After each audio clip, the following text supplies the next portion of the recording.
Questions In the when I dark saw that sky. Yeah. was when it was simply moving sky and you were able to see it through the naked eye because it was very bright. Oh, you do see it with the naked the naked eye as it's close to the horizon because you get the reflection from the sun. It reaches the right angle to, just like when airplanes get close to the horizon during sunsets or whatever. There's a certain point where the sun's reflecting from the sun to the spacecraft or the aircraft, and then to you. And it's a very Yeah, shallow angle, almost close to the horizon. That's the only time you'd kind of be able to spot it with a naked eye it's not even that shallow. easily. It can be like maybe from memory when I was sawing it, it was maybe like 50 degrees above the horizon. So it if you are watching it not like in the midnight, but somehow close to the sunrise or to the sunset, then it can go high. Not maybe not to complete the zenith, but I would say this 50 degrees. It was like that maybe. Yeah, you have to Yeah. keep your eye on it. It moves So fairly fast. You're not wrong. in London, they have like 2 or 3 airports there, and sometimes you get to see airplanes flying in a circular path. Oh, Um, in the sky, yeah. So you see that airplane coming above you, flying. You see it's like flying, taking a turn, yeah, in a curved path, and it goes very far away. You no longer see it. Either um, it gets beyond your uh, visibility, or there are physical obstructions that doesn't allow you to see that portion. I don't know if you well, saw these And videos, but there are zoomed just clips where you can because see the just airplanes because we landing, can and listen, the just because we can see something that has a circular trajectory in the sky doesn't mean that the ground is a globe, because to say that the ISS is flying around the globe is just like me watching at an airplane in the sky flying in a circular path, and then I would say, well, yeah, the Earth is a globe because that airplane can fly in a circle in the sky. So 1 second, Get so Can we just keep it okay. relative to Scott's questions? Have you got another question, Scott? Okay. No, very Nothing about the sun or anything like that? Because that's no. basically what Get gets saying. Like, if you asked how does the sun set or whatever, it'd be similar to a plane. You know, we see it go to the horizon. You know it's not hitting the floor, right? You know it's a certain elevation, flying 36,000 feet or whatever, but it appears to touch the horizon or like disappear from your view. That's basically what we're going at with the ISS as well. Doesn't prove a globe either way, you know, just by seeing it disappear. I mean, for the heliocentric religion, is very convenient to make people believe that the sun actually goes below your feet at some point. So that's like, for them, from a religious perspective, it means that sun is going to hell, like deep below, beneath your feet, under the ground. Yeah. I would I would heavily But disagree. I the would say sun that is a celestial body. It never touches the ground. It never gets below the ground. I would say that making observations with your eyes or instruments and then deriving conclusions from these observations not only isn't religious, but is basically an opposite of religion, where you base your beliefs simply on just some kind of blind faith. If you see the sun hitting Well, the ground, then I would say because you base that information on that observation you made by yourself, it's an actual opposite of religious belief. saying that sunset is actually the sun going behind the curvature. Yes, that's what is Yeah. observed. So what distance is that? How far The- is the sun from you when you actually see the sun disappearing behind the curvature of the ball? it's something like 149 million kilometers, something like that, I believe. And the sun has a zenith location to the ground. Yeah, Yes. and Okay, so you mean position like on the ground. the ground position, the distance to the ground position of Yeah. the actual sun. So Then it would the, be the just half. let me finish. Let me finish because Okay, you sorry. didn't understand. Yeah, So I wanted to answer the previous question, well, but if you you want to didn't continue, then go on. understood the question. So I'm re-explaining you the question. I'm reformulating you the question so that you understand. Okay. So you are at a beach where, yeah, nothing obstructs your horizon, yeah, line of sight. Um, and you see the sun set, yeah. So half of the sun is below.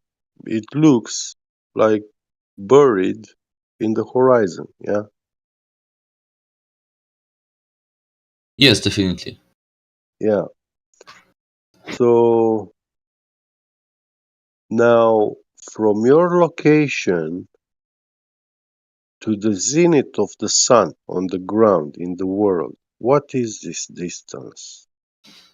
The distance would be half of the circumference of the Earth, and circumference of the Earth is approximately 40,000 kilometers. So half from that would be 20,000 kilometers. Half? No, no, it cannot be half of the circumference of the It Earth. can, because like the Earth No, the is. circumference Can of you the finish Earth now? is, listen, the circumference of the Earth is 24, approximately 24,000 miles, yeah? I don't know about miles, but yeah, basically, I would believe it's something like that if you converted that from The kilometers. circumference, you can Google it up, Yes, it's 24,000 something. yeah, but I'm speaking in kilometers. I'm not American. If you want the geometry behind it, it's like a quarter of the Earth's circumference for every 90-degree elevation angle. So from zenith to horizon is 90 degrees, which would be like a quarter of the circumference of the Earth if it was from like a zenith to zenith, or what you call in solar noon, right? Yeah, quarter. I was wrong about Yeah. the half. The half would be like from Yeah. one place where you observe the sunset to the place when at the opposite side of the earth when you observe the sunrise. But to the GP, it would Well, be quarter. it has to be a little bit greater than a quarter. Why? Well, that's refraction, right? Because you see the sun set, yeah, like Yeah. half of the sun has already disappeared in the horizon. Yes, but That the GP of means the that sun. means that uh, illuminated surface area has already passed your location. So you are now in the dark side. Yes, but the Well, it's a ground position Terminator of line, the right? sun. The ground Yeah. position of the sun is measured from the center of its disk. So actually, when the sun would be half submerged below the horizon, that would be the perfect moment when you would be looking it from the quarter of Earth's circumference, Okay. without So including things like refraction or the dip of the horizon. But these are like not very impactful things.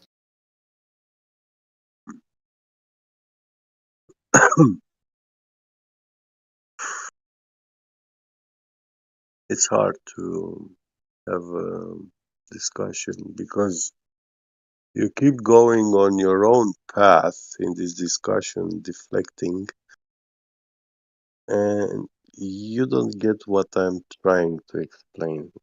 You don't know the reason why I asked you this question. Then why won't you tell the reason? I mean, the discussion naturally progresses. You ask some question, Well, I answer the question, then you go on with another topic. it is You move on. complex. It involves um a test, yeah, to verify um, the exact hour and sun position in the sky in a certain location in comparison to your location when you are observing the sunset.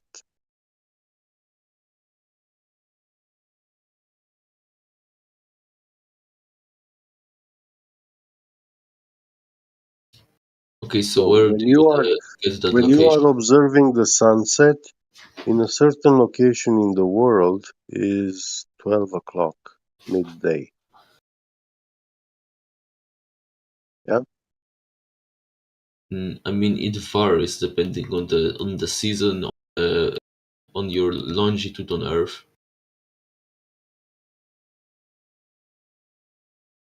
So if I'm at yeah, on according to your longitude, yeah, you can know exactly where the sun is, yeah, following um the time, exact time, and compare it with what you see when you see the sunset, yeah, and calculate those distances between those locations. Yes. So you're trying to say Because that you should check if the predictions match reality.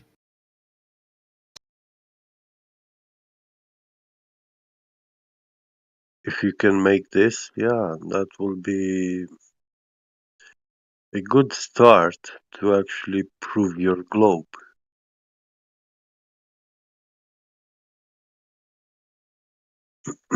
Sorry to. Can we reset this and just make a very quite a short blanket statement of a few sentences, and then have a short and concise answer of about a few sentences as well, and keep it like that back and forth. I tell you what problems they will have because when you see the sunset at the sea or ocean, um, and the half of the sun is disappeared in the horizon, that is a very, very far away distance horizon. uh, it will be a difference of 1 hour, like one longitude line, Yeah, every 30 or degrees is 1 hour, even right? more. Yeah, Yeah, and that's yeah, a lot, you know, to 15 degrees. So how many miles is that?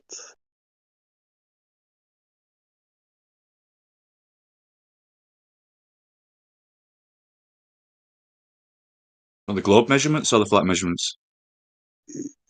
For the globe. Well, it's just angles, right? It's still 15 degrees. Yeah, but ground distance between two longitude lines. Oh, That would be 20. varying depending on the latitude, because like Yeah, at the equator, when you depression are is the on greatest. the when you are on 45th parallel, yeah, these things they must be very precise. They are known distances.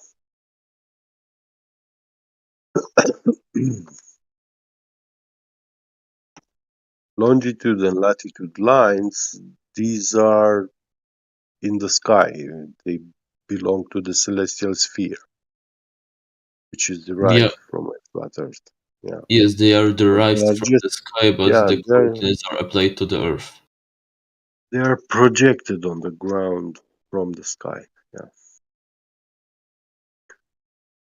so there is a distance between them because when it's 12 o'clock for me in Romania, in my city, it cannot be 12 o'clock in Spain or Germany because we are on different um, lat Yeah. You longitude. need to set the benchmark on the equator to have like a constant number, and it has to be like the equinox, and otherwise you can have different figures, right?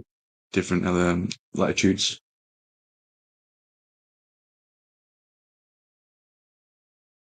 Yes, if the latitude But yes, essentially calculations it's a are matched thousand sometimes. thousand miles per hour, 1,000 miles per hour on the equator. Yeah, 1,000 miles. It's a little bit less somewhere in Europe, like 45th parallel.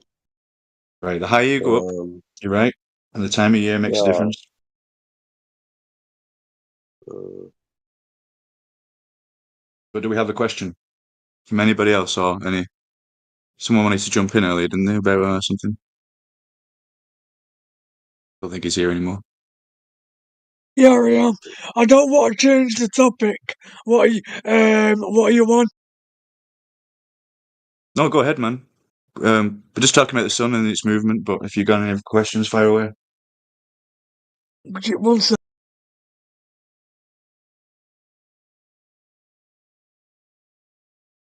cut out. We didn't hear you. No, Or one I. sec. I mean, this guy's a politics legend. He looks like he's been in the server a while, but first time stepping in this arena. Right? Am I wrong? What'd you like to discuss, Scott? What are you in here for? oh,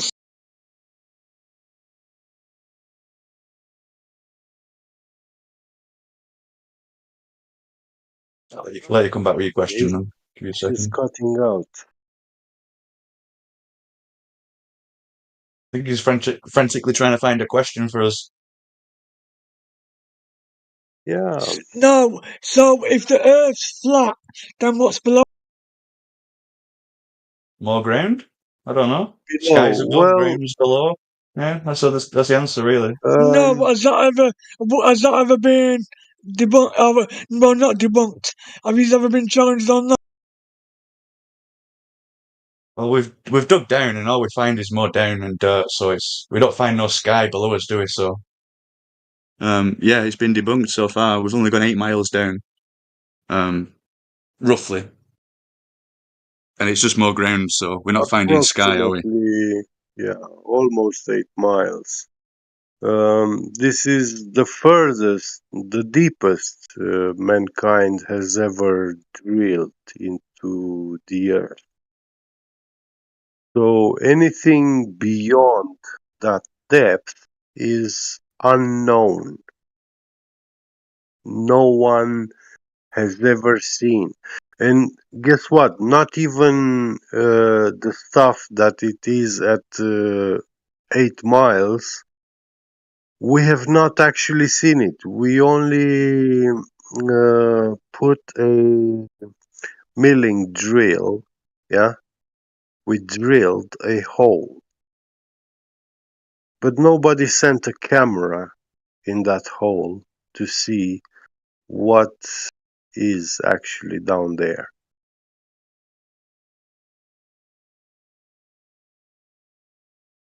I think the answer's the same as the globe, right? It's just more dirt. Yeah, it's just more dirt. Same answer. And the Russian company which drilled the Kola super deep hole borehole, um, they could not drill any deeper. They encountered something which they could not drill through. I think they give up in Uh, the end, to be honest. I think the progress was yeah, they not that gave good. up. They broke 5 or 6 milling heads, Oh and yeah, they those would have been milling using heads, they are expensive. diamond. They Oh one yeah, of those, diamond not tips. with diamond.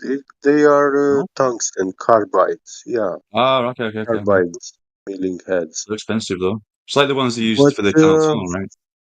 yeah, um, they destroyed 5 or 6 milling heads, and they could not go any deeper. So they were not advancing. Like the mill broke its teeth, yeah. So it was just a metal rubbing on whatever was there and melting. And yeah, this we can actually we milling machines and lathes. We have sensors and technology which can detect when these cutters break and they are not cutting anymore, because the forces and everything, friction increases, and yeah, you can Right. detect that in the Cheers, Get motors. Get. I think we've Yeah. got our answer for Scott. The answer is ground and more earth, and it works on the globe as well, right? So there's no difference. There's no like new discoveries down there we've not discovered already. We were only speculating what's below the 8 miles. That what's in the center of the earth is all still like a educated speculation. In a way, it's just the same kind of thing. We just yeah. Next question, Scott. Have you got another one? Actually, Scott, No, no. Mr. Scott, I have a point for you to give you. If you search on YouTube, the sounds which they heard in the Kola Super Deep borehole, they heard some sounds, and after they heard those sounds, they actually sealed that hole. And they left. Everybody left from there. The company and all personnel. Do you want to get biblical, man? It's hell or whatever. You know, who knows, man? It's all speculation, man. But Yeah. either way, the answer's ground and more what's below the earth. So next question,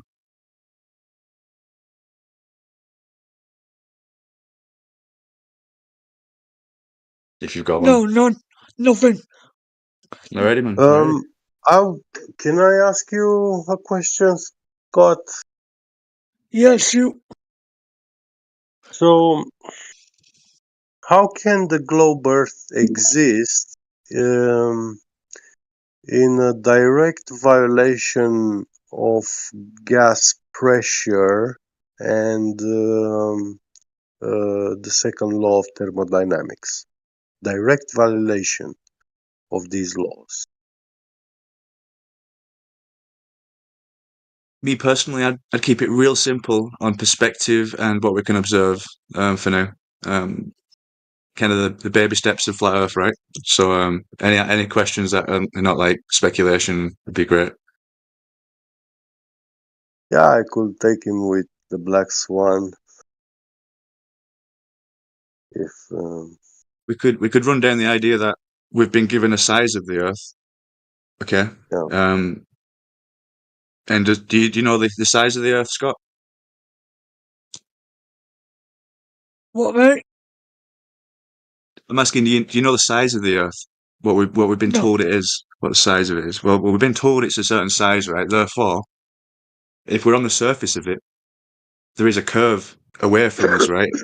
And things should appear to disappear behind the curve Yes. from the Yes. observer every direction, right?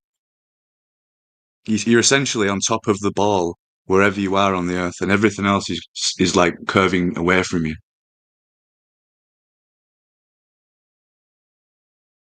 Globe What shape. Right, let me put it onto you, Get Bigger. Okay. So then, Go on. essentially, with this measurement of the curvature and where things are supposed to disappear over the ball we're standing on, if I'm able to see something that's further than that.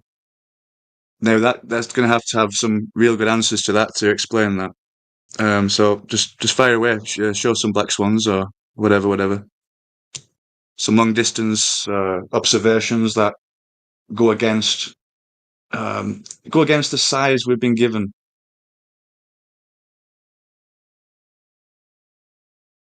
If you're able to see the chat, Scott, we're going to put some images in there for you, man. I'm sure you know where the chat is in this place.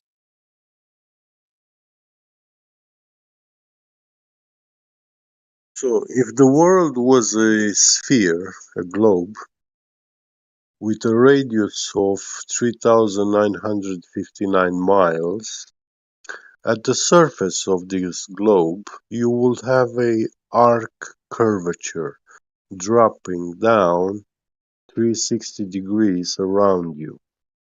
And that curvature drop would be 8 inches per mile square,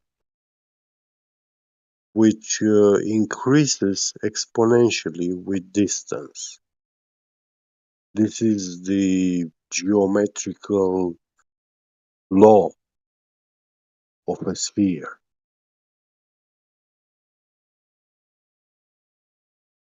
So a tangent line to a ball, yeah, when you start going away from that tangential point, you walk down on that ball, yeah, that tangent line is rising above your head exponentially with the distance you are walking around that ball.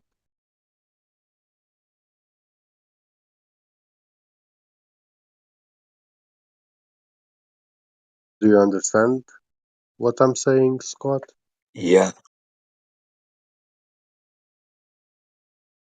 So, then if we were at the beach and we lay down on the sand, yeah, on the belly, next to the water, and when you raise your head up, yeah, your eyeballs are at about 1 foot above the sea level, the surface level of the water. And according to the ball radius number, that curvature, yeah, your tangential point of your line of sight and the surface of the ball should be at 1.225 miles in the distance.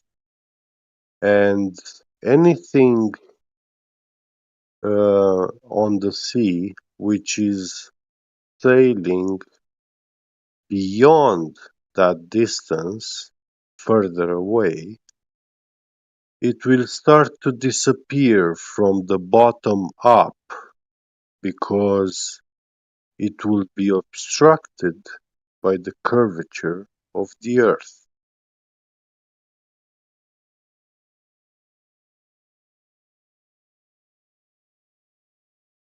It will be like a hill, a bulge, slope.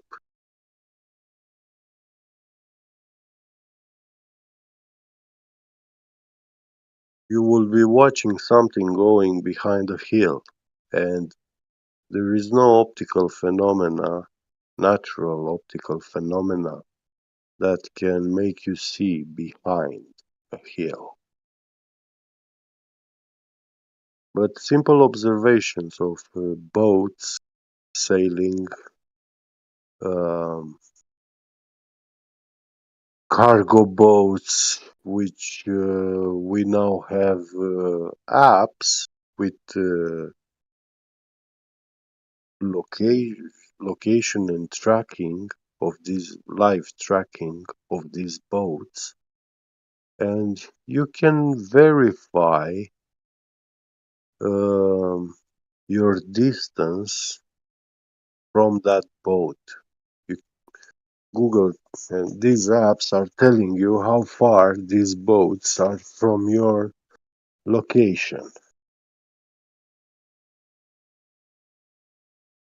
And we observe boats and oil platforms on the sea, which are 10, 15 miles far away. And even for a 6-foot observer height, that horizon tangential point should be between 5 and 7 miles. Anything beyond 7 miles must disappear, must be obstructed from the bottom up.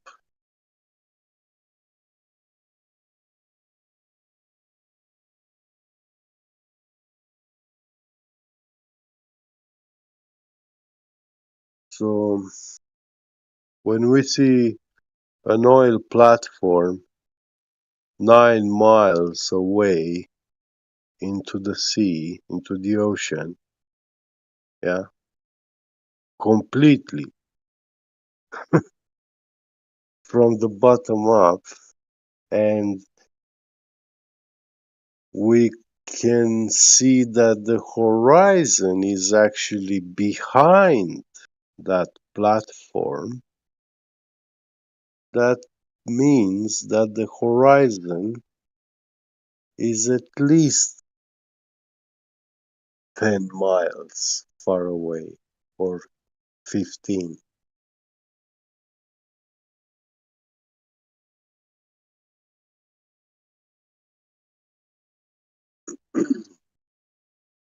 And that means we see 10 times further than what the geometrical shape of the globe predicts.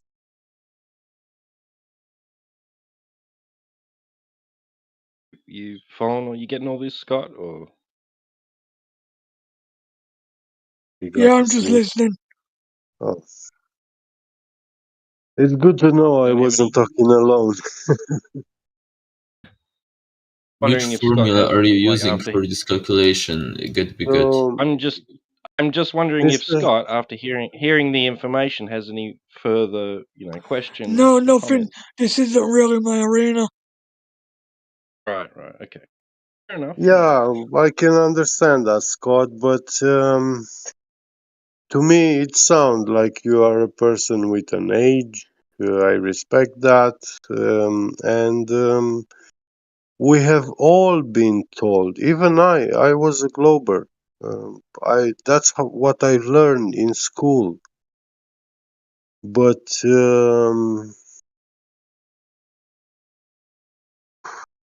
14 years ago or so, approximately 14 years ago, I saw on internet information coming out about this topic, and so many people doing so much research, investigating the reality of the world we live in.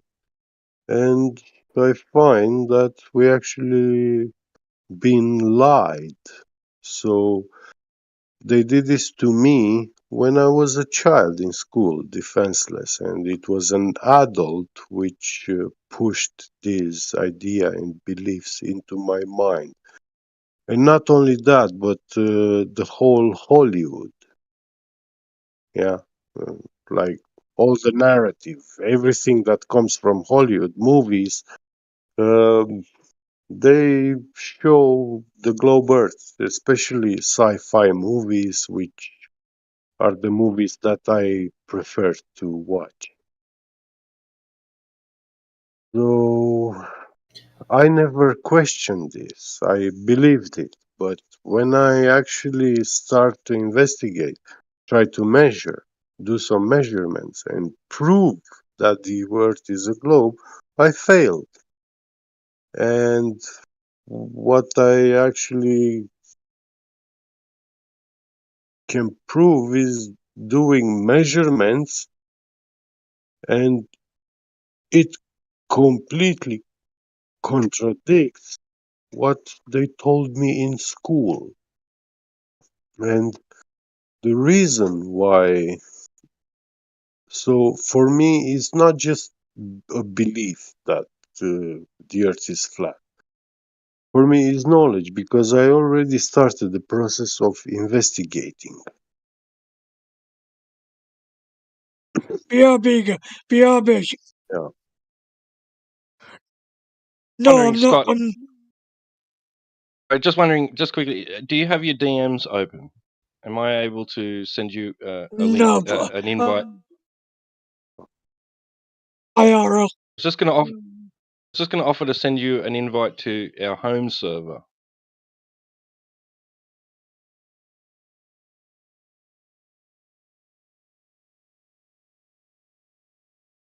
I can just try sending that out to you anyway. You can accept it or not accept it. It's up to you.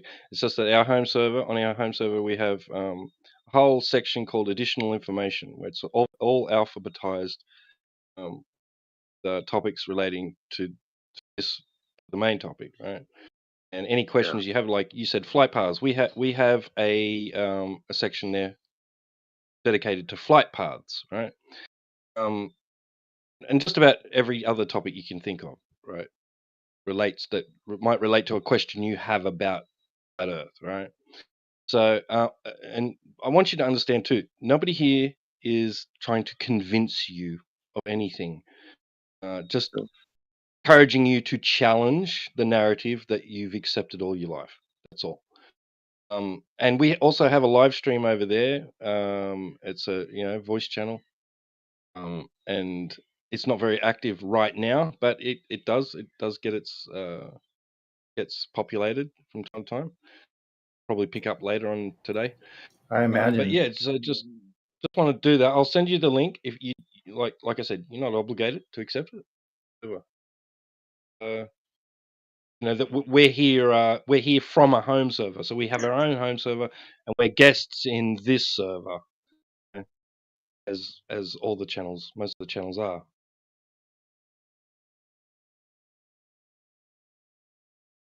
So I said all that I said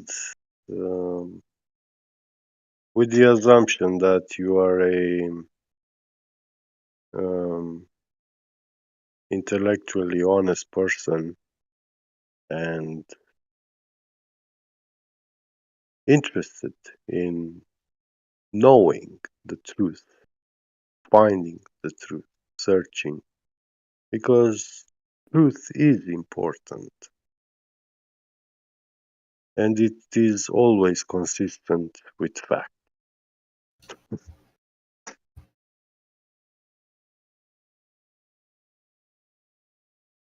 Personally, for me, the experience was the other way around because I wasn't really interested in these topics before I joined the debate about the shape of the Earth.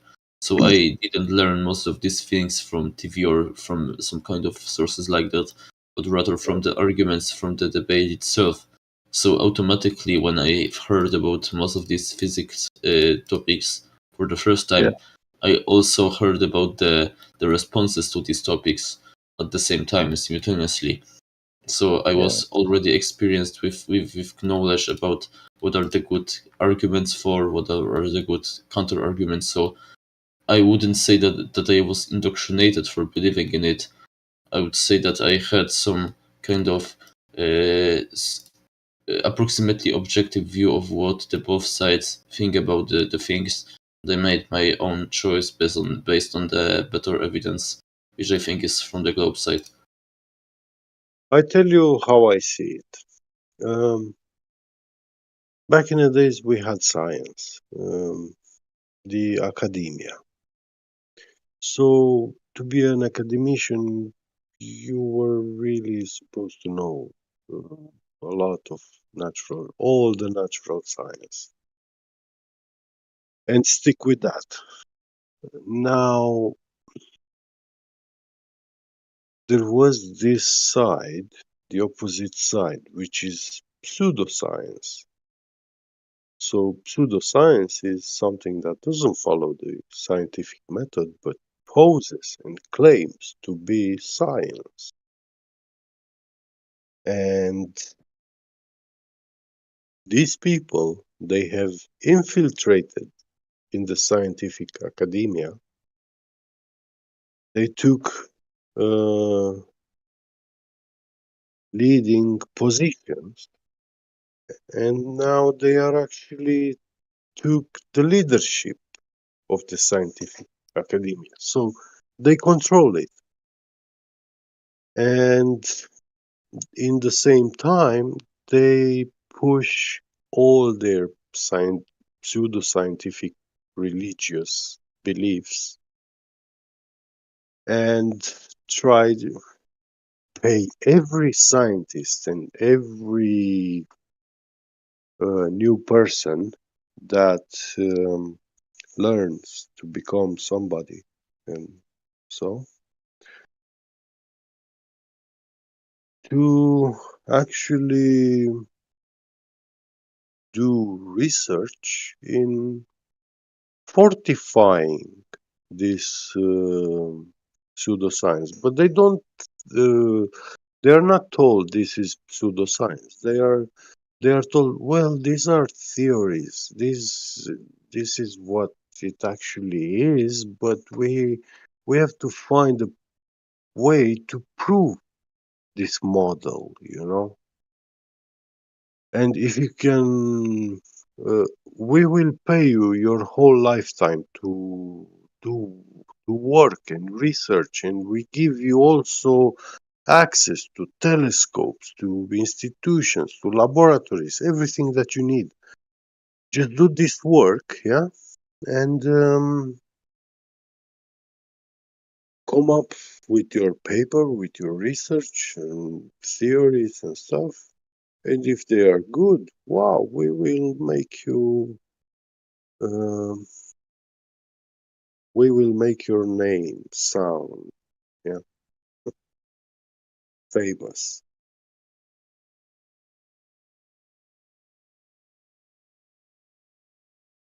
And at this point, uh, the real scientific academia is dethroned, has been conquered, and they are hiding natural science from us. Um,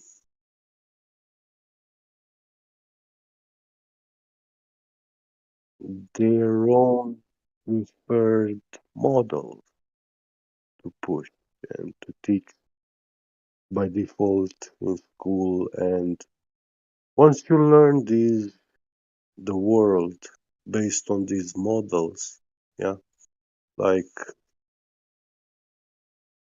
for example, in electricity, Maxwell's equations, correcting Ampere, um,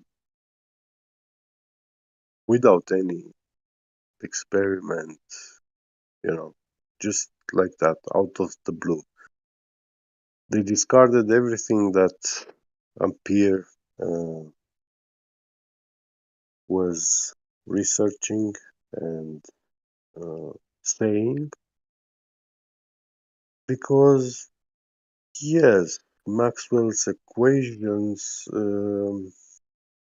they fit very well the electrical engineering field, but that doesn't mean it's the reality of what electricity is.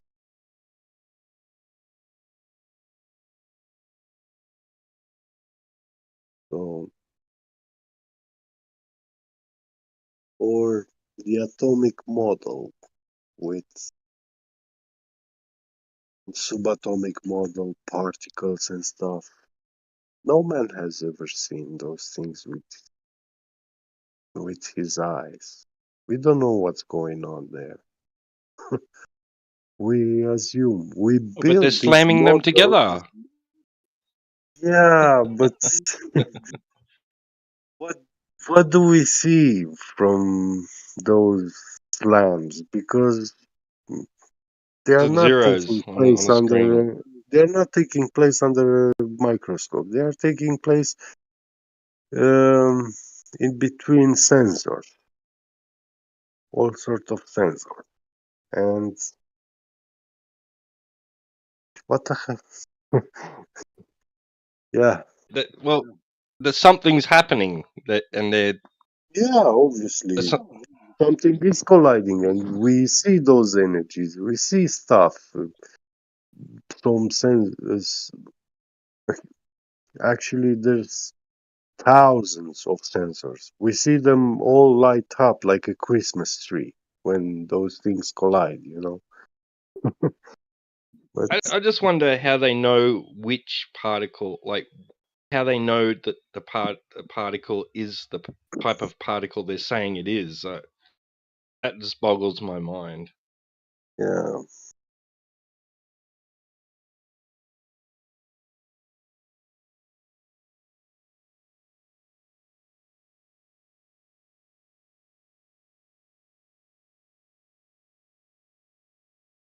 I don't know. There is something for me. Um, is this superfluid liquid helium? I came to the conclusion that this is actually that liquid which is mentioned in the Bible uh, and the Book of Enoch, the water of life.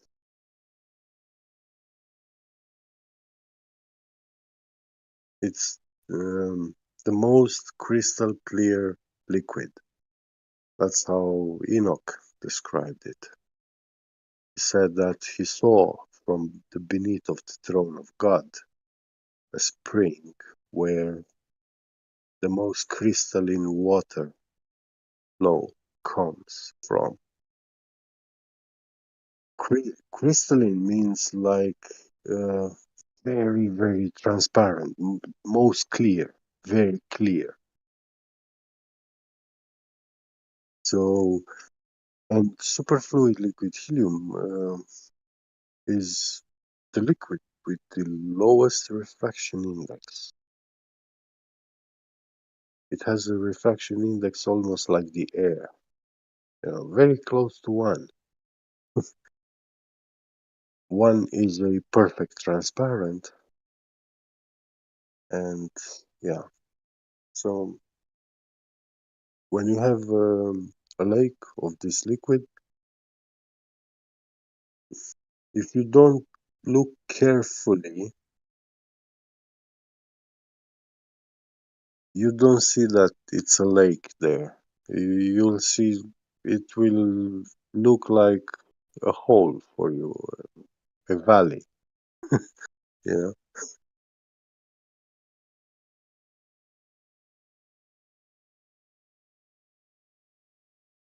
and has the most elusive behavior.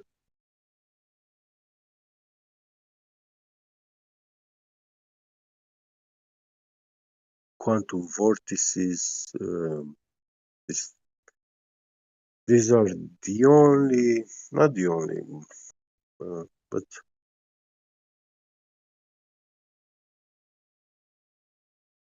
the state of perpetual energy. It's where we actually see that perpetual motion, perpetual energy can be preserved forever, and it's never getting lost, you know.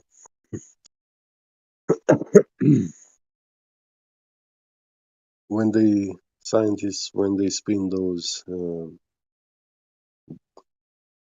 in that liquid, they create vortices. Uh, they see that they are spinning forever. They never stop.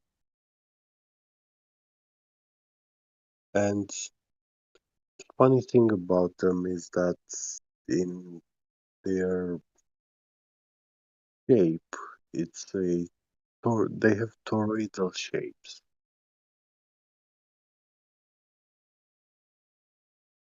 just like magnetic field has.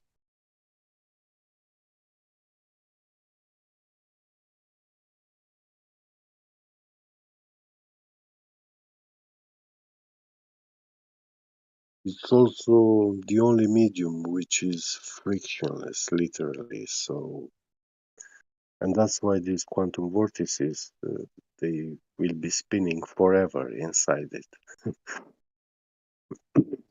But in the heliocentric model, vacuums should be frictionless mediums, which actually is not true. Um, at nuclear research institutes and power plants, they do use magnetic levitating bearings in vacuum chambers to spin uranium at about 1 million RPMs. At those RPMs, the heavier uranium elements deposit um, on the wall of the centrifuge, and that's how they achieve enriched uranium. It's very hard. It is very hard to actually spin something that fast.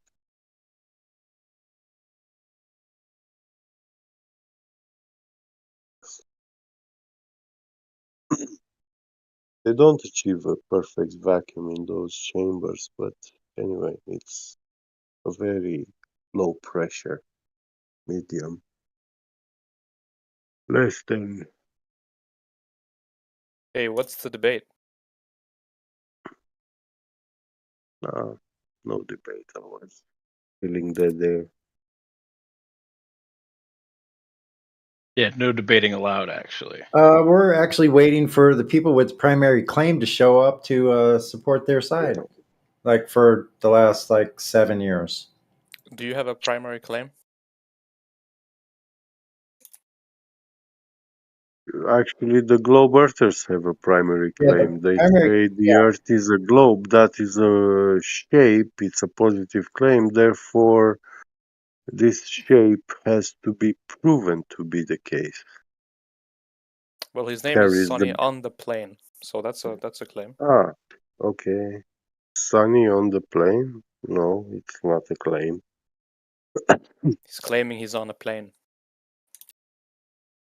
Where he is. Is this just a new cat on the mat?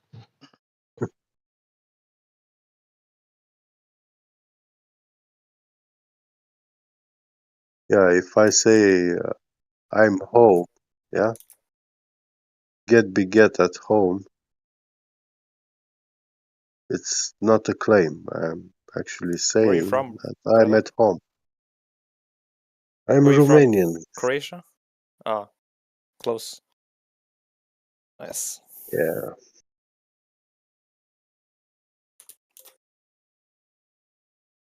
Yeah, we have actually Croatian people, they have our culture and traditions Yeah, I thought because they are descendants of us.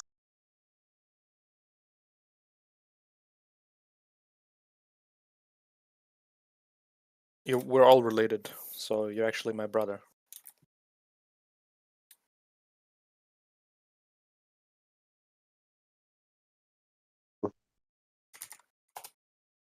Parents.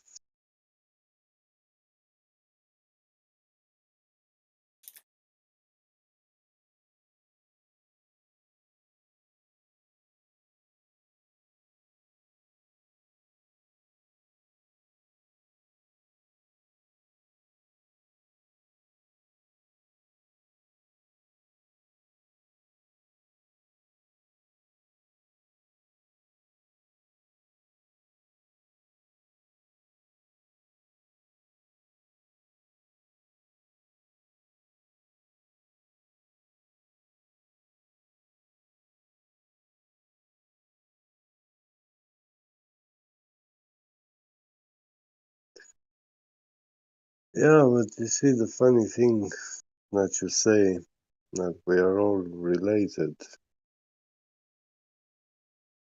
calling people brother, sister. Yeah. You do it without knowing that actually in ancient times there was a guy, a mighty guy, who defeated a dragon, took his teeth out and threw them on the field, and those teeth germinated, and an army of soldiers rose, an army of soldiers that looked like men inside and outside. So, if a being looks exactly like a man from the inside and outside, it doesn't mean that he's a man. Being a man has to be being humane, and it, it's about a lot of things. But beings which act being a man, those are not men,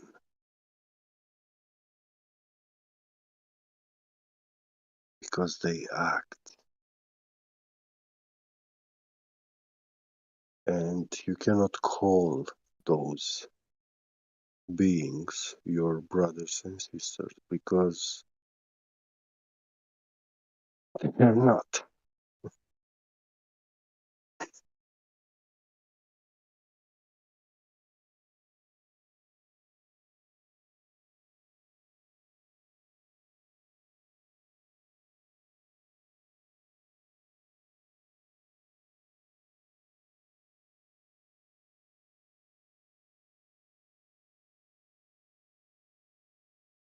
Just one more hour, and it's Speculation Sunday.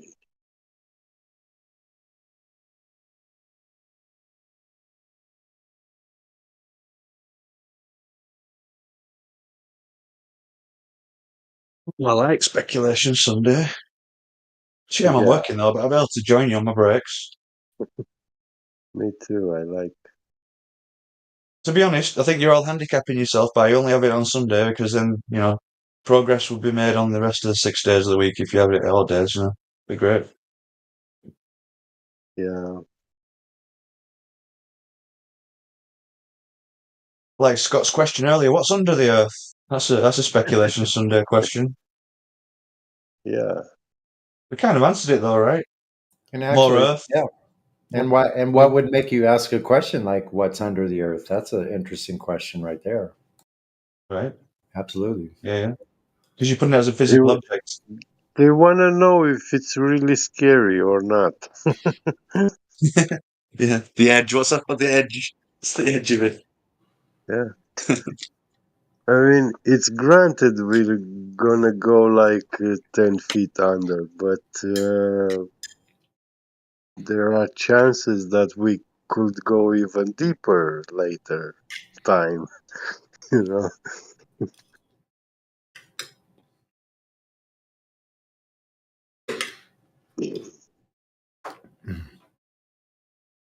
I mean, theoretically, even if they could be fighting battles and wars with other Earthlings underground, for all we know. Yeah, maybe. The Men in Black, Who knows?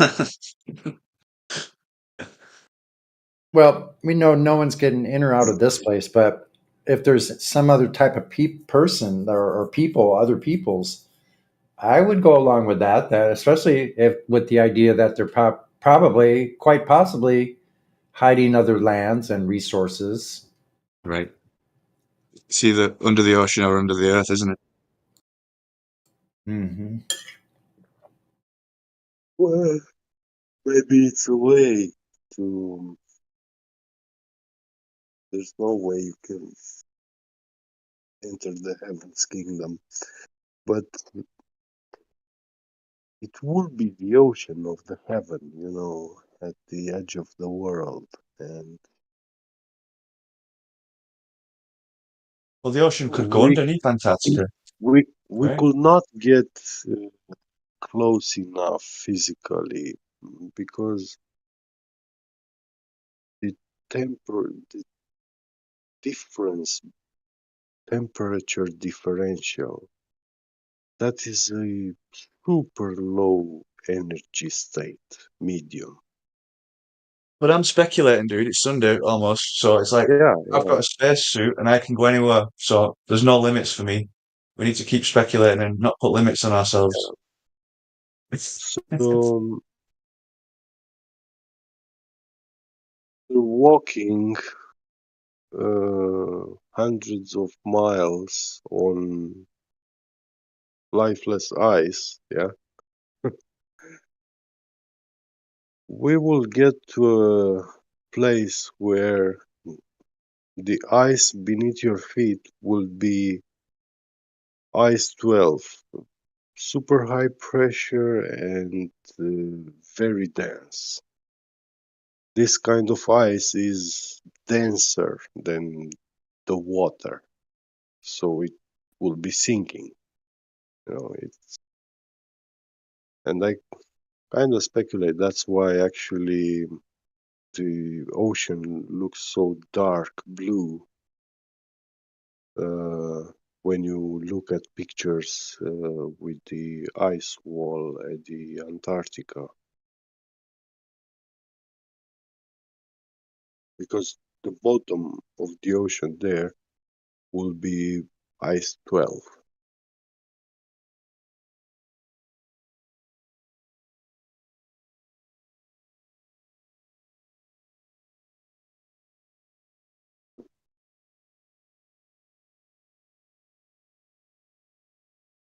That kind of ice could keep support. Hey, Git, you really should share with us all where you learn all this stuff from. You're holding out, man. We really like to see where you learn this stuff from. You need to join every Sunday, Scott.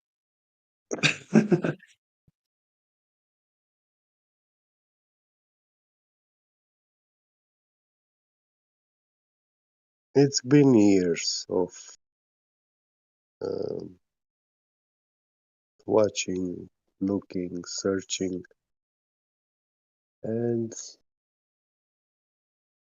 I had a girlfriend in the early 2000s, which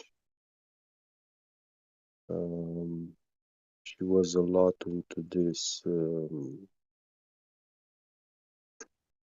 was religious, not religious, spiritual, but she would be against religions, churches, and stuff. She was studying a lot the Bible and many documentaries about history, um, how actually the history that we learn in school is completely fake, like more than 90%, even about the French Revolution, the US wars of independence, and you name it.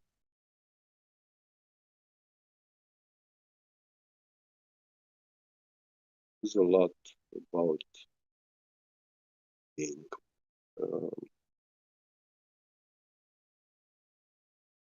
1,000 years of mankind's history, and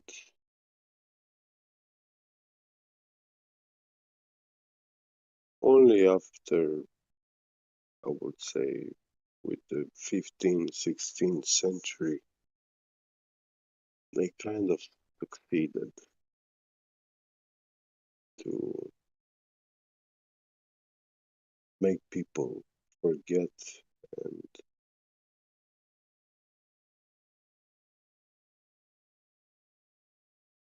Dude, I'm sick and tired of people going against Donald Trump, man. Like, he's one of the most sexy people I've ever seen. I want to fuck his G spot. He's hot as fuck. Okay, not everyone is coming to the future. Why would you say something like that? Why would I not say something like that? What the hell? What's wrong with you? Fucking It's a little homosexual. disgusting. Bunch of fucking faggots everywhere. I'm sick of it. Sorry. Didn't mean to interrupt.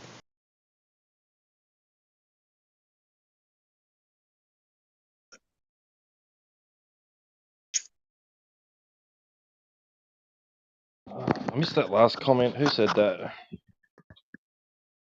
I don't know, but Did anyone catch it?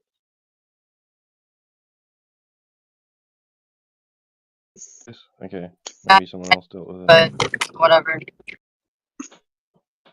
I didn't.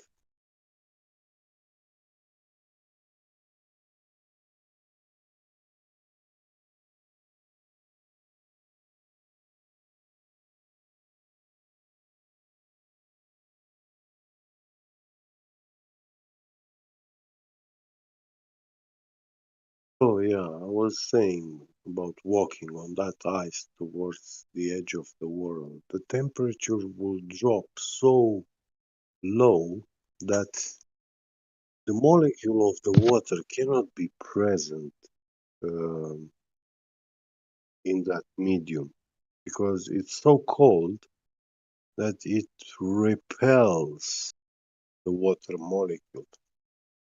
So the water molecule in a living organism at a very fine um, between 36 and 37 degrees Celsius. Yeah. Uh, because this is the requirement for a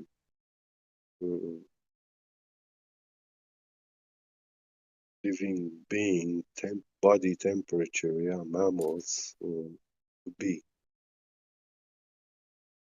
especially us, the humans.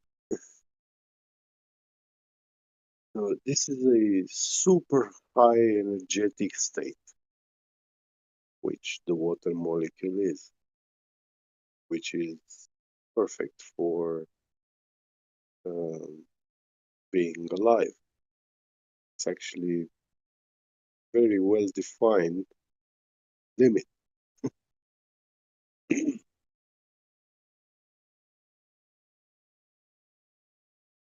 Or degrees higher or lower, it means death of that being.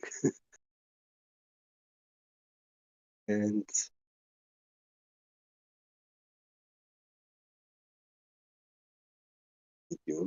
you're getting close to where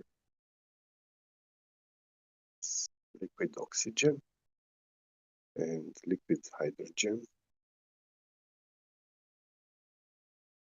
That is minus 250 degrees Celsius. So obviously, the oxygen from the water molecules inside your body wants to break from the molecule of the water and precipitate into liquid oxygen, form liquid, and the hydrogen also at even lower temperatures. The hydrogen would precipitate. And without water in your body, it's very, very complicated. Life is. I don't see how life can go without it. Now, the thing is that, let's say, you would shield yourself with. You go inside the pressurized suit and you will be driving a vehicle which inside it will be vacuum. Yeah, to isolate yourself from the outside medium. Now the problem is um, that extreme cold from outside.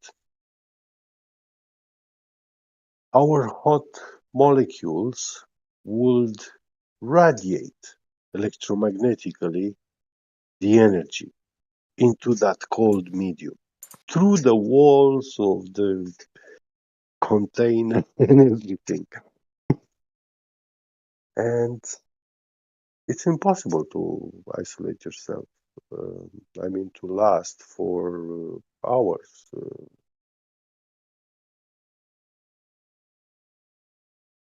It won't work unless we will be using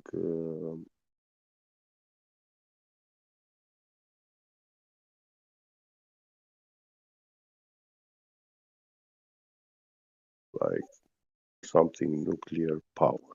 I mean, miniature nuclear reactor to have uh,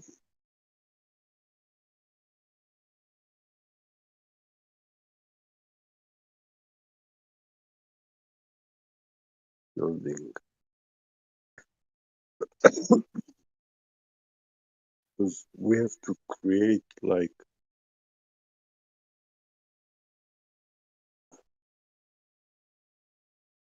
two metals or ceramics layers. One on the outside is super cold, so it's superconductor. It has all those weird properties, but on the inside, the layer from the inside, it must be a differential of temperature of like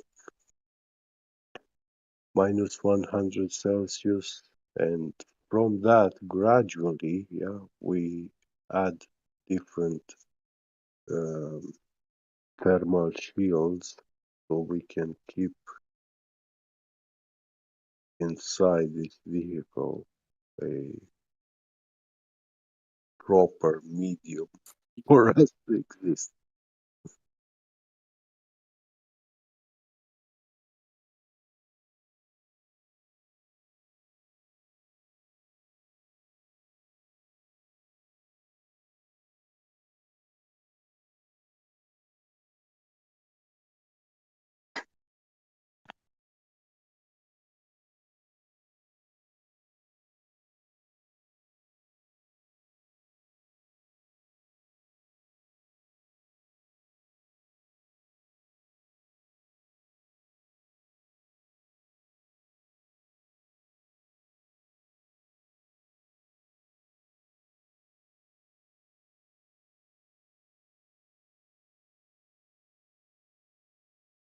So with this vehicle, yeah, okay, we get to that part where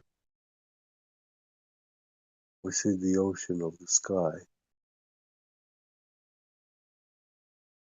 flowing down,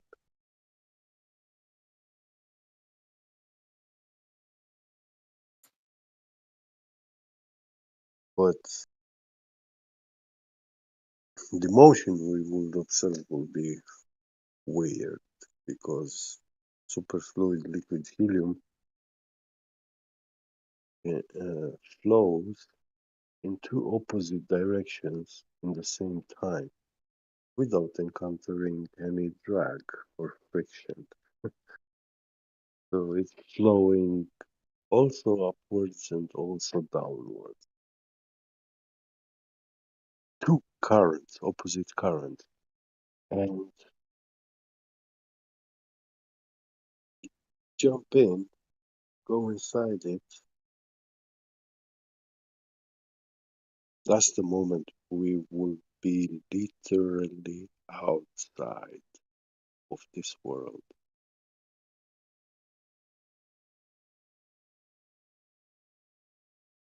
And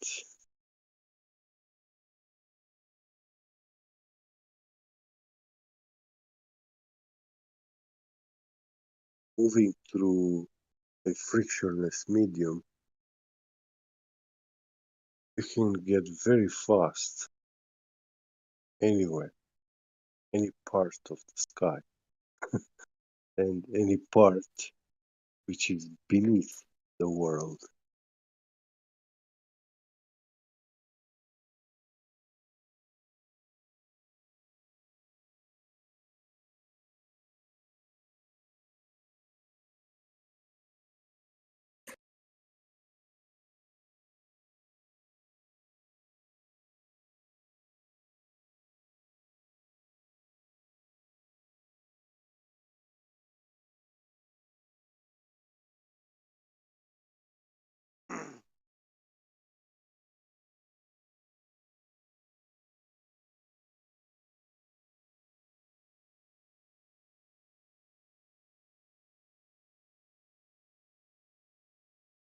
You cannot have rocket propulsion in this medium, in superfluid liquid helium, not even in liquid helium. It will all go kaboom.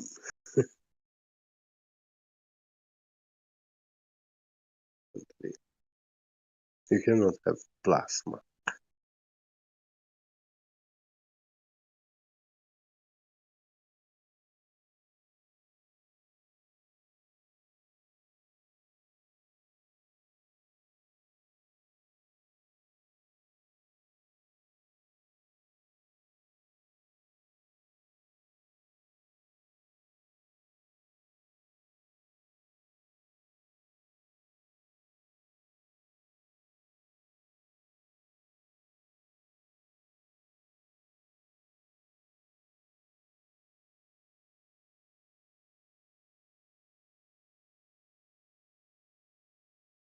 All of these elements, they are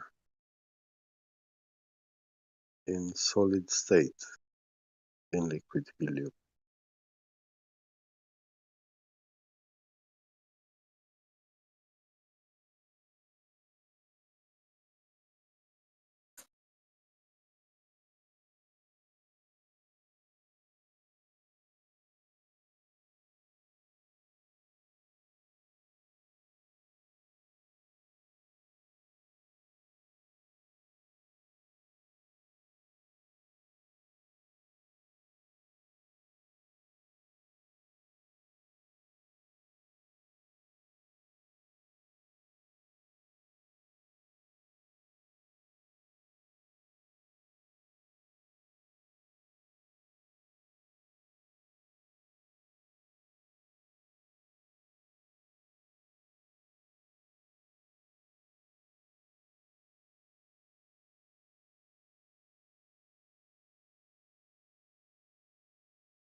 I just asked ChatGPT a question. It started speaking Welsh to me, so I think that's enough internet for me today.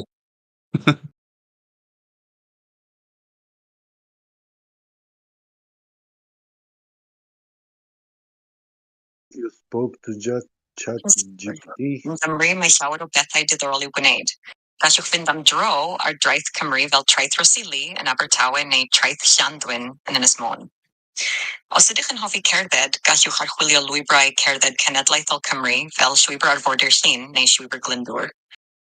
Gallwch hefyd ymweld â threfi hanesyddol fel... It reminds me of like Elven or like the Sims language from that game Sims, right? It's like it sounds English until you actually think about it, and then you're like, hang on, I didn't understand a fucking word of that.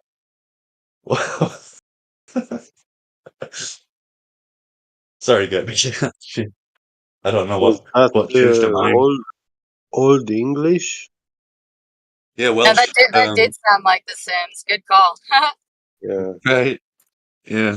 It's got its origins. It's very close to Arabic, and it's like it's a crazy language, and we keep it it's kind of like a traditional language in the part of England. Well, Isaac, it's not England; it's the in Wales. sons of Isaac, Isaac's sons,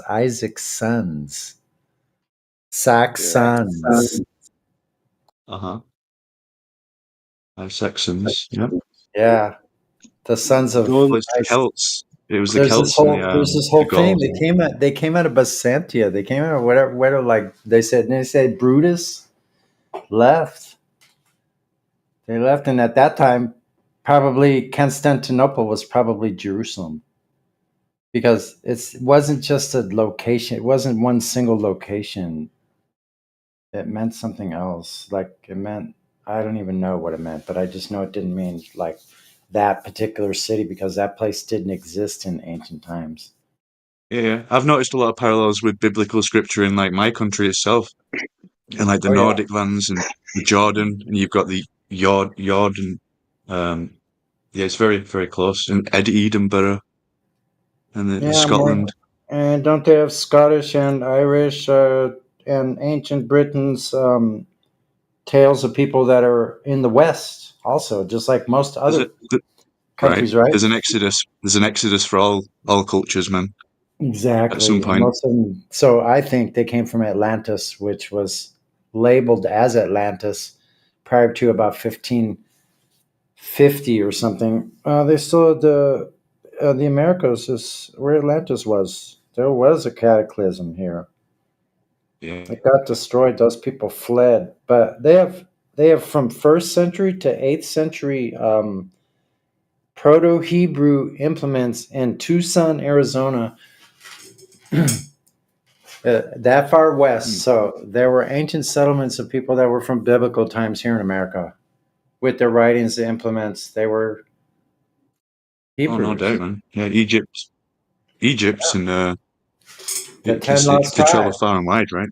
10 lost tribes, and listen to this: Judah, Utah. There's Moab Mountain. Oh, yeah? All the names in Utah actually are biblical names. Well, why would that be? For one thing, Moses didn't have enough time in the tiny little desert they're saying he was in. You could walk out of in a couple of days. But not in Utah, Moab, and Utah here. That was probably this is probably where the original all of those stories came from here. The ancient people, 40 days of traveling, yeah, exactly, right? 40 days of Phoenicians, all traveling. from America. There were the Phoenicians, the Amoricans. They were the Khans. Right. And Marucans, right? You're right, man. And then you look at the old old world buildings. They're very like Greco-Romani, like Romanian, like not Romanian, but Greco-Roman, like with the pillars and all them.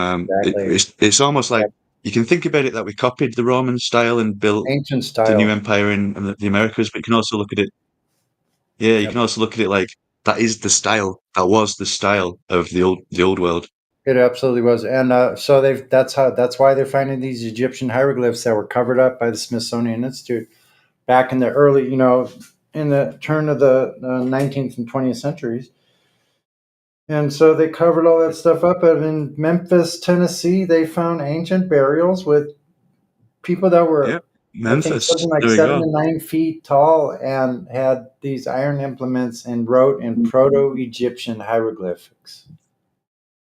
Like, I read it. So freaking Egyptians were all here. I think they all Pretty commingled right here until that cataclysm happened. But I truly believe I'm one that I truly believe they did hide 1,000 years, or they added on 1,000 years. Like we're much closer to the biblical times than we could possibly imagine we are, and more closely related to it. Gentlemen, before I scuttle off, do you want to know where the America, the actual name America, came from? It's an Italian guy that supposedly found America before Columbo. Rick's got it. There's an explorer called Amerigo Vespucci. Amerigo, and thus America. Yeah, we're talking about something else, like because the word atoll, Right? those The Novus dialects are New World, American. right? They're American dialects, like the names of things here in the Americas. Anything that's like atoll, like the Amaru Khans, they were the Americans. They were they actually had great civilizations here. I was just watching this documentary the other night about in Oregon. They found quite a ways back now, but they started finding burial sites and things like that, and they found Incan style sandals by the thousands. Oh, In I got the video Oregon. and the sorry, mate. I got the YouTube channel just for you guys. You probably already watched quite a few years' videos. Let me just put it in chat for you. Well, this It's is where I more learned a than lot of the Kuro old world Mayo. and Kuro Mayo. biblical links. Yeah. Yeah, That's I the watch one. him all the time, man. For the last few years, I've listened to a lot of his content. But the Mormons did all Really of that, good. didn't they? What'd you say? Like, well, the Mormons. The Mormons, had that. Like Jesus came to America, and I don't know if he was in Ohio, but Well, like like that's not all that far fetched. Joseph Smith, yeah. Joseph Smith. There you go. Yeah. And so it was those, in New York, apparently, when they found who were the the scripture. Indians, the American Native Indians that they aren't Indians, but the American indigenous people that he probably found Micmac. He found gold and copper plates and things like that. The Micmac tribes, and so it's very interesting. It's to me, it's one of the most interesting topics ever because I found the first instances and first writings of proto like Masonic writings about building and shit like that. Real Masonics, that like this is where they started it all. Probably in the Mississippian culture, they were in the central of the U.S. and around the Mississippi and all its tributaries. And at some point, there was a great catastrophe, and they were all had to exit the area, and it was probably where the Gulf of Mexico is now blown out. It literally looks like a cataclysm happened there. But, that's just pretty much a correlation. That's not fact, but there are a lot of things that are very interesting about the Americas. Now people are starting to realize it.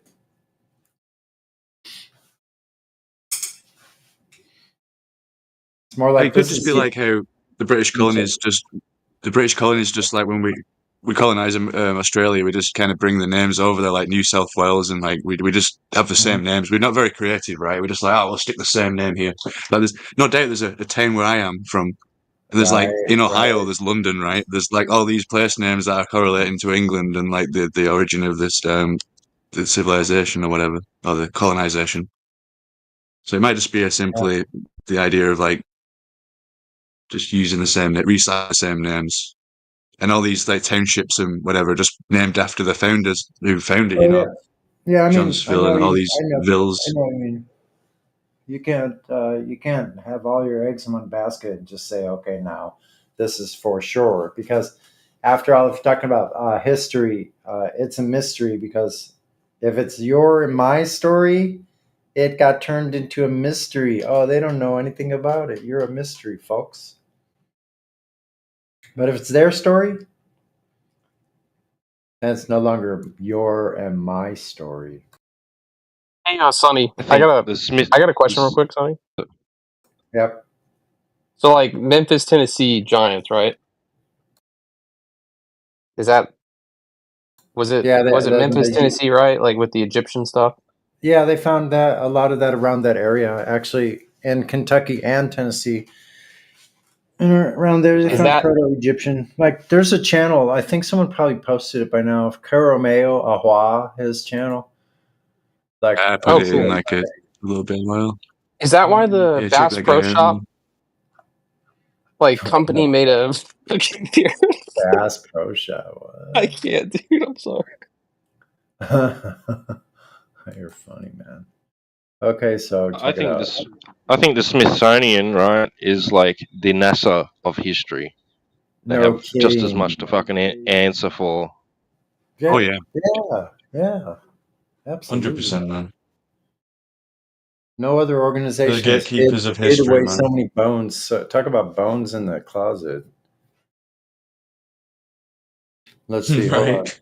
Let's Yeah. see. We go to YouTube here. Slow my afternoon.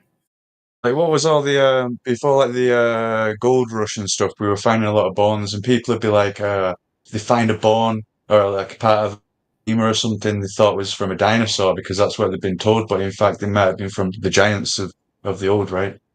So Smiths Oh yeah, the swoop Nephilim. in, like the Men in Black, and just yeah, the Nephilim, the Men in Black would swoop in, the Smithsonian Men in Black would swoop in. Nothing to see here. Yeah, you found a dinosaur bone. Good job. We'll take it from you. And all along it could have been human remains, or at least related to us.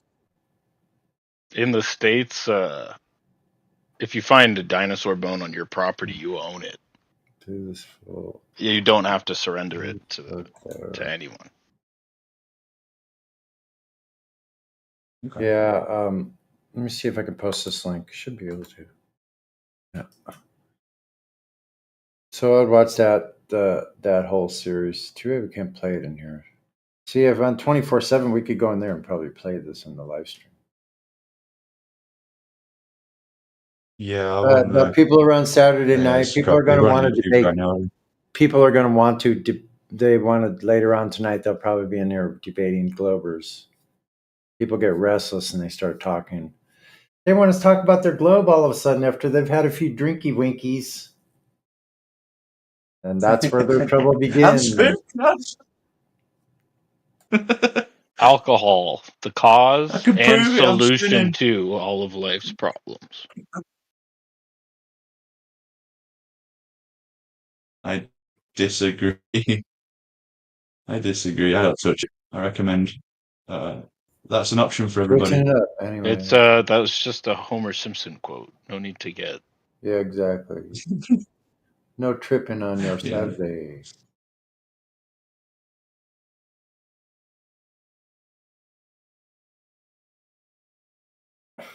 Yeah, they found an ancient What you want to Hebrew talk about?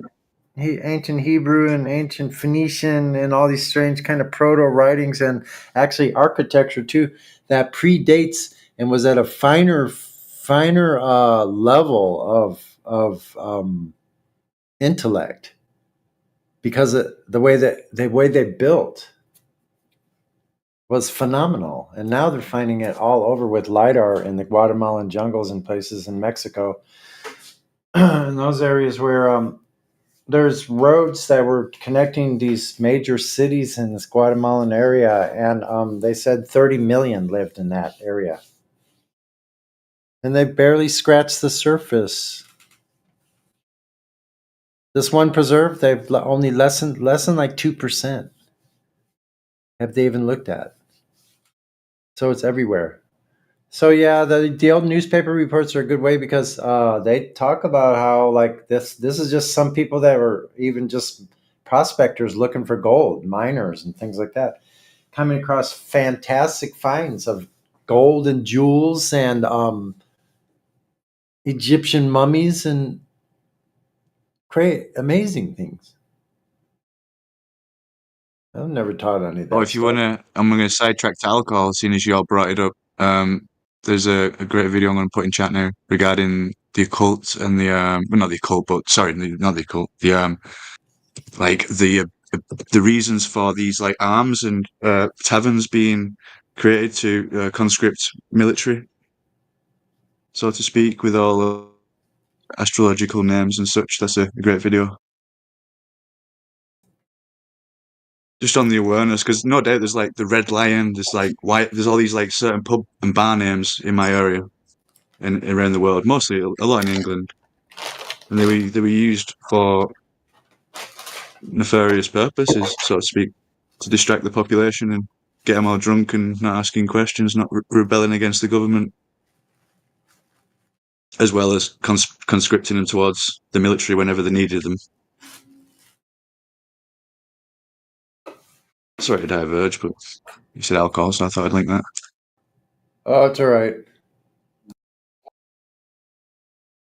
So what would they do after they rebelled against the government?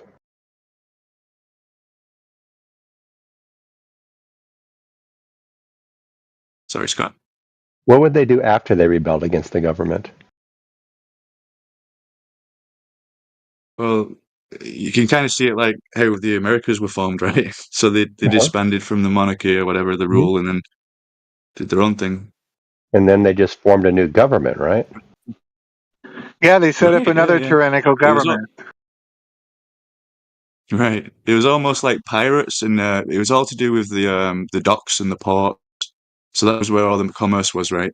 And during the day, it was Yeah. all legit trade and this and that. And during the night, it was all like under the counter stuff, you know, secret this, coffee from over there, where you'd, tax avoidance, basically. So they didn't have to pay tax or pay the queen or whatever, pay the crown. But have you ever thought that And then you had the people, pirates. especially, sorry, No, carry on, man. Sorry. have you ever considered I'm that lagging. people, especially in large numbers, require governments in which to organize themselves so they don't devolve into chaos? Oh yeah, I agree. Like somebody said earlier, if you give one person with a good, highly charismatic person a megaphone in a city, you could fucking get everyone goose stepping and putting their hands in the air. You know what I mean? Wouldn't take Not at long. all what I said, but It wow. seems to be more focus on the verb than the noun. You know, like governing. Like, we'll just sort of see it as this entity that is an authority that should be like, no, fuck off. They're supposed to work for us, not us them. They've Well, I got it think so everybody agrees. fucking the wrong way around these days. I don't think. Okay. I think most of the governments know they are working for us, at least in Yeah, they're not democracies. working for us. The reason why is because they're in admiralty law. We're not a party to that system. They create it. They have their own language. They change it all the time. They edit it. Who does? Black's Like law the book. police, right? The definition Police of are there, word. not there to serve and law. protect you. They're there to serve and protect the fucking government Themselves. from you. Yeah. Fucking stupid. The barristers. Wow. The British Atone Registry. You know. Things must be different in Australia than they are in America because, I don't know, the San Jose Police Department Yeah, you would showed have up seen it pretty. recently, like fucking grown men in their fucking 30s or 40s beating down on fucking little old ladies. Fucking pathetic Well, and disgusting. that would be disgusting. Where'd they do that? Just out of curiosity. If they did that here, they'd be held to pay. I They mean, did it in Louisiana when when was that huge hurricane? They went door to door with unbadged officials to remove guns from households. When was that? What? you're talking about Katrina, and no, they Yeah, didn't. But exactly. Thanks for reminding me. It's been a while. But yeah, they did do that. It's all documented. well, I've seen videos, but those videos are not very good. They leave out half the story.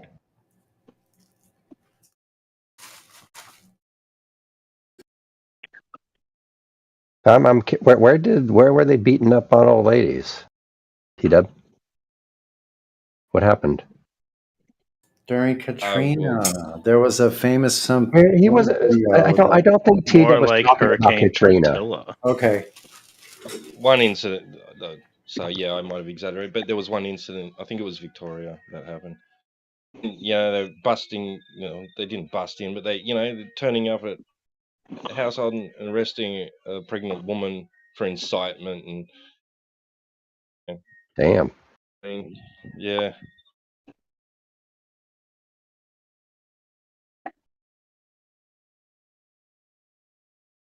It got pretty crazy over here. We shouldn't go into that topic. Yeah. Oh, was this about the time that cannot be discussed? Yeah. Okay. Then we shall avoid it completely. But yeah, I'm fighting a traffic ticket right now. We'll see how that goes. They got me for doing 35 in a 50-mile-an-hour zone when it was snowing. Said it was What? unsafe speed. I thought it was perfectly safe speed, but we'll see. We'll see if the courts, the other branch of the government, backs me instead of the branch of the government, the deputy sheriff who gave me the ticket. You criminal. I know. Trying to be safe at the detriment of everyone else around you, son. That's Well, he said I was going too fast. He said the safe speed was 20 miles an hour. And I don't know how he determined that or how he related to every other driver on the road that he determined the safe speed is 20 miles an hour. Because it is the law in California, at least, that you shall not exceed a safe speed that doesn't endanger anybody, something like that. Well, But if you show up to court, odds are he won't show up to court, so you'll be able to beat it. Yeah, I've challenged every speeding ticket I ever got, and half the time the cop shows up, half the time they don't. But this one I'm doing by mail. We can do trial by declaration. But the whole point is we'll see what the government does. If the government backs reasonableness, which I think I am, or if they back an officer of the law who was being a little overzealous. But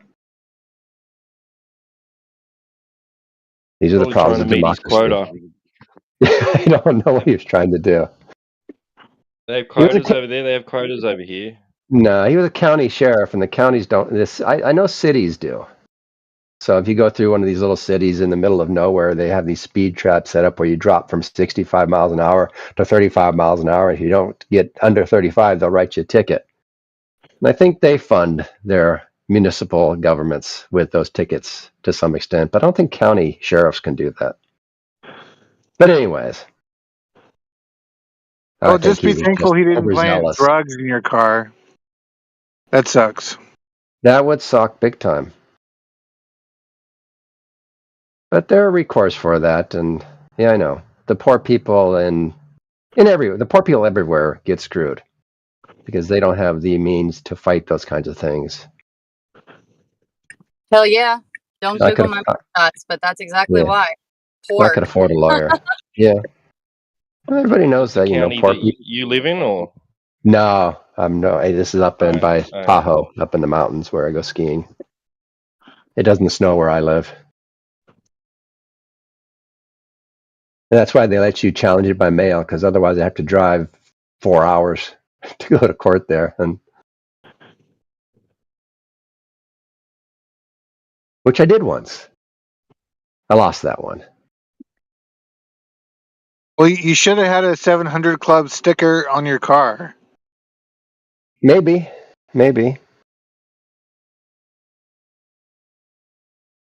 Or you should have had one. Stick a Masonic symbol on there.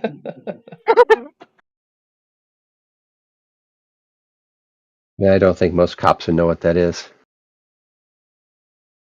Kidding? Hang on, I'll show you something. Where's it? Well, I'm sure some would, but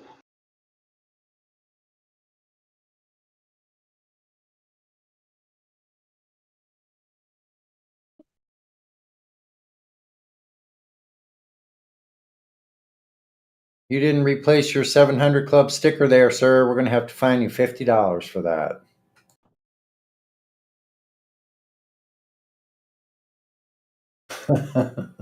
That sounds ridiculous. That's probably not far from the truth, though.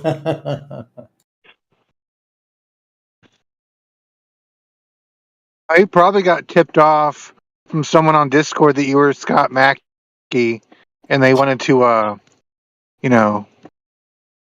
rough you up a little bit, I guess. Get in line there, son. yeah, I am a threat to their very existence. To the globes, you are. Yeah.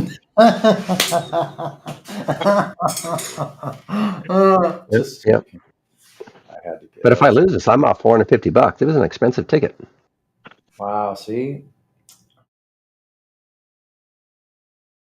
Yep. But that's not the worst part of the whole deal. The worst part is that we don't have any control of our own money. So therefore, they can do whatever they want. They don't care who makes the laws if they control the money, and they sure heck do.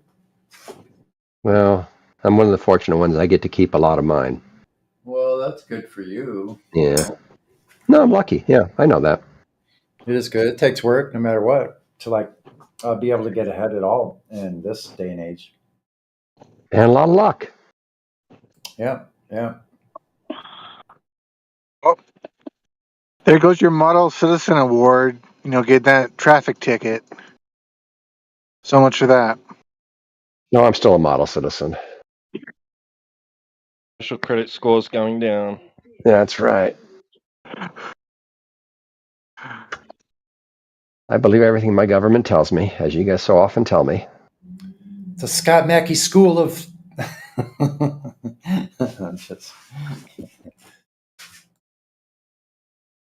I know, the Scott Mackey School of Interplanetary Justice. There you go. Warriors. Yep. There you go. No. Except Earth is not a globe, so that would be kind of like an adult fairy tale, I would think. Pretty good analogy, actually.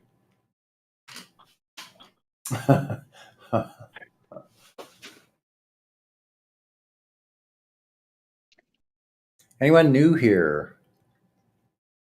Is there anyone else here that thinks Earth is a globe and has some kind of proof to back the claim? Anyone at all? Gears, I see you lighting up. I don't think we spoke. What say you, Gears? No, I've been in here all day. Oh, okay. Yeah, I'm a flat earther for sure. I was just curious anyway. Yeah. No one knew. How about anyone that has anything to say besides Sunny?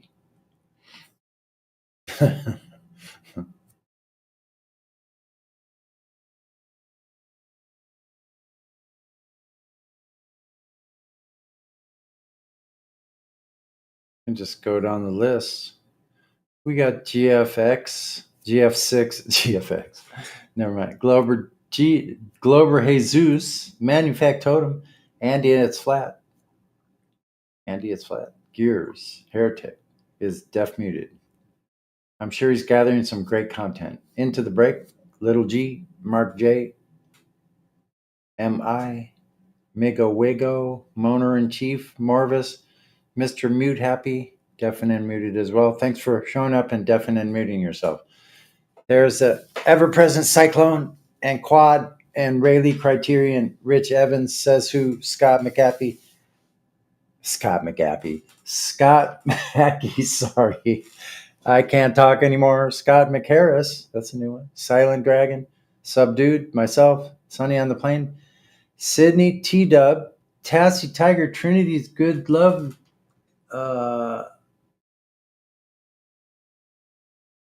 Gordos 0118. I can't pronounce that Russian, man.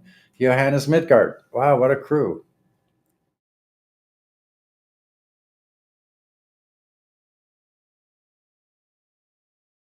Packing them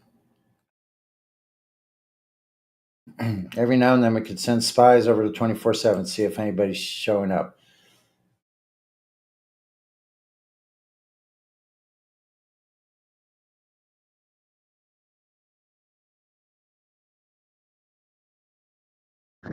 Today,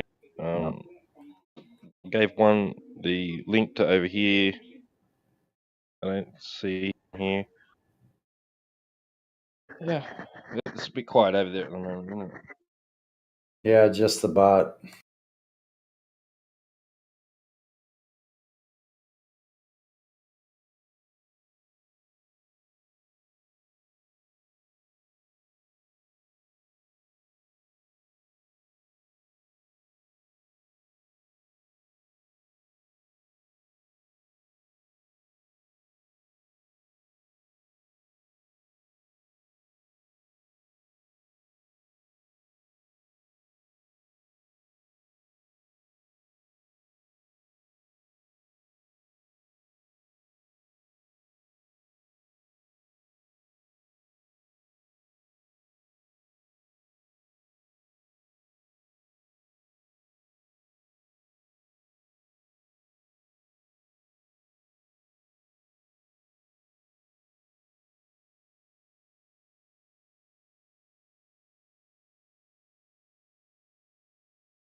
Okay, since it's dead in here, does anybody want to revisit gas? Yeah, I do. He does specifically? Yeah, Can how you do talk you about, have we can gas talk pressure about, with no container? okay, we can explain that. Can you tell me what a gas is? Collection of particles You're doing what? dispersing within their volume. What does that mean? Contained What space. does it mean to disperse? I'm only saying this because I think we have to have a good grasp of what's actually happening in our minds before we can talk about these things. So what does dispersing mean? Okay, that was probably the wrong word. They expand to fill their contained volume. What does that mean for a gas to expand? If it's particles, a collection of particles, what does it mean for them to expand?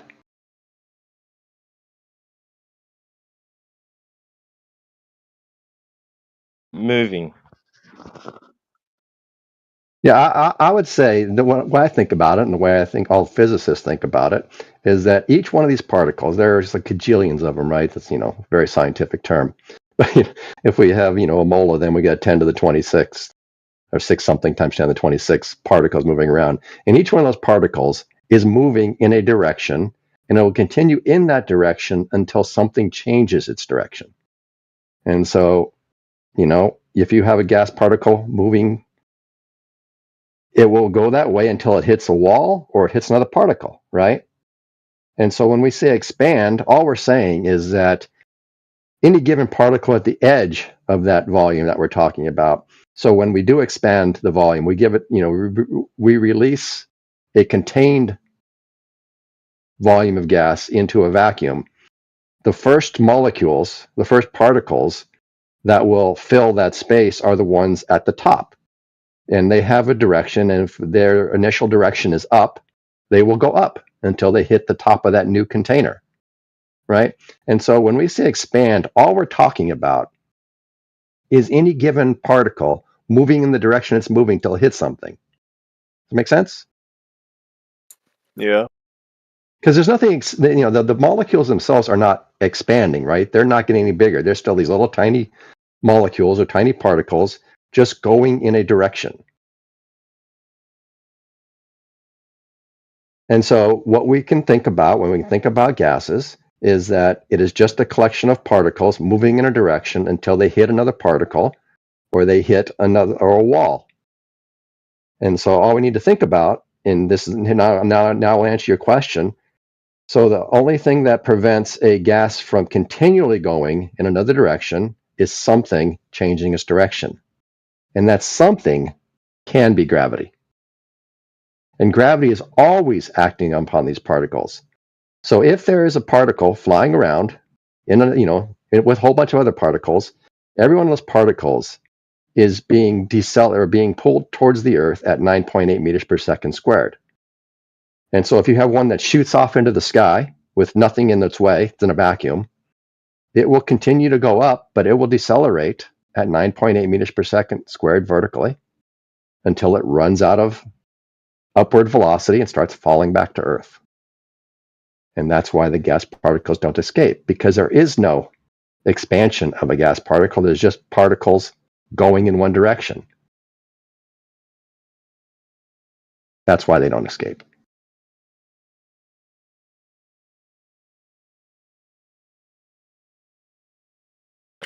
So because of gravity, essentially, is what you're saying. Yes. Well, yes, and this thing you guys keep saying about gas particles will expand to fill their space is a fundamental misunderstanding of what they're doing. There's nothing expanding. There's an increase in entropy, and it will occur if there's no containment. What does that mean? It means if you don't have containment, entropy will increase. What does it mean for entropy to increase? That means higher to lower, high pressure to low pressure, high temperature to low temperature every single time. That's what it means. But what is the temperature of a gas? Energy distribution. You guys are reading more into gases than there is. There is just particles in motion. That's all there And is. omnidirectionally, you say that because you need them to go in one direction, and they aren't going in one direction. No, they're going in all You directions. need them. You need them to stop at a certain point without Yeah. the necessity of physical containment. And apparently they're stopping when this so-called pseudo force would be the least, and then it's supposedly stopping all these gases all of a sudden when they get to a certain level. That's not true. No, that's not what I said at all. No, but that's what the paradigm They start when they run out of velocity going in the direction away from the Earth, because they are always being pulled down at 9.8 meters per second squared. Okay, well, I could defy that just by saying when they reach equilibrium, and then no more need for gravity. What do you mean? What does that mean to reach equilibrium? Then, if we understand a gas, they reach a state inside of the containment to where they cannot bounce anymore. They are so sparse and they're always bouncing. What's that? They're always bouncing. Of course they are. I know. So you said they reach a state when they can't bounce anymore. Well, they get to a point of equilibrium. What does that mean? Come on, Scott. No, I ask because it means nothing, right? There is no point of equilibrium when all there are particles bouncing. There's no equilibrium. Yeah, there is. That's what they're trying to achieve. The gases are trying to achieve equilibrium all the time. No, they're not trying to achieve anything. That's why they're bouncing in rapid succession against the walls of the container. No, they're just bouncing around. There's nothing more to it. They're just bouncing around. They're bouncing around against the walls of a container. Yes, forever. Yes, until they reach equilibrium. I don't know what. There is no equilibrium. Yeah, there is. There isn't. There is. Why do you think that? Sonny, can you let me ask this guy a question? Go ahead. All right, Scott, can I ask you a question? Of course. Okay, so I take a balloon uninflated. It's going to sag towards the floor, right? You take a balloon uninflated, yes, the rubber, the material at which it's made out of will be heavier than more dense, yes. So it will sag towards the floor, right? Yes. So how come when I add helium to this balloon, gravity doesn't hold it down? Because you have displaced more mass of the atmosphere around the balloon than you replaced it with the helium, and therefore the atmosphere underneath the balloon is pushing a little harder than the atmosphere above the balloon, and the resulting forces will push the balloon up. But if you place that same balloon in a vacuum chamber, it will fall at 9.8 meters per second squared. Pushing it up. Everything I said was true. Why would you laugh? The end, bro. Up, right? Well, you don't think a balloon filled with helium will fall at 9.8 meters per second squared in a vacuum chamber? I can't hear whoever was talking. No. Okay. Why don't you think so?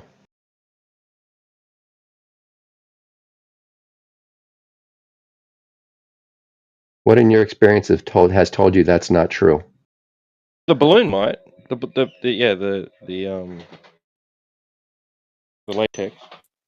No, the helium balloon will fall at 9.8 meters per second squared in a vacuum chamber. Yeah, that's just the latex, not the helium inside. No, the helium would too, if you let it go. No. It does. Helium isn't. It does not. No. How do you guys know this? What makes you think you know restricted? Because what you just said about gas. If the vacuum chamber was tall enough and you had a small enough amount of helium, those helium atoms would bounce around inside that chamber with a a bias towards the floor at 9.8 meters per second squared, and just like a know that baseball part or of your something. claim. We know that That's part true. of your claim. Right? I know. We know that part of your claim, but even within that paradigm, within that paradigm, that's separate to the balloon. It's separate to the latex, the thing containing the gas. All right. Okay. The gas is moving, right? So just because the balloon starts moving down doesn't mean the gas molecule suddenly wants to start going down with it. So there's a gas molecule inside there going up, right? And it's missed the other gas molecules, or it's bounced off them and it's reached the top, right? Yes. and it's reached it's reached the top quicker than it would have if the balloon hadn't have been moving. That's all. Just because the balloon is the latex, the container is moving down, but within that, it's independent. It's moving around independently, freely of the movement of the latex, the container. Wait, Sonny. I have a question then. Oh, sorry. So, what is a vacuum causing the balloon to lose its weightlessness all of a sudden? Why does the balloon start falling whenever a vacuum is applied to it?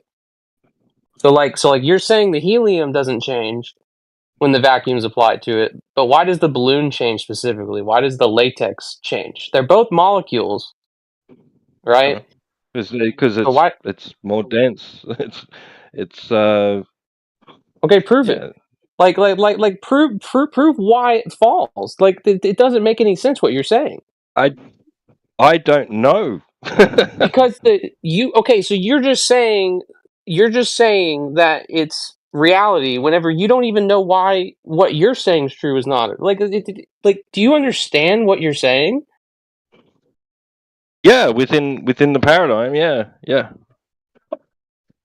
You'll say it's because of gravity. Well, you just others, admitted. I don't know about that you, but don't Scott believe. will say it's because of gravity. You just admitted that you don't believe that the balloon, right, would fall, or sorry, that you believe that the balloon would fall, but not the helium, but you have zero idea why, and you just want to believe the fact that it would fall and the helium wouldn't. Hold on a second. Let's that's- back up for just a moment, please, sir. That's kind of crazy. Usually, if somebody puts a balloon in a vacuum chamber, that balloon's going to pop, and then all those molecules are going to fill the available volume, and the latex that's been exploded is going to fall to the bottom. That's usually what's going to happen. Yeah, depending on the pressure, the differential, right? Yep. If there's more pressure inside than the latex can withstand, then on the outside, that's going to pop, right? This is true, but we could very easily fill it up with less helium, and therefore, when we removed all the outside pressure, i.e., put it in a vacuum chamber, that balloon would not pop. Yeah, probably. I mean, let's just do it. Let's not talk about hypotheticals. If someone's done There's it, let's see it. videos in chat of it. What the fuck are you talking about, dude? Okay, so no problem. So let's see. What's the video? Oh, dude, there's two of them. Okay. In chat, there's literally two of them. Right, so it falls. Right. Yeah. Right. Well, what would there be to support the balloons? Right. What would be there to support the balloons? Right. Right. Strong. No gas. That's right. So when things weigh more in a vacuum, right? That sort of debunks the whole idea of gravity. They don't weigh more in a vacuum, you dingus. So you're telling me that the helium balloon weighs the same even though it's resting on the floor in a vacuum? The helium balloon does not change weight because we take the air particles out of a vacuum chamber. What is weight? What is weight? What is weight? It's a measurement that we put on objects. It's an arbitrary number that we use to fucking measure stuff. So like pounds, for instance. What the fuck are you talking about? Okay, so how much does a brick weigh on average? I don't fucking know. I'm not a bricklayer. Well, why are you getting so irate, bro? Calm down, relax. We're just having a conversation. Chill out. No, you're just fucking saying shit that you have no idea what the actual answer is. Questions. We're having a conversation. You don't need to be getting so hostile. Jeez. So how much does like a brick weigh on average? I don't know. Maybe like 8 pounds, 5 pounds, something like that, right? 3 pounds. Irrelevant. It's irrelevant. I'm just asking. Do you want to have a conversation or not? Do you want to? You can pick anything you want, and it's irrelevant. I'm just picking something. Let's pick something. You pick something. Okay, well, there you go. Jeez. Are you okay with the brick?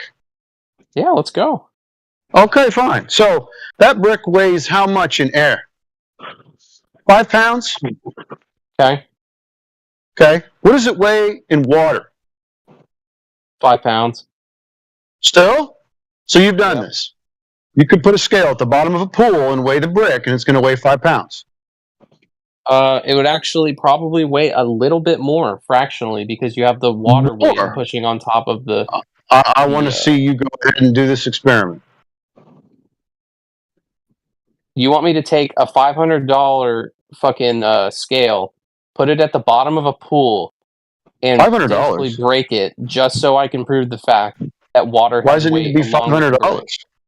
$500? What scale is you using? $500? Because water weight in a pool of 4 feet is not going to show a significant amount. Most likely, it might. I haven't We're even not checked weighing this. water. We're weighing the So brick. you're saying water doesn't have weight now? Like what? Like Bro, what's your we're not point? weighing the water. We're weighing the brick.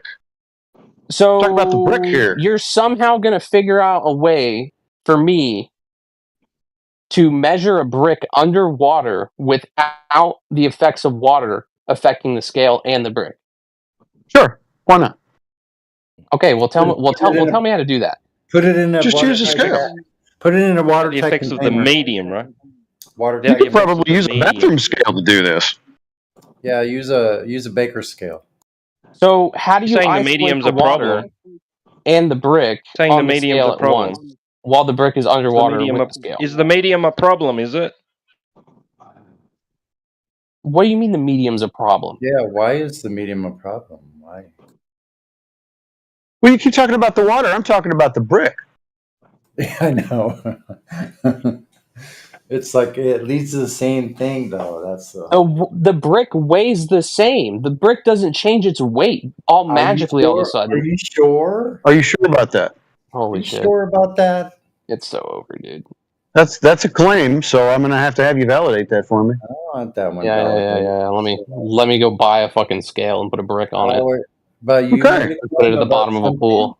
But All right, go ahead. You made a claim about something, though. I didn't make weighing any more or claim. This guy less. just made a scenario, and then just Well, denies you're- the fact that water is going to act on a weight underwater. You haven't proven anything. That's I'm creating a scenario. We're talking about weight. You said it What am weighs I the same. proving in this scenario? I don't know. I don't know what you're proving. Okay, so what's You're the point talking of about this the conversation water. then? So no, I'm talking about medium dependence. So if it weighs a certain amount in air, you're saying it's going to weigh more in the water, and I want you to go ahead and prove that. It's not going to weigh more in the water. That's not what I said. What if it weighs You less? said it's going to weigh a little bit more because of the weight of the water too, but we're only weighing Yeah, the but brick. that's not the brick weighing more. No, we're just changing the medium, That's the right? scale. That's the scale changing because the water weight is applying to the brick and the scale. The medium is the problem. You're going to say it's weighing more. You're saying it's going to weigh more. That's your claim. I said, okay, no, my claim is that the scale is going to output a higher weight, most likely, than the actual weighing it in air. Interesting. Okay. Interesting. Yeah. So what does about- this have is to that do the with same the Is that the with same a for air? helium balloon falling in a vacuum? Is that the same?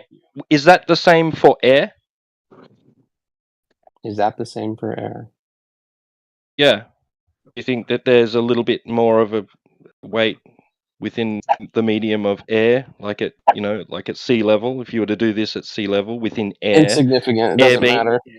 Air being a medium, like your water is a medium, right? Within which you're doing this. Gas does weighing not something. weigh gas particles down in the same manner as fucking water does.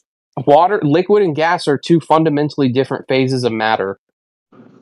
If you had a scale, they do not have the same properties, and the if you had claim that they have the precision same scales, properties is so asinine. would you it is think actually insane. Would you think it still applies? Feel it like was what like still applies? tiny fractions, nano fucking units. Hey, the difference is water can stagnate. Water can stop. Okay? Water can stop. Gas cannot. Gas is moving all the time. There are certain theoretical no, gas is moving all the time, no matter what. Water does not. If you remove So two the different air, do you mediums, think it'll right? weigh less? If you Two different remove the air, phases do you of think matter and have if you were to two waste fundamentally different effects on everything around them. Okay, but if you were to weigh your brick in air, Mm-hmm. right, and then remove the air, would it weigh less because you've removed the medium? Like if you remove the water, It it'd would. weigh It would less? technically weigh less by such a like insignificant amount of mass. It would be you wouldn't ever be able to measure it Mass isn't unless weight. it Don't was an equate the two. extremely dense gas you were freaking measuring it in. So if you're measuring it in what's like the densest gas on the face of the planet? What planet? I don't know, Earth. So How much do you weigh water when you jump in? How much do you weigh outside of the pool? Dude, you compared weigh to when the you get in the same. pool? You weigh the same no matter what. Okay, so you weigh the same no matter what the medium. Mm-hmm. Okay, prove that.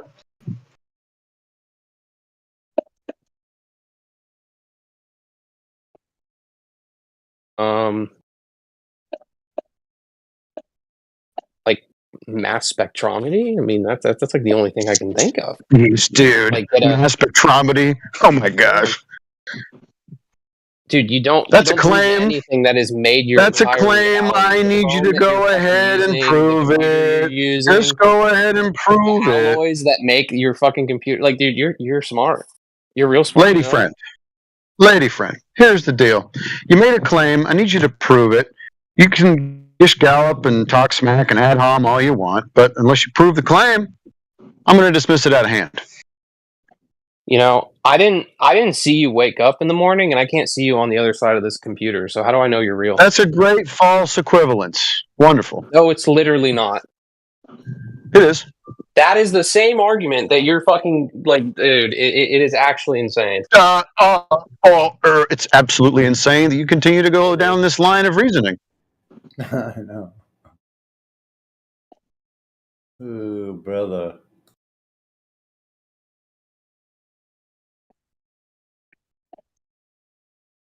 Weren't you the this guy argument that said really that about? fucking the balloon wouldn't fall though? A second ago, you said it would pop in a vacuum. Yeah, depending on the pressure differential, you know, things will explode if the differential's too great.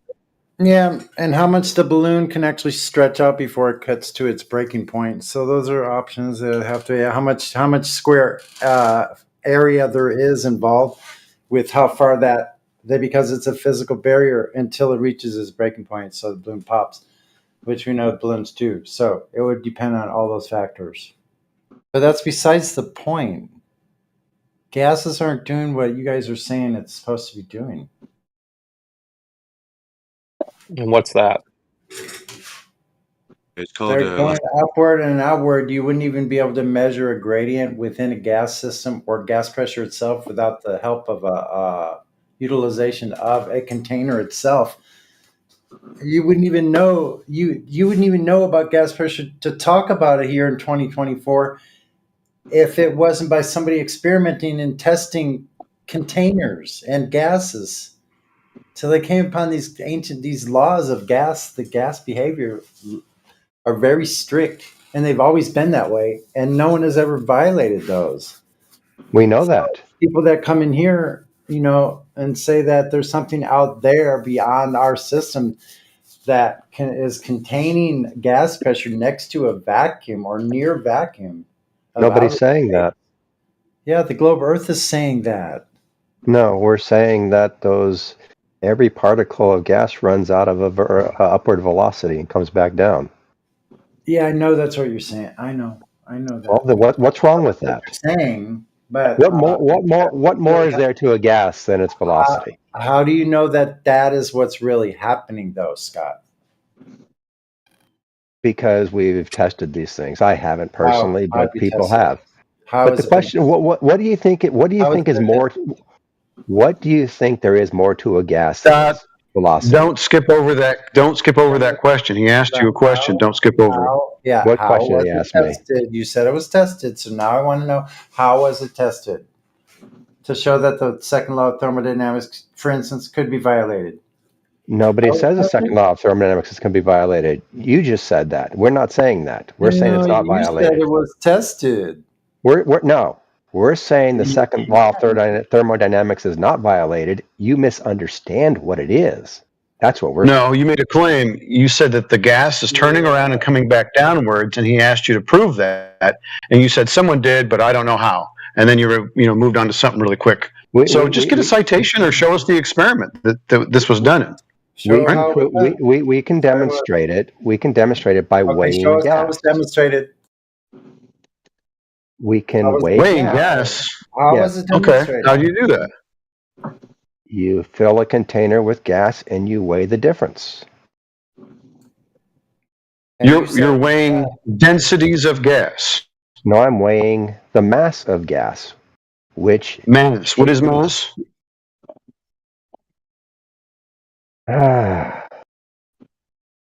Do you agree that I can weigh a gas? Yes or no?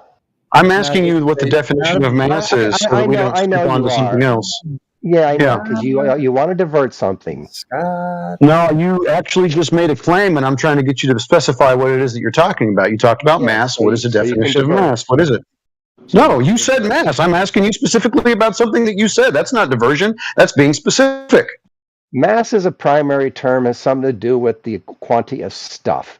There is no other word Something for mass. to do with the quantity of stuff. Yes. Mass is mass. It cannot be defined in any other terms. It can be thought of as the resistance to change in velocity. It can be thought of, another word saying that is the resistance to acceleration. The more mass something has, the more resistant it is to change. The more force it is required to move it. That's mass. Okay.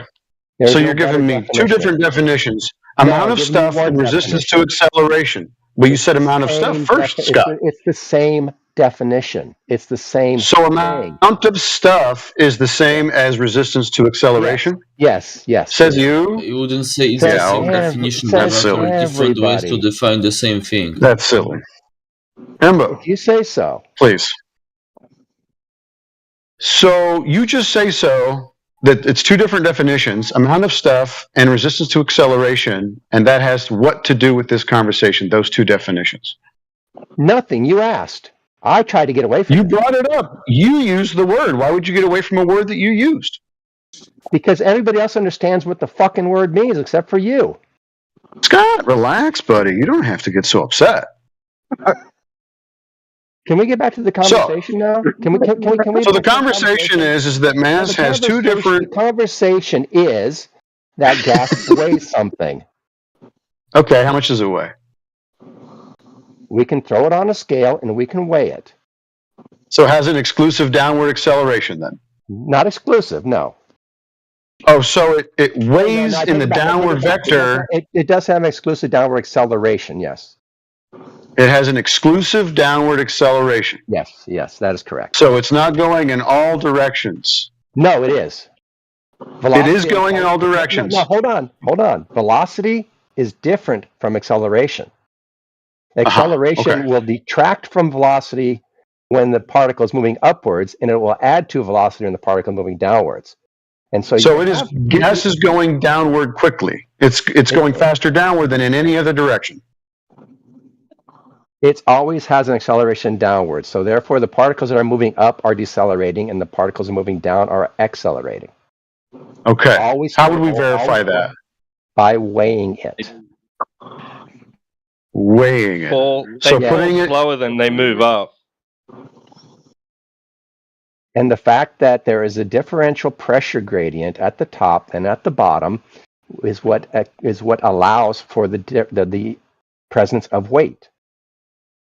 Okay. It's very easy to test this, right? We can show that the weight we measure by storing it on a scale is going to be exactly the pressure differential divided by the surface area of the container.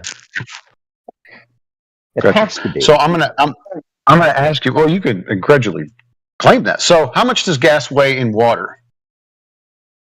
As the other guy was saying, it weighs the same. There is a buoyancy. So gas weighs the same. Why does it seem?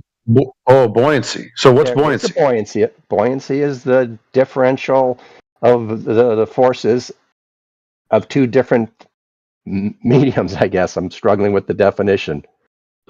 Okay, what forces? Is the I can come here with help. It's the net force between the pressure acting on the bottom of the object submerged in the fluid and the top Oh, I of like the that object. one.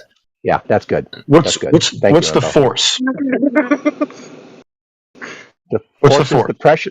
The force is the pressure differential between the bottom of the object and the top of the object exerted on it by the medium in which it is in. So this is all medium dependent. This has nothing to do with any other force then. Buoyancy does, yeah. Buoyancy, yes.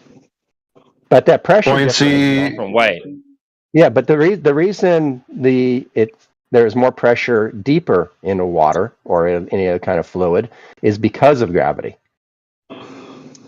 Gravity, there it is. Okay, great. So what's gravity? Doesn't matter. Doesn't matter? Well, this is the force that you're apparently invoking, right? Yes, and gravity is the attraction between two bodies. Okay, great. And you've right experimented on this how?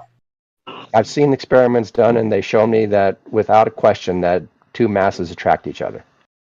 Great. What's the experiment? Cavendish. Cavendish is the experiment? Okay, great. What's the naturally observed phenomenon? Two masses attracting each other. Is that what you observed? Yes, I observe it all the time. This is a naturally. Where do we see this in nature? Everywhere. Every last thing you've ever seen is masses attracting Fucking masses. conclusion. No, it's not. No, it's not. It sounds like an effect is what you're describing. How did you isolate gravity as the cause, Scott? Don't need to. You don't need to isolate gravity as the cause. No. So you're only describing an effect, but not a cause. It's the name we give to the attraction. Okay, so it works in a lateral fashion then. It works whatever. According to Cavendish. Is it trying to prove the thing that you're observing? Trying to prove that masses attract masses? No, we can see that. What's it trying to prove then? We did. Cavendish proves masses attract masses. No, that's observed. That's observed all You the just said time. it doesn't. It doesn't what? That's what you observed. It doesn't prove. No, you observe a motion. You have to isolate the cause. Right? No, I don't. I just have to prove. You don't have to isolate a cause. So you don't have an experiment that has a validating effect for us to look at gravity and see that it's doing what you say it's doing. You just have an observation, but no isolated cause. I'm saying we have masses attracting masses. Why are you trying? Masses to are attracting masses. Saying you already observed. Yeah, we see masses. You observe it. The fact that I'm sitting on this Observe couch it, right right? now and not floating on the ceiling is a mass attracting a mass. You already decided that you've observed that happening before the Yes. experiment, correct? Yes, we have. Correct? Yes, Then why are you trying to prove it? I'm not. I'm trying to see what that force is with Cavendish. Cavendish was simply trying to What demonstrate. is it? Is it mass attracting mass? Yes. And It's the thing you said you observed before the experiment. Oh my god! You could say that the Cavendish is calculating a measurement Yes. with the goal of calculating the big G, so the gravitational constant, in order to get the exact relationship, the formula that describes how, by what magnitude these masses attract each other and on what variables that attraction depends on. Mm-hmm. So you, even though you already know that phenomenon happens, with Cavendish you want to discover the exact relationship that describes it. So more details about how it exactly happens. But the main problem here, Not proving. what would it require to prove it? What would we need to do to prove it It's in your your mind? claim, man. I know. Back to Setsu.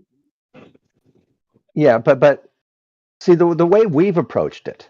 Well, this happened long before I was born. But some people out there, they saw that the Earth was a globe. They moved on with lives, and then they noticed that everything was being attracted to the globe towards the center of mass, and they wanted to understand how that force worked in terms of its degree, right? And so Cavendish went out and says, "What is this big G?" And so he did it by putting two masses next to each other and saw the force. And then he realized that, that the relationship between this force was a function of the masses and distance between the masses. And then he calculated big G. Then he moved on with life. He didn't. We didn't go back and try to reinvent the wheel. We haven't gone back and tried to reprove these things that they're solved. They're done. We've moved on. Yeah, the Cavendish experiment proves gravity. No, it's a demonstration of it, but it proves it figures out big G. That's all he was trying to do. Yeah, they knew already before Cavendish even went in his lab. He knew that masses attracted masses. Everybody did. Yeah, it should have made farming a lot easier.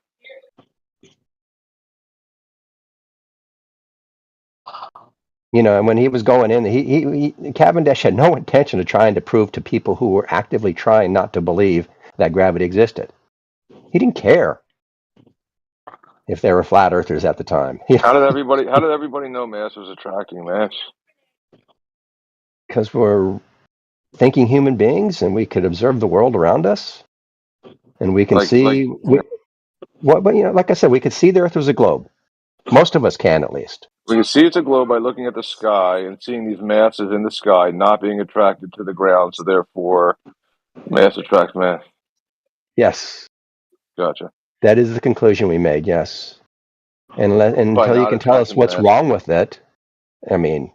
Yeah, right. By the moon not falling on the Earth, we found that the moon must be falling on the Earth. No, we found that the moon has a tangential velocity which keeps it in orbit. Yeah, every farmer knew that too. And fits in very nicely to the model.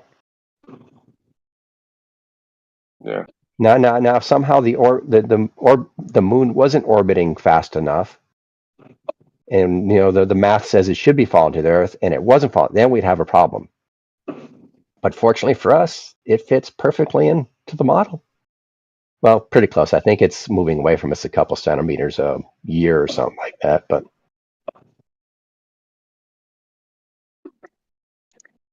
anyways, back to the gas thing. We know gas is attracted or is affected by gravity, simply the fact that it has weight. And we can tell that by the fact that we can weigh a container. We can find a pressure differential, which we can eliminate if we drop the container to eliminate gravity's effect or differential effect on the molecules within gas for that instant. We can turn the tank over and see that the pressure differential immediately changes. So what's the difference here in your idea? What's the difference between pressure and weight?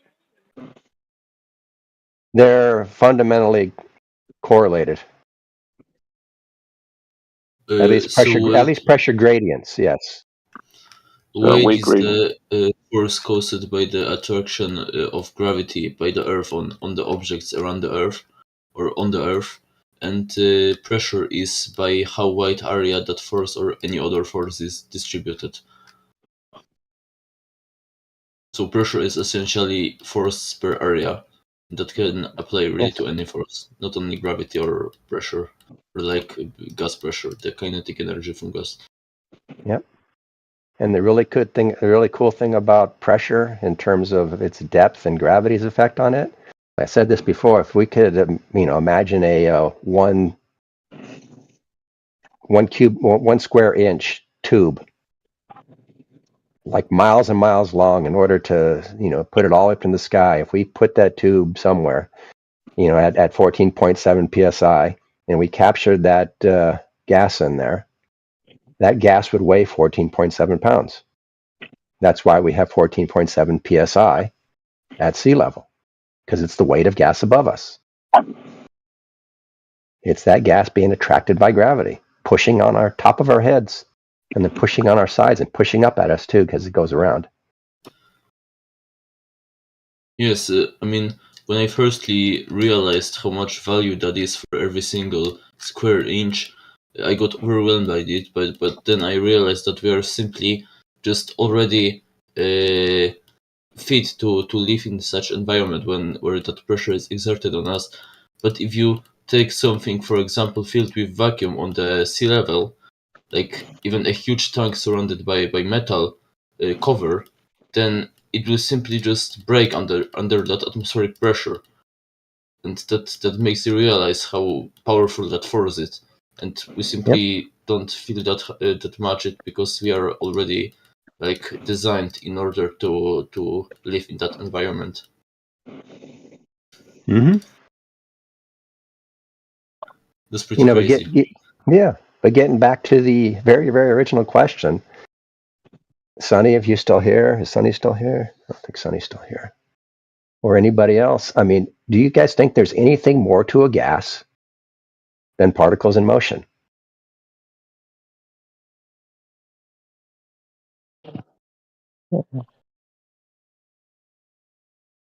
Because when I listen to you all talk, it still feels like you think there's some essence of a gas which is more than particles bouncing off each other. And once you understand that's all there is, everything makes a whole lot more sense. That'd be your same definition for solids and liquids too, then, wouldn't that be? So there's in your worldview, there's no delineation between the states of matter. It's just all particles in motion. That is nothing what I said, but Ideal gas law is separated from liquids and solids because they are different states of matter. Yeah. That's why it's called the ideal gas law. I don't even understand how you got that from what he said. What's the difference? What's the difference between a solid and gas? A solid is fixed matter, fixed particles connected together can in drop. a group. You can drop a rock. Rocks fall down. It can go one direction down. If you let That's it. that's not a good explanation of what solids are. Well, I mean, we were talking about motion and states of matter. So a rock, a solid but can gas, go one direction. But gas down. falls too. But gas falls too. No, that's not. Falls? That's not Really? Gas falls? Yes, wait, gas does correct me if fall I'm wrong. depending on its freaking gradient. What about snow? Yeah. Smoke. Is gas omnidirectional? Oh, dude, Does gas move omnidirectionally? Does gas do that? not equally. Not Kind equally. of. Not in Kind the of like presence visually of it does. Visually not it in the does, presence- kind of. Not in the presence of gravity. It does not move equally. Yeah. In all directions. Visually it does, but in reality it doesn't. What does that even mean?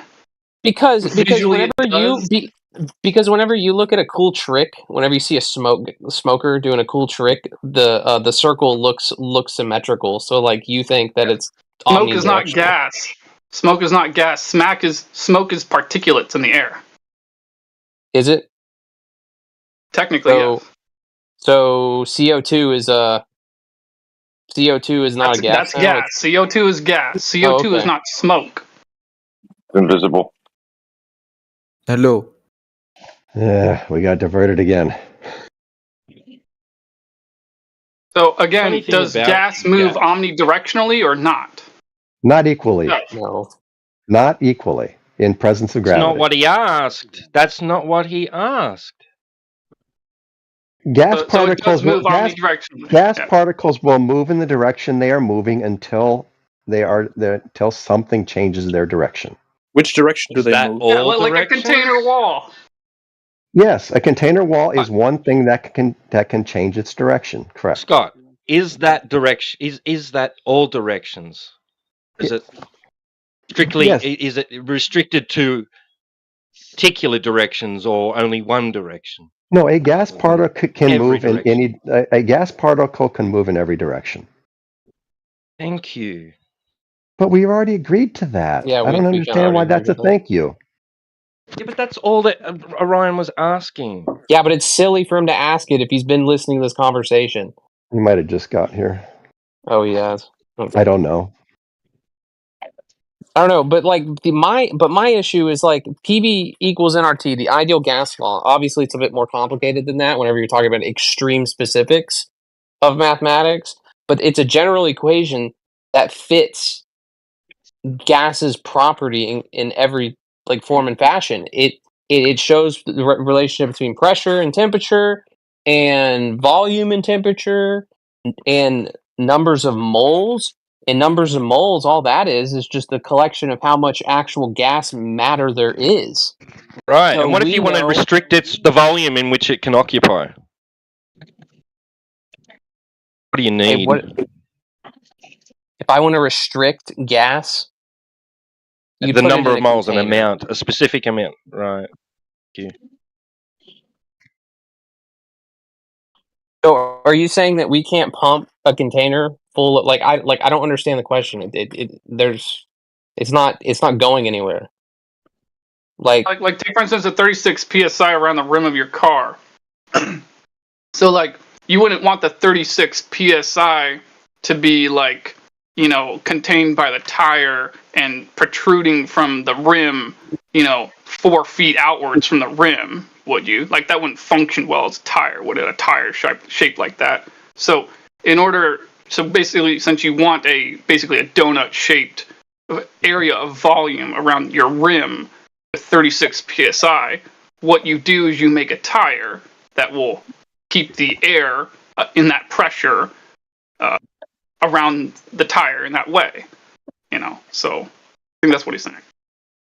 Okay. Like if you want the 36 psi to not fuck off from your tire, you got to have the tire and you got to have it a particular shape to function. okay, yeah,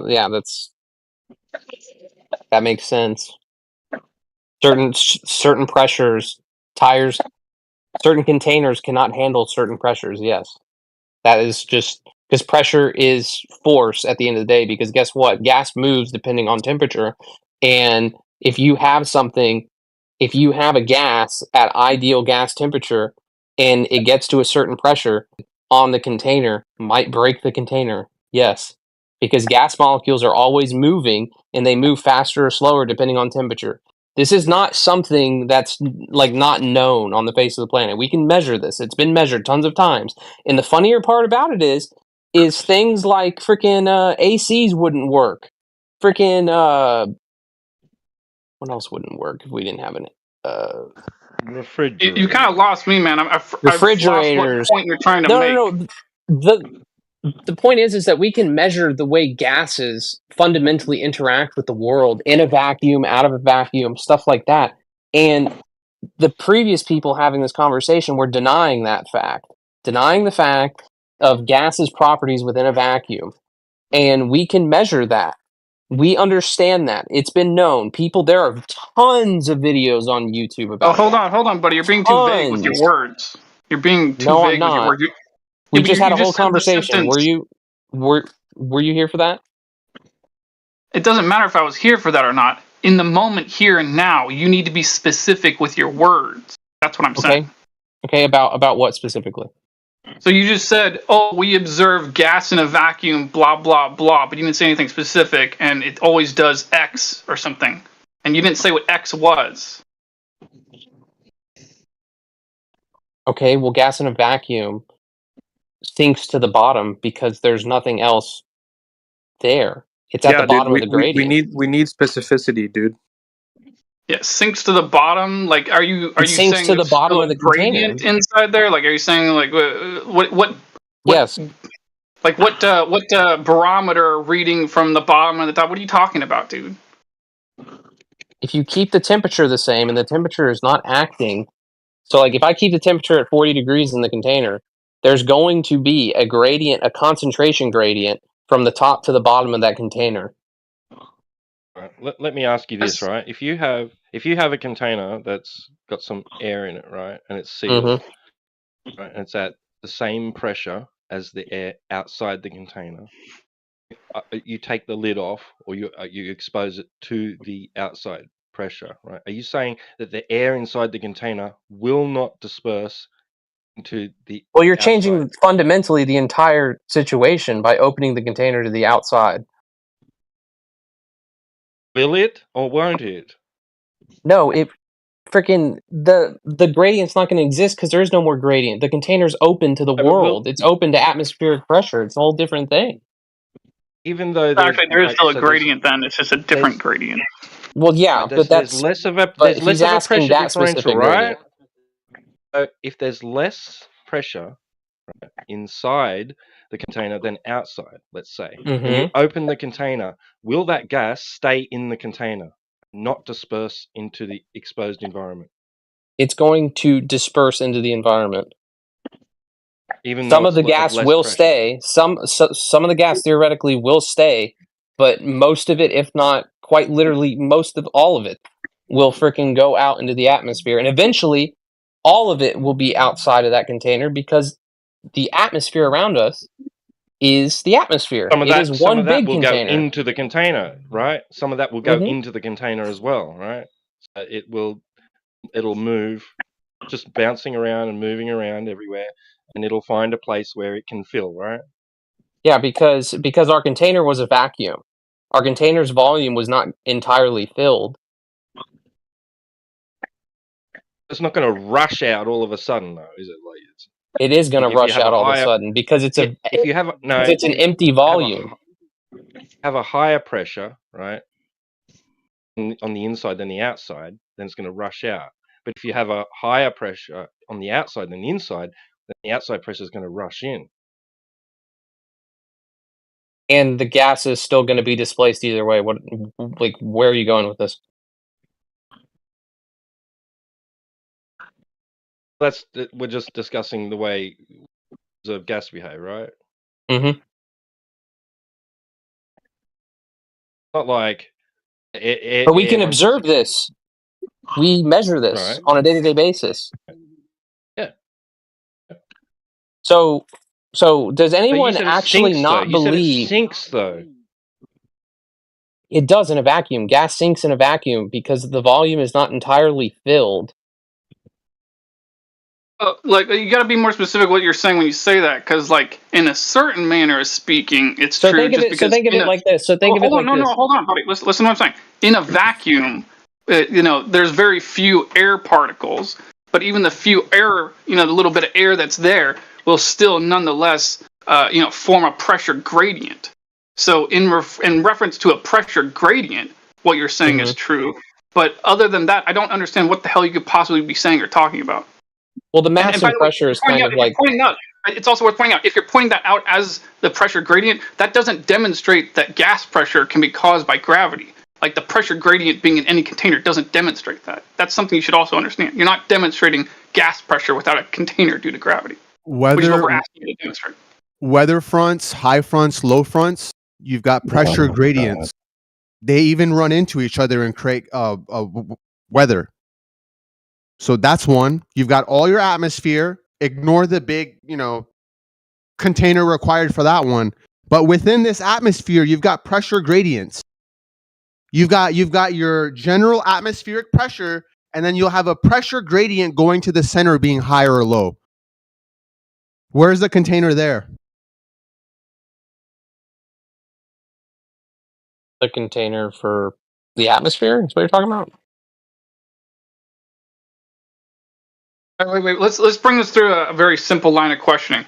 So if I walk up to my car tire and I stick a knife in my car tire, the air pressure inside the car tire will equalize with the air pressure outside, right? Yes. All right. So that's high pressure moving to low pressure in reference to gas, correct? Yep.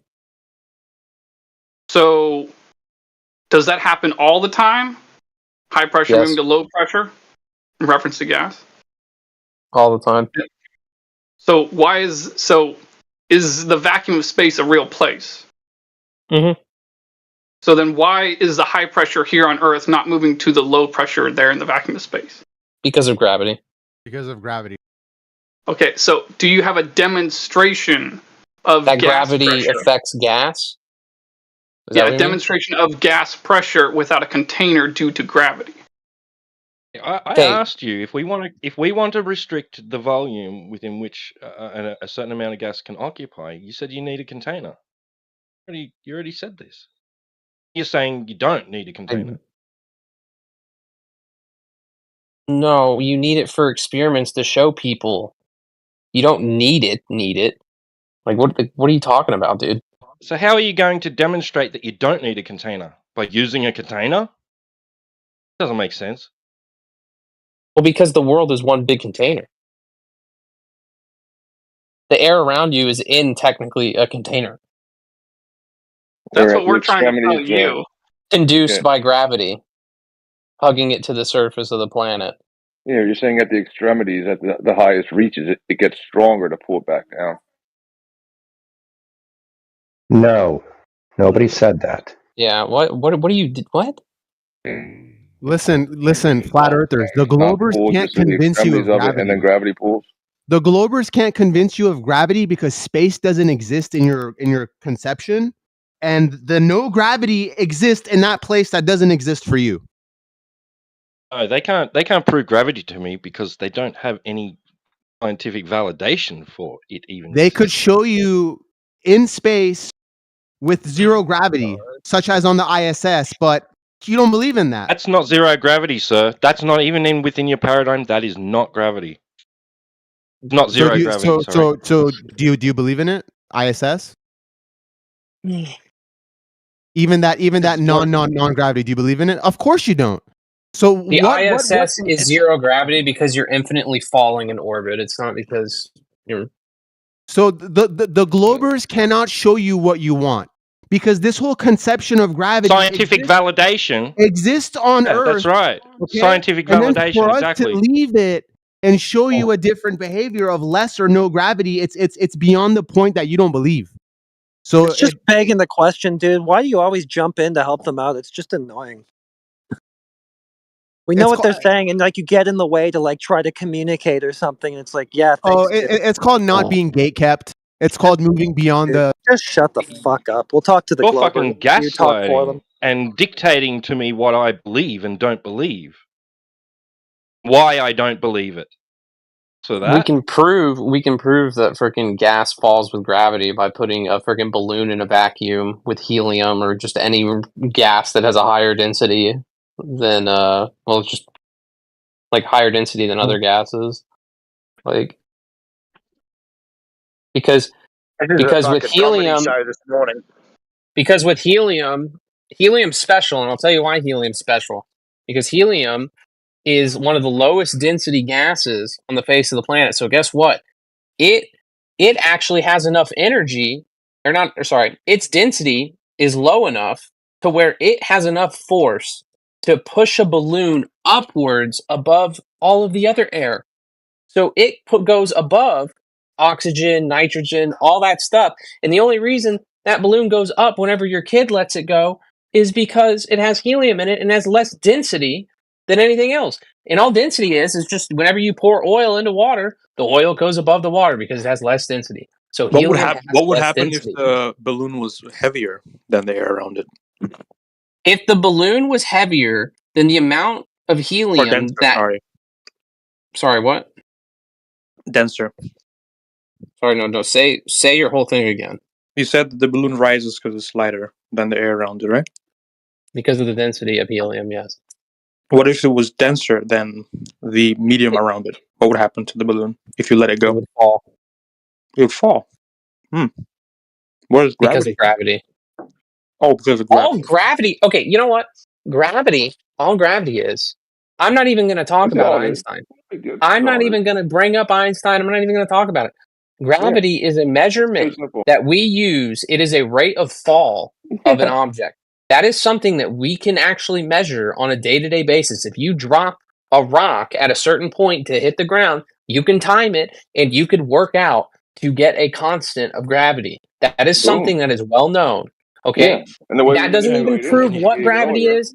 That doesn't prove any. Show me that for gas. No, I'm Again, saying I think in it's general. worth pointing out that the part we're in contention with the gravity is not really so much whether or not gravity exists or not. It's just whether or not gravity can contain gas without a container or not. That's the part we're in contention about. So you don't know. So what you're saying is that gravity. You gave examples just now of saying, listen, like, go ahead like and things, say it again. solid objects One fall more through time. the air, right? And then you change the density of the air to show different rates of fall. You said, look, if we put it in a vacuum, it does. If we take it out of the vacuum, if we put it in water, It would fall because there's nothing else there. It Right, falls different rates. because there's nothing for it to be on top of. It's like if you put if you had a container of water and oil and you took the water out, the oil would fall to the bottom of the cup. It's the same principle.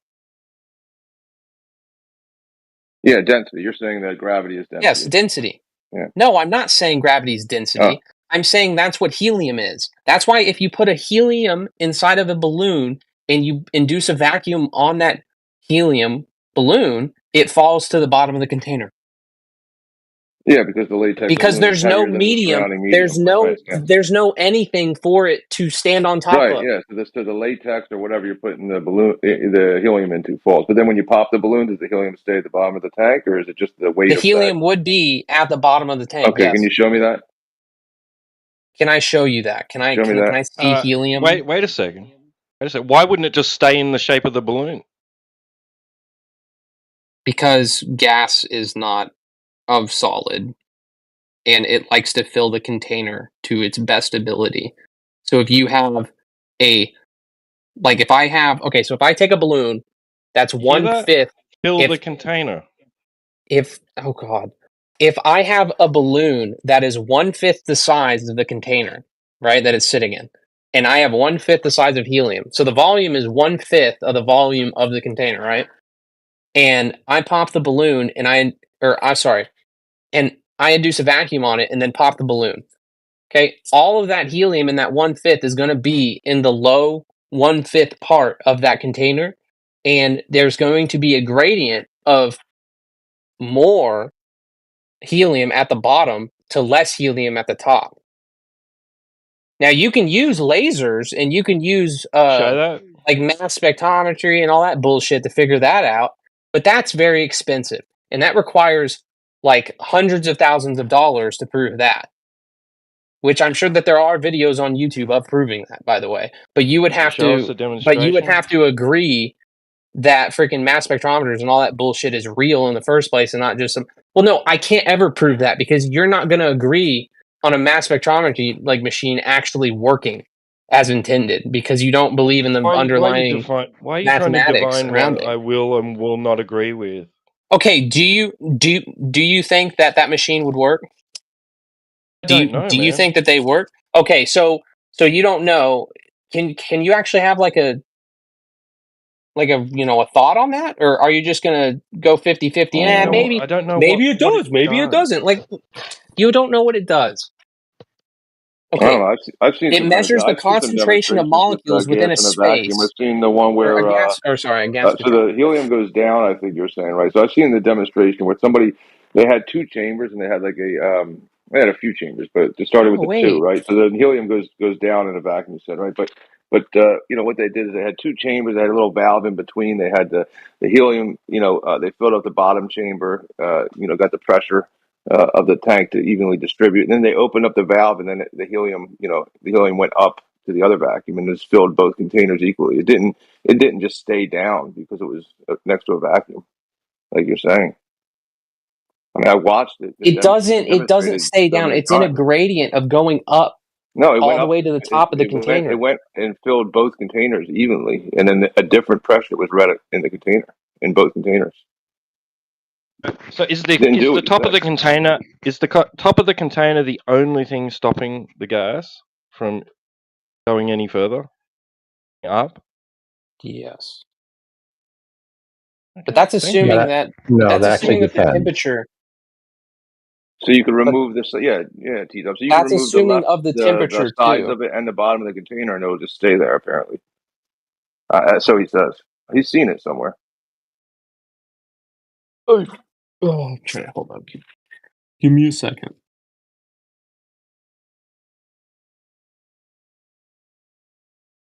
You got a box of air in a vacuum. Remove the box, and the air just stayed there. He has a demonstration somewhere. I know it costs bajillions of dollars of spectrometry's expertises, but he has it. A real simple thing. But one quick note on that person, I don't know who was saying that they opened the valve and it moved up, the helium. Yeah. Yeah, do that with it upside down. You open the valve and it also moved down if the helium was above it. Yeah, I was hoping you'd say that. Yeah, it just goes to fill the available space. There's no preference for. No, each particle will move in the direction it was moving until its direction is changed. Right. But he's proposing it'll move out of the preferred valve direction to the gas, like up down. He's saying the gas prefers to move down, especially when next to a vacuum. Because then you're ignoring pressure differential and everything. Well, but pressure If you turn it upside differential. down, and there's a greater pressure on the inside than the outside. It doesn't matter if it's valves at the bottom or the top. It's gonna fucking. Okay, but what is a pressure differential though? That would be a differential in the measured force that the gas is exerting on the walls of the container. But what causes that? I mean, literally, Moving around inside the container, colliding with the walls of the container. It's just fucking said it. Okay, but if gases are nothing more than particles in motion, why would one gas cause a greater pressure than the other gas? There has to be So the more gas pressure collisions, gradient. right? Because there's a gas pressure gradient. It's called delta X. It comes after X. No, but what is it about the gas that causes pressure at all? Why does gas cause a pressure? This question you're asking, it sounds kind of like, why does the sun shine? Like, why does the sun rise? But Why it's does the not. sun shine? Why do the birds fly? What kind of a stupid question is that? But it's not. Gas pressure. The cause of gas pressure is the gas bouncing on the walls of the container. That's what the cause of pressure is. Yeah, it's the sum of the impacts, right? It's the sum of the particles hitting and exerting a force on that wall based on their kinetic energy, correct? Yeah, but that's how I believe it. you're adding the kinetic speeds and things like that. Then you're off the reservation at that. And welcome to Container. That's all there is. Are you saying, Scott, that all that the gases are pressurized or like ionized or electrified or whatever? So that causes the pressure. No, therefore we not at don't all need what a I'm saying. container? Oh, okay. Not at all what I'm saying. So once it loses its energy or potential energy is all used up, etc., then it would just fall back to seek equilibrium. Therefore, no container required. No, Or it never am I it jumping never the gun loses, on you? it never loses its energy. It can change its velocity, which is its direction. But it always has the energy, right? I don't know. Moving. I mean, it loses its energy. No, it doesn't. A gas Yeah, it particle does. does not lose its energy. That's the nature of gas particles. I think it's elastic or is it inelastic? One of the two. Elastic collisions. They do not lose their energy. It's conservation of momentum. Yes, and so what? What's your point? Well, it seems to me you guys keep getting all these things wrong about gases because you're really not clear on what they're doing. Oh, and that makes the Earth a globe spinning in the vacuum No, of it space. does not. No, it does not. They're getting it wrong when we refer to like studies of how gas behaves.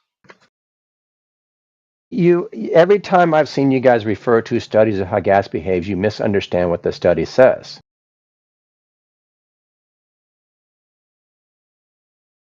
I'd like to point out, by the way, that the gas would go to the bottom of the container if the gas was approaching absolute zero.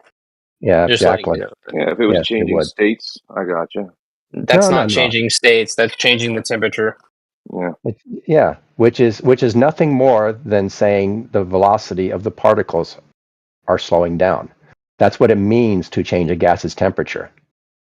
It's to take velocity out of the particles. By changing the square or slowing footage of the container.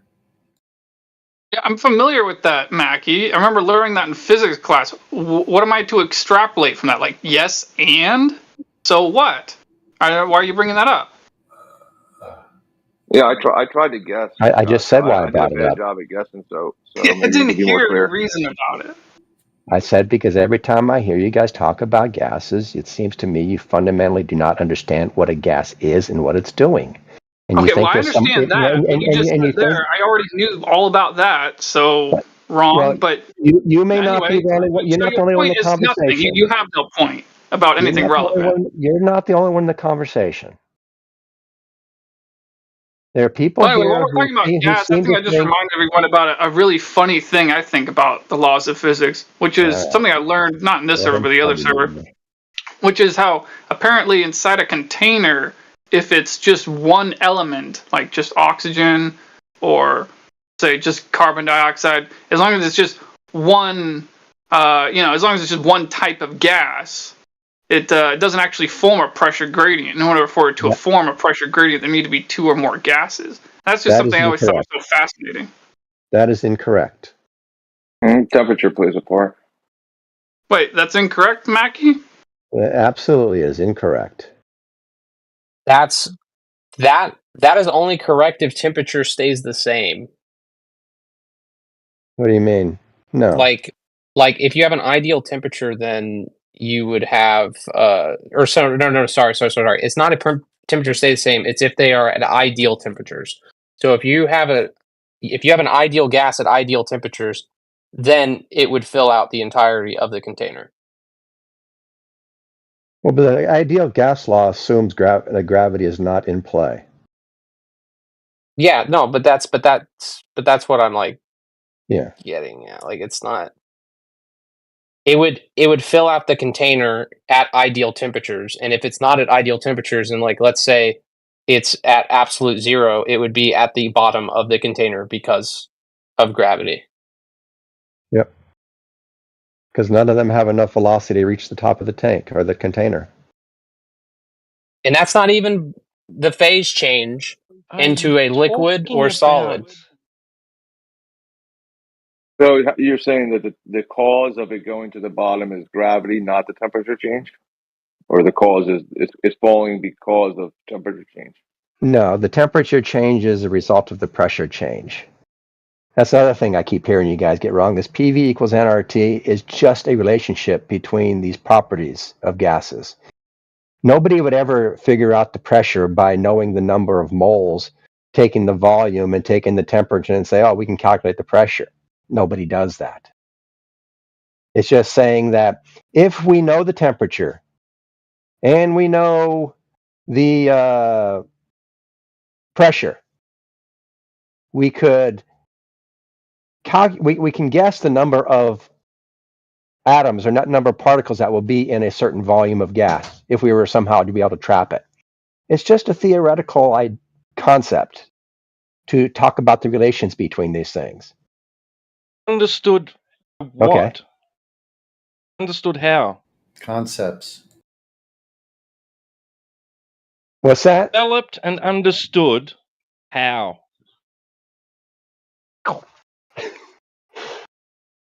My youngest is yelling at me that I'm getting my physics wrong. 1 sec. I'm not hearing somebody. Wait, is someone else talking? Or me? Well, somebody asked how like PV and or the ideal gas law is like applied. I think in the world. I think that's what they were meaning to ask. It's like not how do we really. like how do we know?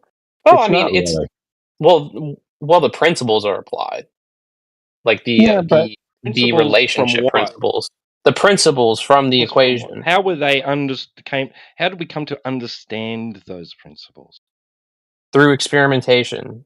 Yeah. Just because Right.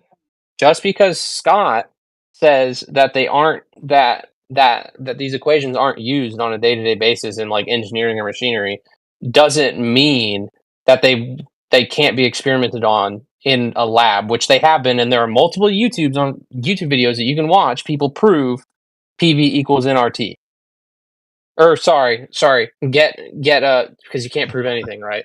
I disagree. Freaking you get very, very accurate answers based off of PV equals nRT.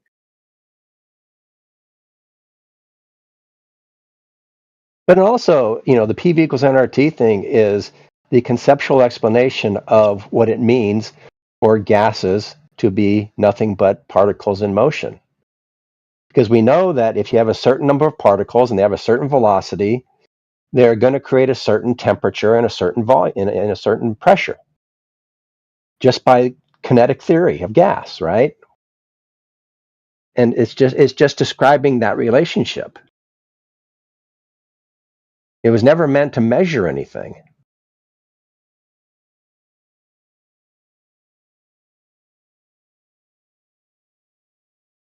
And I'd be really curious to see if it was done by measurement or if it was or experiment and not just a conceptual idea.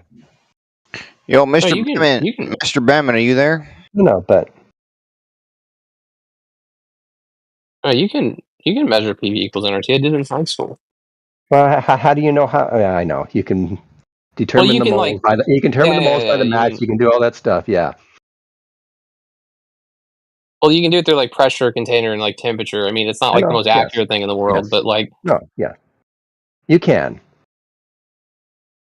But when you understand that temperature of a gas is nothing more than the average kinetic energy, and that the pressure is just the number of moles times the kinetic energy, you really realize, oh, this is the relationship between things. PV equals NRT just describes that relationship. It describes the terms themselves. Because molecules don't have a temperature, right? They just have a velocity. They don't get hot. And I think, when I listen to people here talk, I think they think somehow these particles are getting hot. No, their velocity is the heat. Yeah, right. But yeah, you're assuming that there's a particle there measured from the heat, though. I mean, whatever. It all fits into a nice, neat little kinetic theory. It's a nice little model of just heat and imagining a particle doing a thing. Yeah, but we have really good evidence that particles exist. We have really good evidence that every one of these atoms that can turn into a gas really do exist. We know oxygen, we know nitrogen, we know hydrogen, neon, Hey, I got a freon. question about that, Yeah. Mackie, what you're talking about there. So, like, going back to what I said to the other guy, if I, walk over to my car tire and stick a knife in my car tire, and the 36 psi finds its equilibrium with the psi on the outside of the car tire, you would call that high pressure moving to low pressure, correct? I would if I knew the person I was speaking with understood what a gas was. Is Because air gas? what it technically is the particles that were moving in the direction of that hole you just introduced will keep moving in that direction until something stops them. And they will encounter other particles on their way out of that hole, but they will have a greater velocity than the particles they hit because they were under greater pressure, which just simply means they were at a greater velocity. And they will move out, and then they will move out into that area where there are gas particles of lesser velocity, and they will hit those, and their velocity will, after multiple collisions, and almost instantaneously, because those collisions are so close to each other, they will take on the velocity of the particles in which they are now immersed. Okay, so I'll ask again, is what you just described there, is that entropy, yes or no? I wouldn't call that entropy, but I haven't really never had a good handle on entropy. Hold on. Hold the presses. Why does it matter what we call it? Because we're being specific with our words. We're not a bunch Yes, I of know. fucking mumbling children. That's why. But I can't be any more Don't be specific than I scared, just Scott. talked about. Don't be scared. Don't be scared, Scott. He's I'll try not to. afraid to even say that it's entropy when I stick a knife in my car tire. Like, he's afraid to even say that that's entropy. That's how freaking crazy this guy is. Like, I can't start the conversation. I can't get to the next part of the conversation, so I'll just end it right there. My understanding of entropy has something to do with heat, and I'm not sure where the heat changes in that equation. Where does the heat change?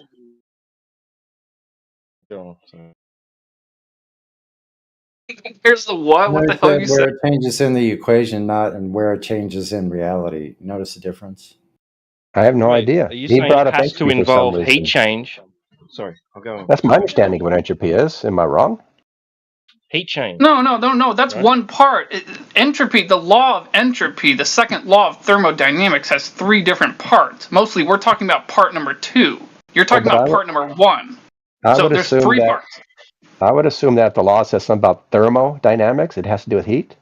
Am I wrong? Yeah, again, there's 3 parts. You're talking about number 1. We're talking about number 2, not heat. We're talking about pressure. Number 2 is pressure. What does it say? It says high pressure moves to low pressure. Under what circumstances? Every circumstance. I don't think it would say that. Oh my god, that's what a fucking law of physics is, you idiot! Wait, what did you say the second law of thermodynamics is? Just say it one more time for me.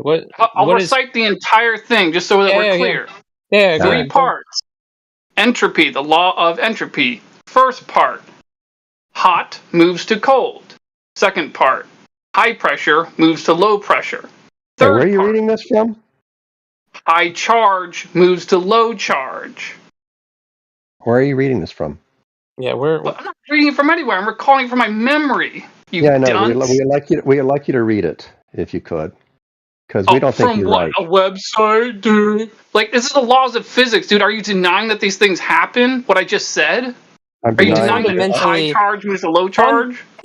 Fundamentally, you're just leaving out context of like the law of thermodynamics. No, there doesn't need to be any context. It's a law of physics. It's but in you're not context. stating the whole law. Like no, it doesn't make any sense. It is in context. No, hold on. It is in context. It is in context as the law of physics, as in it happens that way all the time.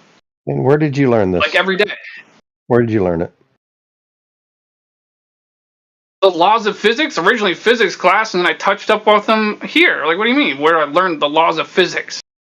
Yeah, I don't think you did, though. Okay, so are you saying that the second law of thermodynamics is something other than what I stated? I'm saying there's going to be more words in it than you had. Huh? I didn't bring it up. I didn't bring it up, and I have no idea how it fits into the conversation we were having. So. Yeah, we're talking about gas pressure and entropy. That's what we were talking about? I wasn't. Yeah, we were. And nobody else was. I was talking about that with you. You asked me about entropy. I said I didn't know much about entropy, and I didn't say I told you I don't know how it fit into what I was trying to talk about.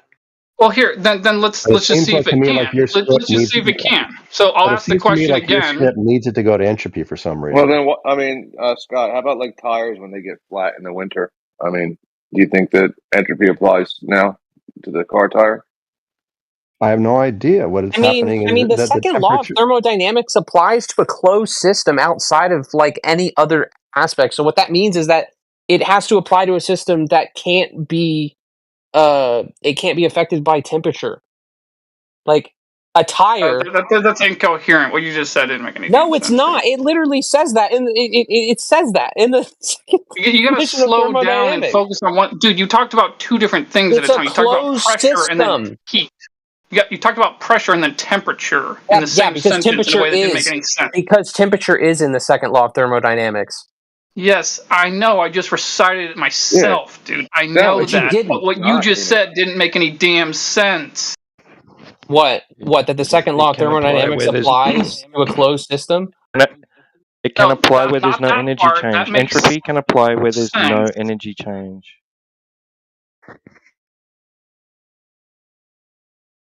Because the second law of thermodynamics only applies in a closed system. Here, let me ask you this, buddy. Let me ask you this simple question. So simple, a child can answer it. If I walk up to my car tire and it has 36 pounds per square inch, 36 psi on the car tire, I walk up to it and I stick a knife in it and pull the knife out, and then the car tire goes flat, would you call that entropy, yes or no? As opposed to what? As opposed to, I didn't ask you as opposed to what. I just said, would you call that entropy, yes or no? Hello? I mean, is anybody there? Entropy is like a part of the equations, but it's not just one thing. Like, hold on. You might be a little confused. Let me recite it for you again. The second part of the second law of thermodynamics states that high pressure moves to low pressure. I walk up to my car tire, I stick a knife in it, pull the knife out. Is that entropy or is that not entropy? Is that entropy, yes, or not in entropy? In a closed system. The closed system or not, that's not part of the question. Answer the fucking question. But that's what the second law of thermodynamics is applied to, is closed systems. That's not a closed system. Oh, well, actually, I don't know. I think that might actually be technically true, which, if that is true, only demonstrates my point further that, yes, we are inside of a closed system. Even outside of the car tire, even outside of that 36 psi, the air pressure we are breathing here is inside of a closed system. Yes. I mean, if that is even true what you just said. And also, entropy is like it's like a concept of disorder, like how disorderly a system is, and entropy is a measurement of disorder, which is directly proportional to temperature. So No. Hold on, is going to increase. Let me finish my line of questioning before you go off on the temperature. We're not talking about temperature, dude. Forget about temperature. We're not talking about temperature. I can't say that enough times. All right. But furthering my question, the whole reason why I was even asking this in the first place, I haven't even gotten to the point of why I was even asking that question in the first place. So I'll ask you again. Yes or no? If I pop a hole in my car tire, is that entropy that I see happening right afterwards, or yes, it is? Can I get you to say yes on that? But the second law of thermodynamics is not that. Like you're just like not actually. Dude, stop, dude. Listen, is there an example in nature where high pressure moves to low pressure and it's not entropy in effect? But he's invoking the second law of thermodynamics, and that's not the second law of Fucking thermodynamics. answer the fucking question, dude. I'm not talking to you though. I'm talking to this guy. Well, no, he's kind of asking a question that I would ask too. It's a logical one. Like, are you trying to But say it's not that? the same question. So hold on. Wait, hold on. Let me ask this a different way. If I walk up to my car tire, I stick a knife in it and pull it out, and the air and the gas pressure inside finds its equilibrium with the gas pressure outside, are you trying to say that that is not entropy? Are you trying to say that is that what you're trying to say? That's not entropy. Entropy isn't gas moving from a high state to a low state. Entropy is a measure of disorder. Dude, entropy is not a I think physical you should just thing. put yourself. My suggestion to you, dude, is just put yourself on mute and try to listen and think critically. That's just my suggestion. Dude, you're not even reading critically. That's not even what like Globers believe freaking the second law of thermodynamics is. Like you're just actually just misinterpreting it and just saying it as your own thing because you just don't understand. A very orderly state of disorder that you can calculate every time that follows a specific law. It's very chaotic.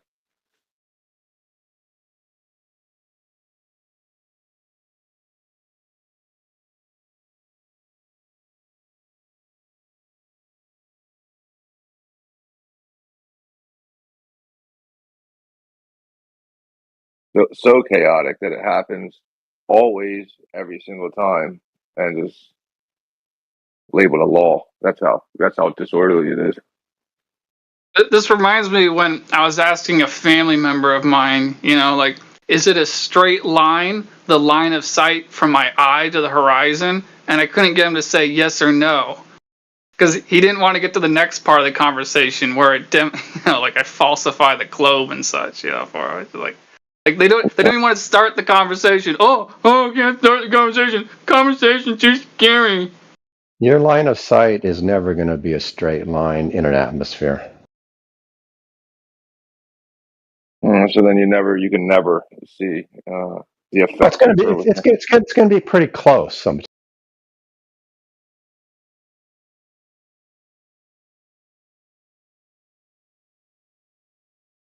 Scott's the fucking punching bag. It's ridiculous. Maybe change the nerdy looking like headset and wave or something. I don't know why you get picked on so much.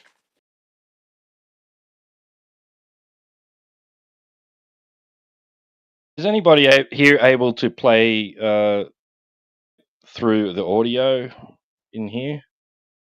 I just posted.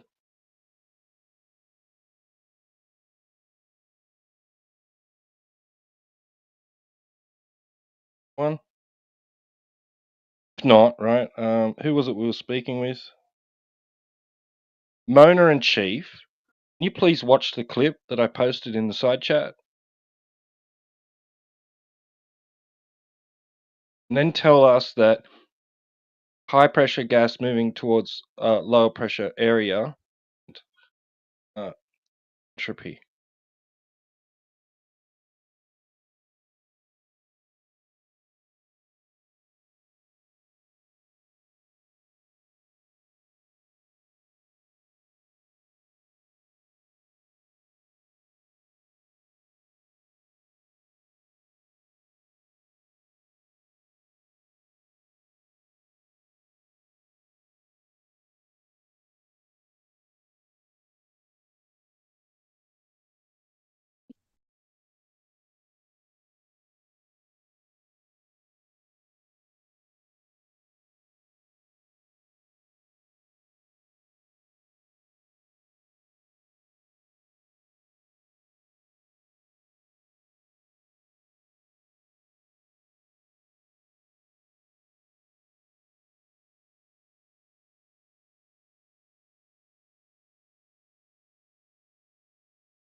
that he says there's no energy change, there's no temperature change, only entropy.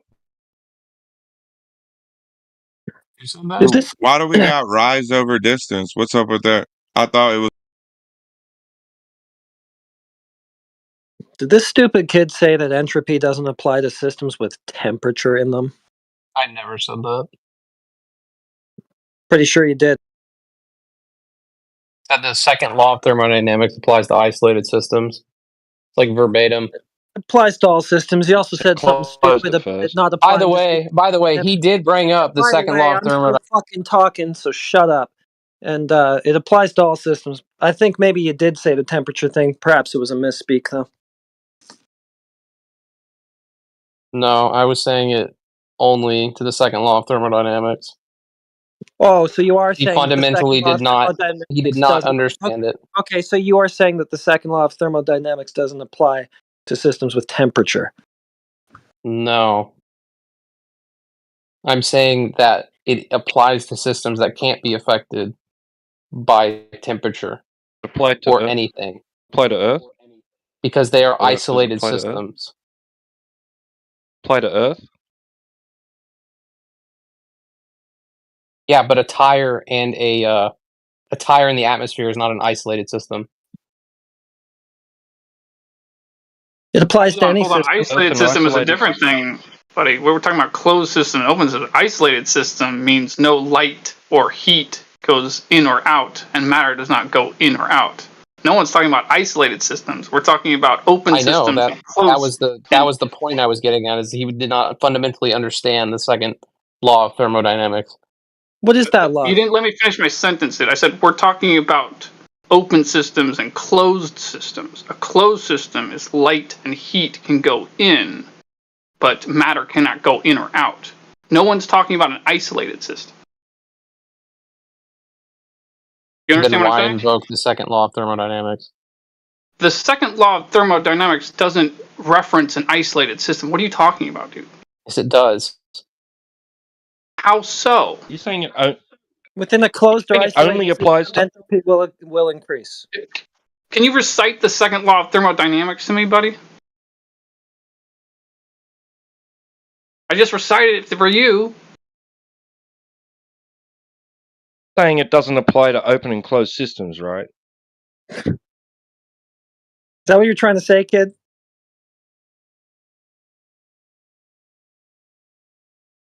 Second law of thermodynamics states that the state of the entropy of the universe is an isolated system will always increase over time. Second law also states that the changes in the universe or entropy in the universe can never be negative.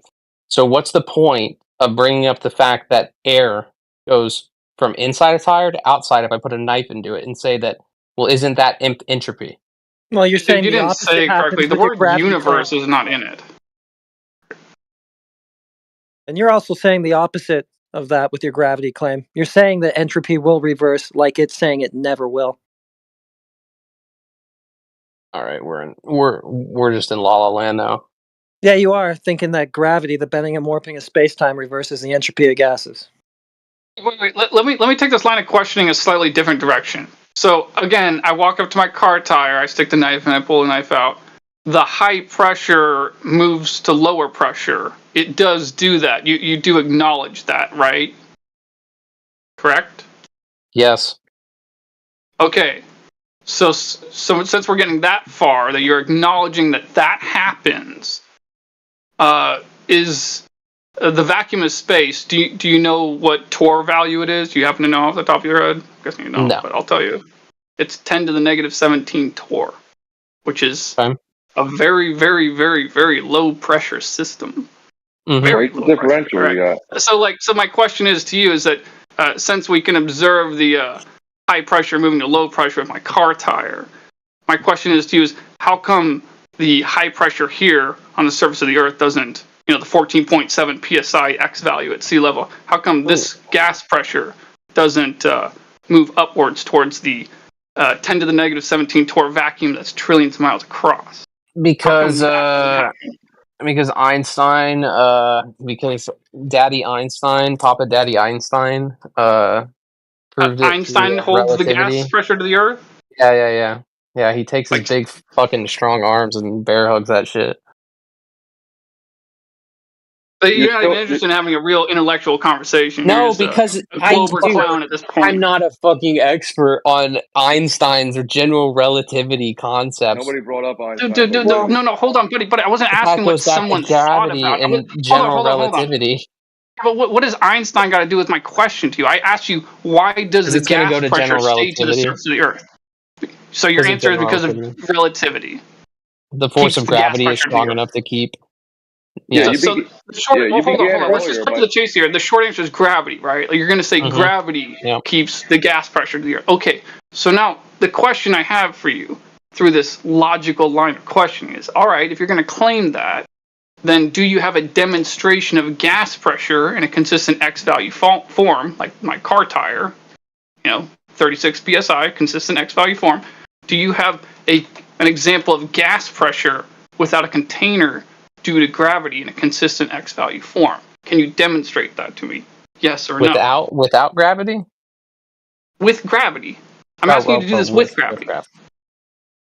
So basically demonstrate gas pressure without a container due to gravity, caused by gravity. At what temperature? Doesn't matter the temperature. It has to be a consistent X value form, like how we have consistent 14.7 psi at sea level. Matter, though. Okay, whatever. It can be whatever temperature you want, dude. I don't care what the temperature is. I'm just saying, demonstrate gas pressure without a container due to gravity. There's no temperature involved in that. What I just said. So, to demonstrate the pressure of the atmosphere. Well, we do that with altimeters and stuff like that. No, hold on. I can make this more simple. Let me make this more simple. Can you demonstrate 36 pounds per square inch gas pressure, air pressure, around the rim of my car without a tire due to gravity? Can you get gravity to do that? Yes or no?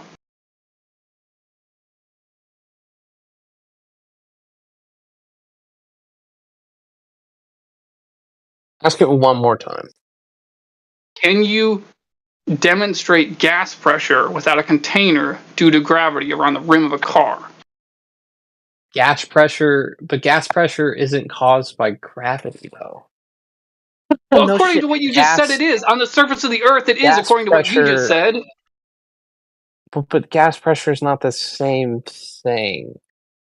Like, dude, gas pressure is like... Gas pressure applies to containers. In the Earth is pulling. Yeah, no shit. But it goes back to gravity. That's the problem. It goes back to gravity. Gravity holds. The problem is you can't demonstrate that. All you can do is I can't demonstrate gravity because yeah, of course. Because I'm not massive. I'm not like fucking because 12 it's just feet. an idea. Because it's just an idea you have. It's not something physical that happens in the real world that you can demonstrate. An idea based off of multiple experiments that have been done. That's how we conduct science. Well, listen, either you're going to show us those experiments or just stop cutting in. You want me to show you the thousands of experiments that demonstrate you already failed. Yeah, you don't have them. You're asking me my question back to me to stall. Sit down. You can prove that, like a container. You can prove that you can prove that gravity has an effect on. Yeah, you began with the gases at the extremities, right? Or you're saying real high up in the air at the extremities would then reverse entropy and then come back down. That was what you stated earlier, right? That they would not continue to fill the available space. That something would occur very high up in the atmosphere. Well, it just goes back to the fact it goes back to the fact that as gas tries to leave Earth, because it is always trying to leave the face of the planet. Gas is always trying to leave. It just gets to a point where as those molecules are pushing upwards, the force of gravity slows them down enough to where it shoots them back. So you just like to repeat your claim, right? We're asking for demonstration, not repetition of the claim. Demonstration a demonstration of demonstration. You're just saying things. Back it up. A physical demonstration that gas is affected by gravity would be freaking a vacuum chamber with a helium balloon, and the helium balloon. No, don't use the container. Don't use the container. But you have to use the container. Do you know why? Yeah, no shit, dummy. No so you have shit. 2 containers in your example. You got a vacuum chamber, which is contained, and you got a fucking balloon, which is contained. Yeah. Nice try.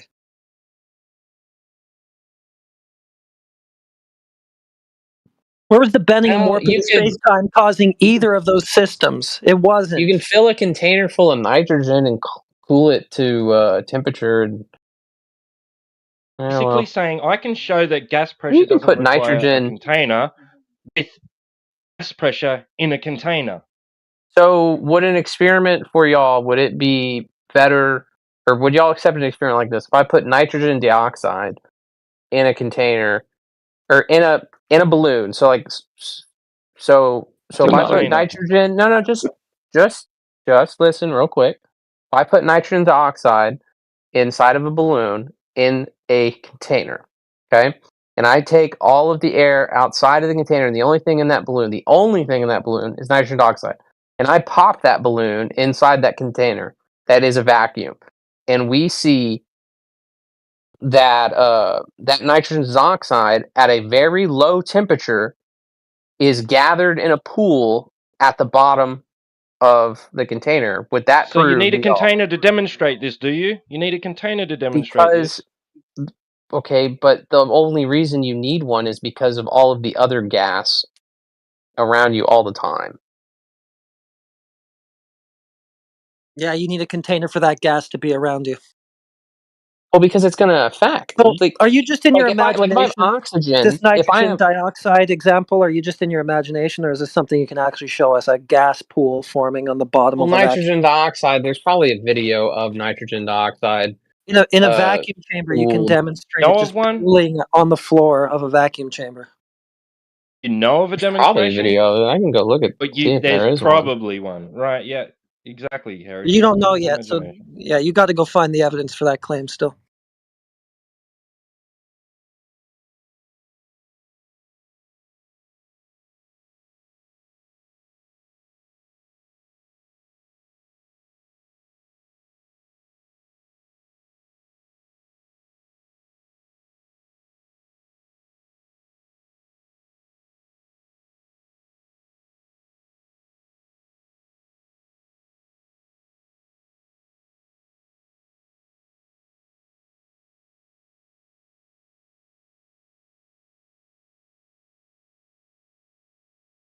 And it's ridiculous. If it pulled at the bottom, then it wouldn't be doing what gas does. It wouldn't be a gas. No, because gas at absolute zero, its characteristics are that of it would just fall to the bottom. It's not a gas. Absolute zero. It's not a phase change, man, and you're like denying it. There's not a phase change. Zero what? What do you mean absolute zero? Zero what? As a gas approaches absolute zero, it takes on different characteristics. Absolute zero what? Absolute zero, the temperature. No such thing. There's no such thing as absolute zero? Try and achieve an absolute zero state. Temperature. I said as it approaches, by the way. So you know. As it approaches. Right, okay. Yeah, well, I've been saying that, so I'm sorry you didn't hear that. Yeah, right, so No Tanks is right. You're talking about phase change. No. Because some if I'm not mistaken. Give me a second.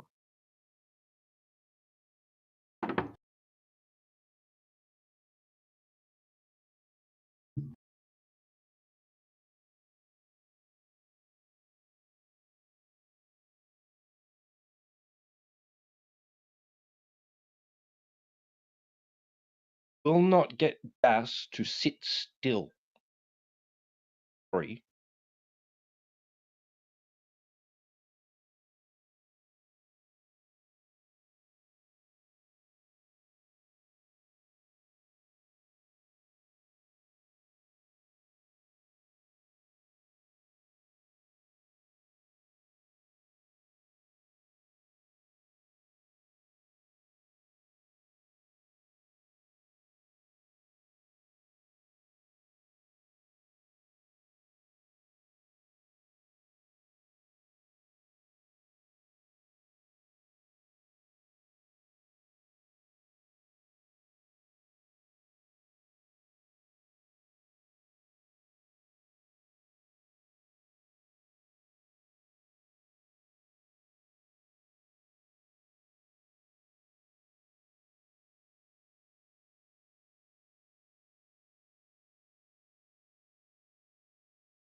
even if you could demonstrate there's a super significant difference in pressure, right? At the top of a difference in pressure between the top and the bottom of a container, you're just asserting why that is the case. And you're doing it with a container. He also really screwed up talking about cooling a gas to absolute zero because it would become a liquid and probably thereafter a solid long before. Yeah, as it approaches. What temperature does nitrogen dioxide liquefy at? No idea. Don't Not keep even those things in fucking my... close to absolute zero. Yeah, but as they approach.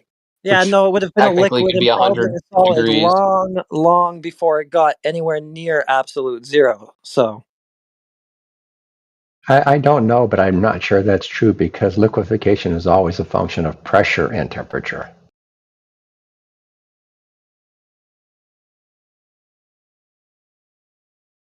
Yeah, you're right there. I guess it would depend on the pressure in the vacuum chamber. I just don't understand where this goes against any model if gas is affected by what is quote unquote gravity. Like it because like flat Earth. I mean, like, you keep invoking gravity, but you haven't really invoked it to save you, right? You've invoked temperature, you've invoked pressure, you've invoked containers, and then he said, but let's just say it's all gravity. Let's just accept these actual forces that we can manipulate in reality, and let's just call it gravity. But we know it's not. We know it's heat, or etc.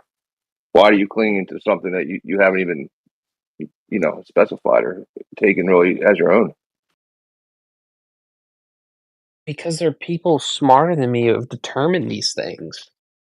But you just determined that it wasn't those things. You were like, it's definitely not those things. It's definitely like, a change in temperature. We can have the effects with the change in temperature. We can increase, decrease the volume, changing the pressure, and that will make the difference. But it must be gravity, even though I know it's these other things.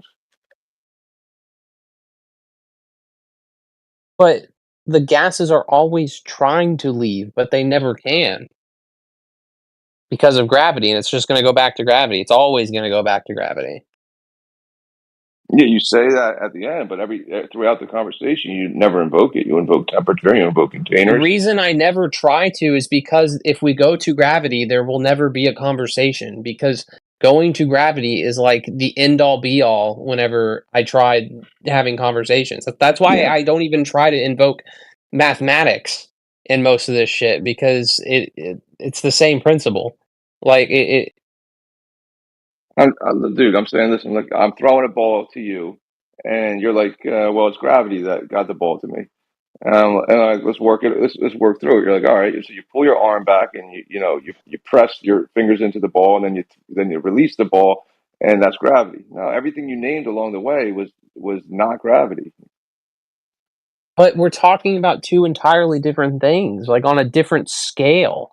And then and then you go into gravity being like gravity is essentially, mass affecting the fabric of space and time, therefore creating, a freaking gravitational pull, a force acting on space and time, throwing everything at that mass around it. So there's a force for the mass to collect everything on, and that force is just stronger than the freaking gases trying to escape and fill the void of space. Yeah, but when does it? Yeah, but That's you said it gets stronger at the extremities. Again, you're saying you're saying that, but you're saying gravity at the surface is not strong enough to hold the gas down. That's why it goes in all directions and then keeps rising. Like you said, a helium balloon will rise because at the surface gravity is strongest, but somehow it's escaping. But then when it gets to the extremities of outer space, it quadruples its strength, reverses entropy, and comes back down.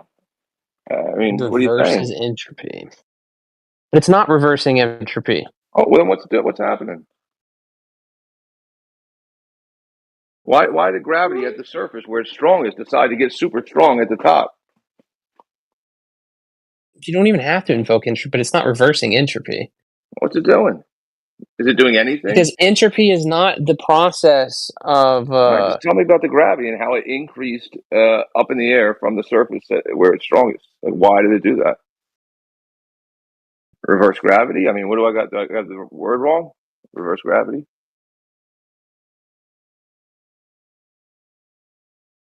I mean, that's what you're imagining. You're imagining, hey, listen, gravity is the reason we don't float away, I guess, right? Like, so we're here at the surface where gas is actually made, right? But where gravity is the strongest, and then these gases, they go in all directions. They go up and they go to fill the available space, like outer space. They go to fill the available space, but somewhere up there, gravity gets really strong and pulls it all back down so that we don't float away. So the air doesn't just float away off into space, and we have air pressure. I mean, but you're saying that, but then when we go through it, you're like, no, these things are due to, the containment, the pressure, the heat, the temperature, and everything. But exactly all the examples in reality that you can show us and demonstrate and try to prove your claim involves a container. Well, no, the problem is like the second law of thermodynamics having to do with entropy. The Earth isn't even an isolated container, so to say. Like if you're talking about the first, okay, so like you take the sphere of the Earth, for instance, and and let's just say that the sphere and the gas. This is all what's in contention, dude. You don't understand that. That's why we're bringing up the entropy law in the first place. It's because what you're saying would go against. It's not isolated because gravity is. Show me an isolated system. Show me an isolated system. Within your fantasy paradigm right now. It's circular. It's a theoretical. It's a theoretical concept. Okay. So the second law of thermodynamics doesn't exist then? No. And when does it apply? When does it fucking apply? It's like PV equals nRT. It's showing relationships in the world. We don't actually use it for like building machinery or doing stuff like that. Are you fucking kidding me, dude? Put him on. Ah, fuck. Oh my god.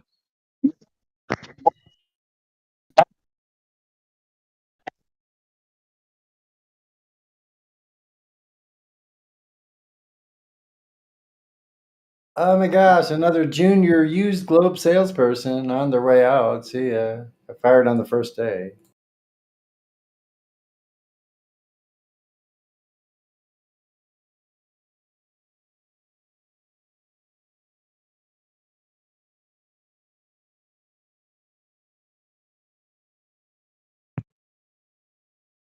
Fuck gravity. Let's just show them pictures of our videos of our beautiful ice wall encompassing all of our continents, bordering the entire world. Just got to show them some videos of that. Because then they'll learn that it's an ice wall around the world and it's not a little.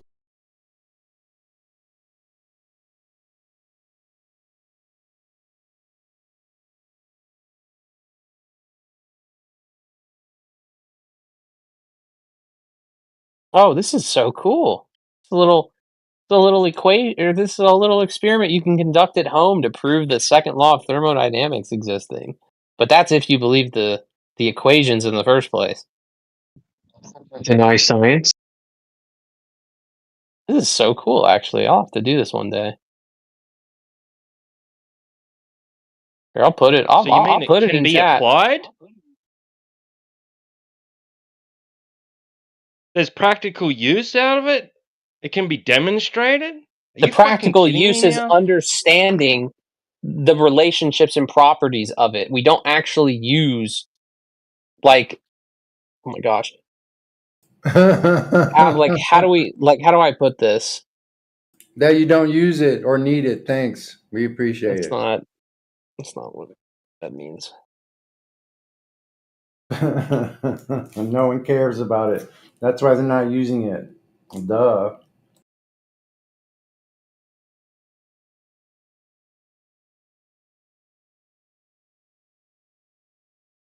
Understanding of distribution of energy, interaction of energy and matter, right? Well, which helps us to be able to apply it practically.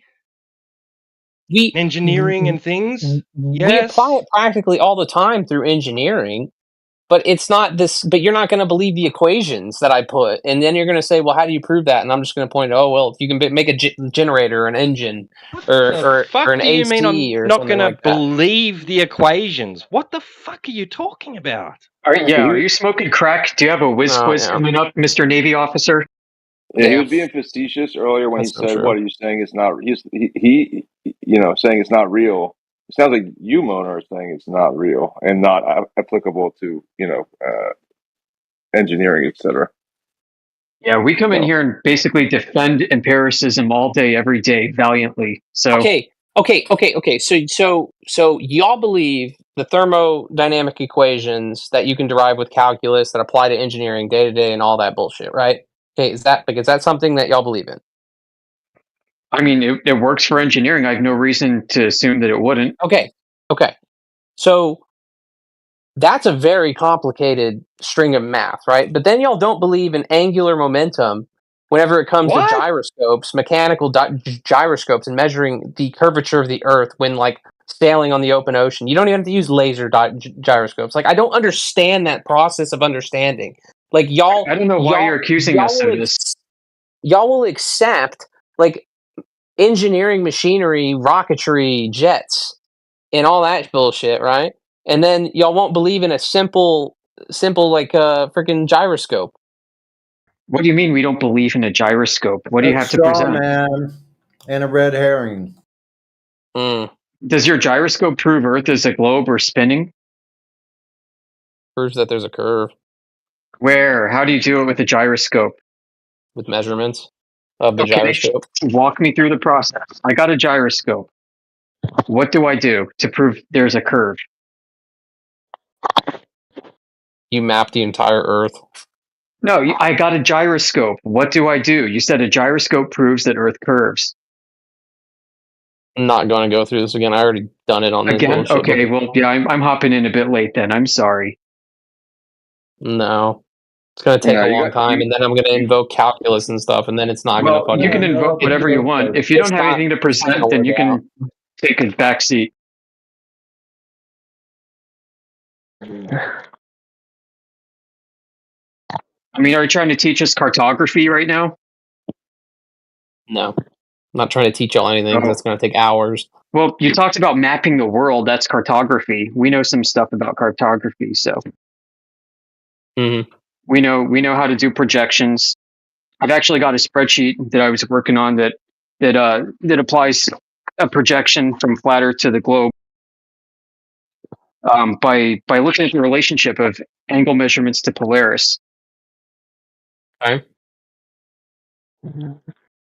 So the problem is basically you and everybody else believes that you live on a projection instead of a flat Earth. And that projection is the globe. The globe is a projection of the flat world. You want to know how it was done that way? How? First off, taking angle measurements to Polaris. Suppose you're at the equator and you see Polaris on the horizon. You know that as you move forward, approximately 69 miles, it rises up 1 degree. You're moving along the x-axis along a horizontal distance the entire time, and Polaris rotates, measuring angular displacement above you. And you confuse that angular displacement for curvature of the ground, which is actually a straight path. How does that work? So when you map the GP to the zenith at every point, you're mapping it into basically a reified sphere above your head, which you then think is the terrain that's curving. But it's the sky that appears that way, at least in the model. So why would so when you do navigation this way, you are basically projecting a globe from flat Earth in real time. Isn't that exciting? So why isn't the sky flat instead? Oh, I think it is. I think the curve that is up there that we perceive is not really there, because we know the stars actually slow down their descent. So does the sun and moon as they near the horizon. So that linear relationship of 69 miles per degree of rotation doesn't really hold true. How does it not? Because they slow down as they approach the horizon. So, but you skipped the part about how 1 degree translates to 69 miles. Can you go into that a little bit more? It's an angular displacement in the sky that people confuse for curvature on the ground. But how does that work mathematically, though? Okay, well, you can use a unit triangle and take either the cosine or sine of your distance and the angle, and you plot it out. So you need the opposite. Eighth grade trig. Okay, so to use the tangent, you need the opposite and adjacent lengths, right? Yeah. And so and hypotenuse. You can fix the hypotenuse to 3959 miles. On a triangle to a star? Yeah. Yep, and as you rotate, what's happening is on the y-axis, Polaris is scaling logarithmically as it ascends and you get closer to it. Wait, so if we're making a triangle to a star, you're telling we know the opposite? Yeah, and it scales logarithmically. When what the star is doing is not a linear one-to-one relationship. What's the star along doing the y-axis? I should clarify along the y-axis. What's the star doing? Oh, I mean, it's rising as you get close. So in your field of vision, it's rotating overhead. No, but so we take two people, one at the equator, which is measuring the star at 0 degrees elevation. We take some person at 45 degrees parallel or latitude, and it's measuring 45 degrees angle elevation. Are they pointing at the same star, those two people, at the same time? Yep, absolutely. Then can you draw a triangle to both of those? Or from both of those positions to that star? You can, because the star has appears locally. Well, the star appears locally. Like I said, the hypotenuse is fixed to 3959 miles. You can use that as a model. The hypotenuse, so the distance from the person to the star stays the same even though the other person is closer to the star? Well, the star's in an apparent position, you see. I don't know. I don't. That's what I'm asking you to far beyond 3959 miles itself. That's what I'm trying to get you to explain because I don't understand that at all. Yeah, I know. I'm sorry. Can you show me a diagram or some kind of drawing in which you have triangles in which someone closer to the same point is actually the same distance on the hypotenuse? Yep, there you go. There's the relationship. It's perfectly preserved. This is a geometric equivalence to cell nav on a globe. So where's the star? The star, in this case being Polaris, is above the GP of the North Pole. No, but in this diagram, which of those is that dot a star? The star's on the y-axis. Yeah, the star's not on the ground, Scott. It's on the y-axis. But why is the star moving as you get closer? Because you're moving. Because where that circle represents your call it an arc of vision. It's your visual space. Is that ball, that circle that you see there? And so the hypotenuse is not going to the star, actually. It's going to some imaginary circle. It's where it appears to be in your visual space, like I said. Yeah, but so what you're saying the celestial sphere, Scott. Yeah, this is your celestial sphere model on a flat Earth. The way it used to be done. It's not mine. No, it's not mine. You don't like the celestial sphere? Oh, darn. Yeah, I guess you can get rid of Stellarium and all these other astronomy apps because they use that model, Scott. I have no idea what you have here, but it's nothing like anything I've ever understood. Well, maybe it's brand new to you, so wow. I know. And so if you take two people simultaneously at 2 points on that chart you just put up here. And yeah, we can put one at 0 degrees and we can put one at 90 degrees. How about them apples? And are they pointing to the same star? Yeah. Then why are they not ending up in the same place on the chart? One's pointing high on the chart, and one's pointing down on the chart. How is that possible? Well, one person is about 218 miles away from the other. But why does that change the angle? Because as you move further away from the GP of Polaris, the angle reduces. Yeah, we know that. I know. You asked me why, and I explained it to you, so I'm sorry if I'm repeating myself. But those two triangles do not point to the same location, right? They point to the same star. How? And they will get you to the same location. Isn't that amazing? And what's even more amazing is that in Globe Cell Nav, they say that the height of the star doesn't matter. And you know what? here's a secret. It doesn't matter on flat Earth either. Well, then you can have triangles. Because if you're going to take the opposite, if you're going to use opposite over adjacent, which you said, you need to know the opposite. Right? Yeah, you do. You do. What is the opposite? In this case, you have an opposite, which for Polaris would be above the GP of the North Pole. But then you also have an opposite that's in your arc of horizon, which is not where it's going to be, and it updates as you move. Every time you take a step forward, Polaris rotates up. So you have a new arc of horizon. You have a new visual space. It updates as you move, just like real life. But how does this convert into 69 miles per degree? Because we use a fixed hypotenuse length. And we scale Polaris logarithmically along the y-axis going up, just like you see on an optimal condition chart called a log-mar chart. When you go to the eye doctor, that's a log chart. Why would you scale it along the y-axis? It does look like at the zenith and at the horizon, it's not the same as it is everywhere else. That's not anywhere. We scale it there because we don't actually see it there. We see it in our arc of horizon, which does not scale the same fashion. But they all indicate a different height of Polaris above the GP. Well, the fun thing is it remains at one actual point the entire time. And you really don't see a problem with that. No, because you know what? Globe friends out there claim these stars are basically infinitely far away and infinitely large in order to make their model work. That sounds like magic.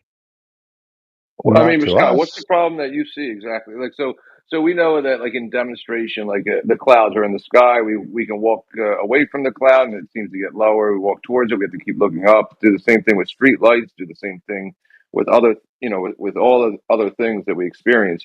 Why do you have a problem with it when sighting the stars? Yeah, I mean, where my head is at is if you're going to go like 470 light years away from Polaris and all this other stuff, then if you get Sky Magic, we can use Sky Magic too. And you know what? Here's a geometric equivalence. Well, but my Sky Magic only has to assume that the light rays are coming in parallel, and then everybody looking at that is the degree changes because the degree of the Earth shifts underneath them. Right, they come in parallel because you're assuming the sun is like really, really, really big and 93 million miles away. And we don't really see parallel rays either. So that's but I was talking about stars at the moment. Yeah, stars, we don't see them shooting parallel rays either. What do we see? We just see the star. I've never seen a ray of light from a star, but I mean we can use a ray tracing model. How do you see? With an eyeball. And what about that allows you to see? What's happening when you see something? You have rods and cones around the fovea in the back of your eyeball. Yeah. And these things interpret wavelengths of light. And where do those wavelengths come from? They produce an image upside down. Sorry. On the back of your retina. And where do those wavelengths come from? Wherever outer space is, man. Yeah, they come from the star, right? So therefore you are seeing the light from the star, correct? Yeah, and how is that star manifested? We don't know. We don't know what the medium is between us and it. We don't know its essence. We can't test for any of that. There's not a single scientific test we can do to determine the nature of these things. We can observe and make up stories. We can do spectroscopy and make up stories, but we can't do an actual cause and effect test to determine what's fueling them, what's causing them to move, and anything else. God, what was your issue? Scott, like dropping pencils and saying, hey, that thing where I dropped a pencil, that's making this planet move that way in the sky. Like, okay, if you're going to invoke that kind of magic and reason, then, we get to do a little bit thuyso there's your geometric equivalence. No, but if that's all you heard us doing. Well, yeah, because this is what Huygens did, right? This is what Hipparchus did. Hipparchus was the first astronomer we know of who assumed vast infinite distances of stars in order to make his conception of the cosmos work. He made assumptions. They assumed Venus was the size of Earth and was a globe, and assumed Earth was a globe, and watch a transit across the sun in order to say, we think we know how far the sun is away from us. So all these assumptions, Scott, okay? I mean, we're tired of it. It's why we're here. Why are you tired of it? God, I'm tired of it because the whole world is delusional with the globe. Okay. Yeah, And it's this harder to Bobby- believe the world's delusional than it is to believe the reality of the flat terrain that we live upon. Either that or we just disagree with you. Yeah, you do disagree. Sorry. Yeah. Well, There's those hope for you assumptions yet. too were made on mysticism and like philosophical and religious beliefs of cosmic perfection and things like that. Oh yeah, I don't all know. the Kabbalistic texts that were referred to build a solar system model. Oh, Yeah, spooky. I have no idea how other people came to their understanding of the shape of the Earth. That's Earlier, not how Scott. I came to my understanding. Yeah, earlier, Scott, you had mentioned, so we do not see in straight lines. We never see in straight lines, right? Like, even though we know that like train tracks, they run parallel, we see them in the distance converge into like a point. We know that they're not actually converging, but we see that they converge to a point. And then you mentioned way earlier, way before this whole gas conversation, that you could never see in a straight line. But now we're using CellNav as if we can sight a star in a perfectly straight line without any kind of atmosphere or any kind of displacement due to perspective that we do notice in everyday application, such as when the clouds, appear to kind of, you go towards a cloud, you keep drawing an angle to it, it makes an arc, right? So why do you have an issue now with this graph that he put up there and saying that, well, no, we see in perfectly straight lines, when earlier you definitely said we don't see in straight lines, and provably so with train tracks converging. Yeah, in nautical almanacs, they have refraction corrections because they think the light's actually like bending a lot. So Can you? And you tell couldn't me have got an angle measurement to begin with. Yeah, that's it. We're still using can. nice Euclidean I can. geometry. We get to use Euclidean geometry the whole while, which comports to reality. So that's another advantage to our cosmological conception. Mm-hmm. Yeah, Euclidean geometry, two parallel lines like train tracks do not converge in reality, yet we perceive them to converge.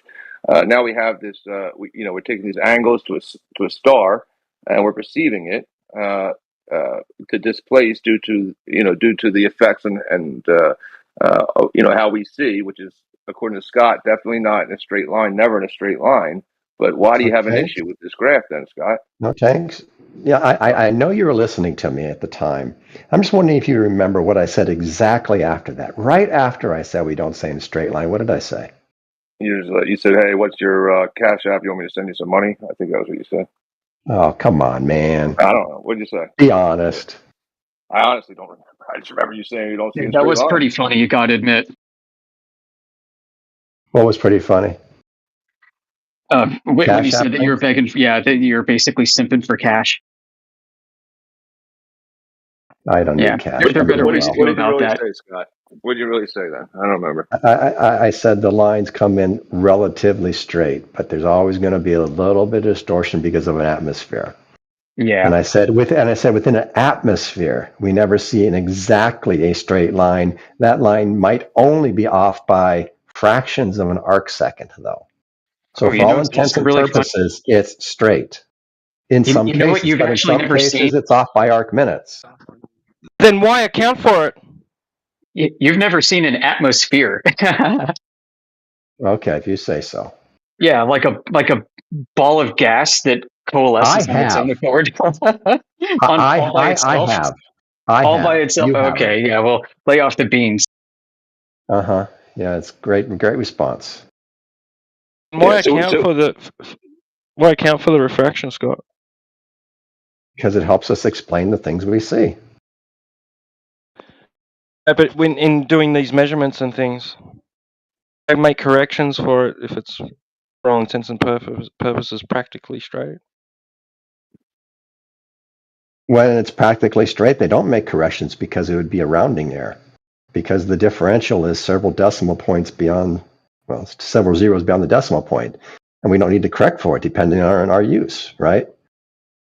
I do woodwork. I don't know if you guys are doing it, and I measure something 3 feet long. It's pretty close, but it's not exactly 3 feet. It's within a couple fractions of an inch, but it's never going to be exactly 3 feet. Even when I put the same board on the same miter saw and have the same block on the end, I've measured those things not exactly the same. We were talking about Stelnav? Yeah, we're talking about precision, and the precision we need to get things done in this world. And that's all anybody shoots for. All anybody cares about is practically straight. What's not practically straight? What? Well, if I took the two 2x4s and I laid them down and I was like, I'm going to run a train across these two 2x4s like a train track, and I kept them parallel, do I see them as parallel?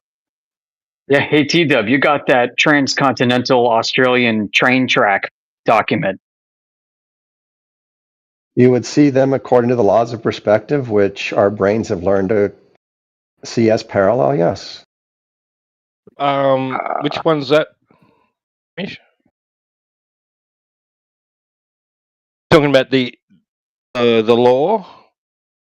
Yeah, that's right. It was the law that required. Oh, yes, that was funny. That's a good one. That's a British clause. Yeah. Yeah. So if I got it right, that law basically requires Australia, the Australian government, to assume Earth is flat the entire way to build its railroad. That's pretty funny. Well, but Amish, we can get back to your diagram. Okay. We always get diverted from these things. What in there has the math that translates a degree to 69 miles? Oh, I built a spreadsheet. I can send a screenshot. Hold on.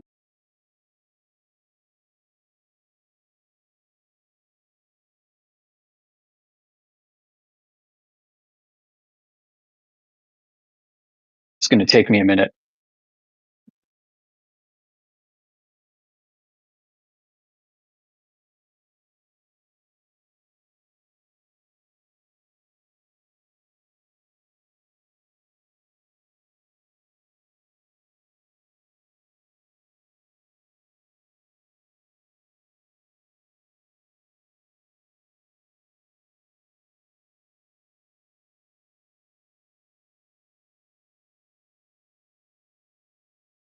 While he's doing that, can anyone explain why that other red dot is moving?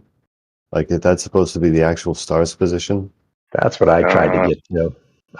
One is the I would imagine is the star's apparent position. One is the apparent position to the observer, and where it declines due to their limitation of vision of where it's projected into, where they can see it.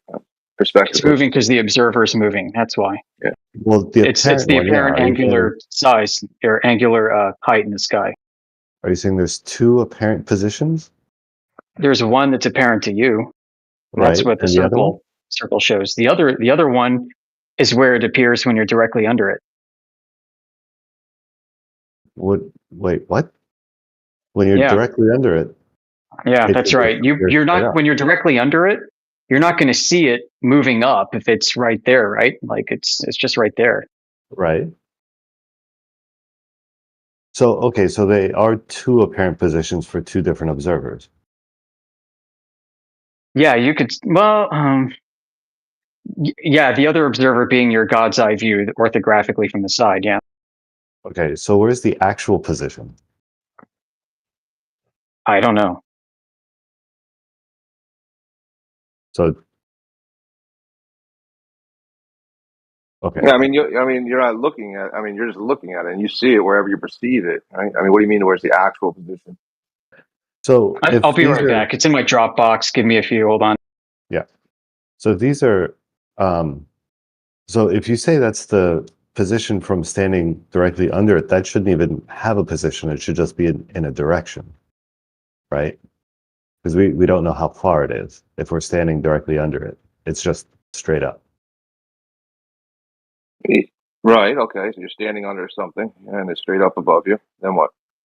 So whoever's perspective it is that's causing this to sort of follow this circle, that person can give another direction and they don't know how far it is.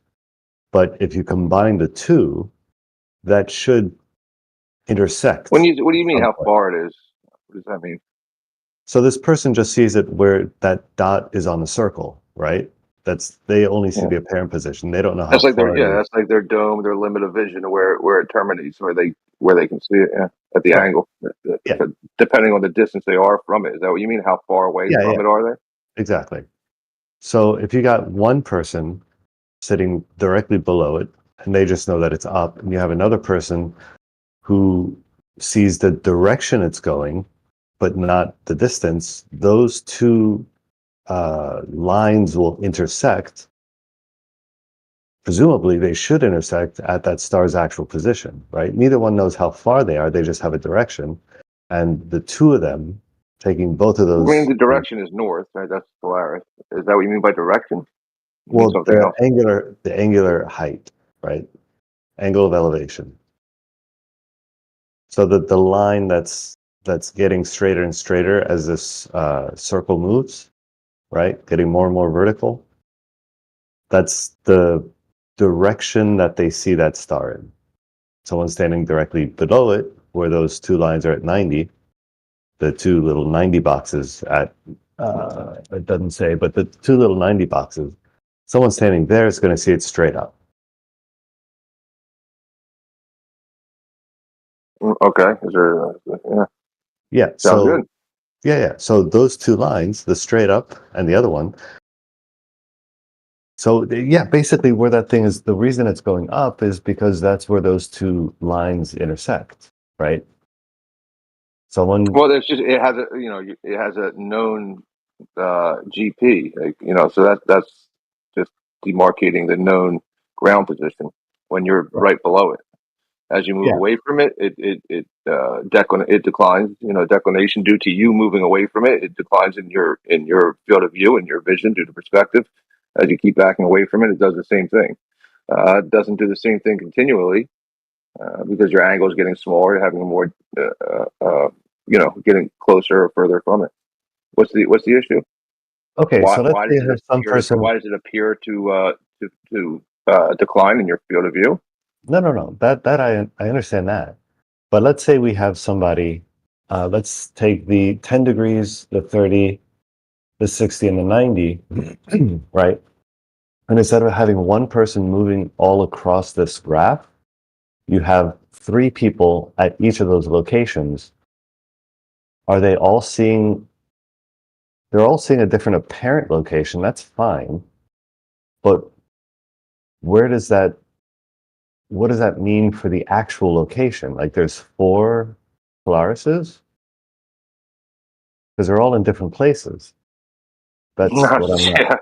Yeah, I think I don't know. I mean, it doesn't sound like an issue. You see it where you see it, and you're saying that means that it's in actually a different position. I don't believe so. I believe it just means that you see it in an apparent position relative to your position and your angle to it. I'm not really seeing the issue. Well, there's 2 dots in this graph, right? One of these dots is the apparent position. What is the other dot?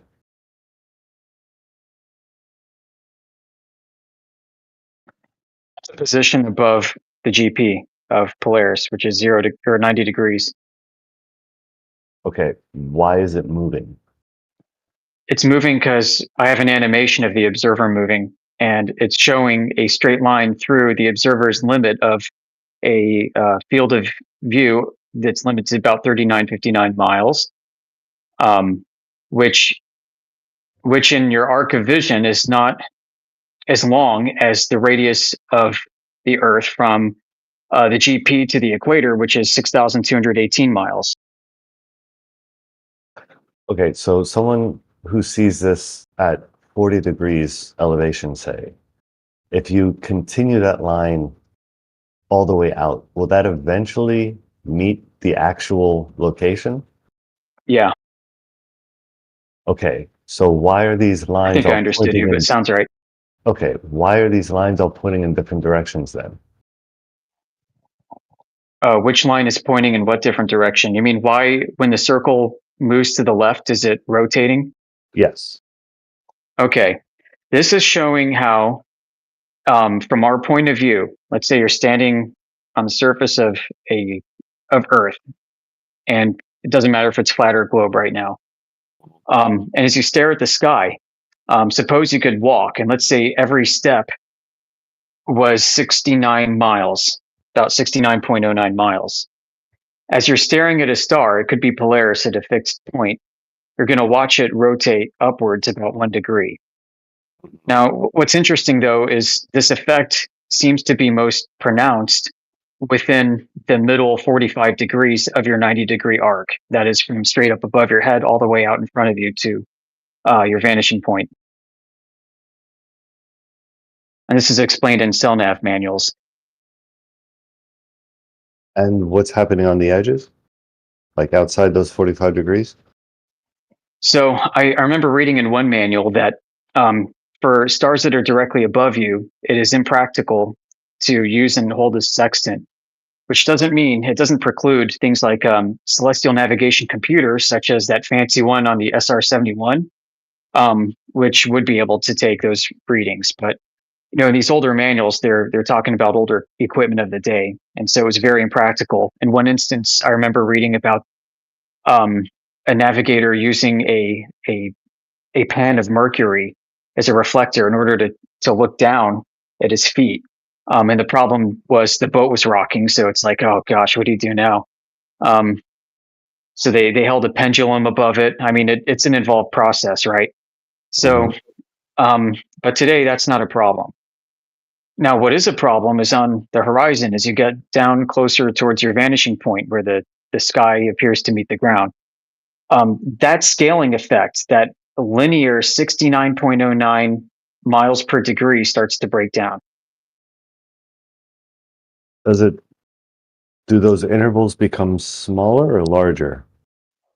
It depends which way you're talking. I guess larger from the standpoint of you have to travel more horizontally, laterally, to see the same angular displacement. Okay, I mean that's what I would expect on a flat Earth, in fact, but it would have to be far more exaggerated than what this shows. It might be. I mean, it might be, but again, this is an orthographic view too that does not scale with perspective. So, yeah, there's another issue. I mean, doing things in Excel like with Muppet Vision from the side, it's not accurate, because when you do have in your field of view. So you have your lens, the lens inside of your eye. Everything above the center point and everything below from that center point is a ratio. And anything above that line, but if you're standing on a surface, will have a different scaling factor than anything from the center of the lens of your eye down to the ground. And this is also why things seem to disappear from the bottom up, incidentally. Well, leaving that aside for the moment, if we were to do this sort of the other way around, right? We start with where it says 90, and instead of having that red circle, the red dot that's outside of that circle, instead of having it drop down as you move back, if we just kept it there, right? We still have the other red circle on the circle. Fuck me. We have the other red dot. Oh, I know what you mean. On the circle. Yeah, if I did that, it'd look more like Walter Bisland's model with the rays of light bending like 180 degrees, right? Hairpin turning. Right. Yes, exactly. Right. Yeah, so mine doesn't do that, obviously. So yeah, the stars are not fixed in that regard, like in Walter Bisland's conception. Okay. So why doesn't this happen, like, instead of stars, if that were just like the top of a mountain or the spire of the Empire State Building, why isn't it the same relationship I'm looking at here? If I'm understanding you correctly, you're aware of the phenomenon that it doesn't matter how high up you are. How do you mean? Like you really, if you are maybe 10,000 feet up, and you go up another 10,000 feet, you're not going to see stars scale in the same way. Oh, no. What I mean is if I'm on the ground looking at the top of a mountain or looking at the top of the Empire State Building, right? If that were the outside red dot, like that wouldn't be moving like this. Okay, yeah, I thought you were talking about those skyscrapers for height references, but now I'm actually imagining a red warning light on top of the skyscrapers that planes know not to crash into. Okay. Yeah. Okay. Well, I mean, yeah. The reason why that dot is moving upwards is because the angle is changing between the hypotenuse and the adjacent for the observer as he's moving. Sure, but that also happens with the Empire State Building, right? Except it doesn't move with this relationship. Yeah, well, we're also talking about things that are much, much smaller in your field of view relative to how far some of these objects are. I mean, suppose, bear with me for a minute here.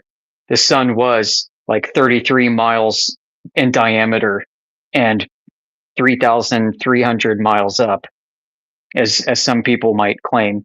I don't know if that's the case. An object of that immensity and size, height, as it moves away towards your vanishing point, is going to look a lot different than an object that might be much closer to you with the same angular size. And it has to do with the hyperbolic nature of our vision.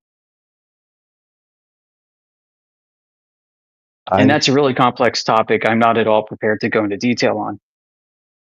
Fair enough. I feel like whatever difference would be caused by hyperbolic vision, the proportions would be the same. Like the relationship would be the same as you move further from it, it's going to drop at a specific rate.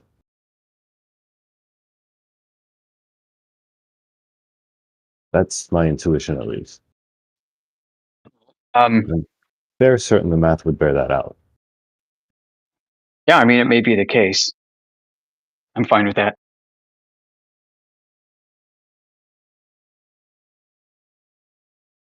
All right.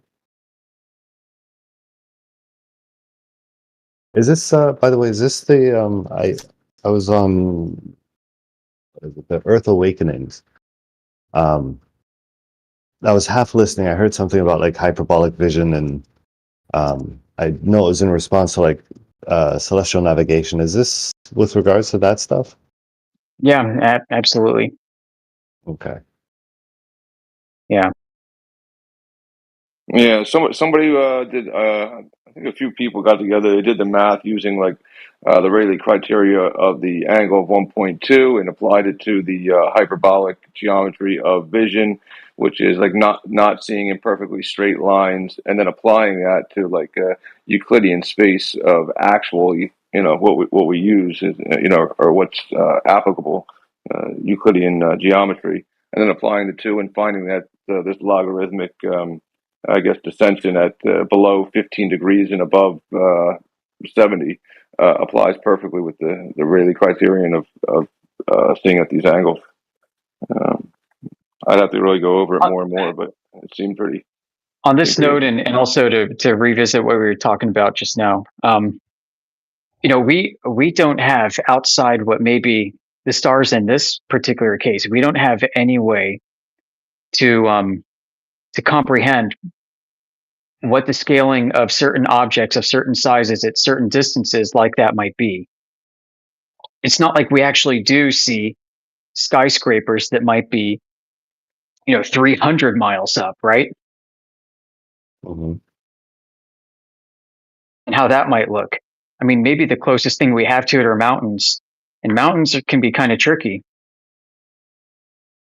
Yeah, right. Like somebody's asking you to do the math and figure it out. Like how does the scaling of this apply to something that is you have these known sizes of buildings or whatever in your field of view, and then you have an unknown sized object that would scale differently depending on its distance and then your distance from it. How would that, when all projected onto the eyeball, work itself out to be scaled? Yeah, so yep, the diffraction limit of your vision is 0.02 degrees, which is basically like, call it a blind spot, right? And as you get closer to that, things get a little weird too. But when I think of a mountain, like at the very vast far distance, at that vanishing point, and it's getting closer, it seems like it takes forever in order to make it get bigger in our perception, right? You drive like an extra 50 miles and it still looks the same size, and you're like, what the hell? But then the last 50 miles, that thing is scaling up like faster than you can scream. Yeah. That doesn't make perfect sense to you? Oh, I'm saying this does make perfect sense to me, totally.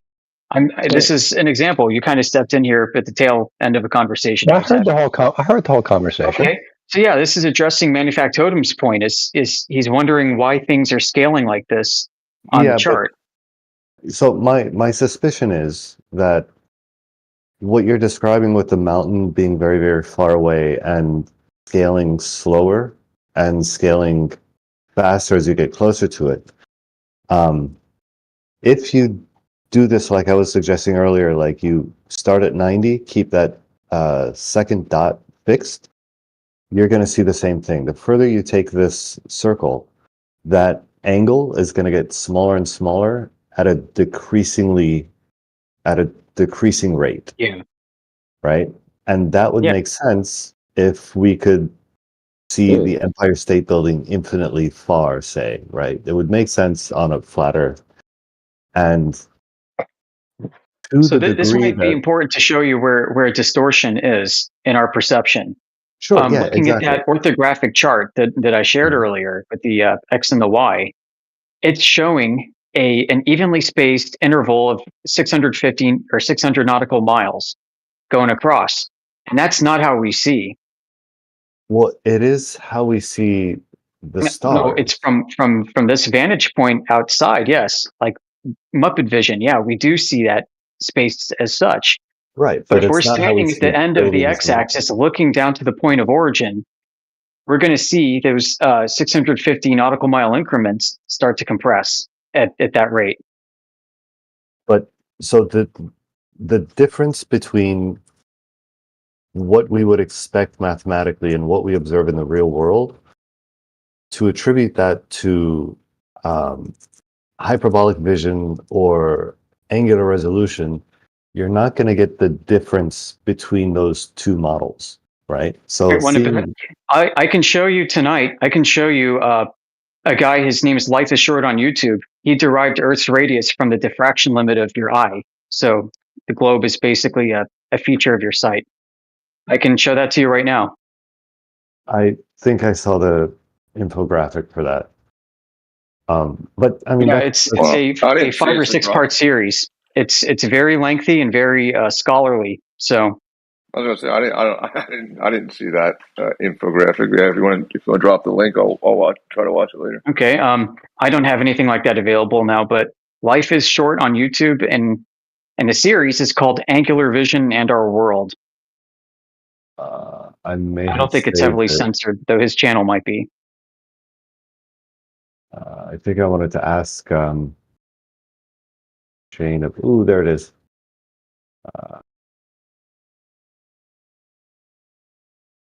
This is something I copied when Shane was in here, and I was going to ask him about it. I couldn't talk to him at the time, but is it something like this?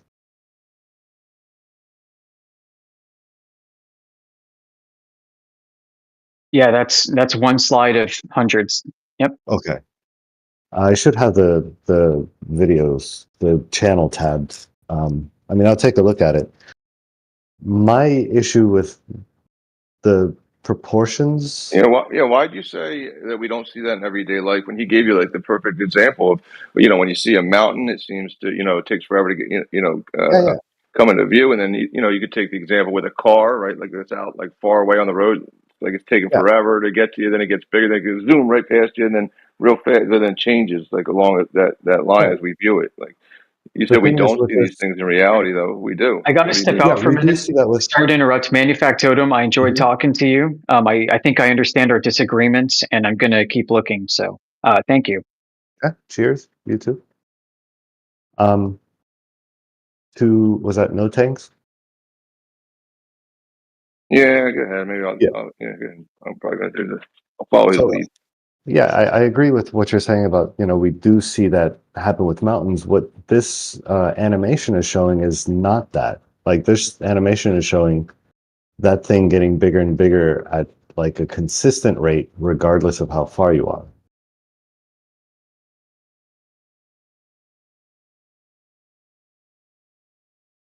No, it's not.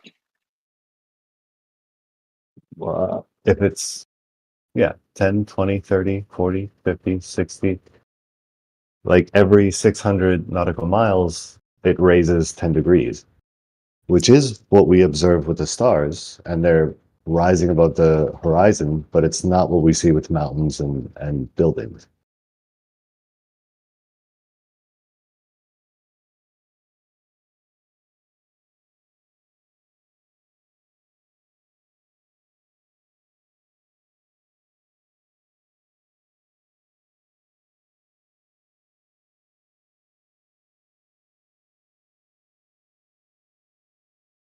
That's all I was saying. Yeah, I don't think that's what it's showing. I don't think it's showing a steady increment. Let me watch it again. I'm on a phone, so I got to keep going, looking at it, and then go back. Yeah. All right.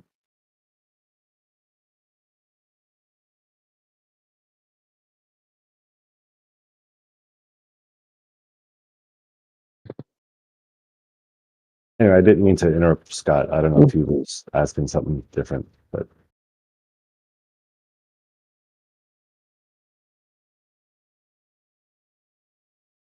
no, I interrupted you. So take it away. that was it. I mean, I asked my questions. I guess we'll maybe talk later about it if they come back.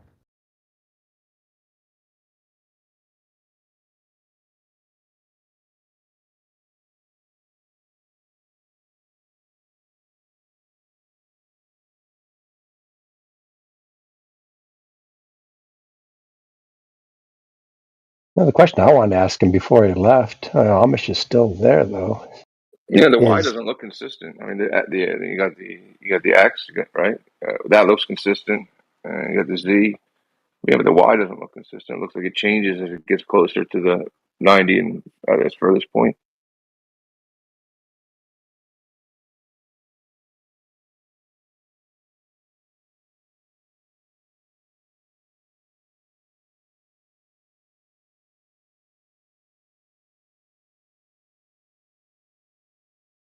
Anyways, what I was going to ask Amish is he keeps referring back to these celestial navigation manuals.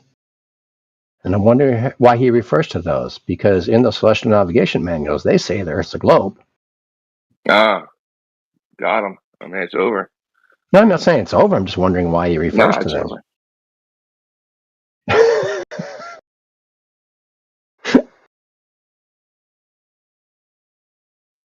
They still work, Scott. They just add extra steps.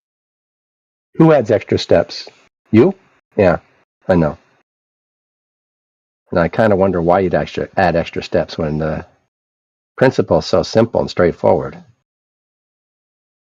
I forgot the one more of the things I forgot. In reality, right, when the sun sets, it seems like it takes longer to set than it does, during the regular hours of the day.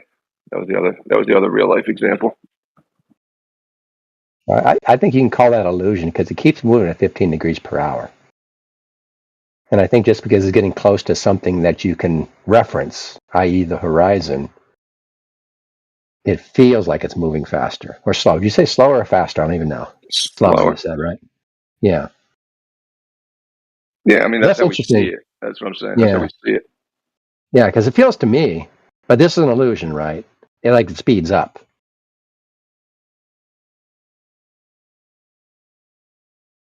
I'm going to go out on that note. All right.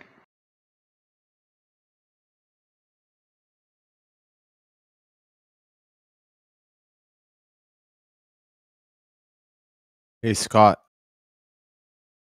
Hey, Glory. If you had a gun to your head in this hypothetical reality, okay, and you had only two options, flat Earth or concave You already know Earth. the answer. Oh, neither. No, I don't. I would be dead. No, death is not an option. You only have two options you could pick. They're both wrong. Concave Earth. Obviously, concave is which wronger. Which one would you pick? Concave is wronger, so no way. Go with flat. It's much wronger. Absolutely not. You as a glober would take flat Earth over concave Earth? Are you crazy? Well, they Why both would you do such a thing? because they both require some kind of magical physics. No, that's not an argument though. But that's reiterating the flaw. We don't need to bring up the flaw. Why would you do that though? It could be. Let me give you an example. You put a gun to my head. That's the reason I'm even answering you. Yeah. No way. You would choose concave Earth. No, I wouldn't. It contorts more to the globe Earth reality than flat Earth does. It sort of in a way. It's sort of in a way gets the cities right, but we could fly what directly. What are you talking about, dude? It's the same rate of curvature. All the continents, everything's the same scale. I know. But so getting to places. That's a big plus one. You know, the southern hemisphere works. Yeah. Southern everything. Space is real. You have space. You have satellites. Not really. You're telling me you would choose. You would give up ISS, space, satellites. Refraction. You would give up refraction. Come on, Scott. You know you want to do it, Scott. You would give up refraction. You would give up. No, you wouldn't. Welcome to concave Earth, ladies and gentlemen. You can keep Star Trek, Scott. Concave Earth requires more refraction than anything. Bro, it's not like a unrealistic amount. It's the whole universe is one field. The center point, light is bending away from the center point.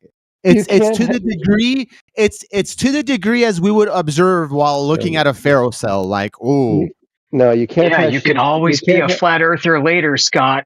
Yeah, you can't have ships going over the horizon into concave Earth. They go up. Yeah, and guess what explains away in concave Earth? Nothing. Ships going over the horizon. Yeah, bro, it's light bending up. Ask Jesse, dude. At massive refraction. No. Look. Scott, it's flat Earth. It's training wheels. Refraction. Training wheels, Scott. Get your training wheels. I'm going to explain to you, Scott, why concave Earth is better. So for observations. I got to go get some stuff done right now, so you can talk. I'll listen. We can resume later. Appreciate that. You can tell other people. No, I just wanted to tell you. I got to install some brackets.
Sounds like a new fun twist in the community. Trying to get Globers to choose between concave Earth and flat Earth, and have both sides trying to convince the Glober to why they should pick one over the other.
I would like to make a claim.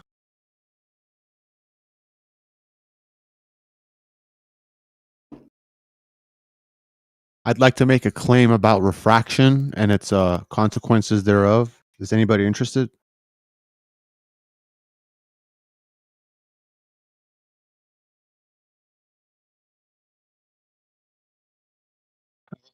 Ed, we're listening. Okay. The claim is that, and this is for both globe and concave. Okay. The claim is that if we're standing by the ocean and we're making an observation in a model, so I'm not making any claims or speaking for flat earth, but in a model, so this model would both be globe and concave. The claim is this: in a model, if there is refraction, the consequent thereof means that when an observer points at something far away, where they're pointing, that's light that has been deviated from its original position. So I don't necessarily want to say the thing's not, let's say I could say you're going to be pointing to something and it's not actually there, but I don't want to go that far, because things that are closer up to you, they don't necessarily have to shift that far. So you could point to it and it's actually there, but things that are like further, especially further away, as a consequence of refraction, and it's not a specific incident, it's just refraction, period. What that does is the observer can no longer assume, or the observer can no longer assume a straight line to the object. And the reason why is because no light in a refracted environment would make a straight line. It would be bending all the time. So what that ultimately means is, what the observer is seeing in a refracted environment is light from either, depending on which model. From the globe Earth, it's light from below gets shifted up. So if I point to something far away and on the global model, it's not actually there. And on the concave one, it's things get shifted downward. So if I point to if I'm pointing to something, it's not actually there. And the reasoning behind that is because the light doesn't take a straight path, so we can't. I can't point to it, like and pretend like that light came to me in a straight line. What's really? Let me just say there. I have more to say, but if anyone wants to say anything.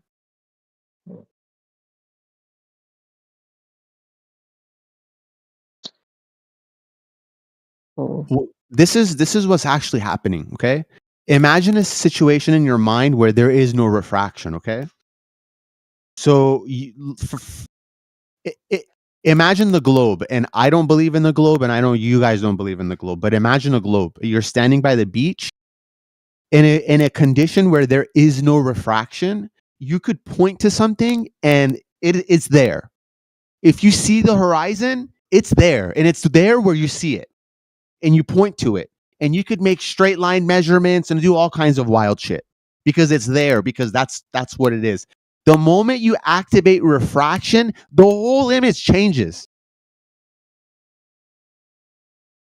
The whole image changes. Horizons get shifted up or down. It just things change. We have to have the cognizance that when we're observing in a model that has refraction, we can't think that what we see is what we get. It's the same idea as, like, you have a. Let me just leave it at that. I mean, if no one's gonna say anything.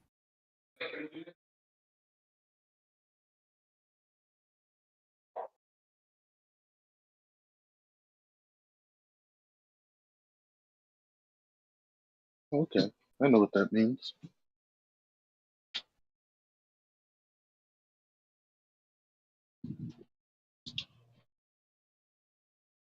So simply put, that just means that the claim that you have tangents to a point on the surface being a globe is a lie then.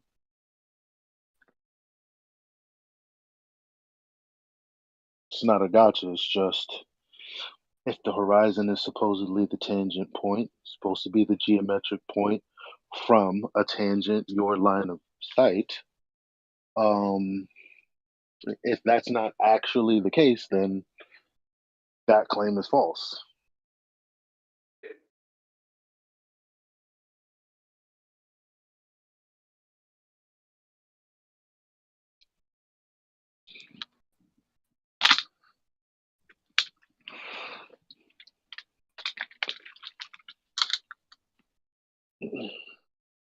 No, no one's going to say anything. Okay.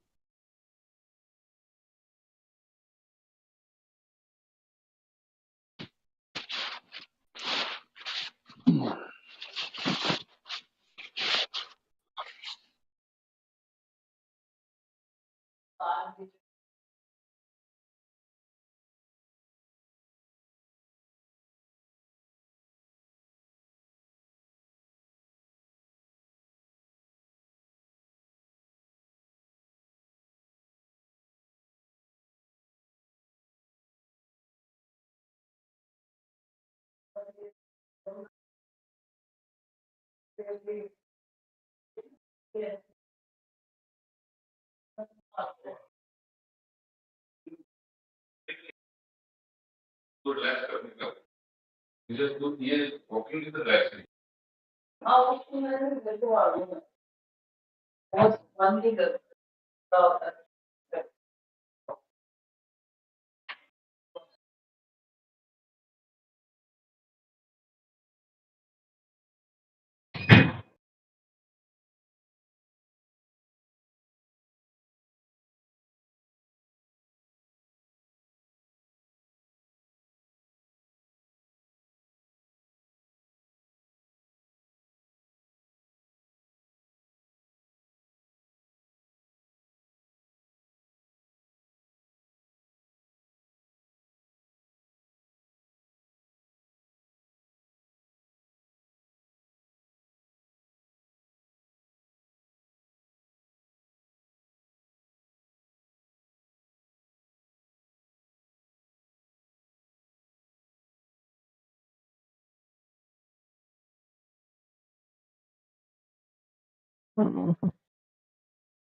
Mm.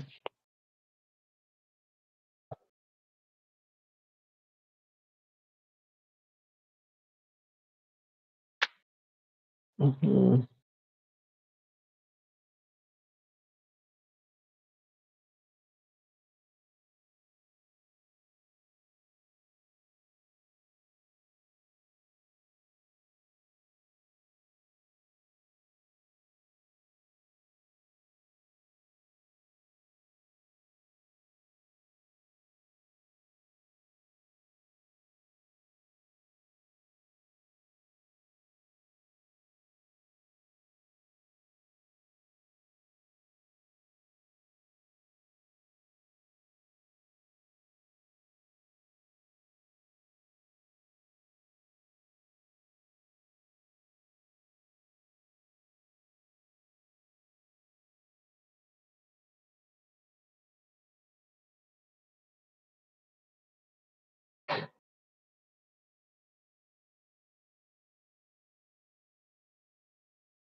Greetings.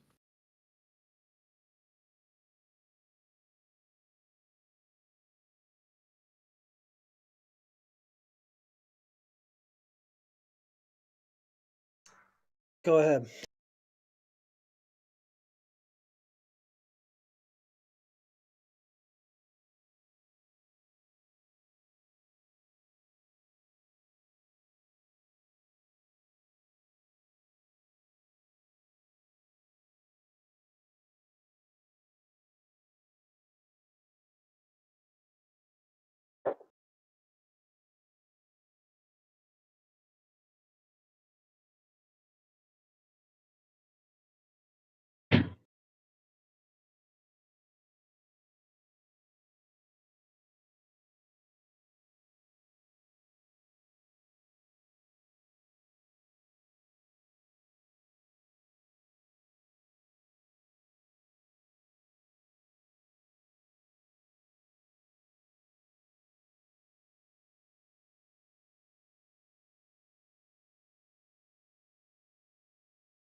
Gap kid, I think he could.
No flat Earth stuff going on here.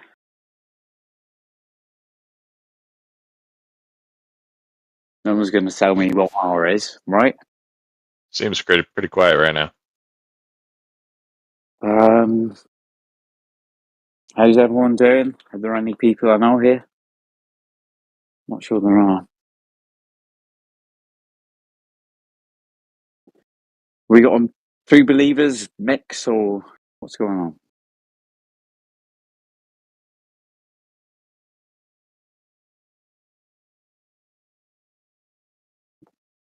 It's usually a robust community.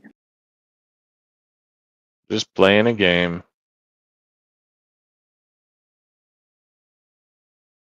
So this globe Earth, eh? Bunch of shit, right? Well, whatever you make out of it, I guess. What does that mean? Usually I'm challenged to the robust criticisms of my assumptions about the Earth being a globe. Come on, the flat Earth doesn't stop being the flat Earth just because it's late. Come on. I'm not interested in assumptions, though. Yes, that's right. Now we're talking.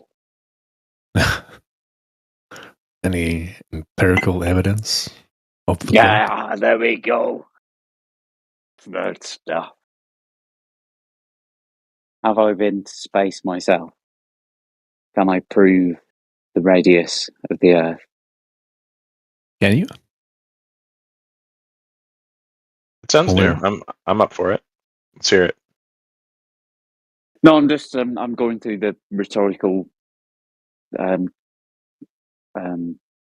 doctrine that you normally go through. I'm trying to remember the other two.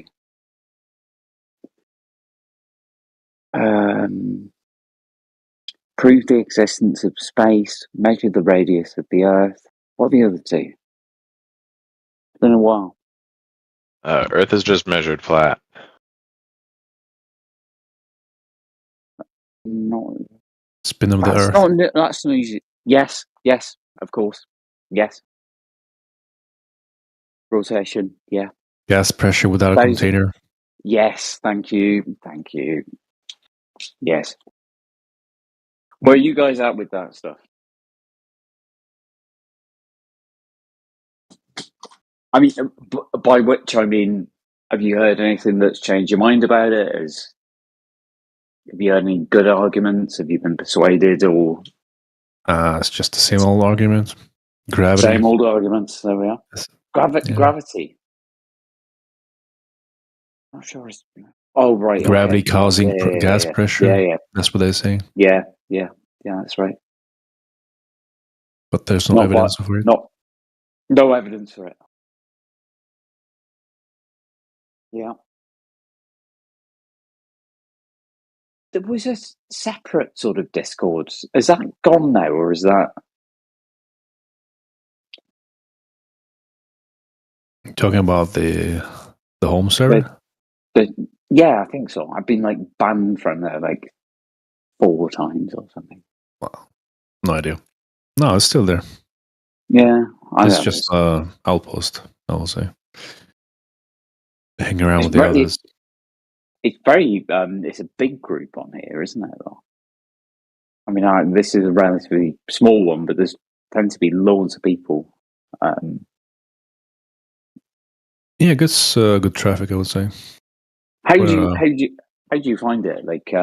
I'm not taking the piss here. I'm a globe earther, if you like. I'm not going to pretend to be something I'm not. But always, whenever I go on Discord, there seems to be this is one of the biggest groups that people, the biggest groups or the most active groups or something. Most people in it. Are people genuinely curious, or do you just want to take the piss, or what's your experience of that? It varies, but mostly people are interested, I would say. Yeah.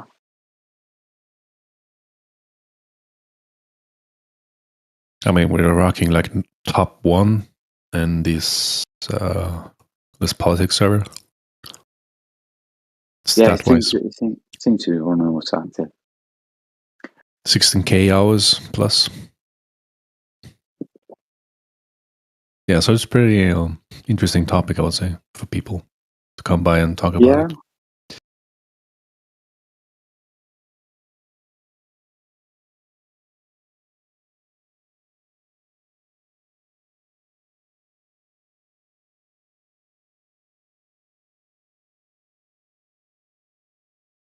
You don't.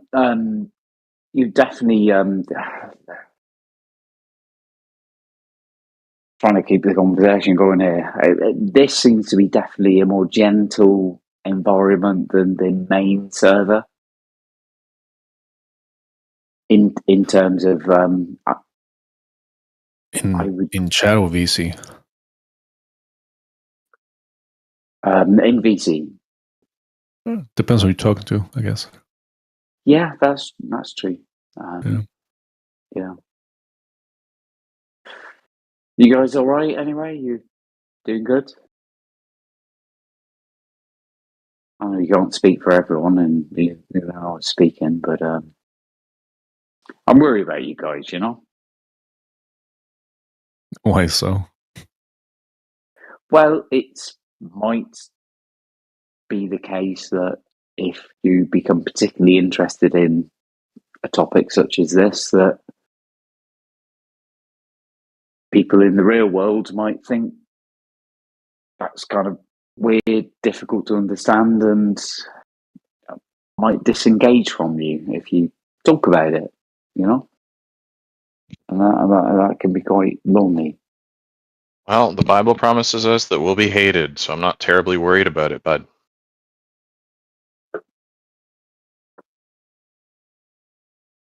Okay.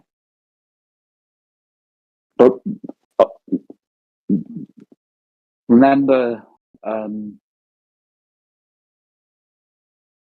Jesus said that a church is not a building, a church is people. So don't forget people. That's not what he said. Really? He said, where 2 or more are gathered in my name, there am I also. He didn't say anything about the church being people, not a building. I think I gave the gist of it, right? I think the meaning's pretty much the same.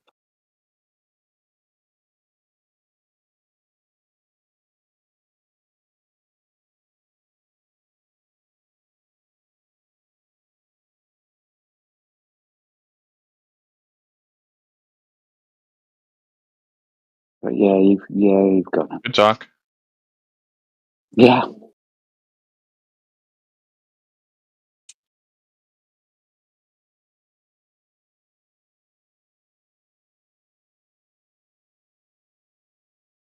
Downtime or something here, chilled out.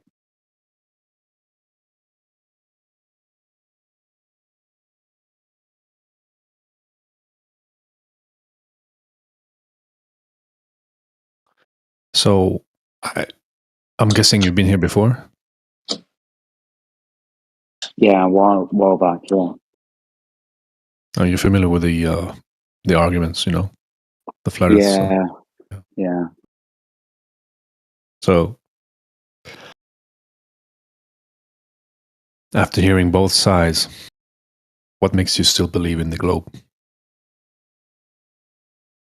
Well, I know it might sound counterintuitive, but I can literally see it. You're seeing what exactly? The evidence of that, which first-hand experience. You're seeing what exactly? That's right. The globe. The evidence of the globe. Yeah, that's right. Here we go. Let's go. So first-hand experience, you're able to see the globe in its entirety. But I'm aware of it, and I can see our rotation. You see the rotation, like by looking up to the sky, you mean? Yes. I mean, we see the same thing. Yes, you do, and you reach a different conclusion, which is unfathomable to me. Well, baffling, absolutely baffling. If you don't sense any motion by the Earth, what would you assume is moving then? Well, I'm equipped with a strange brain, aren't I? Same as you. So I don't necessarily need to hear about motion and understand motion and feel that I should be moving. I'm able to appreciate that both things are true, as are you. Yeah, so first-hand experience, you're using your senses, right? You talk, for example, that, your senses, we hear that at the equator, the Earth is rotating at 1,000 miles an hour. So why am I not moving at 1,000 miles an hour? I mean, that's very silly, isn't it? It's a very silly conclusion to come to. Yeah, I mean, so when you, I suppose, say, and look, I genuinely would want to say hello. When you say that, well, it feels, I objectively feel like I'm not moving. So how could I be moving at 1,000 miles an hour? Well, think about it. There's a claim. I have. Think about it. I heard you. Think about it for a second. There's a claim on the table. Earth is moving at a certain speed. Yes. So first-hand experience, we don't detect that motion. The wind must be rushing through my hair. First-hand experience is we don't detect that motion. First-hand experience with your senses. Second, there's no experiment proving the motion of Earth at all. Well, there is. There's many. So that's the problem. None that you'd accept. I accept. I'm pretty sure people have been through all the so-called experiments. You're talking about the 2 balls in the shed? Is that what you're going to say? The 2 balls in the shed. Are you talking about the pendulum? No. Not the pendulum. Maybe it's a different. You're not talking about Foucault's pendulum. You're talking about a different one. I don't know. I mean, you don't accept these things. That's fine. That's fine. It's already been scrutinized. It's not a real experiment. So, are you?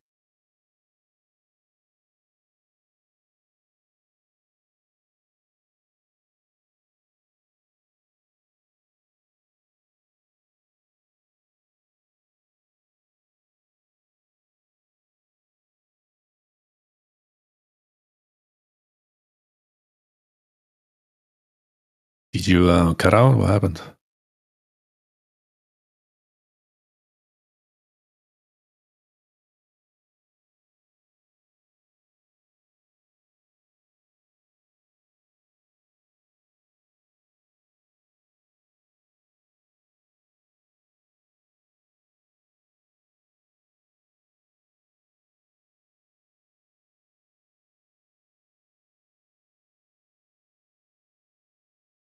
Where did he go?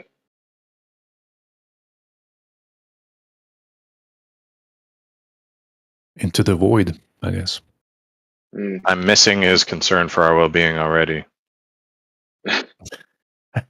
Silly. If anyone wants to use me as a sharpening block. Are you back? Or a punching bag, maybe? Yeah, sure. If you want to call it punching bag, it's always good to sharpen your skills, isn't it not?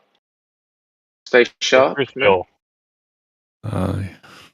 Well, don't have to. The offer's there.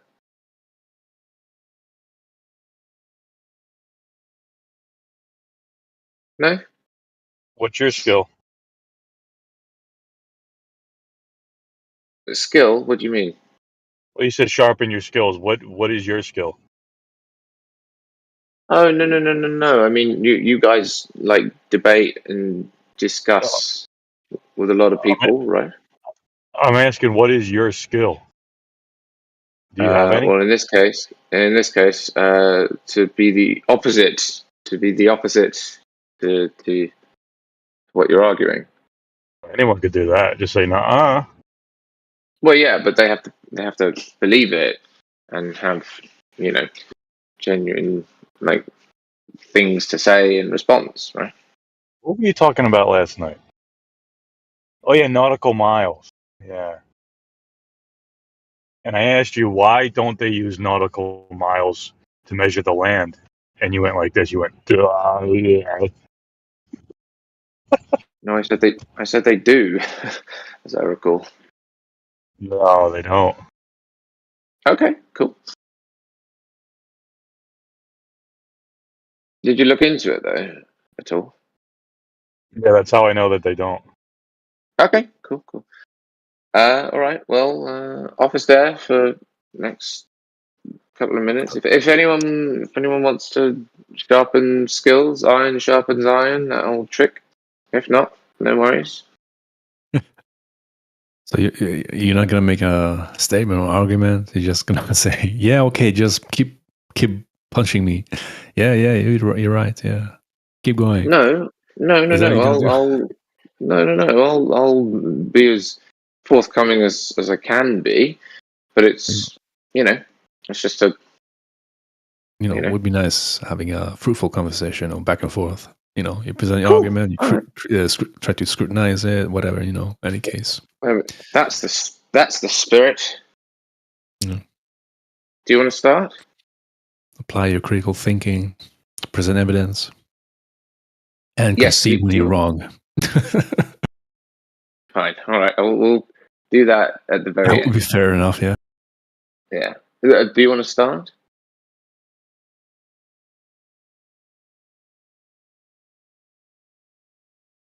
As a couple? Nah, I'm about to hit the bed soon, so maybe someone else. Oh, okay. Yeah, it's pretty late here. It's 4:30 in the morning. No, understood. no issues. Cool. Anyone else? No. I will. I'm pretty sure if you start, someone will probably reply back. Start. What do you mean start? Oh, you mean right, as in serve.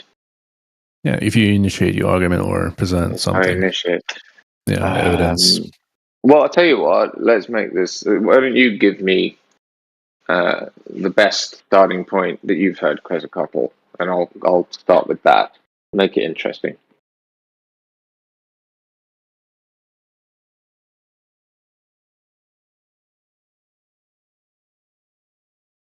Quetzalcoatl. Starting point? Yeah, you give me the starting point. So the best thing that you've heard from a Globee. Oh man, there's a lot of them. I don't know which one to be. Just pick one. Just pick one, and I'll start there. Times. Sure. So just pick one, and I'll start there.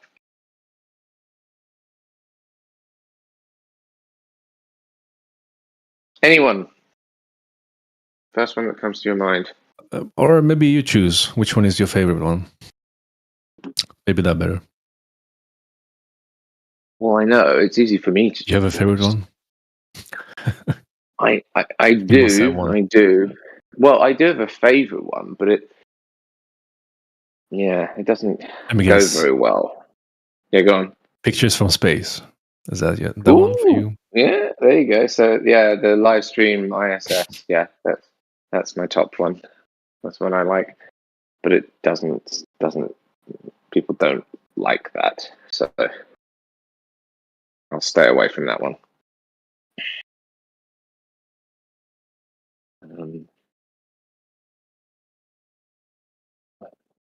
What else?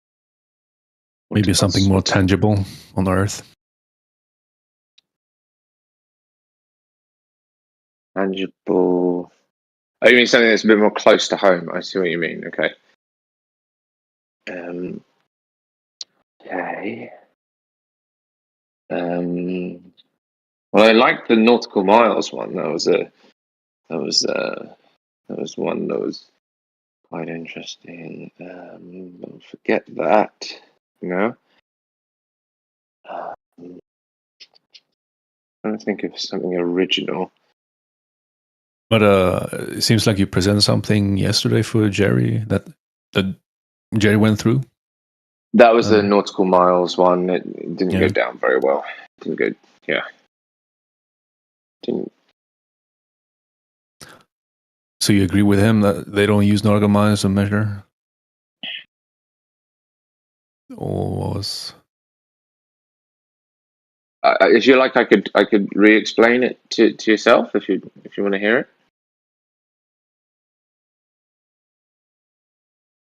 But not if you have to go to bed. Like,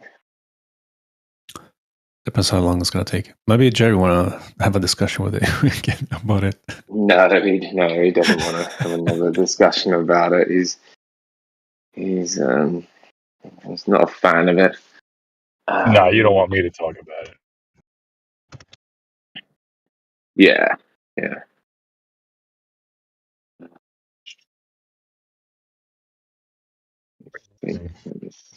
Pretty easy to realize that they don't measure land in nautical miles, especially when you look at any map with a scale on it. I mean, those are straight line scales. You didn't listen to a word I said, did you? You didn't listen to.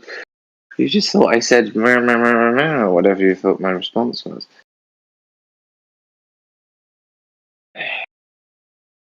Or did you listen to me? I hope I don't you listen did. to any of you guys, because none of you know what you're talking about. So Okay, that at least he's honest. Like, okay, that makes more sense. yeah, Like, they're all full of shit, all of you, every last one. you know, sure. No, I understand. Like, so Quetzalcoatl, yeah. So there you go.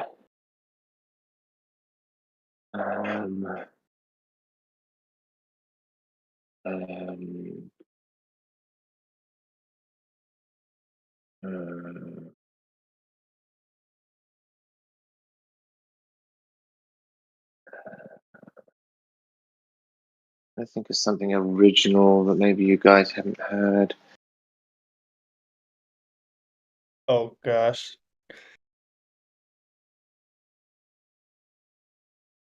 Geeks, are you arguing against the flat Earth?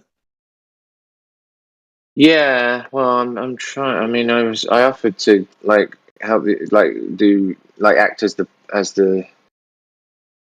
punching bag. I think Quetzalcoatl said, but I'm trying to. I don't think you can. Yeah, I don't think you can come up with anything new. Investment into it. I don't have what? Sorry.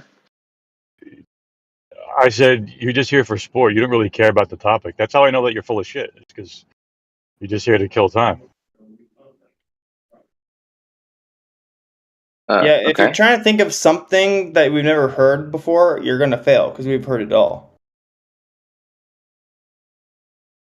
Well, I mean, why don't you have a little bit of faith in me?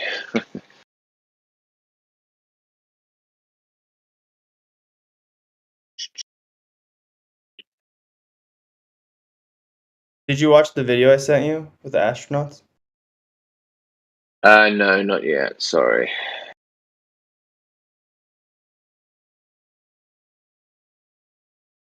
It was just because I wanted to see the whole Buzz Aldrin thing. And Yeah, I replay. watched it again. After I sent it to you, I actually watched it again. It was entertaining. Yeah. That senile old man got off his rocker. Yeah.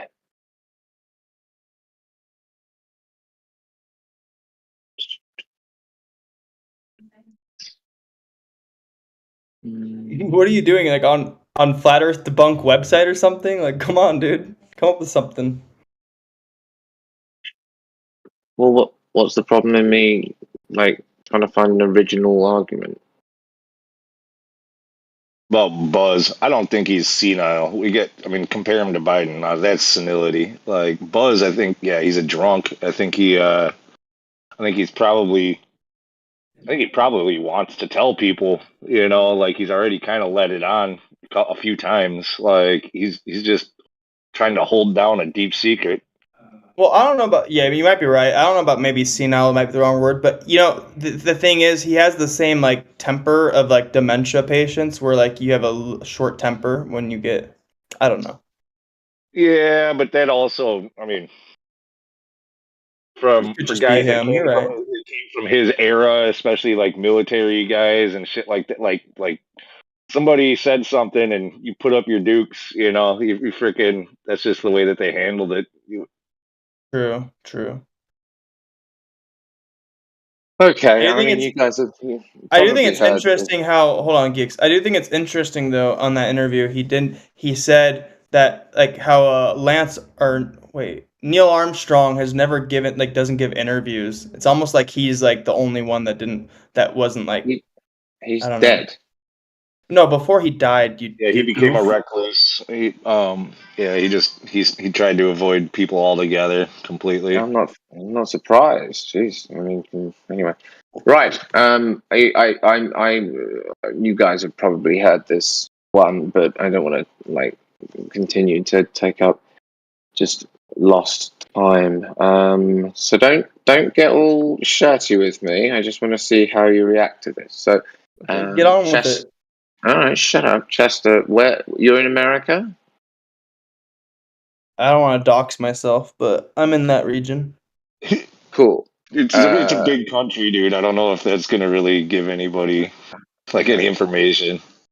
Fine. Yeah, you never know with these nerds, man. Some of them are pretty savvy.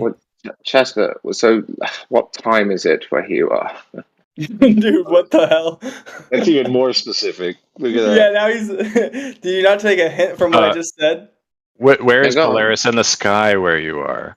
What time is it? All right, Chester? I'll give you. All right, it's 9:40 p.m. Okay. So where I am Oh, is got a pin. It's 2:40 a.m. Okay. Now, on a globe model, there's a reason for that time difference. I'd like to know. You guys will use anything. Anything. On the Is this something new? Is this something new that we haven't heard? Well, if it's not something, if it's not something new, then you can explain it. It should be easy. So I'd like to know how does that work on the flat Earth model, different time zones. Yeah, we're not talking about the flat Earth model, though, are we? And when you invoke the term like flat Earth model, there's not like a model that there's a consensus on because it's not because we don't claim, at least for me, I don't claim I know everything, unlike Globers. And we don't make shit up. Yeah. Because if I give you a model, then you're gonna seize upon any little irregularity. So it's like it's silly to even go down that path. Gotcha. Conceptually, the way that it works, though, is just the sun is making a circular path around like Polaris, the North Star. It's smaller, it's more local than what you're taught in your model. So when the sun travels away from you, it travels towards somebody else, creating day for them and night for you. It's pretty simple. Okay, hang on. Is it similar to old dude? That GIF? Is that something like that? But don't try to like take any extra additional information out of there. Like that's, you know, that there looks kind of like the disc floating in space, and don't go thinking that shit. Then why did he post it then? Why don't you ask him? I think he replied to you, actually.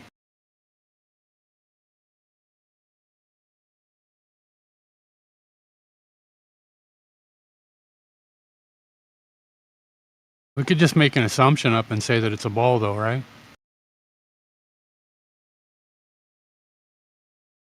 And plus, if I'm not mistaken, I'm actually being genuine. I'm being genuine. Difficult to navigate here, like because some of you post Yeah, go relax for a second. Just relax for one relax, moment. relax. So I'm curious. I'm curious. I'm actually obviously a flat earther, but is it true that there's like theories going around that there might be multiple suns? That's been floated up for quite some time, just as a speculation. For some of these guys talk about, hidden lands beyond the ice wall, possibly like other worlds. They talk about like outer ponders, like in that GIF there, you see how it shows like ice all the way like for a huge amount. Like what if there's a huge sheet of ice and it's pocked by these different earth ponds that have their own suns that melt the ice and keeping it liquid water. But that's we try not to really talk about that stuff because it's literally just like way out there speculation. Yeah, and nobody can ever hearsay, prove. yeah, I get it.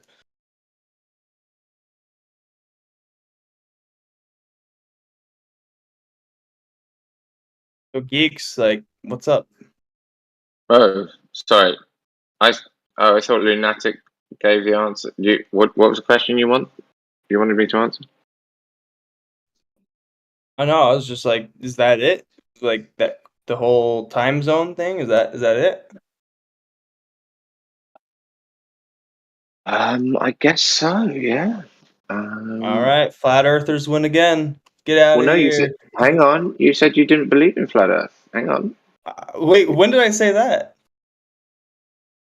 You said you're not subscribing to the flat Earth model.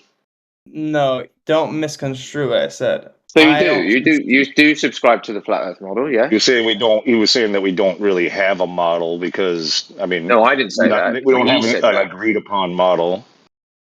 Yeah, I agree. Like, so when we use the nomenclature flat Earth, it's just a catch-all phrase for the theory that we're not. Basically, we're just not on the or not theory. I mean, I think it's been proven we're just not on a globe, right? But to even claim a model or like all that stuff, that's where you're gonna lose me on because I don't subscribe to a model per se, but I just know it's then don't say flat earthers win again because that's not representative of what you you're are. not gonna dictate how I talk. How about that?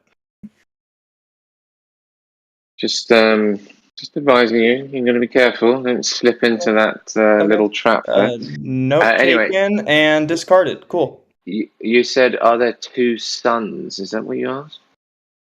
I wasn't asking you. Ah, okay, fine. All right. Well, I know where you stand on that. Well, no, you don't. Oh, okay. So you believe there's a... What do you believe? Well, you don't care, do you? So it doesn't matter.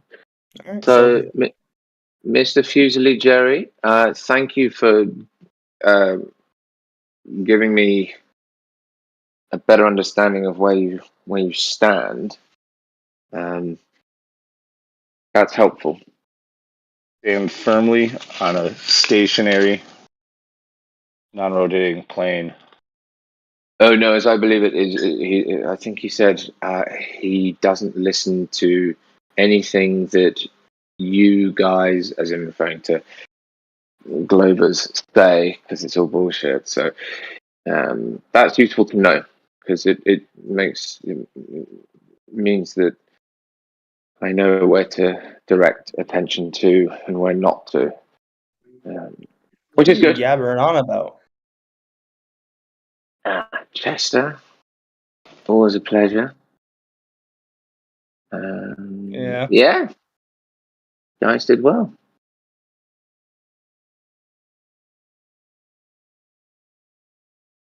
Oh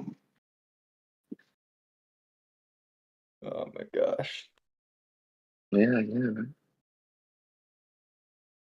Yeah, one thing to keep in mind when talking to quote unquote flat earthers is that we're all individuals.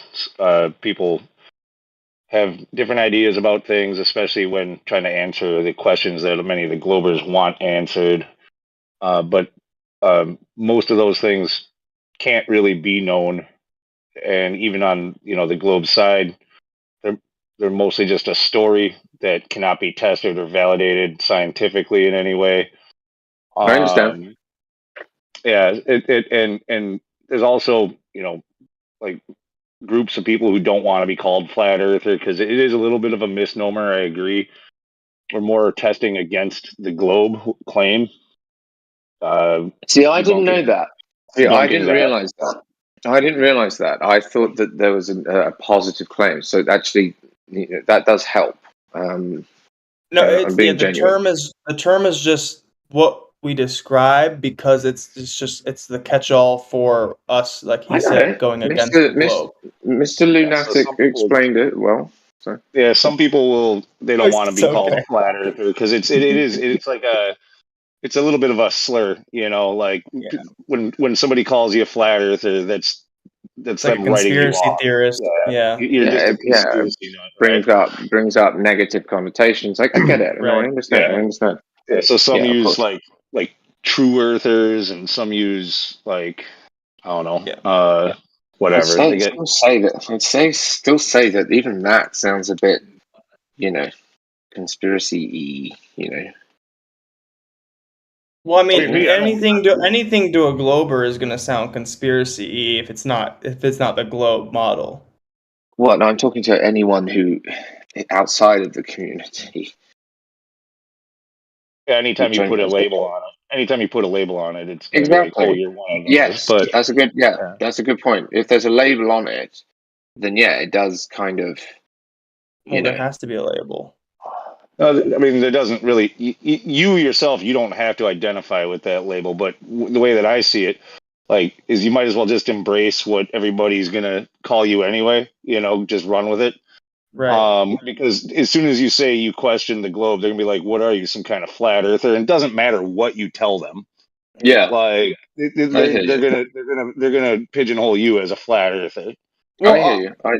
No, that's a good point. Actually, my response to that, because that's how I like go about it, and I always respond the same way, where I say, I'm not a flat earther. I don't know what we're on, but I know what we're not on, and it's not a globe, and that's my answer to that every time. Okay. Cool. That does actually. There was a question in my mind, Mr. Lunatic, that what you were saying. There was more matter. What was it? Hang on. It'll come back to me.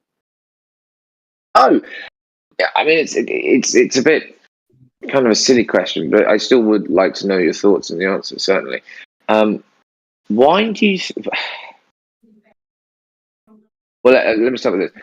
Do you think that globers, let's call them, care? Like I don't. Please don't take that the wrong way. I genuinely don't mean to sound like I'm being offensive or anything. However you want to say it. But do you know what I mean? What are your thoughts in terms of? You finished the question. You just said you think globers and. Do you think they care about kind of what's going on with you guys and the non-glober community at large? Do you think they care? Let me put it this way. All right, so globers, I wouldn't call like there's like three different distinctions in my book, right? So like there's normies. Normies don't give a shit. Okay. Normies don't give a shit about what NASA says either.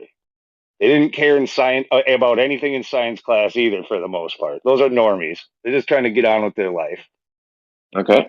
Doesn't matter to them. It doesn't matter to them in a way. Like, gotcha. Globers, they kind of take a stance for the globe. They're kind of like, NASA buffs, geeks, whatever, that kind of a thing. The scientific types, yeah, okay. That's who I'm talking about, I guess. So forget the normies. Yeah. There's one more. There's the anti-flat earther. The anti-flat earther. They can. Yeah, fuck them. Ignore them. I'm talking just about the middle group. The ones who have kind of like a scientific interest. Those lot. Do you think they care?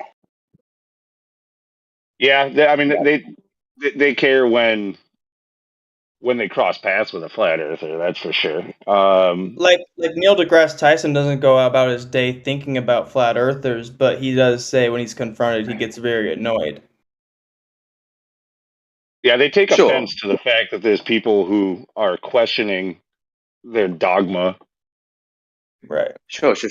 But when they're not engaged, like day to day, like which would be what, like 98, 99% of the time, I think. Do you think that they care? Do you think it ever crosses their mind that there is this community that they need to listen to or speak I to? think I think it occasionally does cross their mind. You know, like what's up with? Why is there this group that? Because flat earthers are everywhere. They get online and there's going to be some flat earther leaving some comment somewhere, and they're like, "Ugh, how can this be growing still? How could you know?" I think it bugs them. I come across it all the time whenever I come across some like NASA footage on like Instagram Reels or whatever, I always go to the comments because there's always the debates that inevitably happen, and then you get the normies that come in and just blindly defend the globe. Okay. Are you one of those? Like, would you, if you were coming across a reel and and you saw a flat earther say something, would you respond and go out of your way to speak your mind? So when I started on this Discord thing, which was, I don't know, like 3 months ago or something like that, the first encounters that I had were indeed with flat earthers. Now, you have to bear in mind, it was in Geo's room. I don't know. Do you guys know? Awakenings. Yes, that one. And I mean, those guys are. Well, I'm not going to say worse than you. I don't mean it like that. It's different. God. Oh God. Whose room? Which one? Oh, I'm not going to repeat it because it's over at Earth Awakenings. It's a different setup that they got there. Like pretty much anybody can just get away with saying anything, and you have to respect it no matter how out there it is. Just a bunch of losers. What, you mean, is it on the umbrella of like Hollow Earth, Flat Earth, and Admiral Byrd type stuff, or is it just whatever? It goes both ways. It goes both ways. Even specifically, like with the the Globers in there, it's a safe haven for them. They're not going to be. Yeah. No, it isn't. Yeah, it is. No, it certainly isn't. You're not going to be held to task. You can take you can get away with freaking non sequitur arguments and fallacious reasoning all you want. Nobody's going to really pin you down into like continuing a conversation to its logical conclusion. Nobody's going to make you cite anything. Nobody, like, I mean, occasionally they do, but they'll try to hold it. But no, I mean, there's no way of regulating it. Nobody ever gets moderated. Nobody ever gets banned. Yeah. Okay. That's an issue. Because then they can weasel away out of their arguments. Okay. That's Lunatic, I'm not sure we're talking about the same place. Oh, we are. That's Geo's. That's the place. Right. Well, I'm sorry to tell you, they almost make it a sport in a way. They genuinely don't give a shit about truth. Anyway, you asked the question. Yeah. Besides the point. Where am I? So it was frustrating, but I won't go through the whole story. But now, yes, it doesn't affect me. Like it's not. So that answers my question. So I'm asking, if you came across like a debate on an Instagram reel or YouTube short or whatever on a random video, you wouldn't interject your opinion. No, I'd never do. I'd never comment on a short form video or a YouTube channel about flat Earth ever. Anyway, right? At all. So it doesn't perturb you at all? No, never did, and That's good. That's healthy. It shouldn't. Yeah, Like I mean, people. it shows you're open-minded, kind of. So that's good. Well, that's a different thing.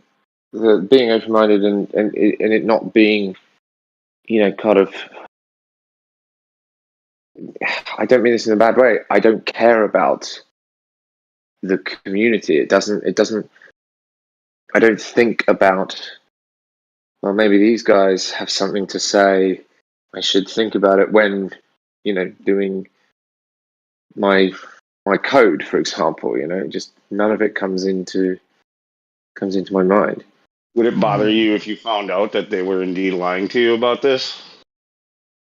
Who's they? Well, the school system, the science community, like the communicators,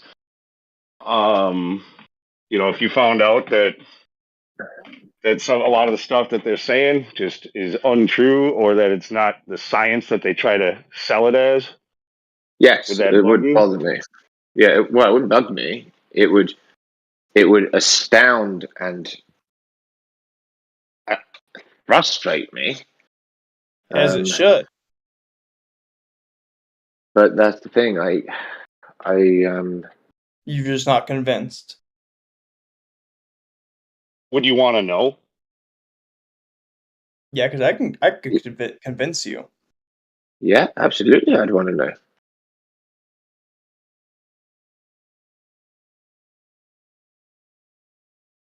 I'll ask you the same question. I'll ask you the same question I ask, because you seem to be pretty open-minded.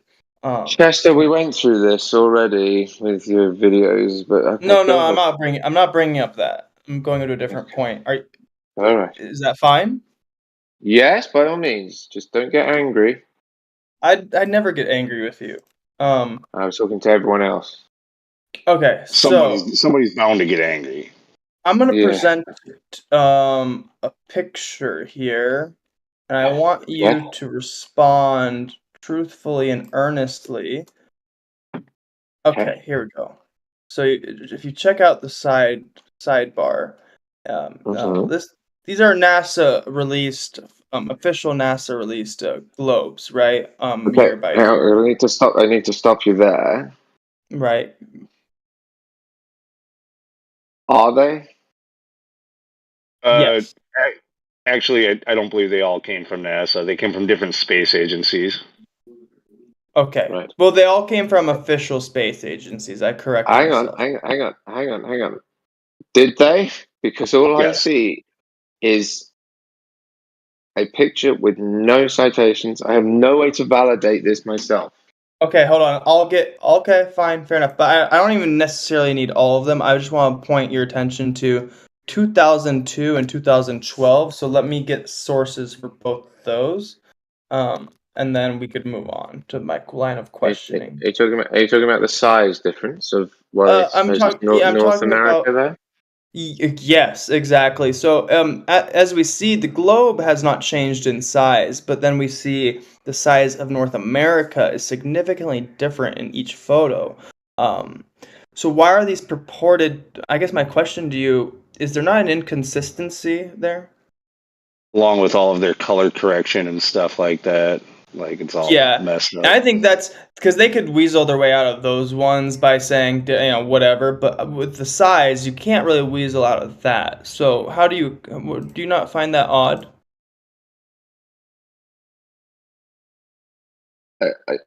I find it odd.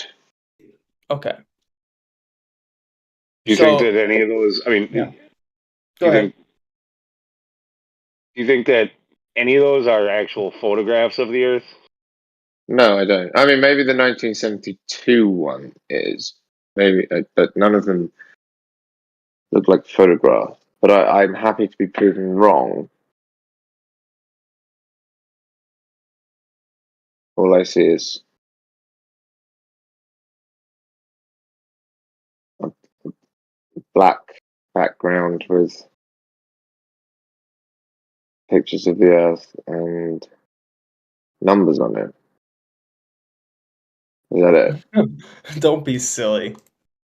Well, you said you had the sources, right? I mean, we engaged in the conversation. I mean, if you want me, I didn't realize you still wanted them because you kind of acknowledged that, like, yeah, that's yeah. No, I didn't acknowledge it. You said you were going to get me the sources for, what was it, 2002, 2012, yes? Yeah. All right, fine. Okay, alright, I'll wait. Is it going to change anything of the conversation if I get this for you? It'll improve it, certainly. Okay, fair enough. All right, so this is here's the link of the 2002 okay. from 2002 Blue Marble, that's the Robert Simmons one, right? Oh, is it? Let me I believe so. I don't know. I'm pulling it from Time magazines. From there, they pulled it from NASA. So you can click that, and then if you scroll down, you'll see the photo of. You'll see the You scroll down a little bit, you're gonna see the photo of 2002 that's presented in my diagram. And then 2012. Let's So go. I see 1972. I see NASA created these two images to exhibit higher resolution global content and moderate resolution. Perfect. The clouds were acquiring to set the day. The images were rendered in late January 2002. So these aren't actual photographs. These are renders. Okay, cool. Well, this is, I mean, 2002, NASA released the most detailed true color image of the Earth's surface ever produced. Oh, scroll down. You'll see the Daily- 2012. You'll see the 2012 in the same article. You'll see the one. Okay, cool. Let's have a look. 2012. What's that? Notice the black marbles it mentioned North South America. At night, there's a composite assembled data acquired by satellites. Oh, but that's not the one. It's this daytime one. Yeah. So both of them Number are actually of- in this. Yeah. Number of swaths of the Earth's surface. Okay. Yeah, we but can that's agree the that- thing. That's the thing. These images weren't purported as swaths or renderings, right? Like the layman, when you look at these and you hear that these came from NASA, you just think, oh, that's a picture of the Earth. Would you not? Sure, I do. Well, but now that you're actually reading it with me, you're not Right. going to use this Now that we know again, that- are you? Or are you? Now that we know that it can agree, so it sounds like we can all agree that these are not photographs. Do you think you would be, if tasked to, do you think you'd be able to find a photograph of the Earth from space? Well, hang on. No, one of them is the news Earth seen from a distance, captured by a NASA scientific camera.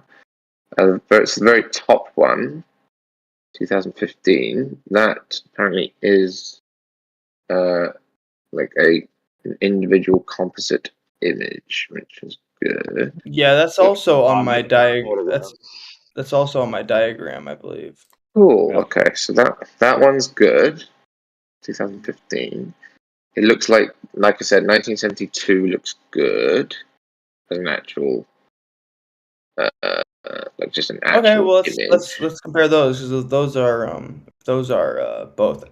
Let's see. Do you not see that the landmass is smaller in the 2015 versus 1972? Africa takes up a quarter of the globe in 1972. Right. Versus in the other one, it would not take up that size just based off scale. That's Africa, isn't it? It is, but the thing is, you could judge based off of the North America in 2015. You could gauge the size by scale what Africa would be, and it would not nearly be as large as it is in the 1972. Yeah. Okay. So what would your response be to that? My response is, well, let's say I accept that. How can you said you're going to convince me that the Earth isn't a globe? Is that correct?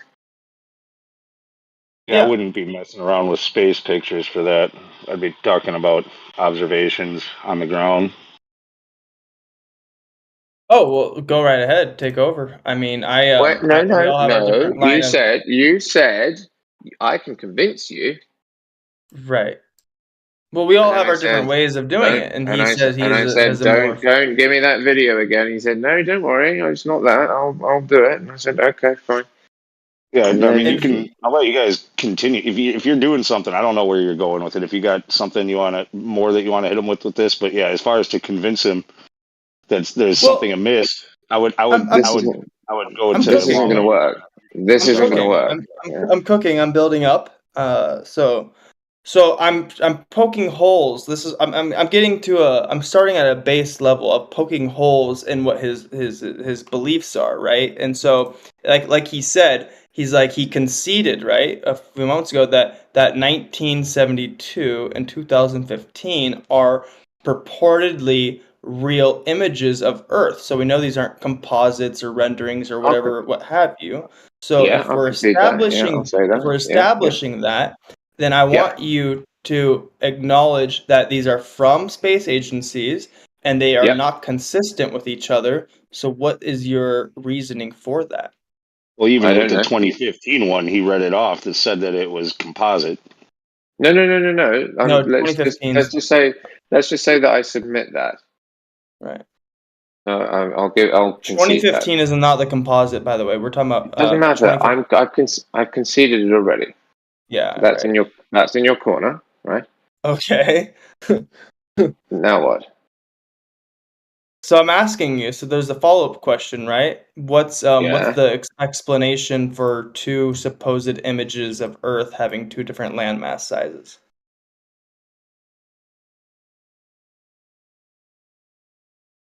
Are you going to tell me, or you asking No, I'm me? asking you because I'm like the part of this is it's a thought experiment for you. You have to genuinely that's I'm not. It's not just me lecturing you. I want to hear your reasoning as to why.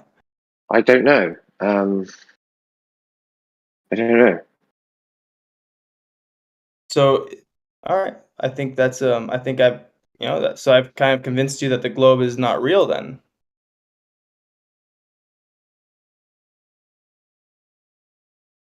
Yes, you did. Okay. I don't have to convince you of flat Earth, but I've convinced you that the globe is not what they say. So you did a great job of doing it as well. Sweet Lord. Anyway. I mean, claiming you don't know is not really like a response, but that's why I'll take the W. We can move on to Lunatic. You win. Well done, lad. You did a great job. Thank you, geeks. I know. Anyway. So Lunatic. Are we? Should we? Do we have any other? Did you want to discuss anything else, or should we? Around here, I assume you've probably been through the ringer a little bit with some of this stuff, like the Black Swan image and or the laser tests, like FE Core. I don't know this people keep talking about this Black Swan thing. I don't know what the argument. I've seen the oil rig photo. It's the thing is, I hate to go. I don't want to go. I don't even want to go down that anymore because asking questions, similar to the ISS live feed, asking questions about it, just not. You are familiar with the image, then, right? And keep in mind that that's not the only one. It's just that's the name of that one because the idea of a black swan, where you only need one to prove that not all swans are white. Sure. I mean, yeah, fine. I don't know how. Yeah, whatever. What I'm saying is that image. If I've tried to question it before, and yeah, I don't. Can you give me your best rundown of what the argument is? Like, Steelman it. What's the argument being presented in that?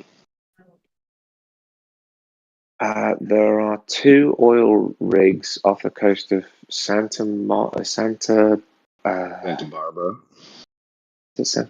Yeah, which is in. Is this the one that old dude posted? In Brazil? Is it off? Is it no? No, Argentina? It's in California. California. Oh, is it really? Oh, okay, fine. And one of them, we know the distance from the. Well, we know the distance from both of them from the coastline. one of them is, I think, 2.9 miles, I think, and the other one is 6.8 miles. No, I get the the close numbers. one is. I mean, the picture is actually up there, so if you want to cheat, you can. Yeah, Hill Yeah, House, the the close pictures. one is Oh, here it is. 6.21 miles, Oh, and I then was way off. I was way off, right. 6.2 miles and 9.41 miles. Right. Yes. Yeah, And that's the argument is that you can't see beyond the past 9.41, or you shouldn't be able to see 9.41 miles. Is that correct? yeah. Well, all right. Is that So correct? not exactly. No, it's actually, and like I said, I mean, if you wanted to cheat, it's right there for you. You're looking at the picture. So this is a geometry argument. If you live on a sphere that you have a radius, Yeah. That the claimed radius of the Earth is 3,959 miles. Yep. And so if you're trying to look into the distance, the horizon line should be a physical cutoff of your visibility because it's blocked by a physical sphere. Because it dips. Because it would dip, right? Right. Exactly. It's like so. Yeah, and the formula for figuring out the distance to the horizon on a globe with that radius is 1.22 times the square root of the observer's height in feet. Well, this camera was at 1 foot off of the water, and that makes the math simple. It's already pretty simple, but it makes it even simpler. The geometric horizon, or the horizon, is expected to be at 1.22 miles. However, we're You can seeing see further than that. You can see way further beyond than that. that. And so, Yeah. like, you openly admit you see the horizon where in this picture? Well, it doesn't matter about the horizon. It's the fact that you can Well, even that's what see that's what the habitat. argument is really about. It's about where the horizon is. The horizon should be at 1.2 miles, but instead, where is it? You can see, I don't know, further than 9.41. Yes, great, Yeah. Excellent. Yeah. So, that's the argument. If ever asked about it again, it doesn't have anything really to do with the cranes other than as demarcation of distance. Yes. Cool. So do you see the issue there then? Like I said, lunatic. I'm not going to ask questions because the last time I did that, it was not pleasant. So. Well, go ahead, ask it. Let's hear it. Nope, not doing it. I made that mistake once before. This is discussion. It's discourse. That's what we're here for. I mean, you have a pretty good understanding of the argument. Now, what does that mean for your ball?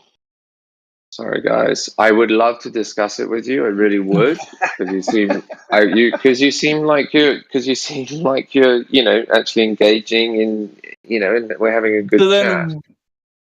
But nope, I'm not doing it. Sorry, guys. We're not being militant with you. Why are you being evasive and I don't understand.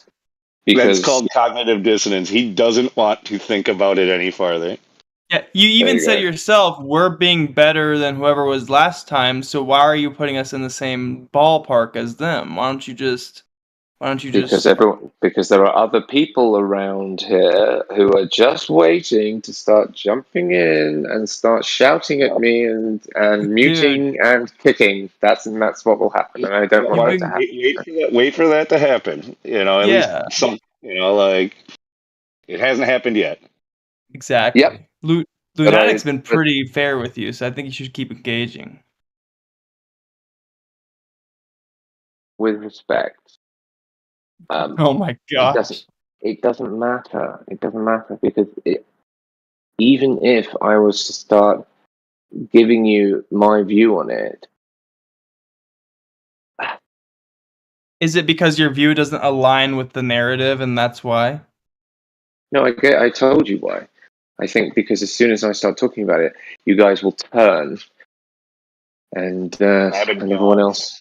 Yeah, pretty much. In a way, it kind of is like that. It's a sudden. Chester, you did it. I've watched you do it. Do what? Turn against me, just like No, dude, stop it. Me and you have had fruitful discussions, and we've also had contentious discussions. This is not contentious. Yet. Yeah, exactly. Yeah. Well, it only gets contentious because he's this. Okay, so level of context, Lunatic.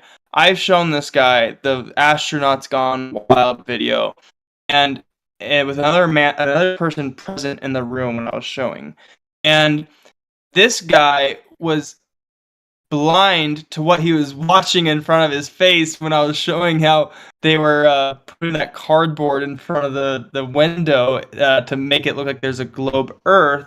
And he kept asking repeatedly, what am I looking at here? What am I looking at? And even the other guy in the room who's not a flat earther was saying, dude, you're being disingenuous. It's clear as day what the video was showing. So it perturbed me a little bit because he wasn't being honest. You don't know what you're looking at, but it's right in front of your face. Maybe it really is cognitive dissonance, and his mind isn't allowing him to see what he's being shown. And how Rabbit can you dog, argue? you're already starting to turn. No, I'm giving context as to how you act. I'm watching you turn into werewolves in front of me. I think you just don't want to engage because you know that the math doesn't math on your end of the spectrum. Mm-hmm. Yeah, I know. That's true. But I don't know. All right, whatever. He wants to weasel out. Let him weasel out. At least I know he understands the argument. And there's a reason why he doesn't want to talk about it. Mm-hmm. And we've been very fair to him. You have up to this point, absolutely. But I've made that mistake a couple of times. And well, why are you here and why are you engaging if you don't want to engage further? Because up to this point, it's been, I think it's all been pleasant. Wouldn't you agree? It's starting to become. Yeah, it's you got a win. You're right. I did get a win myself, so I'll take it. Yeah, there you go. So I don't know what you're complaining about. I just wanted to hear your response to this. We don't really know who else we're going to talk to. We don't want to talk to Scott. Okay, fine. All right. Okay, all right. On this last occasion, I'll give you guys what it is you're asking for. Okay. Yes. Right, so what does that image mean for your globe? Okay. What does it mean for my globe?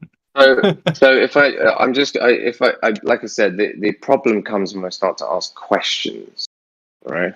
So can I ask questions? This is where you get to make a statement, like a declaration of some kind. But can I ask questions, or? Of course. Cool. Where did this 1.22 times the square root thing? Where did that come from? Geometry. It's just derived from the radius of it, from the radius of a sphere. Mm-hmm. Okay. Fine. Do you understand what the formula is actually calculating? Yeah, the geometric cutoff. It's based off of the radius, so like the amount of arc over distance, and your height of viewing above it for your line of sight, like to where the edge of it would be cut off. Good. Yeah, it's good enough. Is there a possibility that formula is incorrect? If it is, then everybody's got problems, because that's not anything flat earthers came up with. That's just math. You can't even really argue with math, can you? No, you can't. Is it possible that entire formula, that entire calculator, is incorrect in terms of what the output of what it's doing is giving you. Is that possible? If you think it's incorrect, I would say go and find a different like Earth curve calculator or a different formula that you want to try and compare it to. See what results you get. If you think you got a better one, but this is the accepted formula from the globe side. Yeah, even No, all the globers. What? Yes, it is. No, it isn't. This is what's on Mick West's Metabunk. This is what's on Walter Bislin's. Well, This is what's on. well, hold on, Lou. Let me ask you then, Geek. What's the alternative that you're alluding to then? A formula that actually calculates. Well, could you just link it to me, or link it to us? Like where you're getting that source from? We just want to see it. Sure. Yeah, I don't have it.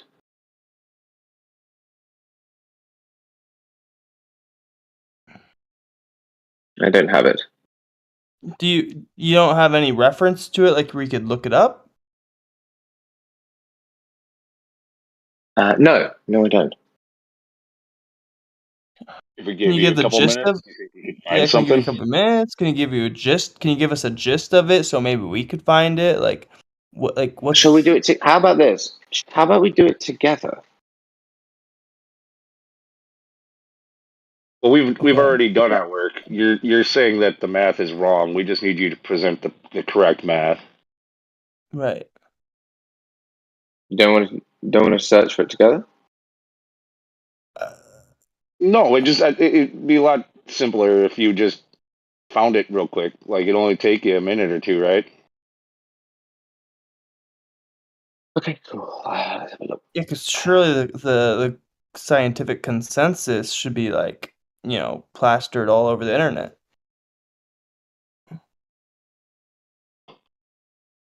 Mm-hmm. I mean, if you're gonna say that it's a different math or a different formula or different numbers that you got to plug in, you're essentially going to be trying to plug in a different sized ball. The math itself is going to be the same.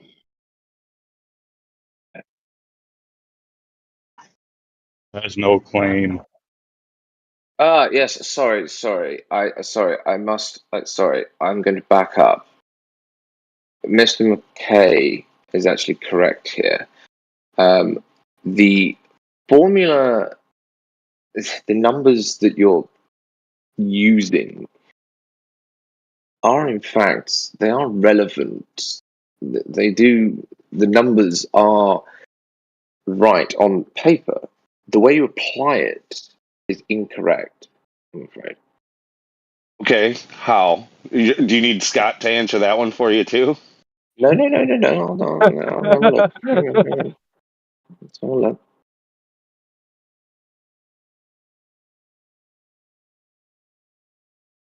Waiting? Scott, you better type fast. He's waiting. No. I don't need Mr. McKay to add. You said McKay. It's Mackie. Mackie.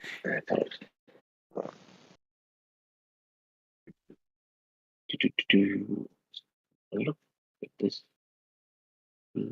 Scott, I'd be curious. This is a sidebar from what you're going to do, Geeks. I'm addressing Scott right now, but Scott, I'd be interested to hear your explanation as to why, if you want to type out how it's incorrectly applied. I mean, it's an interesting claim. Yeah, I don't want to talk with Scott about it. We talked with him way too much already. No, yeah, I don't want him to interrupt what we got going on with Geeks. That's why if he wants to, I said type it out. I don't want him to intrude on the conversation. Okay. Wouldn't it help if Scott can orate a little bit? No. You want to tag him in? I'd like to hear what he has to say. Certainly. You're being summoned, Scott.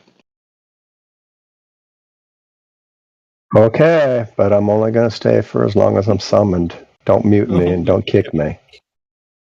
Yeah, the geometric horizon is an abstract Scott, line. explain it to me. I want you to speak as though you're explaining it to Yeah, me. I am. Okay. I am. The geometric horizon is or that point to the geometric horizon is a abstract line to an abstract circle. Mm-hmm. And if from where you're standing, if you could somehow manufacture a straight line, a physical line, it would hit the circle at that point. But that is different from the path that any given photon will take from any place on the ocean getting to your eye. And so the line and the line of sight are two different lines. And they're not going to ever be the same. Is this the magic refraction old dude was referring to? Hang on. It's the explanation. I just want to. But then, so Scott, wouldn't there be some curvature though? Wouldn't there be some curvature? You wouldn't see the curvature because it dips behind, right? No, because if I'm understanding Scott's argument, he's basically saying that the line, it's not a straight line based off of the image. So if it's not a straight line, then that means that it's not the distance that we're claiming. So what distance do you think these really are? It depends on the refraction. That'll determine the last bit of water that you can see. Now imagine. I'll tag out now. Go ahead, geeks. What? No, He made his point. So what he's essentially saying is refraction. Okay, refraction. He's telling you that the math is correct, but that's only just physics. That's only purely geometric, and that you have to take other things into consideration, like bendy light. That's what he's trying to say there. Okay.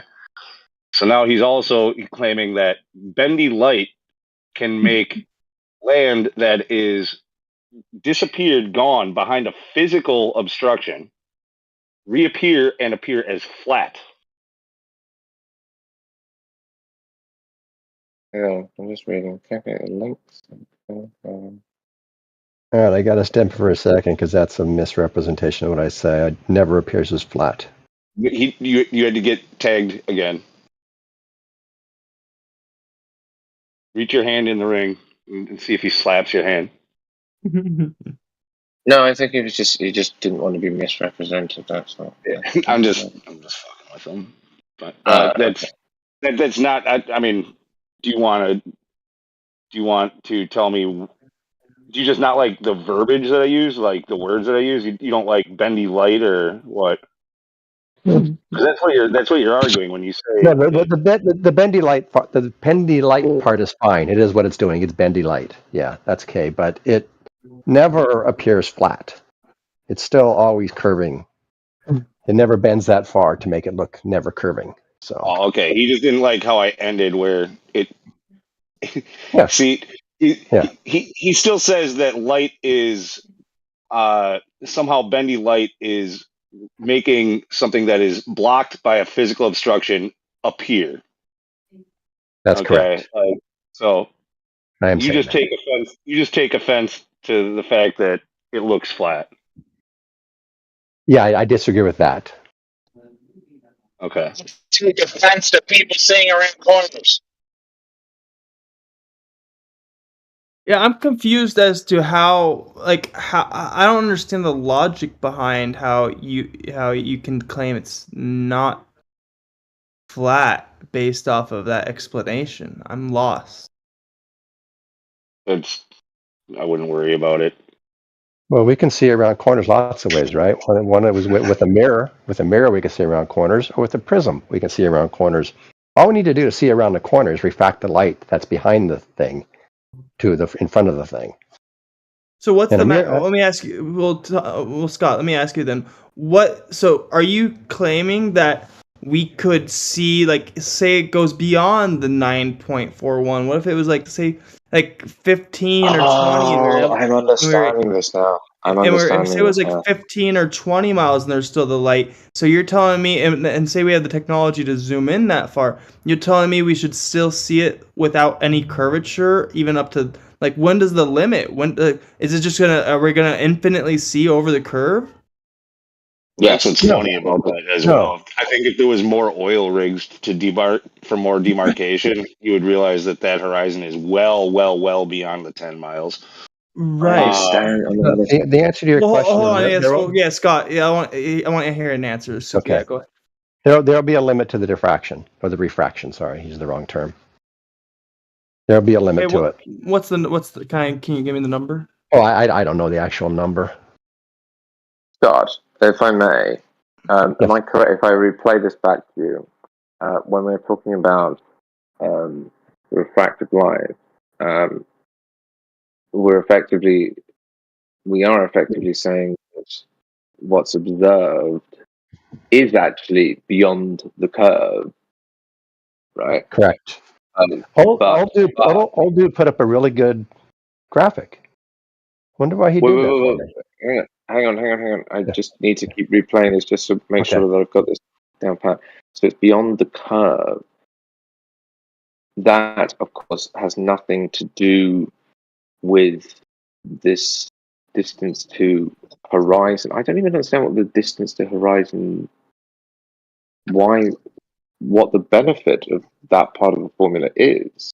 Where's the benefit of that? Because you shouldn't be able to see past 1.2 miles. You shouldn't be able to see past that. Do you realize that Glovers think that you can see around the whole ball?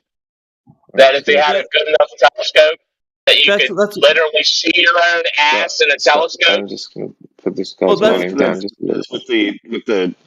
There's some Glovers who say that with the right refractive index and a good enough telescope that would be the case, but that's a silly argument. Well, that's what I was trying to. That's what I was trying to get to, but it seems like Scott doesn't even believe that, though. No, even halfway reasonable person freaking believes that. No, Scott, do you have like a rough number, like any number? No, that's what I'm no, curious. Wait. To answer your question, sorry, go ahead. No. I'm asking, what's the point? What's the benefit? What's the use of this part of the formula? That's the question. That's a really good question. Are you asking me? Yes. I don't understand. Yeah, it's a thing. It's not used anywhere ever. It's a thing that they give for kids to understand. No, it the would be world. used for line of sight, like for say laser targeting and shit like that. But you want to know what you'll be able to see if you're shooting a radar or shooting a laser. You want to know what's going to be the physical obstruction and whether or not you can connect with it. That's what that would be for. But they would never use that. They would always include refraction in there. But it seems that's unmeasurable in a way. I don't understand what because this entire it's not even an experiment. Just what would you call it? Just endeavor. Just seems almost like just moot in a way. They came up with the formula so that they could shoot their own globe in the foot. Well, I would say it's akin to the problems we're given in physics, right? When they tell you in an ideal situation, if you have a projectile being launched at 38 degrees and it has initial velocity of 1,400 feet per second, where's it going to land? Well, you don't take you don't take into account wind resistance. You don't take into account any other factor. You don't take into account. No. I understand that. But that's just mechanics. That's just mechanics. That's like that. That still has some degree of benefit because it at least creates a baseline for you to then import those assumptions.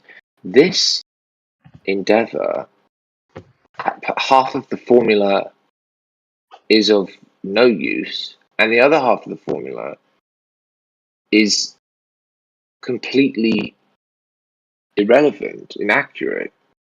It doesn't. No, the formula is accurate if you lived on a ball, but yeah, I agree with you. It's useless because you don't live on a ball, and the Black Swan kind of proved that to you.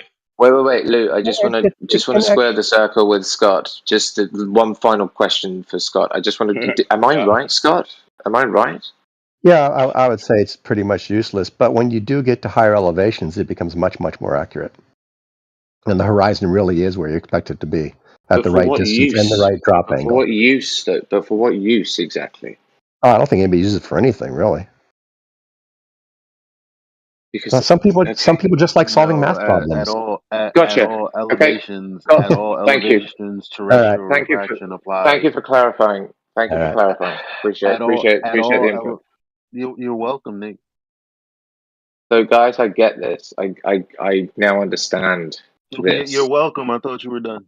Wait. Can I interject really quick? I want to ask, and I want to Can I just respond to the one thing he said before y'all don't give a shit and move on anyway?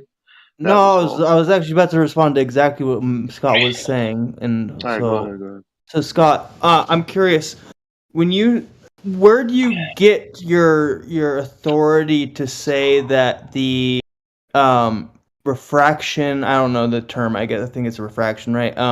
Is factors into basically sabotaging the formula. Like, how do you? It doesn't. It doesn't. It's a different part. There's a different formula that is used. It doesn't affect what you guys are using, this 1.22 square root thing. It doesn't affect where's that the other at formula? all. The other formula is. And then, but it's just as used. Let's be real. Let's be real. If you want to interject now, I don't mind. But I just had to get that out. Where is it?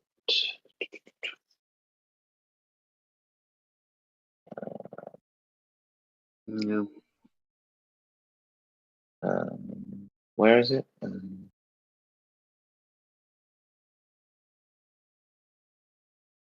Oops.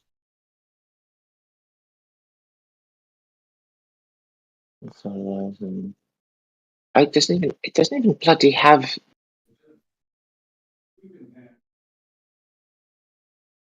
It doesn't even have the formula because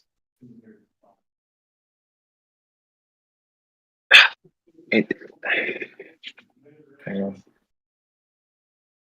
I don't know where it is. Calculating the actual distance you traverse to get to the horizon using the following formula. Distance equals r times arc cos radius divided by radius plus height. That still doesn't fucking make any sense because then you're not taking. Oh, atmospheric refraction, deviation of light, other matter.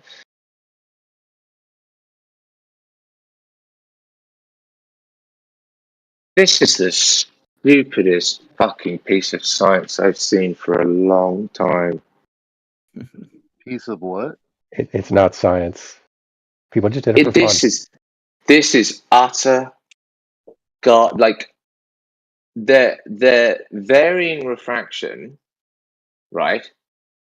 By literally adding a factor to r, which is it's arc cosed here, so it's not exactly 2 orders of magnitude or squared, but it's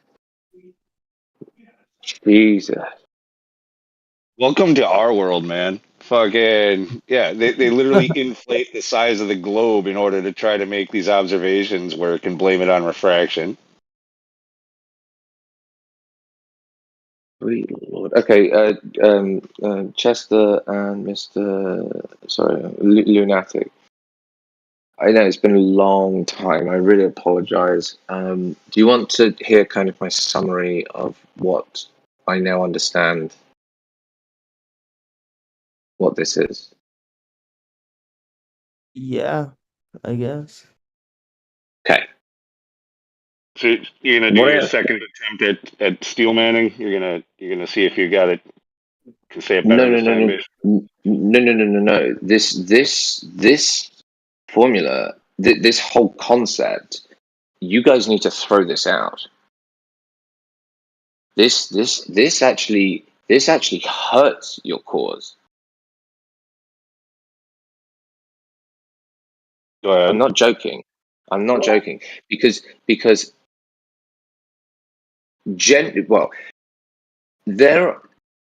this endeavor, right, attempts to do two things. It attempts to try and calculate what the observable distance to what we would call the horizon is in one part. And in the second part, it then attempts to calculate what the actual distance would be based on all this refraction bollocks. And right now, you guys are using the first part, which, if I was in your position, now I actually fucking understand why you would use this, because it does actually, on first glance, kind of make sense that this is a good formula to use to say, right, when you're standing at this point and when you're, I don't know, however many feet off the ground, the horizon is this distance, right? But it's not that it is, but it would have to be if you were on the ball. No. Well, yeah, on the ball, yes, exactly. But it's not the actual distance. It's just what someone would see the distance to be, right? Yeah, Which is that's another part of our. I'm sorry to cut you off. That's another part of like the whole black swan argument. That's one of the main reasons that it was used and developed in the very beginning, was to show that the horizon is not the physical edge to a sphere, but instead is an optical location based off of refractive effects. No. I'm not talking about refraction in this first part, right? It's just talking about fuck refraction. It's just, regardless of all of that, take all of that out. It's the formula is trying to say what the observable horizon should be, which is not the same as to what the actual horizon is, right? Now, the second formula, which attempts to calculate... Yeah, it is. Like now, the second formula, hold on, bro. You hear me contending with what you're saying, or can I not be a part of the conversation? Okay, no, sorry, I apologize. That's rude of me. Go ahead. Thank you very much. So, the Make first it quick, part though, of it, please. yeah, the first part of it is their claim. Great, thank you. And what I mean by that is, it is. The second part. See, you pretended to be charitable, but you're actually not listening, because again, The second part. you're saying it's not actually. Why can't we address the first thing you said together? This guy's volume down. I don't like doing that, but so now he's going to turn the second my part, gentlemen. What's the hello? Again, like I said, I'm are you following along, Lunatic and Chat? You guys think that this is cool? You hear what I'm objecting to, right? They muted him. Move on. You're up now. All right. Yeah. Okay. So he said it's not actually the distance.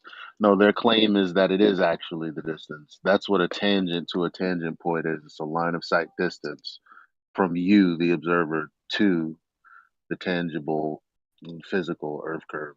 They claim that's literally what the claim is. Chester, Lunatic, are you still with me? Are you following along? I'm following along. Yes. Yeah. Lunatic? Yeah. I just know. I wanted to let.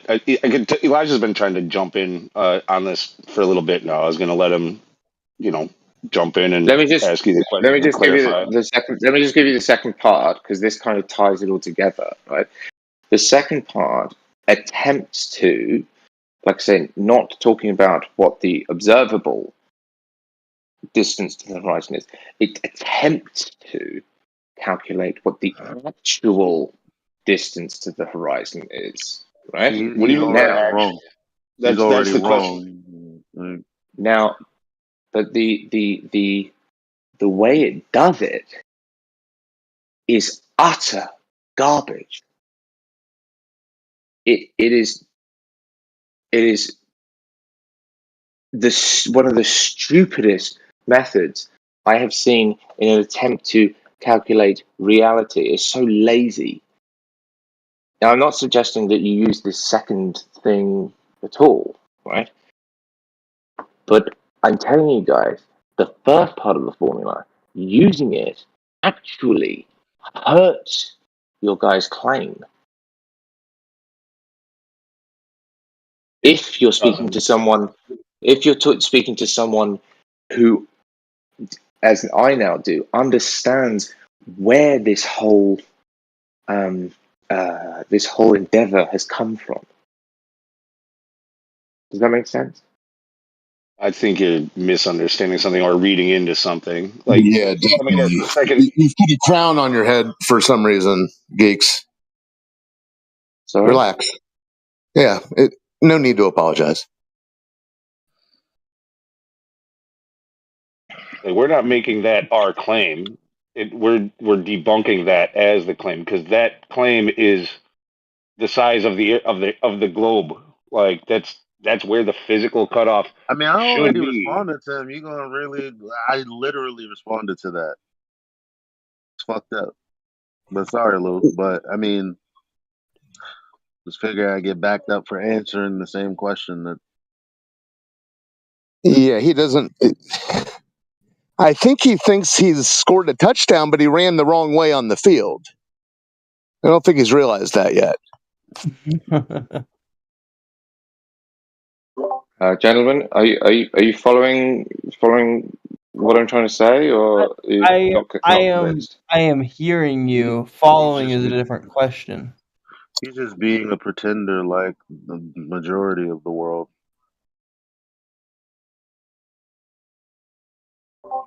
Like, why do you?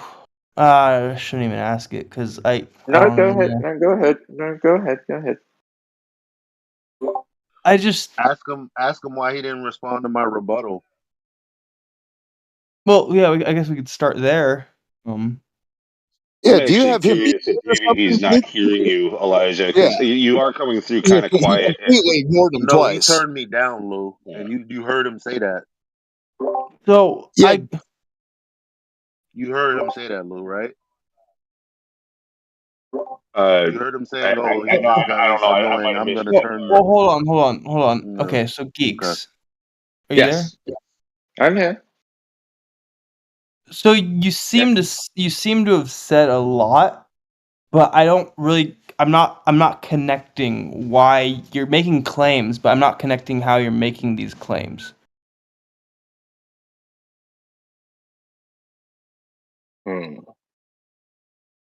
Is there a bit specific part that you're confused with, or just a whole thing?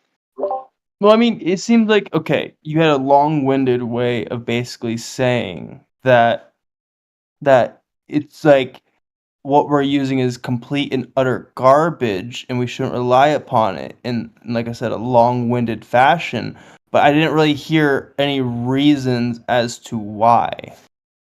I'll try. You're right. It did go on for a little bit. I'll try once again. I'll keep it as brief as possible. Well, he did give a reason why. I heard it. He said because in the latter formula, or the second part of it, they actually try to calculate the actual distance to the horizon. So obviously the 1.2 times the square root of the observer's height of feet formula is not doing that. There's a second part to it. He's apparently. correct. He's correct. Yes. Carry on, sir. Carry on. Which makes no sense to everybody in the room who's been following at least this portion of the conversation since 2020. Do you want a reason why? Wait, I don't understand. You were saying. Do you want a reason for my objection that I just stated very clearly? Yeah. Okay. Fine. Yeah, the reason is because the claim is that the actual distance to the horizon is from that formula. 1.2 times the square root of the observer's height in feet is a tangent to the tangent point, aka or other known as line of sight distance, So it's the geometric distance between your eyeballs and the Earth's surface where your line of sight and the sphere meet. You're absolutely correct. Where your line of sight is, but not reality. Okay. That makes No, sense you to prove you. you gave my you proof you gave you proved Ooh, my point for okay, me. boy. Thank you. Get it out, man. Sorry, I didn't mean to do all that. No, sir, you did well. I appreciate it. Does that make sense, guys? What this gentleman said? Yeah, now I'm understanding it better. I'm understanding your point better, but I still don't agree with it. Okay, lunatic thoughts. That's a great Lunatic. point, brother. It's a great point, brother. Yeah, I mean, and when you say actual horizon, you're saying the actual visible horizon that we see. Like it's an explanation for why we see farther than what the geometric cutoff should be, right? No. Actual versus observable. Okay, What so you you're see. saying actual is that 1.22 mile horizon that should be there, but we don't see. No, the actual is the other formula, which is bollocks anyway. But the 1.22 is just what you see. It's not reality. No, because it's not. That's what the Black Swan points out, is that you don't see a horizon at 1.22. You see it well beyond the 9.41. Yeah. Bro, whether you realize it or not, what you just conceded is that all of these formulas prove that the horizon doesn't exist in a geometric sense. Right? That's the whole point. The horizon is an optical phenomenon, not a geometric location that exists in free space. Okay, it entirely exists in optics and optics alone. I'm not sure if this guy's on my side or your side because I Geeks. couldn't No, quite he's hear him. But geeks. So What? he's definitely not on your side. There's no sides, brother. The horizon is what it is, dude. Right? It's not an optical basically, phenomenon. Am I right? The high Am I level right or wrong? summary is you cannot use these formulas to determine we heard anything, you can't use it as an argument. much less disprove anything. Oh, that's beautiful. So you can't use this formula, or you can't use the understanding that the horizon is geometric for line of sight elevation angles. Hold on. Before you say you don't understand what I mean, let me go No, I ahead and understand. drop something in the let me I go ahead and drop understand. something in the chat to make sure everyone else is following, because Okay. People tend to act like they don't know what anyone's talking about. So I just want to make sure majority of the people don't know what anyone's talking about before we move on. So okay. Here you have, let me just let it load up. Can you see that? You should be able to. Okay. The line of sight at the horizon is a tangent to the Earth and perpendicular to the Earth's radius. Underneath the graphic, it says the line of sight is the tangent line to the curve of the Earth. This tangent line touches the circle at a single point and is perpendicular to the radius at that point. Tangents are often used to solve problems involving angles of elevation and depression. Too bad I can't validate that this is true, because everything that they use to validate it is utter bollocks. I believe you and I agree with you.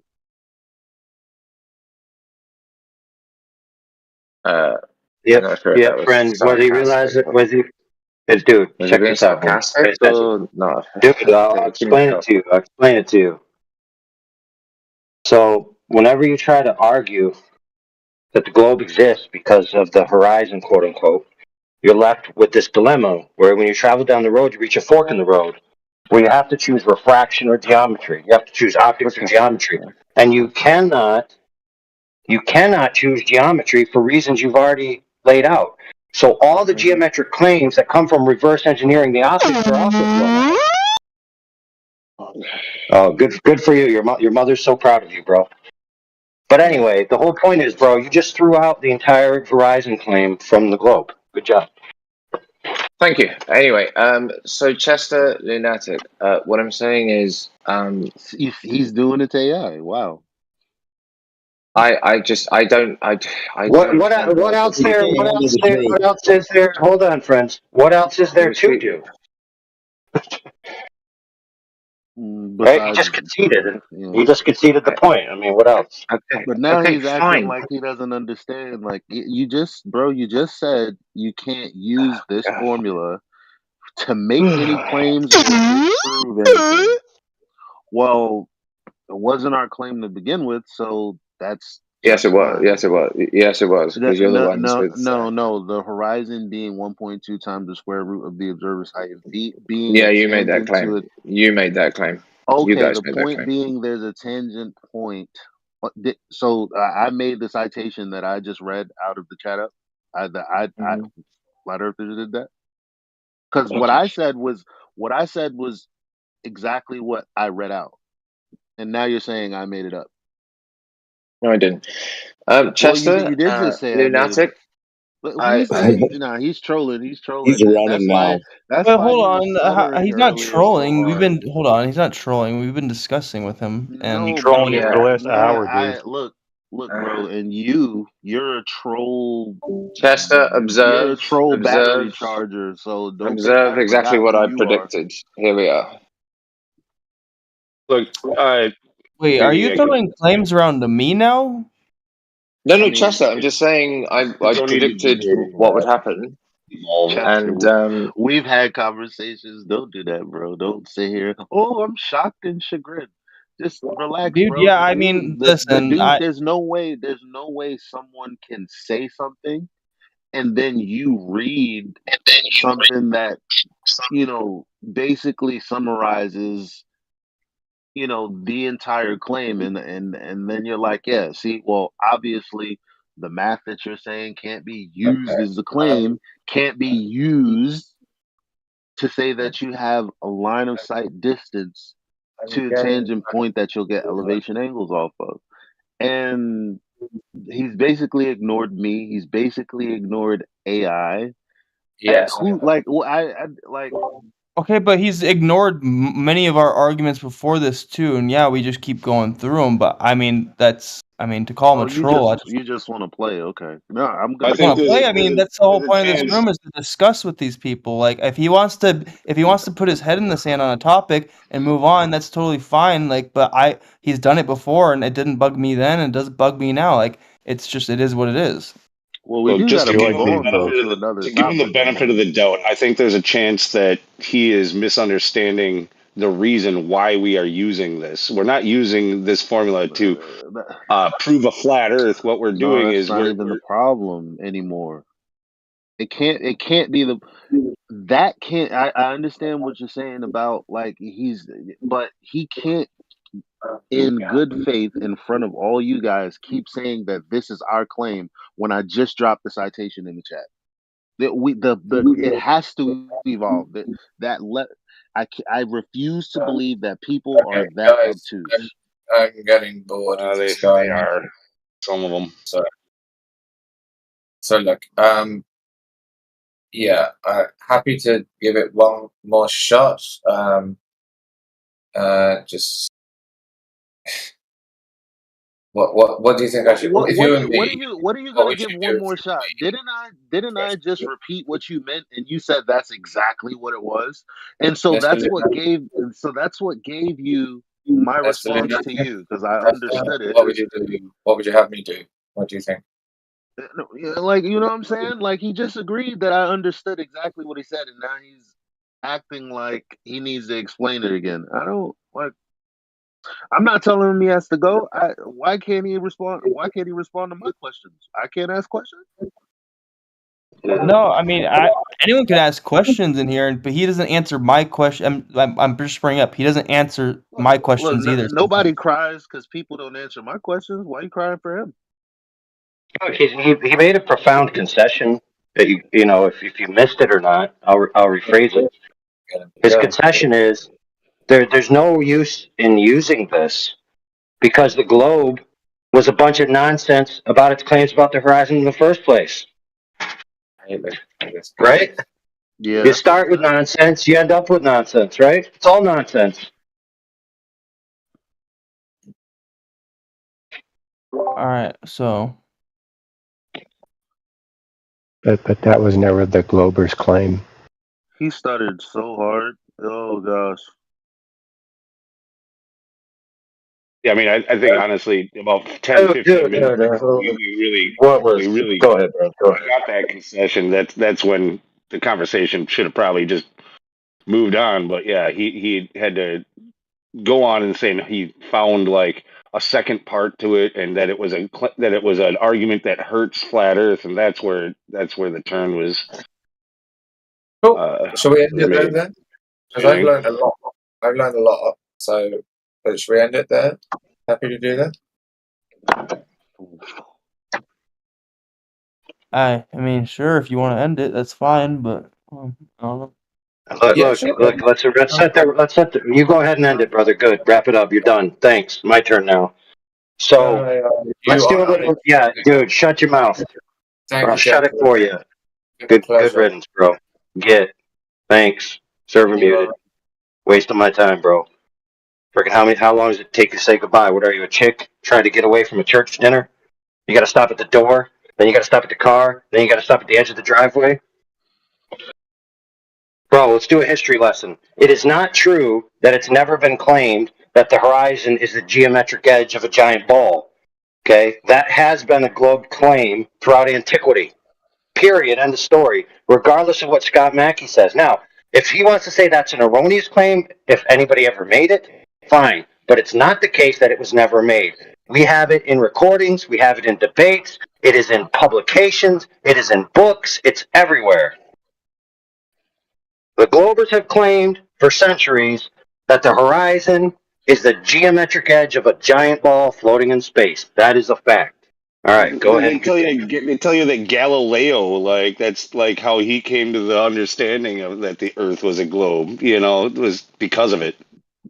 Yeah, this is how stupid the people either this is how stupid the people you think are heroes are, or this is how stupid they think you are. Because Hollywood has those like super bad movies like for a reason, because people like them. Like, you know what I'm talking about? Like, it's a phenomenon. Like, people love watching bad movies. And it's the same thing here. It's like, they present a bad movie and you're like, oh, I love that shit. It's like, it's kind of sad.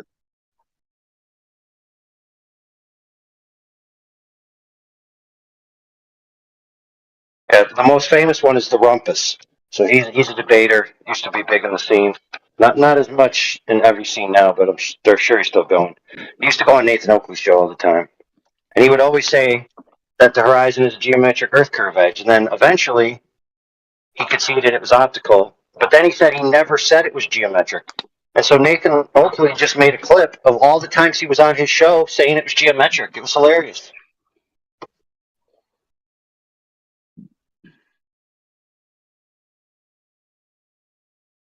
You have any response to that, Scott McAvoy?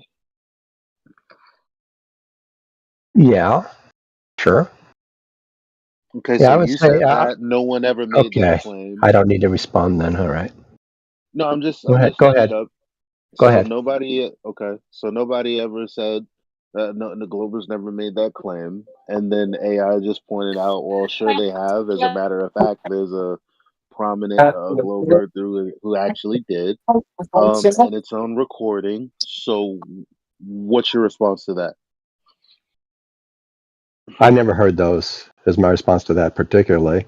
And it might be the case that he said that, and I could come up with lots of reasons why I think he might have got lost in the conversation in his own words, is because before flat earthers, I'll speak for myself. Before I came across flat earth, I had never heard the term geometric horizon. It's just not something. It was always just the horizon. And we'd always say, if I talk about it, I'd say the boats go over the horizon. I never specified how far that horizon has to be. That's something that you guys came up with. And I can imagine if I'm in a conversation and you're trying to pin me down on what I mean by the horizon, whether it's geometric or physical or optical or whatever you guys want to say it is, I could see Well, it's where I might get beautiful. lost in that language for a second because it's a language I've never used before. Well, And that's trying to beautiful, communicate what I man. think it is Like, to you, I might use words that can be misunderstood. well, that's beautiful because that means mathematically you don't have a globe. Why But is that? How's that work? well, because the math is derived from the optics that they claim is geometric. So, and now let's just take the Yeah, you that's still you can that's not no, invalidated though. okay, fine. So that being said, if you've never made a distance claim to the horizon, you don't have a claim. It's not like you can use the horizon um as any kind of geometric claim. You just said that you never have, and so there's Sure, I no could. argument there because remember the other day we were talking about affirming the consequent and things like that. So if you don't have a geometric claim and you can't just look at it and go, okay, I looked at it, therefore this is what it is. What have you got? Do I need to know how far a wall is away from me to see that something went behind it? I'm just saying, what else do you have in the way of an Can you argument? It see? can't. Do you guys see how you'll never answer simple questions? Do I need to know how far a wall away is to know that something went behind it? It's a No, yes or no question. no. No? Okay. So why do I need to know how far away the water is to know that something went behind it? Because you're begging the question, you're claiming that something is going behind it. That's assuming that it's physical obstruction, isn't it? Well, how's it not begging the question to know something went behind the wall? Well, I mean, because if anyone questioned it, you could actually just inspect the wall, probably know that it's a wall. There's no instance where Yep. you don't know that something is a wall, that something is going behind, upon some kind of Or, investigation. But how would let's you be know? fair. Yeah. Hey, let me interject for a second. Let's be fair to Scott here because it's not an unreasonable inference that if you see something that seems similar to something else, that you say, you know what, they might be similar. But the difference between the wall and the horizon is that I can walk to the wall and I can see the object and the wall simultaneously, and I know the physical relationship between the two things. So while it is a reasonable inference, it's not entirely the same Okay. in the form of validation. How about a hill? Is a hill similar? Because there's really no edge to the hill, right? But I can definitely see cars go behind. There's roads that go up and down. I was just, in Death Valley, and they got all kinds of roads going up and down, like a little roller coaster. Yeah, look, a hill is kind of similar to the wall as well. Now, how is it more similar to the wall than to the water? Because you could clearly tell you're on a hill, dude. Clearly, when you're on a hill. That's been my experience throughout life. It's just bigger though, right? Can you see on the wall?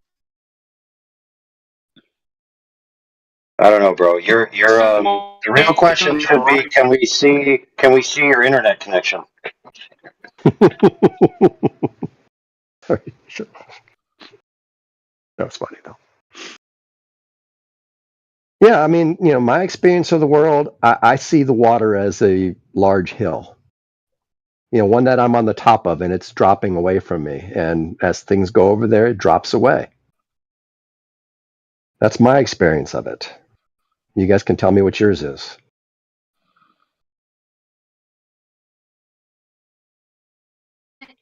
So a stationary hump that never, like a wave that stands still. Have you ever seen a wave that stands still and never crashes to the beach? That's No, I what you haven't. believe in. No, it's Well, not. that's what you believe in, dude. No, it's not. That's what you believe in. Yes, it is. It's a hump that just sits there. It If sits there somehow magically. It sits there and it never crashes to the beach. that's what you understand, I understand why you're a flat earther. Do you actually see the world that way, Scott, when you go to the beach, or is that the way you imagine Absolutely. it in your No, head? absolutely. I see. That's what I see.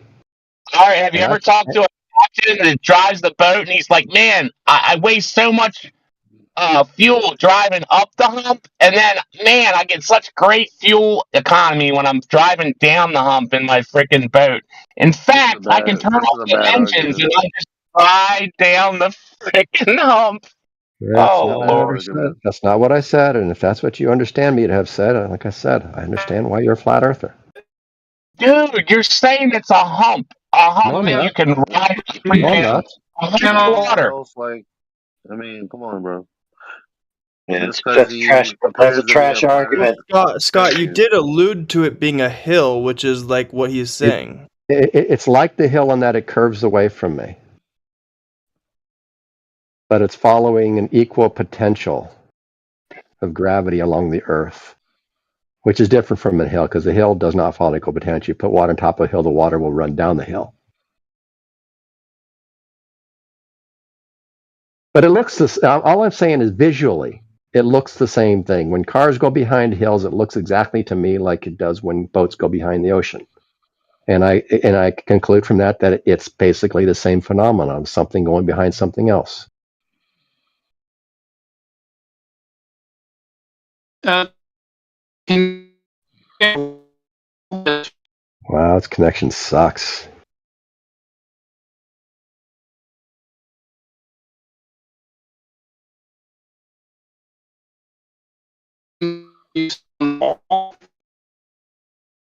Can't hear a single thing you're saying.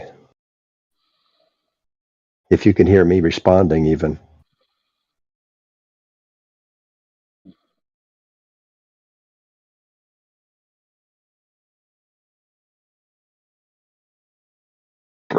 Bros, did Elijah just fall asleep mid-sentence? No, I didn't. I'm just breathing very heavy because I'm playing Call All of right, Duty. brother. Okay. Sorry. It sounded like you had a narcolepsy attack.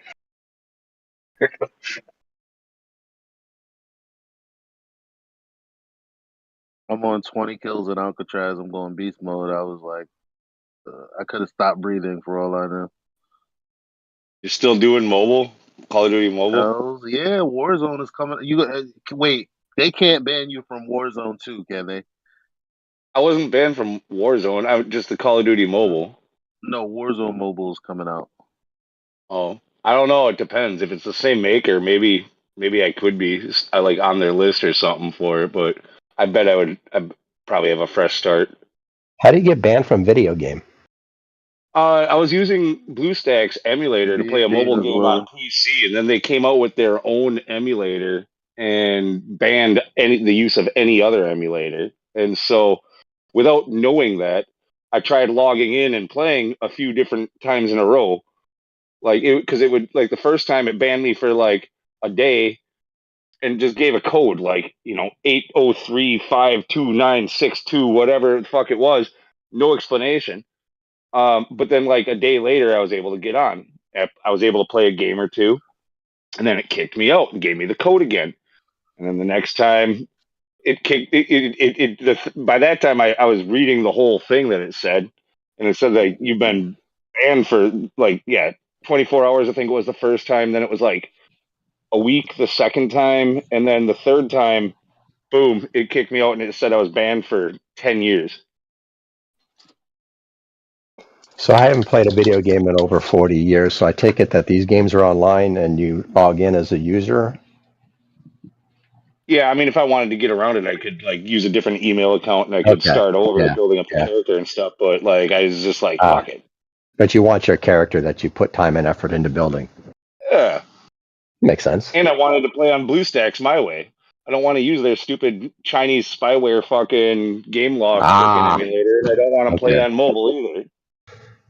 And these days, people don't own their games. Oh, really? None of them? They're on the cloud, so to speak. Okay, yeah, it makes sense. Pay for them, they can access them, but as part of the agreement, is that you could be banned and. So is there a yearly subscription or anything like that, or you have to pay for these games? Oh, you got to pay for them. Okay, but you don't own them. Yeah. Wait a minute. People have put in thousands of dollars to this Call of Duty mobile game. Hey, hasn't Scott Mackey microtransactions, been right? Hasn't Scott Mackey been playing Sim Earth for 40 years? Yup. I was going to say that earlier. That was good. I'll give you credit for that one. That was. They do microtransactions. That's how they get you. They tell you the game's free, and then you want this thing, you want that. Dude, that's a juicy political topic, which is actually apropos for the server title, which is a lot of countries are banning that crap because it's predatory as crap, especially for children and all kinds of people. Like, basically unfair business practice, all that kind of stuff. Well, I think especially Actually, with a they lot of sued these, they got Activision these for. gambling like slots and stuff that they're trying to market towards kids, and it's getting them addicted to freaking like slot machines and gambling and shit. I'm not gonna lie, gambling on I don't know if we could talk about that. But in Jersey Online, oh boy. They used to tie it in with Speculation Sunday. Is they used Nazi war criminal behavior patterns from MK Ultra to increase things to make it more addictive.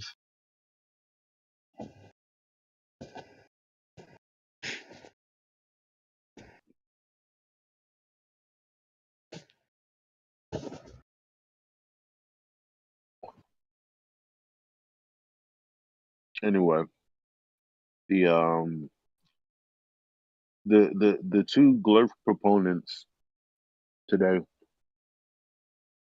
y'all were really weak. Is there anyone else?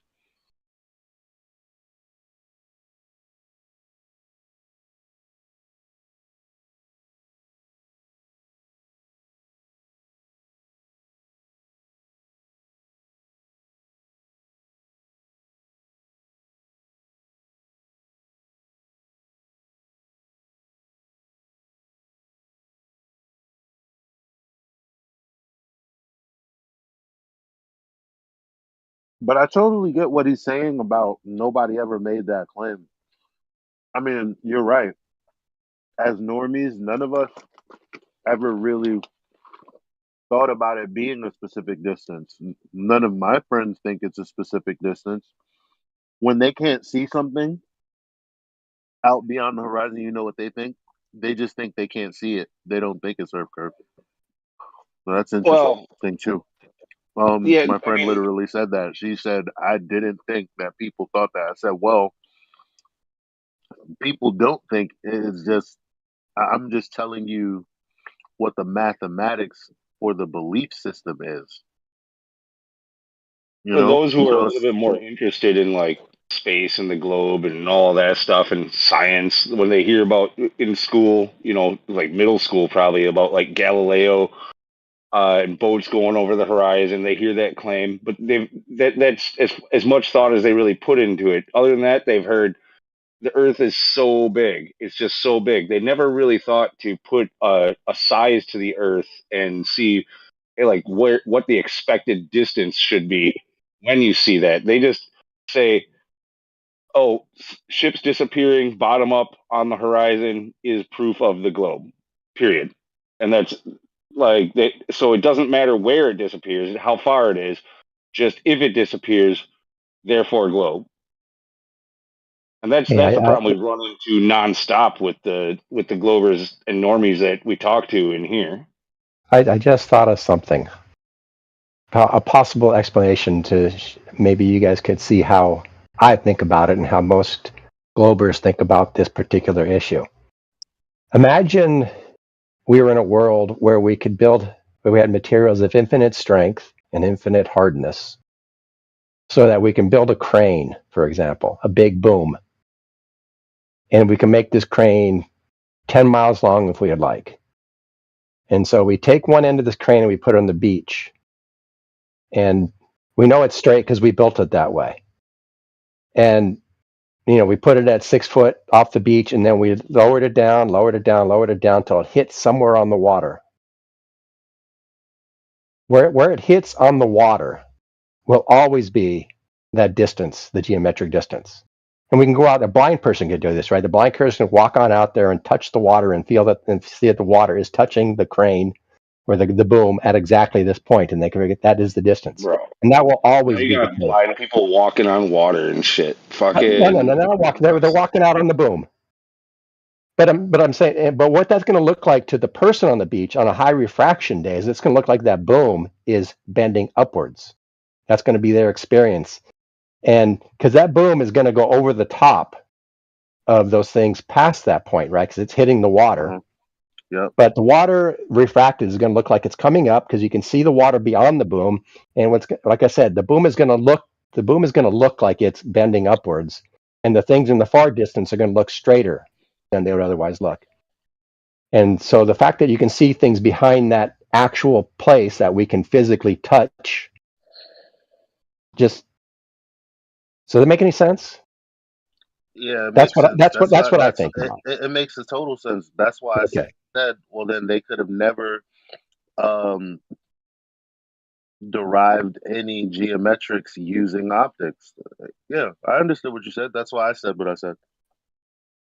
I agree Yeah, but they would not have used that place in that situation for their optics, right? Because they know the refraction can be really high, so they'd go to higher elevations, or they go to places that don't have as much temperature change, creating high density gradients. No, there's a problem with that because elevation angles that are done like on the surface level, yeah, their claim that's a part of it being at surface level, not just on a high mountain or high in the sky. So, but maybe you haven't been exposed to that stuff, like you said. You never thought about it like that. So, I'm gonna start giving you the benefit of the doubt specifically because you said that. Because then it'd be like, you know, my girlfriend, like no disrespect to you, but truly, like, you know, we could be talking about the same subject but not getting it till 6 months later, and one of us say one thing, it's like, oh, I see what you're saying, I see why you're seeing what you're seeing, and it's like you never had any reason to tie any geometric claim to this in the first place. The first time you heard it was here, so all right, you've won like at least 2 days worth of sympathy from me. Well, check this out, man. I think it's actually universal to human experience that people really don't think about the idea of a globe that much in their life, even when they're at the beach. Yeah. Like, for example, I can give you my story, which is, so I was going to be deployed to go to Iraq in 03, a quote-unquote war. So I'm thinking, we haven't deployed yet. I'm in Savannah, Tybee Island, right? Because that's where the base is, Fort Stewart. And I'm sitting there looking out towards the direction that I imagine Iraq is, right? And I'm just looking that way across the ocean. And I never once dawned on me, or I thought in any way, shape, or form that I'm going to travel over there around a curved globe. I just said I'm going to go that way and arrive where I'm going to go.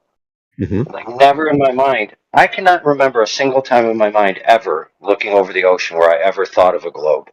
Not one time. Until this topic came up. Did I ever even consider what I was looking at was either flat or a globe? Before that, it's just I'm looking out.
See, this is kind of what happens when people get nosy, because it's like, guess what? None of us came out to create this room and debate it and we didn't create this room and come out to debate the Scott Backies of the world.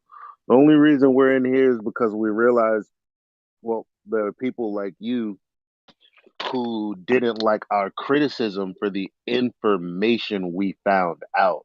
See, there were no sides like, oh, Russia against US, oh, Flat Earth versus Global. None of that. That shit is TV stuff. This is y'all are still stuck in that bullshit. It's really one day I woke up and I came across some information and I was like, this can't be right. And so naturally I go to other fellow humans and I'm like, do you see this? And so the majority of us went, yeah, I see that. Whoa, what the fuck? And then an entirely different contingent of people just, came out and said, oh, you guys think the earth is, you're retarded. Here's why it's retarded. And then we're like, no, because look, the 1.2, and you're like, I don't know what you're talking about. You're retarded. Anyway, look, check this out. Like, no, nobody asked y'all. We weren't criticizing you. We weren't criticizing what people believe. We were literally coming across information, and because this information is propagandized and actually put out there as objective truth, obviously there are humans that are going to have a problem with that, because all humans try to get to the bottom of dirty little lies. That's all this is. And then other people came out and didn't like the fact that we were pointing out something that they never thought of as a lie. That's all.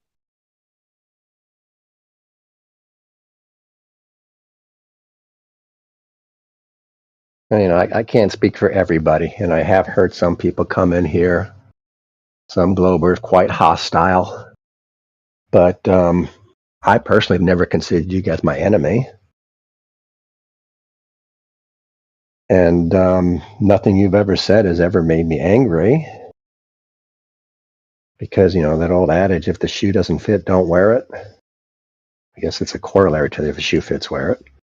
And so the things you were saying, I don't think applied to me. And you never challenged anything that I held sacred, so. Yeah, that's what I'm saying. No one ever set out to do that. You guys just kind of, well, when I say you guys, I just mean people generally criticize, FE, whatever that means. We're just, scrutinizing the information. You guys are criticizing debate topics and arguments that we've never claimed. Meanwhile, you guys are saying, well, you're doing that to us because we've never claimed this thing. Well, we weren't arguing with you. We just came across information that we learned maybe in school, maybe elsewhere, that we were like, hold up, this shit look funny. And you guys are like, oh, what does that mean? It means that you don't believe in you guys did that, not us. We were just saying, yo, this shit looks a little funny, dog. Well, I think anybody's life experience is full of things that look kind of funny. And like your face. Yeah, like my face. Yeah, just like that. That's a good one. I haven't heard that since 7th or 8th grade, but yeah, good. It's good. So anyways, yeah, but then we look into them, right? I know. I'm sorry. I know. I'm truly sorry. It's the emotional maturity level I've come to expect around this place. But come on, Scott. You know I'm tripping. Come on. I do. Sorry. Everybody likes a good middle school singer now. I think you tripped off the flat earth edge, dog.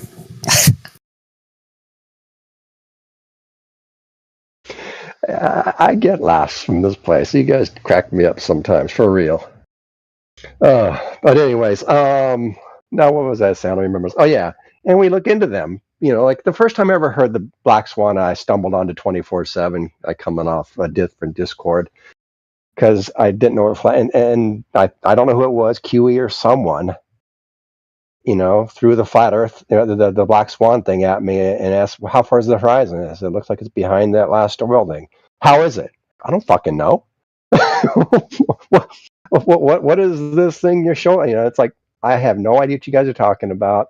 I don't know how far it's supposed to be away. I didn't even know the size of the Earth, and I still don't. If you asked me 39, 59, or something like that, right? I had no idea how big the Earth was. Didn't care. It was big. You know what makes me upset, Scott? Yeah, yeah. I don't think you. Okay, let me restart. Remember the whole spiel I gave about I set out on this particular path because I found information that was taught to me to be objectively truth Mm-hmm. and found it to be false. What? And it wasn't about debating, right? In the Okay. same way, and then I say I came across all of these people who would curse me, uh, treat me, be bigots towards me, things like that, right? Bigoted, and it's Uh-huh. like in the same exact way because I've criticized like people in our camp, but yeah, I mean on generally not just people I do know, but just everybody on this side. You know what I mean? And it's like actually because of some of the flat earther zeal, it's like when people who don't really have this conversation come in, it's like they attack them in a way. Let me not say they, because I probably have done it too. Attack people in a way that makes them defensive. So they'll never hear what your argument is. Now they're probably up, looking up arguments against the flat earth or something, specifically because somebody jaded them and was throwing a whole bunch of shit at them that they never claimed, never heard of, never talked about. They just vaguely knew a couple of key points, like, oh, what about eclipses? Thing like regular shit like that. And so it's like I can see why you would probably be in a similar mindset like me when it comes to coming into a room where you know that people are going to come at you the moment that you say, "Hey, it's a globe."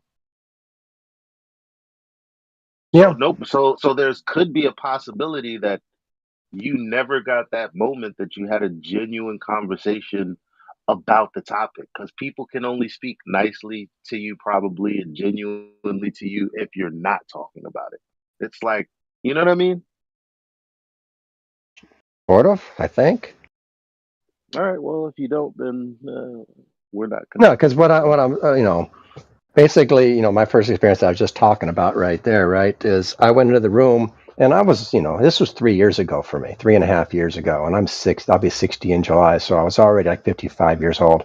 I've been having discussions with people for a long freaking time, twice as long as a lot of these people have been alive. And so when I went into the 24/7 server, I was going to listen. I didn't want to argue. I didn't want to talk. I just wanted to see what flat earthers were about. And then someone called me out and says, if I want to be in the room, I got to talk. So I'm going to talk. And, they said, are you a glober or a flat earther? I said, can I just listen? And they wouldn't let me. And, then I, went over to Gem Panda server, debate flat earth and more, and heard a lot of arguments there and learned a lot that I never heard before. I didn't know anything about space, really. I didn't give a shit about space. I didn't give a shit about the earth. But I listened a lot. I'd probably listen, just like I'm here, right? I'd listen a whole lot more than I talk. And as long as there's a glober in here talking, I'm mute. I'm on. So, but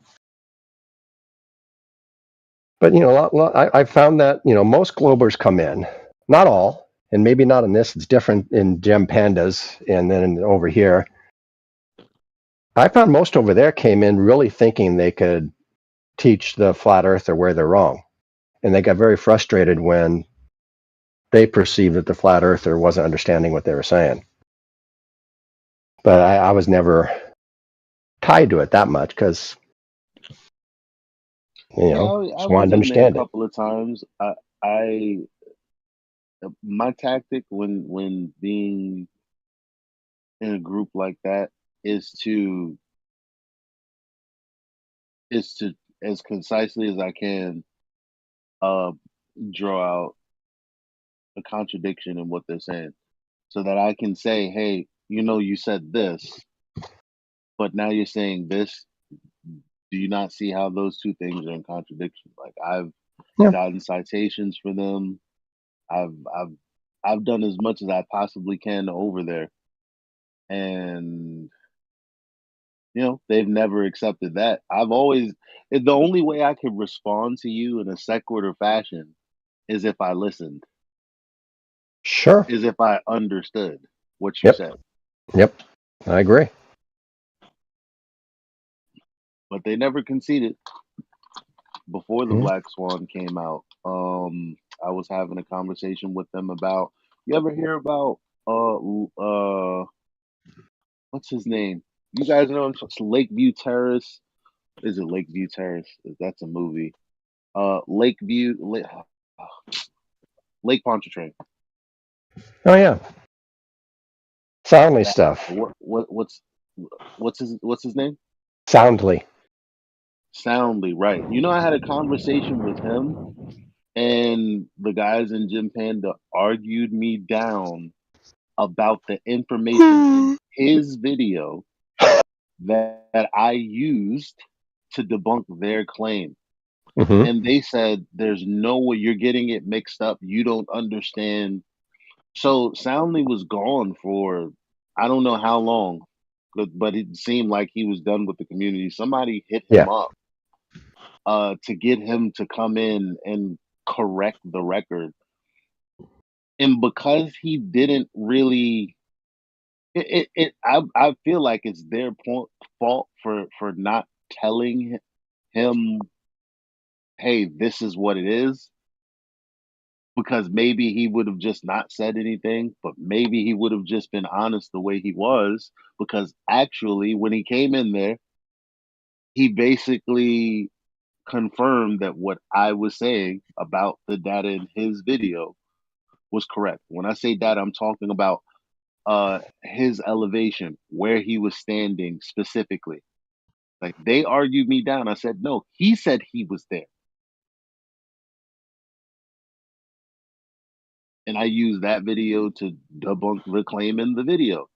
And he confirmed that he was where I said he was. Okay. And he said, well, I'm not really, one of those debate guys. And I'm like, it's cool, it's fine. I just wanted you to validate the data in your video that they argued up and down was wrong. And as far as those guys went, well, they never accepted it. You know what the argument was? The argument was that 200 feet of building was missing due to the geometric horizon getting in the way. Because what else would it be? I mean, they used it in their math to show specifically why 200 feet was missing. So all the geometrics was in there. And so I said, but look at the light coming from this. I can see it clearly in my mind, but I'll respect the fact that you guys probably don't know what I'm talking about. So I'll try to finish up. But ultimately, you could see the cars coming to and from the other side of the lake. Like, you could see the headlights because it was nighttime. And the passway was only 25 feet, I believe. And his elevation, if I can remember correctly, was 8 feet. And so I said, perhaps because of his elevation and his positioning, what you're actually seeing getting in the way of the building in the background is the 25-foot bridge in the foreground. Then we did this whole Google Earth thing where everyone was trying to line shit up. That's also on YouTube. I was on Ranty Show with Zanuck, Zanuck. Just would not. I mean, I proved it right as rain that there was no curvature where actually there should have been some predicted curvature. You know what they had to tell me? That the light from the cars was refracted up 200 feet. I was like, that's cute. So, I mean, maybe you guys, I don't know, man. I don't know. I don't know what bad arguments you've heard from other people, but I didn't have to yell at these guys to pretty much prove a point.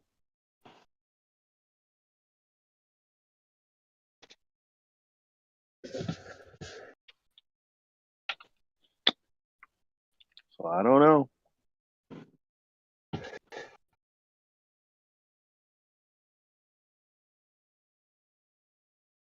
Yeah, Zanuck is, my perfect example of people who come here. He thought he could just explain things to people they understand, but he soon gave up on that and now just wants to yell, unfortunately. And I'm not sure what's he getting out of this, but I called him in contradiction as well. I mean, he's conceded it at least once or twice, then lied that he's conceded it. I mean,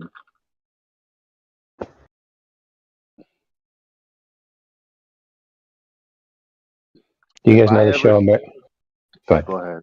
Do you know the show American Gladiator? Yeah. It was an old 80s show. Sure. Yeah, he was on it. Apparently, he was All-America sprinter at San Luis Obispo when he was in his prime. Yeah, that's Kurt Angle. No, Zanuck did do really well as far as he actually has a YouTube channel where he's got it on there too.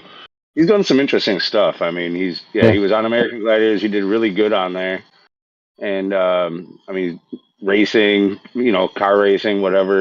He's had a life for sure. He was a badass mofo in his day. He's a couple years older than me, so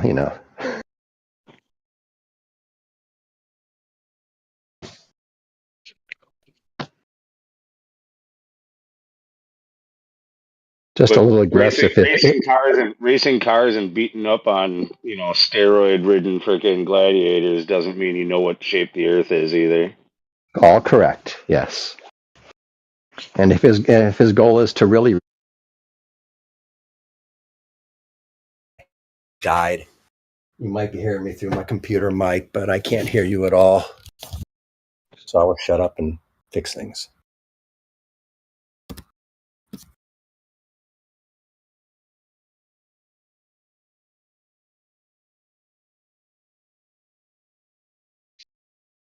Was he Cyclone? Oh my god. I'm looking at the pictures of him. No, he wasn't doesn't one of look the like the gladiators. wrestler He was Kurt. a contender. He was one of the contenders. Contenders ready, gladiators ready. Yeah, he was a contender. So he doesn't look like one of the that wrestler Kurt Angle. Dude, I don't follow wrestling, but maybe he kind of does. I don't know. I have to look at a Does he picture. look like the Dude, I does he look remember like the this guy show. from White Man Can't Jump?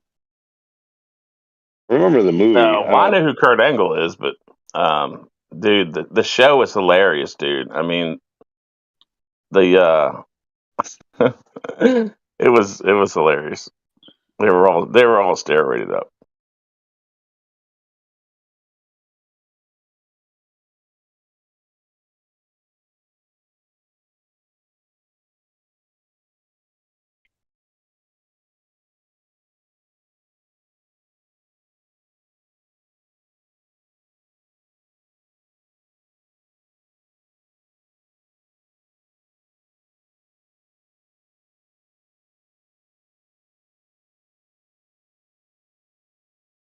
Dude, I'm looking at a thing that says steroid addiction.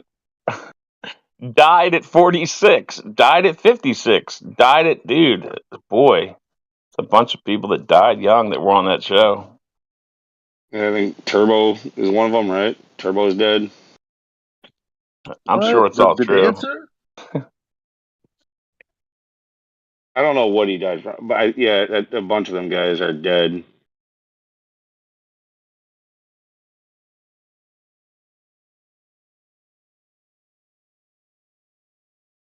One dude looks like Ric Flair, kind of, except like freaking super big.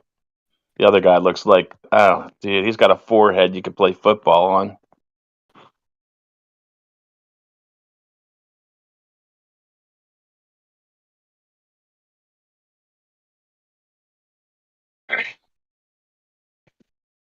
Yeah, if you actually go to Xanax channel, like he's got some of the highlights from like his part in the show there. Like he did really good in the Powerball, I think they called it, right? And also in Joust, and also in the like climbing the whatever the last one that they did, the little rock climbing mountain thing where the gladiators try to tackle him. Oh yeah, he like seriously owned on that shit.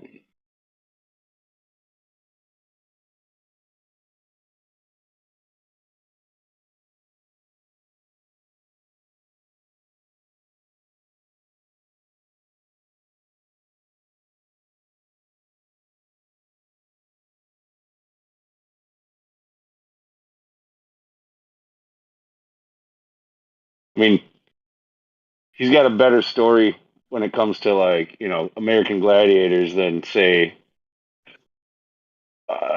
what's the fucking Professor fucking Dave's freaking attempt at acting. His one role that I saw, he's just a creep, gets slapped by some chick in some B-rated movie. One terrible line.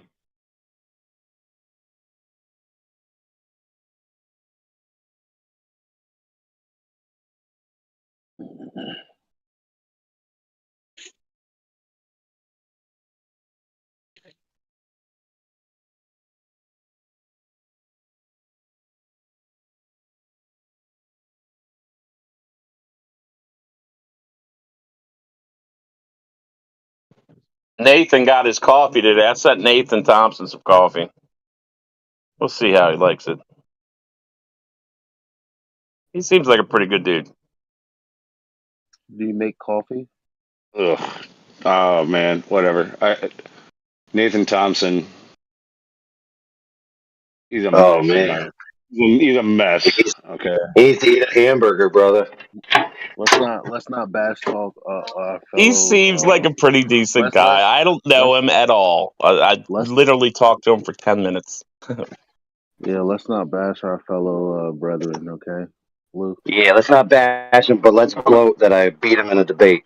Oh yeah, it was sweet. Want to know which debate, Elijah? Which one?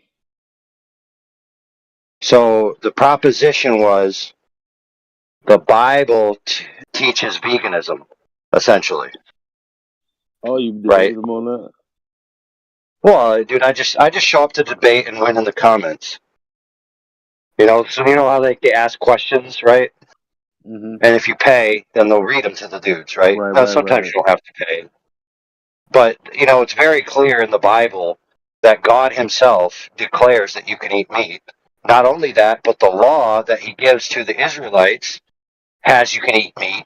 Everywhere in the Bible it says you're allowed to eat meat from God himself. So how in the world are you going to show up to debate and say the Bible teaches veganism? You'd have to be a stone cold retard. Yeah. I never got it. Their whole thing. To be fair though, he did admit that they kind of had a flawed debate topic. His actual debate topic was he wanted it to be, it's more moral, according to the Bible, to be a vegan. In other words, you're better and more spiritual than other people if you are a vegan. So essentially just vegan self-righteousness. Same old vegan shtick.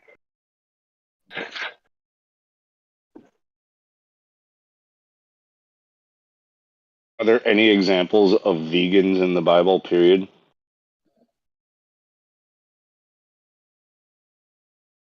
Sort of.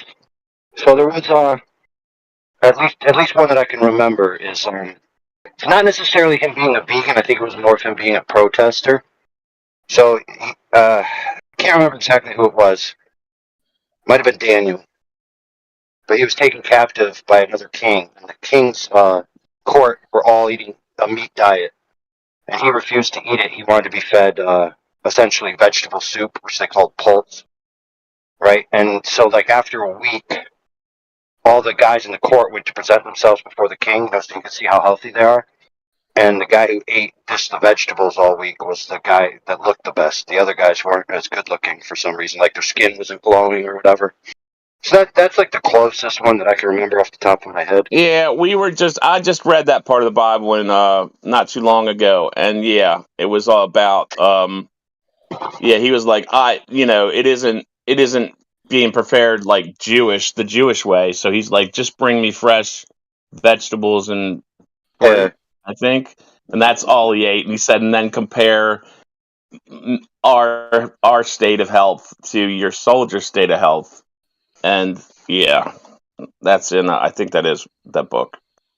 Right. Yeah, because even like when you think about it, if you're an Israelite or a Hebrew, especially post Exodus, you literally have laws where you're supposed to eat meat.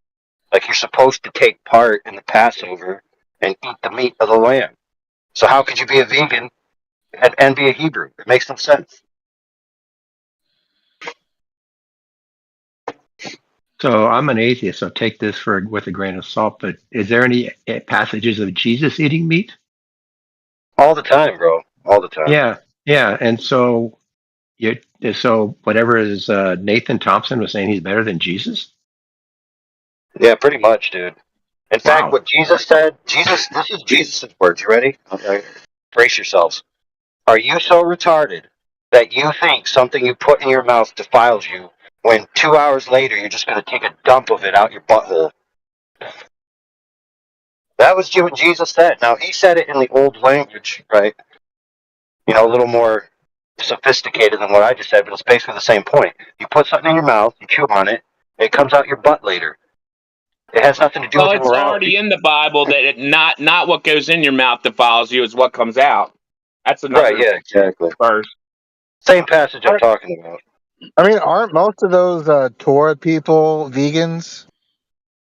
I wouldn't say so, because for the same reason that so if you're going to say that you're a Torah observant, then you're going to have to partake in the feast, and the feast have the serving of meat, right? So that wouldn't make no sense.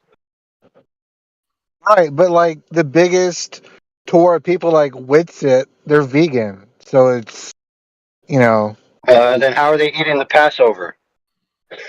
I don't think Witsit claims to be vegan. Yeah, I never heard of that one, bro. Yeah, this is new to me. Well, let's put it this way, dude. Look, all due respect to people and their religions, but there's no such thing as being Torah observant. You cannot obey the commands in the Torah, period. Period. They're logistically impossible. Logistically impossible. It cannot be done. Period. I mean, so anyone claiming to do so is full of crap. Just to be sure about that, like I met with Witsit when he was doing his tour around America and had a burger with him. So at least at that time he was not vegan. Well, there's a loophole. If you drink a bunch of buttermilk, then technically you don't digest the meat and you poop it out undigested. So you can enjoy the flavor without actually devouring it into your flesh. I know. I think he said that he was trying like a fruitarian. There's a loophole. Hey, surprise, surprise! The Grabblers have a loophole. I know everybody likes that camp. Those camps loophole. Go ahead. He tried. I heard him talk about cutting back on it, or and trying to do this like fruitarian thing for a little while, just like as like a test or whatever. But no, I've never heard him say that it's either morally wrong to eat meat or that he doesn't eat meat. And I've seen him literally eat meat right there in front of me. So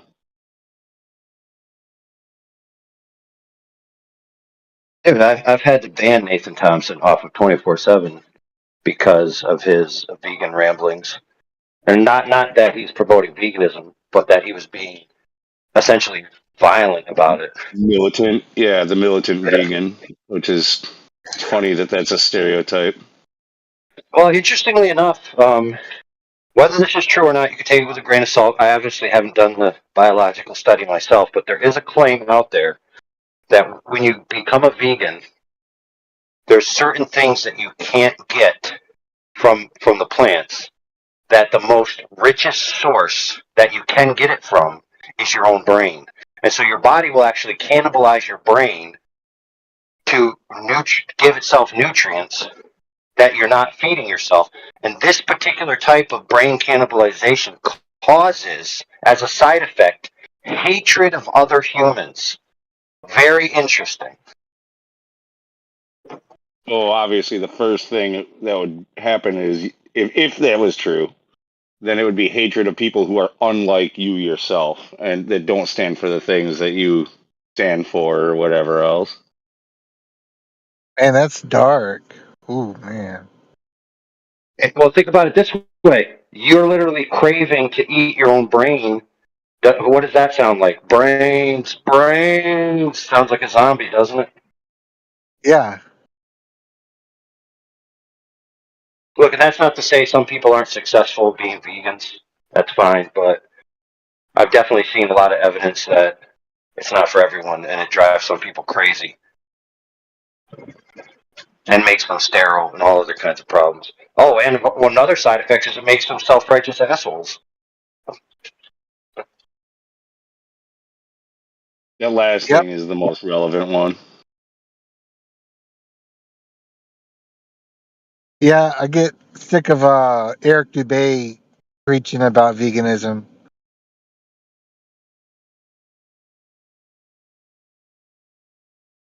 It's been that way since long before veganism was even really like I'd never even heard of veganism.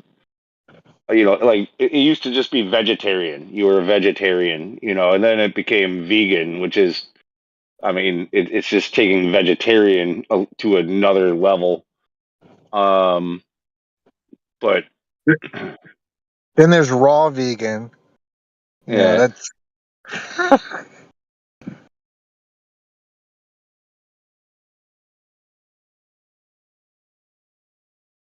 yeah, I mean, but what I was getting is like even the vegetarians back in the day, before veganism was really even a thing, like they already had this self-righteous attitude. Like they were somehow better than you because they have a moral high ground in their diet.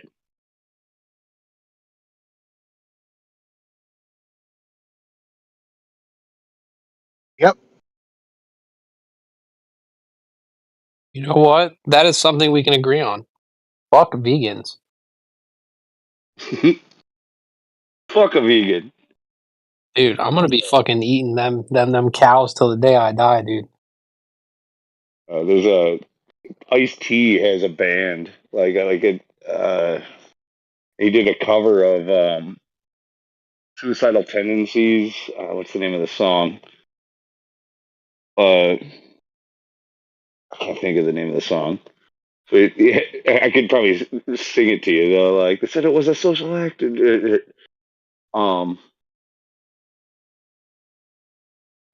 it, whatever. Anyway, yeah, Ice-T's cover of it's pretty funny. He's like, the other day, you know, I was, you know, at work and just on lunch break and got a ham sandwich, a little Kool-Aid or some Kool-Aid, some potato chips on the side. Guy walks up and he's like, "Hey, are you gonna eat that?"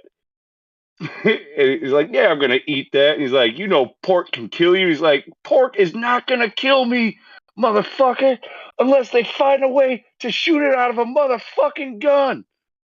And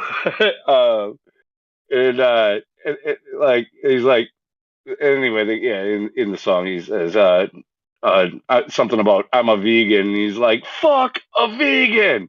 I don't give a fuck if you eat sawdust, motherfucker. Just back away from my sandwich. Pretty funny. I like it anyway.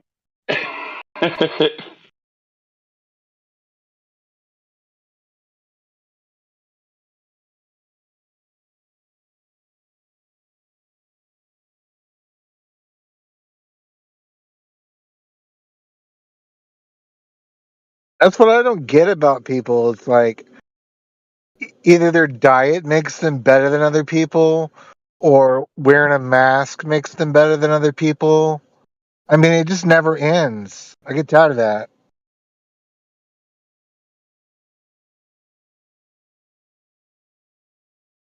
I mean, when it comes to diets, dude, like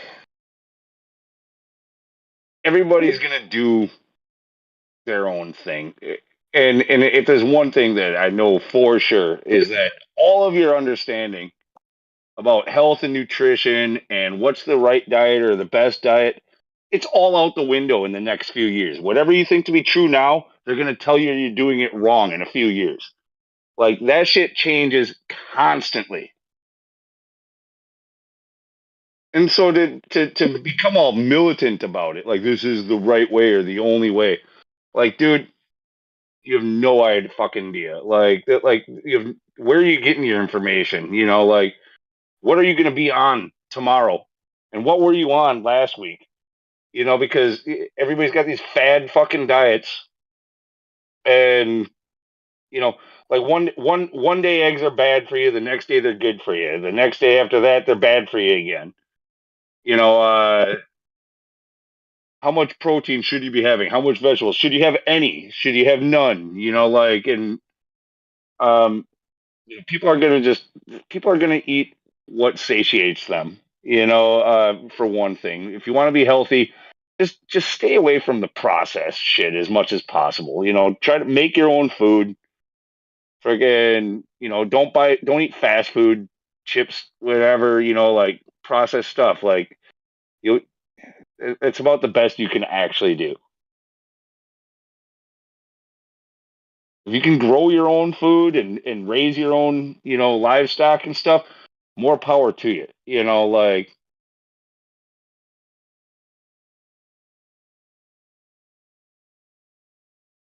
that's about it. That's all I know.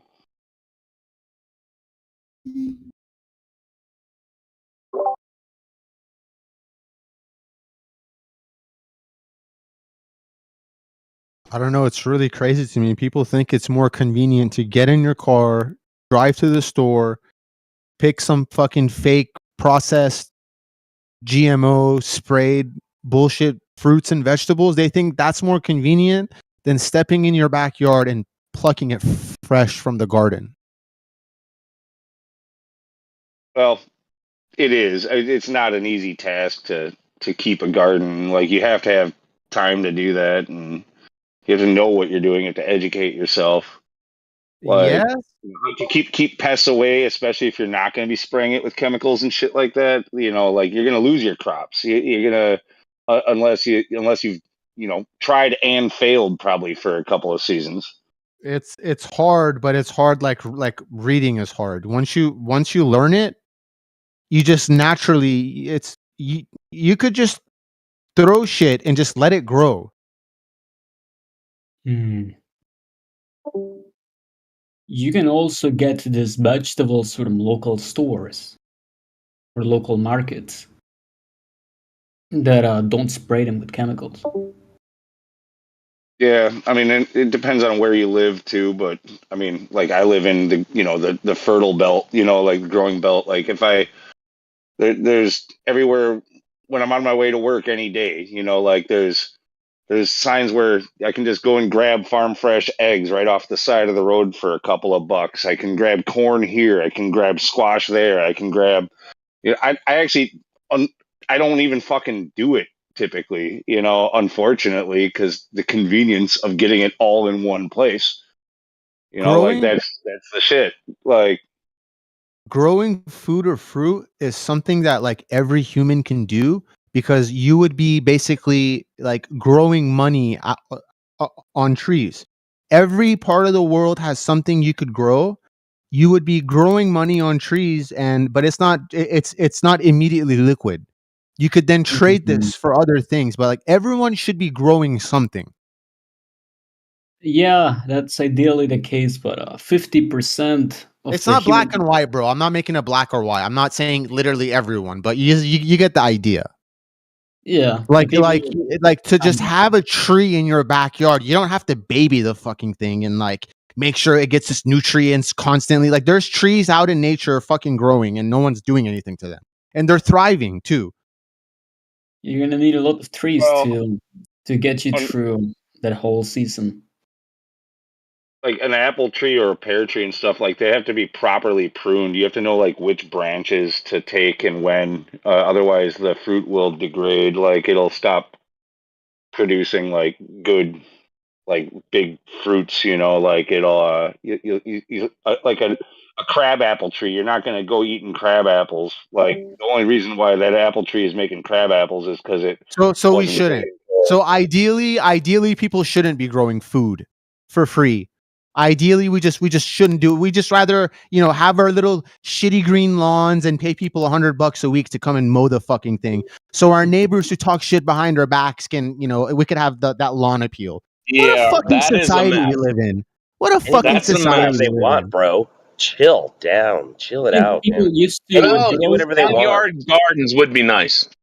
What a fucking we got trees growing all along the side of our fucking roads. Oh, if only there were fruit trees. Then So grow people can shit. be fed. They do it Then on do it. purpose. They do it Then on do it. purpose. Then Then do it. do it. You see, they've programmed you well, bro. You've What are you programmed. bitching about? What's What do the you worst want? Yeah, that could happen? actually, what you What's say, the like worst if all that the could? trees down the road were fruit trees, like yeah, they'd be dropping all over the road and decaying and attracting Listen to rodents this and black and white freaking mentality. Listen to this black and white mentality. It'd be a shame if you used 1% of your intelligence to pre-filter out the stupid thing you just said.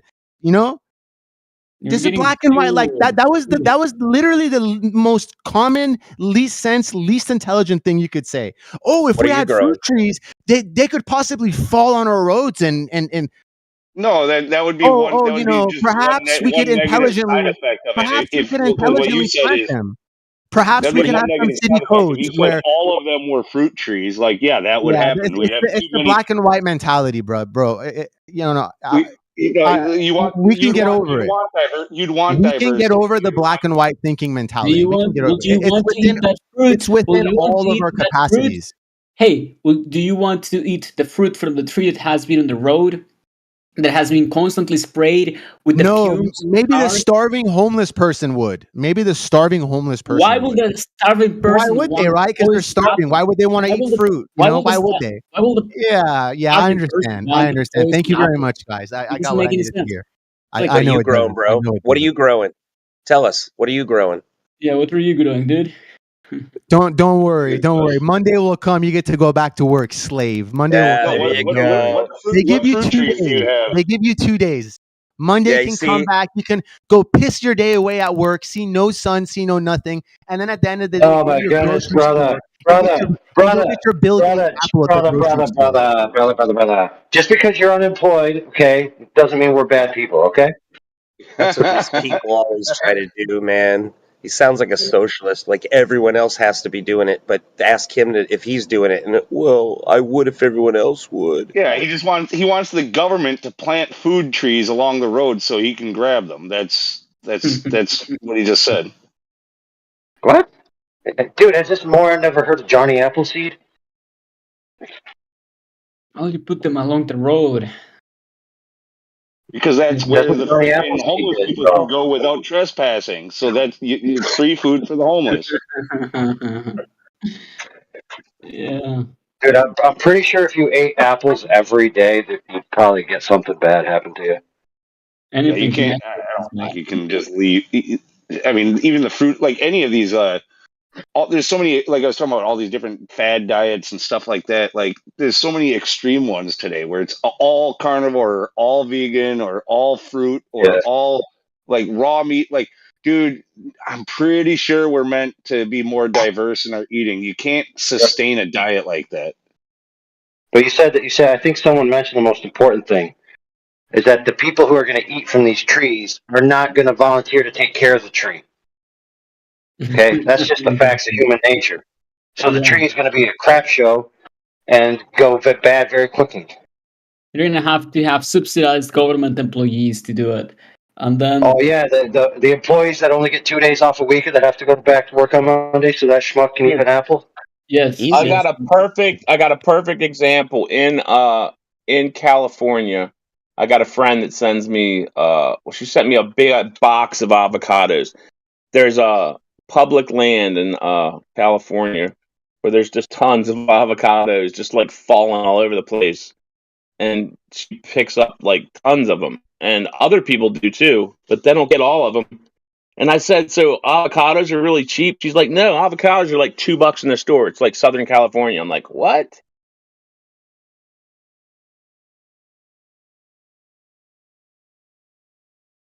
Also, what that dude didn't understand, that hostile guy, is that you could try to round up the homeless, give them food, shelter, and all you ask is just to help them grow shit, right? You know, labor. They refuse. Give them everything they need, but they'll refuse. There's kinds Actually, of that's not true. If you paid them in fentanyl, they would. Well, yeah, but I Yeah, mean, everything they need: food, shelter, just a little labor. I can attest to that. I was on a campaign when I used to live down south to help a few of the homeless people that I had met. And after I got to know them, I realized they want to be. At least those people, they wanted to be homeless. They the refused to majority. turn. Yep, they are. Not just my help, but I found out. Yeah, I found out a history when I was researching where they went and stuff, and I talked to other people that had dealt with them. And they're like, "Yeah, I've known this person for years. Like, they don't want to be helped. They don't want to go home. They don't, or one of them didn't want to apologize to their family, so they were basically just being homeless because they didn't want to swallow their pride or something. But then it was their choices a lot of the times. There's a guy in my town it's not for one many monolith, years. not a monolith group. They come for many reasons. They become homeless. I know two people that have been homeless. One in Australia, one in America. One was for 4 years, one for another year, and they got back on track in their lives, and they have successful jobs now. It's not like they're just like all don't want to work or whatnot. But a lot of them, like a large percentage of them, are infected with this like apathetic attitude, and they indulge in substances and whatnot. That is absolutely. I'm glad you mentioned that, brother, because I want to tell you another story about a homeless guy. So this other homeless guy, right, same town. He was homeless, but he wanted to be homeless because it was freedom. So this is what he would do. He ran a storage unit, and he had like a rack of clothes down one end, a cot down another end, and he had like some bureau and a bunch of other stuff down the end. He had this big basin. He would go and get water, put it in his basin, clean himself up, put on his nice clothes, and then he would go to work. And I was thinking to myself, because his storage unit was like 5 down from mine, and he would sleep in it every night, and there was a bathroom on the premises. And I was like, dude, I'm paying this much in rent, all this other stuff, and this dude's got all that extra money that he's not having to do anything. Plus, he doesn't have a home that he feels obligated to take care of. So he can spend all his day doing whatever the heck he wants, and when he's tired, he can go to sleep. Yeah, so I was actually envious of how free he was. There's something to that. I think that's a big part of why a lot of people choose to be homeless. Before we get into that a little bit farther, because I got a story or two about that as well. But so like this idea about voluntarily being homeless, though, that's something that's more prevalent in like boom times, like in good times. In times like we're in and going in deeper into, like in a recession or big inflation and stuff like that, people are hurting. People are just falling short on their bills and being like left desperate and sometimes evicted from their homes and stuff like that. So the percentages of voluntary homelessness will be going down in a time like this. But it even during like very good times, you have a percentage of the population that they just choose that as like a freedom. Like It's like your Ted Kaczynski kind of guys, you know, like they just fuck the system, fuck the technology, fuck everything. I'm gonna do what I want to do when I want to do it.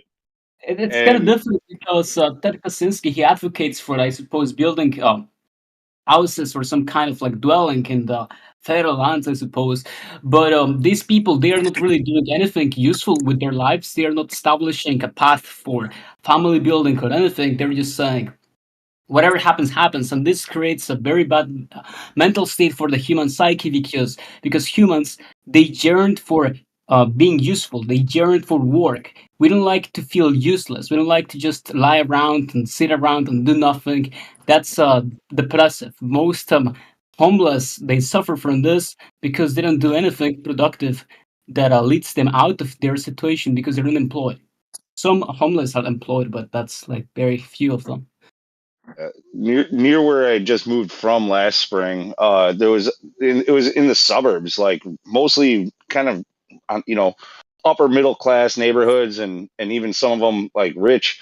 Like he hung out on this road.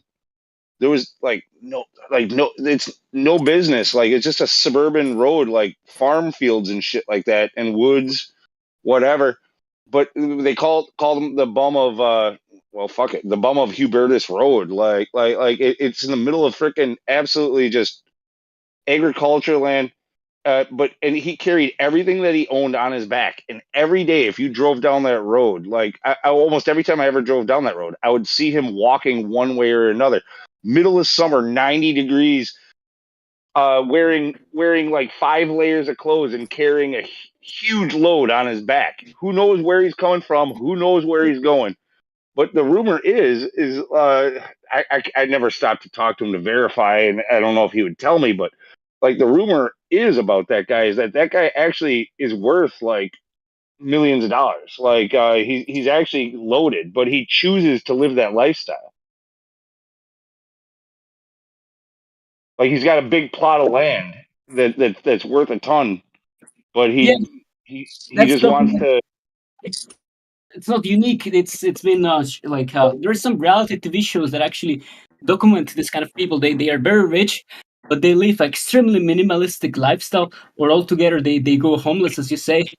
And I suppose they want to experience that life. How is it to be? Like I don't really have a preoccupation. It's an illusion, right? I could go back to if things get really really rough. I just can like hop back in my house. I just kind of hop about back into my like safe line, my safety line, my safety net. But I don't think those people are experiencing like the true experience if they still hold onto their assets.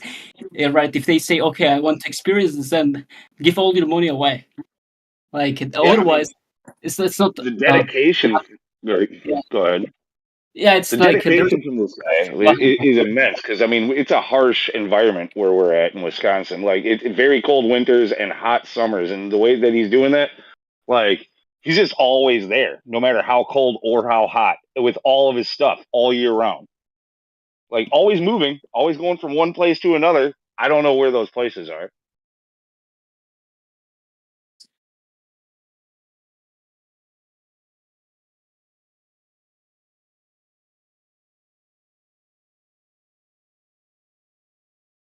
There was another guy when I took a whitewater rafting trip down the Colorado River. I forget the name of the gorge, but there's this guy that owns like this whole area of the Colorado River, like this huge gorge area. He owns the whole thing. He's worth like over $1 billion. This freaking guy's loaded. He lives in a little shack that looks like it was built in like 1742 and hangs his freaking long underwear out on a clothesline right there against the river. Like no electricity, no nothing. But that guy owns all the land around there and lives in that little shack.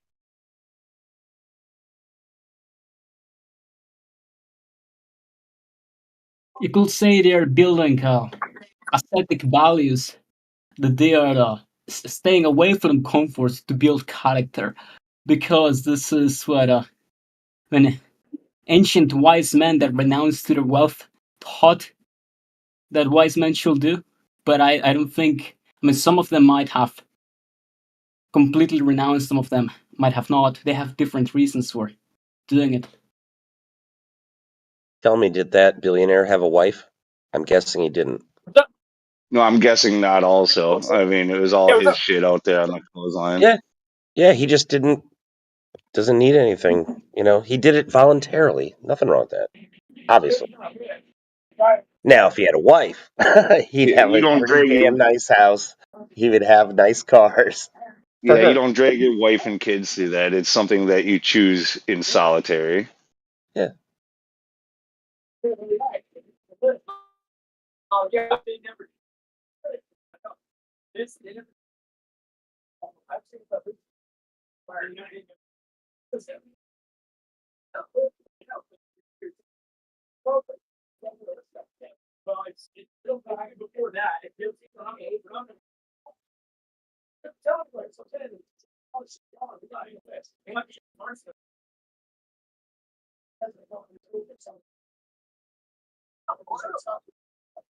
Anyway, I guess that was all just more supporting stories about voluntary homelessness. Like there's just a mindset that some people have. Like it's a more simple life.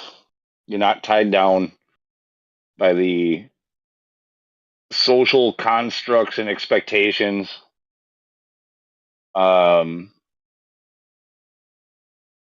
And who knows? I mean, maybe there's a spiritual part about it. Maybe it's you feel like you're getting closer to God. And being more like Jesus. I don't know what people are thinking, but There's a lot of mental illness involved too, though. My brother, for instance, is totally schizophrenic, and he is homeless as shit. Also, you got people like you said that are just voluntarily homeless. One time, our company tried to hire this guy and put him up in a hotel because he was our local dog boy. Everyone referred to him as dog boy. He had a German Shepherd. Tried to hire him for a couple weeks' work. Put him up in a hotel, breakfast, lunch, dinner, guaranteed, and pay. He refused. He just wanted money. Wanted the handout. Just fuck it. Just give me money. That's all he wanted. Not breakfast, lunch, dinner, and a hotel, along with labor. He would rather have less money. Just give it to me. Yeah, slothfulness. They are very happy in their comfort, even if they are lying on the street. It's comfortable for them. Well, okay, that's a thing to point out also. Like the guy in the gorge that's worth $1 billion, he's never asked anybody for money. The same thing with this bum of Hubertus Road I was talking about. Never once was asking for money. Never saw him with a sign. He was just doing his thing. Panhandlers, beggars, I don't respect that. I mean, I can understand if you're in a really rough situation and you've tried your best, but it just happened that you fell on really hard times. I can feel for that, but these guys make a career out of it. When I was living in the city, like I moved to this place, and the first year, like there was this guy out on the corner that just please, any whatever spare change you've got. And a couple of times I gave him some spare change, but he was there every fucking day throughout the year. And then he was never there on the shitty days. He wasn't there when it was rainy. He wasn't there when it was too hot. He wasn't there when it was too cold. He was gone pretty much all winter. But then next summer, he was there again. Like okay, yeah, fuck you, dude. And the only time I gave him change after that, I threw it out my window at him at 60 miles an hour. I fucking ching, ching, ching, ching, ching, ching. And fucking like, yeah.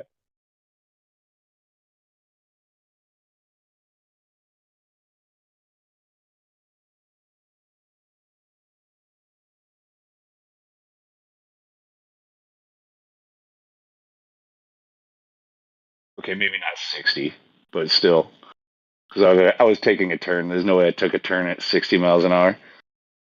Probably more like 30, 35 as I was approaching the turn. Yeah, pull back that assault. Yeah.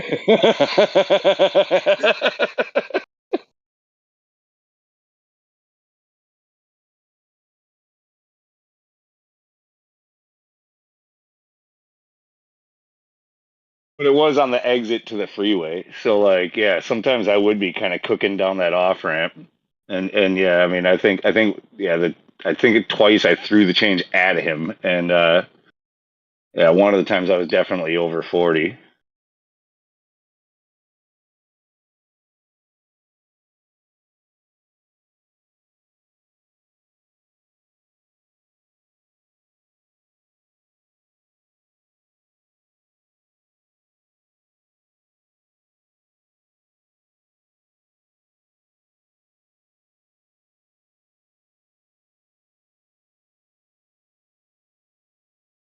You know, it's quite interesting because, in spite of the wealth that's in America, still have people who want to live like that.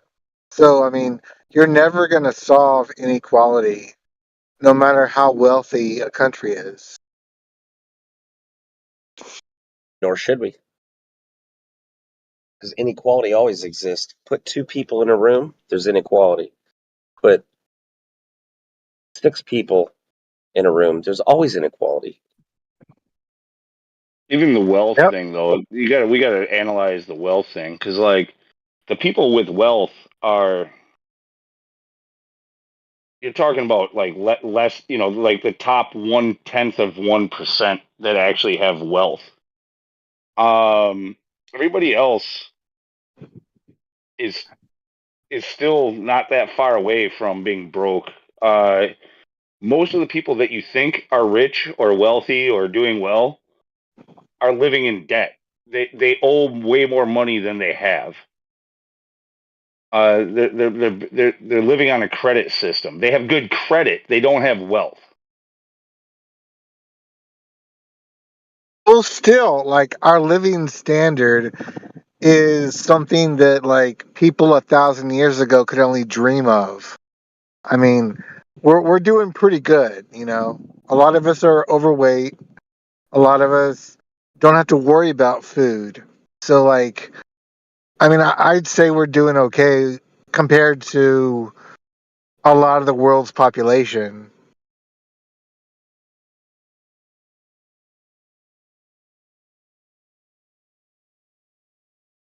I mean, a lot of us aren't rich, but I mean, we're doing fine.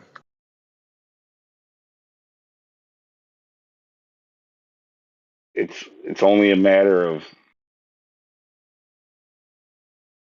you know, the economy takes a small turn, and most people are very vulnerable. Yeah, that's true. We're not doing that great. Like, we should have excess if we're doing good. We don't have excess. We can't afford to take care of our desperate. Yet we fucking and what makes it worse then is, yeah, just giving away money that we don't have on this fucking credit system. You know, like just printing money. No, they don't even print it. Just type it up in a computer and send it off to Israel, send it off to Ukraine, send it off to wherever else. Everybody gets a cut of our labor, because it's not. I mean, they know it's never going to be paid back. They know that. It's all a big fraud. But every generation gets hit a little bit harder. They get a little bit less and less. In the 50s, you could support a wife and 4 kids with one earner working a 40-hour-a-week job that he had 2 months of paid vacation plus paid holidays, and a pension and annuity plan, and could retire comfortably at 55 years old. And then would have excess. Retire comfortably, have excess, to be able to give away to his kids or grandkids. That was not that long ago. Look at where we're at now. Yeah. What are we going to be? What are we going to be handing off to our children? A broken economy, pretty much.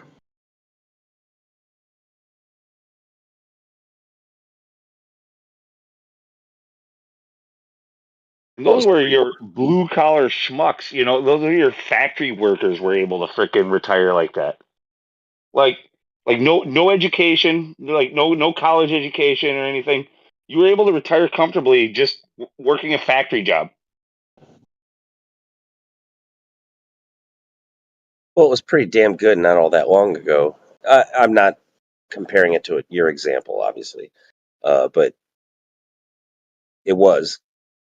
What's been going on now for like the last 3.5 years is pretty pathetic and deliberate. Well, It's deliberate. It's absolutely deliberate.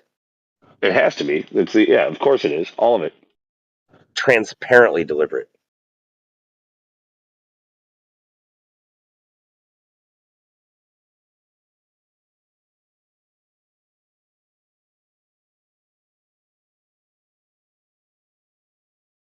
Yeah, this isn't the United States that you grew up in anymore. Like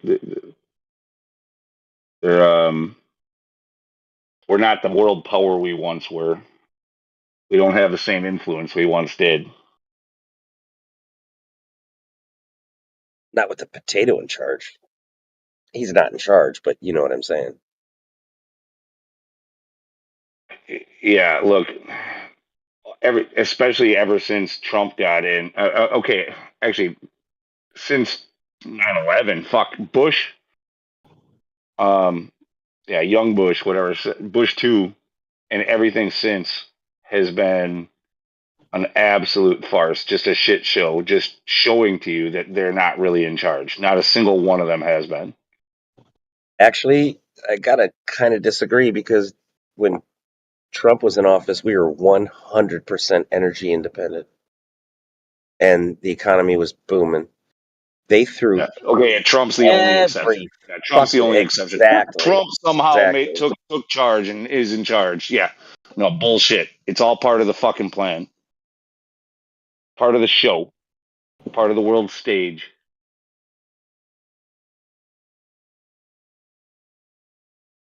Yes. Now, what was Shakespeare's theater called? The Globe.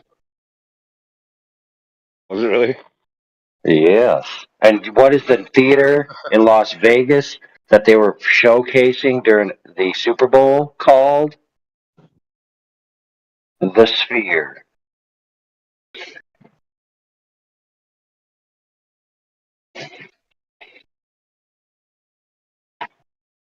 Yeah, these moon landings are just more theater. People are buying it.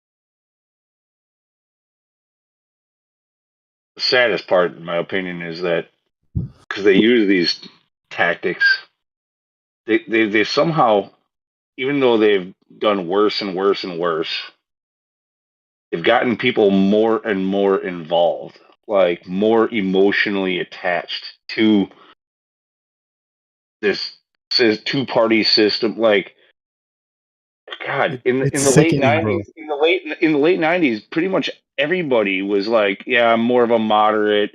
This two-party system is bullshit. Like, it's a like." And all of a sudden, over the last, especially since Trump, everybody's polarized and picks a side. Like, you're with us or against us, and And they're you have to aware of be. it, bro.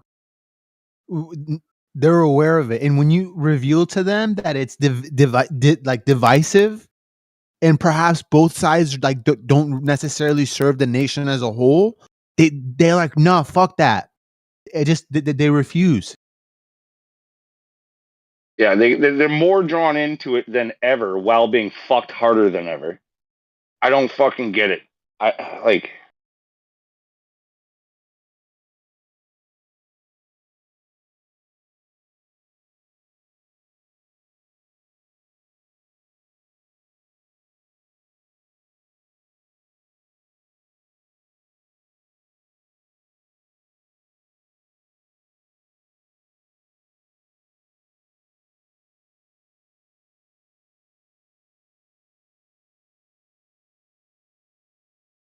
I notice a general pattern with these people just based on Discord.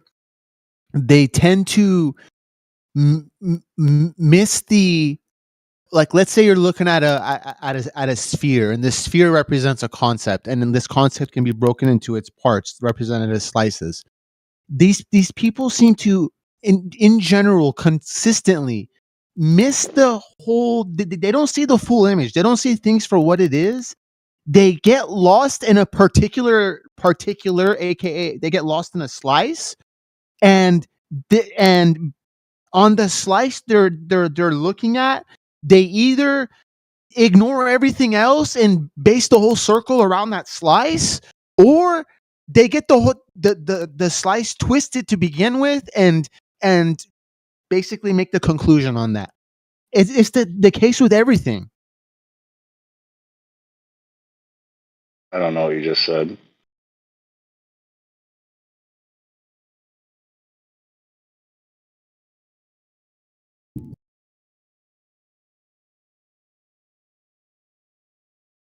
I was basically going along with what you were saying. I wasn't trying to change the topic, but continue. Yeah, I figured it had something to do with that. I just couldn't follow what you said. Sorry, I probably broke it down too much.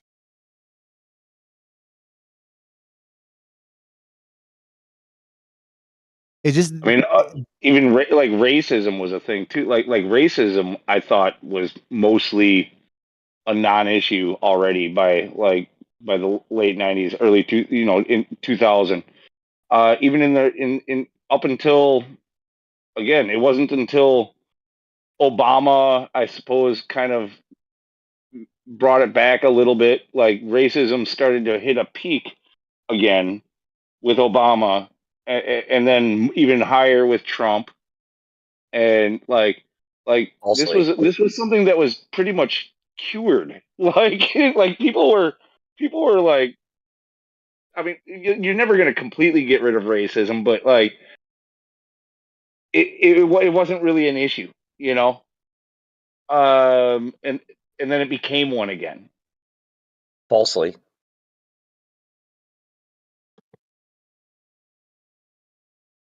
Like deliberately. Yeah. Yes, true, but you guys are missing the big picture. Once everyone becomes a flat earther, there will be no more racism. Okay? There will be no more girls gossiping behind other girls' backs. Good girls will like nice guys instead of bad boys once everyone becomes a flat earther. When Cats will everybody's marry a flat dogs. earther, it's going to be utopia. It'll be paradise. Exactly. It's going to be. And the gay will go away. They shouldn't go away though. Like if someone wants to be gay, we're talking about an adult up, here, okay? Shut They up. want to be gay, an adult should be able to be gay. Just at a basic level. We're not talking about, going into different bathrooms and stuff. If they want to be gay, they could be gay. And they should be able to be gay in society and like hold hands with another man. And we should have a society where people that decide to do that shouldn't get, and I'm not saying it happens or whatever, but they shouldn't get treated differently. Okay. Not saying anything more than that. Yeah, we should live in a free society. If you wake up tomorrow and you want to be gay, you're not a bad person. You could go be gay. What about the bathrooms? What about bathrooms? No, I'm not talking about the bathroom. I'm just purely talking about being gay. You wake up, you've been straight your whole life. Tomorrow you wake up and you Fuck just the you're just trans gay. then, right? Fuck the I'm trans not talking then, about right? trans either. Just Oh, gay. that's what I'm saying. Because someone said gay. So like gay Yeah, people fuck the Yeah, trans should people. we exist. understand, bro. We All understand. right, You all right. show up. No, he's countering me in You real show time. up, He's bro. countering me Yeah, in yeah, real we time. get I it. am. All right, all I'm right. calling you out. Yeah, or you We just need show to up. go to the You bathroom. just show up at like the buzzwords to put your buzz on the buzzwords. It's kind of Yeah, I annoying. like to stimulate conversations and add more to it, just besides the regular spiel. You know, like me We only need suggesting, one bathroom, but it me, takes You sug- one didn't. You person didn't to add get me back to anything, adding dude. the door adding behind you. adding a Bro, layer of depth to a conversation is not a crime, and dude, it what you wakes said. people What up. you said didn't add any depth, bro. Yeah.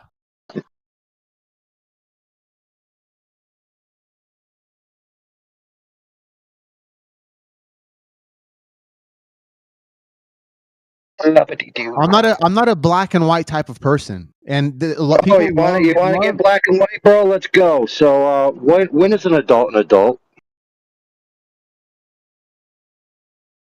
That's based on how a Yeah, that's what I society. thought, bro. That's based You on ain't how a got society no decides. answer. Oh, That's society based on decides. Oh, yeah, okay. yeah. So go to one of them fucking Discovery Channel show jungle tribes you have where the males at like the age of 15 or 14 or whatever stick their hands in a fucking ant thing and they get bit. That's what they consider malehood. Yep. So right. So Hey, it's I've got completely a arbitrary better then. answer for that. Like, you're an adult Yeah, when yeah. What is it? What is it? What is it in America when you graduate high school? Oh, you're an No, adult now. it's not gonna be a set age or anything. You're an adult when you're able to take care of yourself. When's that? Me personally, I'm okay with 18 for being an adult. That's the society I live in. I consider, for me personally, in the society I live in, under 18, you're a minor. Okay, but I'm not gonna go but it's a societal. Oh, dude, why are you such a bigot against 17-year-olds? Hey, why do you have an antichrist spirit? What the heck? Yeah, why do you have an antichrist spirit? How is that an antichrist I'm talking spirit, about dude? ideas, and you're talking about me and that. That's the Listen, antichrist bro, spirit. bro, Talk about the I'm ideas. asking Take you. I'm personhood out asking of it. you. Take I am personhood asking out of you. it. You can't, can you? Listen. This is your last Listen. warning. Okay, no, dude. Dude, pay attention now. Okay. You said you're okay with it being 18. So now what I'm telling you is some people want to be adults at 17. So why are you bigoted against them? There's the antichrist spirit again. Wow. Do better, bud. It's within your capacity to. Just choose Okay, to do so are you okay? Are you okay with 17-year-olds being adults? Yes or no? There's your antichrist spirit again. Wow. That's what's funny is I think we've demonstrated. I think we've demonstrated who's capable of thinking and who isn't. This started from your community member hold on a disparaging second, dude. gay. Lori. This started from your community member disparaging gay, and now it's lead to what I think about 17-year-olds. Who did that, dude? Understand the quality of what I'm dealing with here, okay? Yeah, Lori, hold I on. understand the quality, bro. So what's funny, AI? Do What's funny better. about that is like Do better. We're becoming more and more dependent. Like what I said about when you're able to take care of yourself. The youth are becoming more dependent for longer, where they're relying on their parents or the government or whoever else in order to actually get by. So that would be complete reversal of like to lower the age of what you call an adult would be completely insane. It should become later, if anything, if you're going to put an age to it. Like people are not taking care of themselves until well into their 20s, if not 30s or even 40s, or if ever at all. Yeah, but it's not because they can't. It's not because they. Yes, fair, but it's not because they innately can't. Biologically, we know that because in the past they have. It's because society has stuck them to a cycle of being involved in this, public education system, which says you're a minor till you're 18, right? But some people could get emancipated and be considered an adult at 16, right? And not even have to finish high school. But yeah, just trying to stick an arbitrary like year of when you're an adult on is retarded. Like that question that you asked was when do you become an adult? Like you're an adult when you can take care of yourself and others instead of being taken care of. Period. Or emancipated legally. Then you're an adult legally.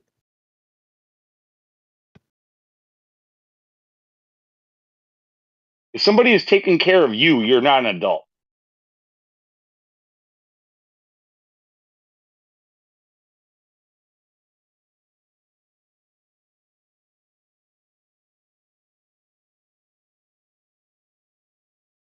You're a spoiled kid, if that's the case.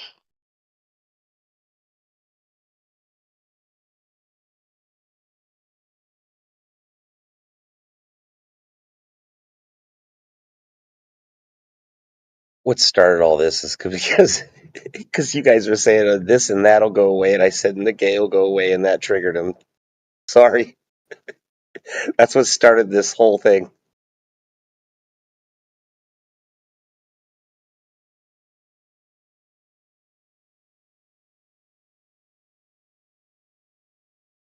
No, don't worry about All Glory. Like he tried to slide in without doing his normal script, but he's gonna do that anyways. His freak out, drop out, come back a few minutes later. I know the type. That I was actually trolling. I was doing it on purpose. I said one thing, he got triggered, then I snowballed it, you know.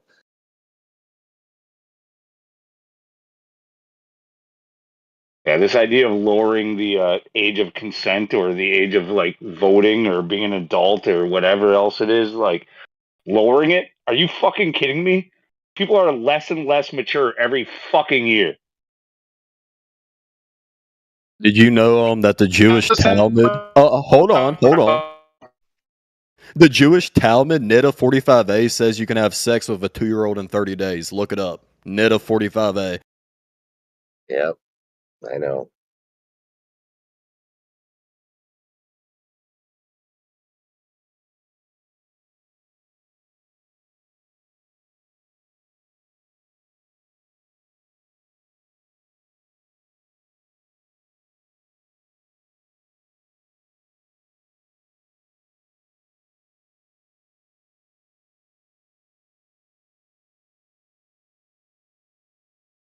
So I changed the subject.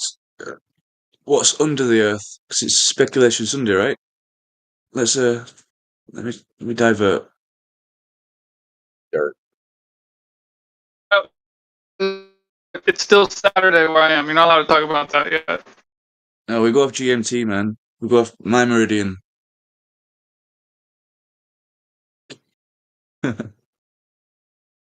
Or anything else. Anything else. There's dirt under me. Water. Groundwater. Yeah. There's still 10 minutes. I'm pretty sure I'm the one who started this whole idea of Speculation Sunday. Oh, come on, Lou. Yeah, 10 more minutes. That's it. It's not long. All right, get your pen and paper ready and get some ideas down. You forgot about the other people, though. They're gonna start coming over because it's still Sunday where they are. They're Right, gonna be like, I'm here for Speculation Sunday, and then you're gonna be like, I closed it down 20 minutes ago. They're gonna be like, how dare you? How dare you, sir? Do we not exist? We are in a different time zone.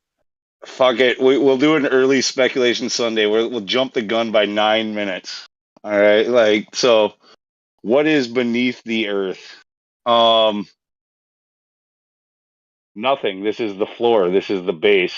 There is nothing beneath the earth.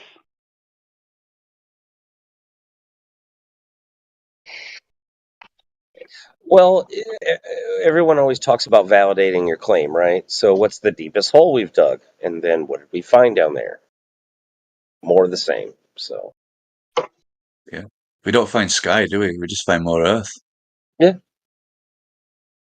Yeah. And I think everyone could agree that's a fact. Yeah. And all Speculation is- models, essentially. Yeah.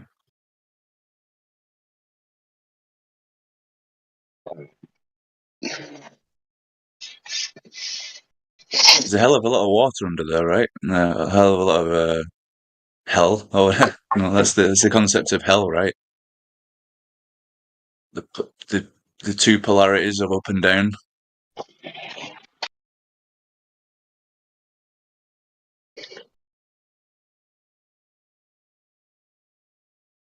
Oh man.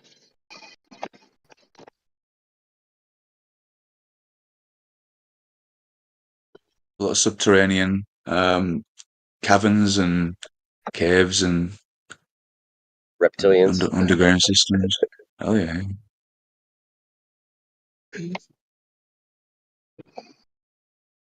Sheol.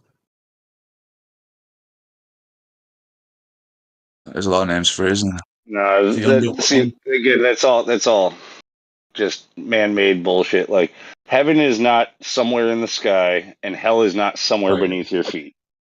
Like, even hell itself, as a place, is just something that came from like Dante's Inferno. Like, Right.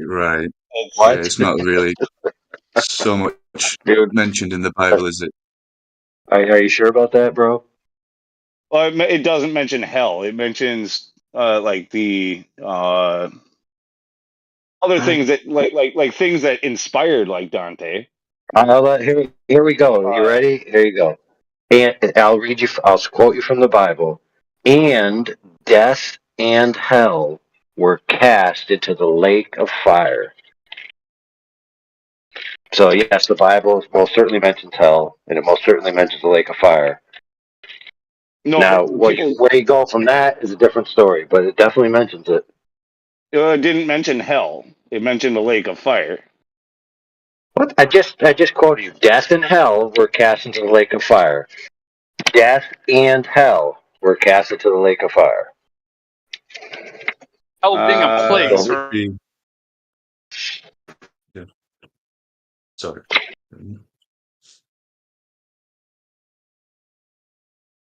I mean, that Depends in which that context, that's a topic that I don't want to get too much into because I'm no theologian or anything like that. But when it comes to when it comes to different versions of the Bible and transcribing between languages and stuff like that, like I'm pretty sure, like if you were to take it from like what is that word that you're reading hell as? What is that actually in the Hebrew?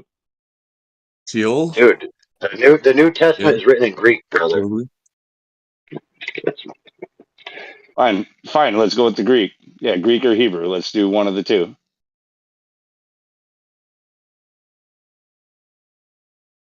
Okay, so let's say hell means whatever it means.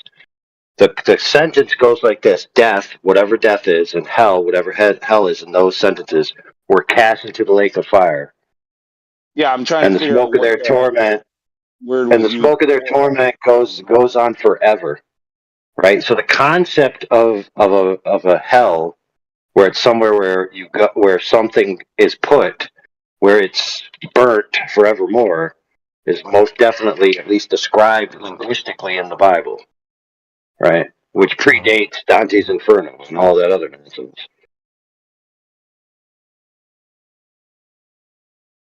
I mean, even if that's the case, the modern interpretation of hell like comes mostly from Dante. Well, look, if you want to, if it's like some kind of super city with, stages and senators and rulers and all kinds of nonsense. Like the 7 layers of hell and the freaking all that stuff, or the that's all. Yeah, that's all from Dante's Inferno. And what? I guess I mean, my understanding of it from what I've heard anyway, because I didn't like go and do a deep dive into this stuff. But like, is that like, hell itself? I mean, it was described with a different word. Like, it wasn't actually hell. Like that, it was Dante that used the word hell.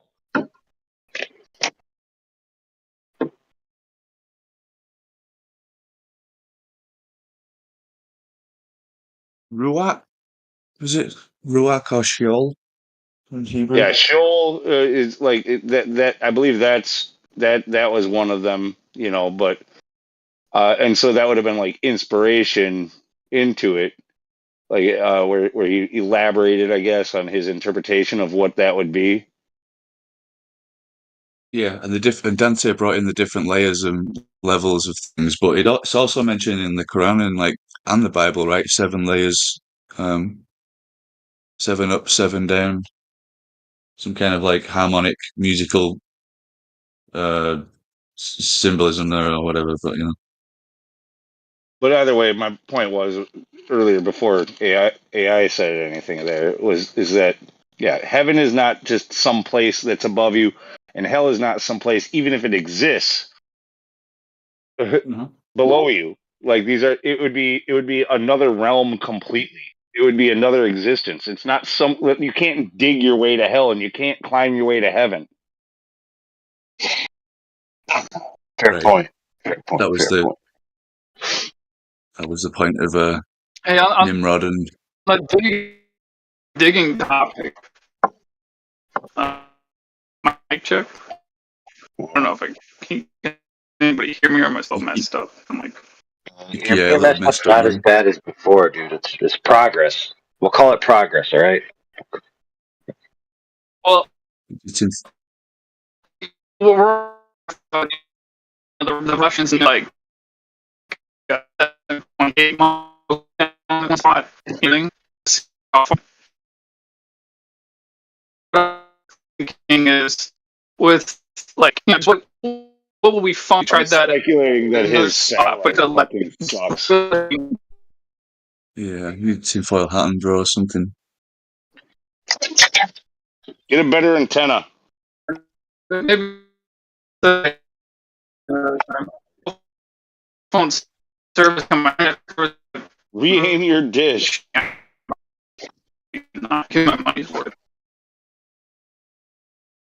Yeah, I'm sorry, man. Maybe type it out and somebody will read it. Oh, I feel sorry for him, man. My internet was shite yesterday. It's the weather. It's the weather for me. Makes a difference.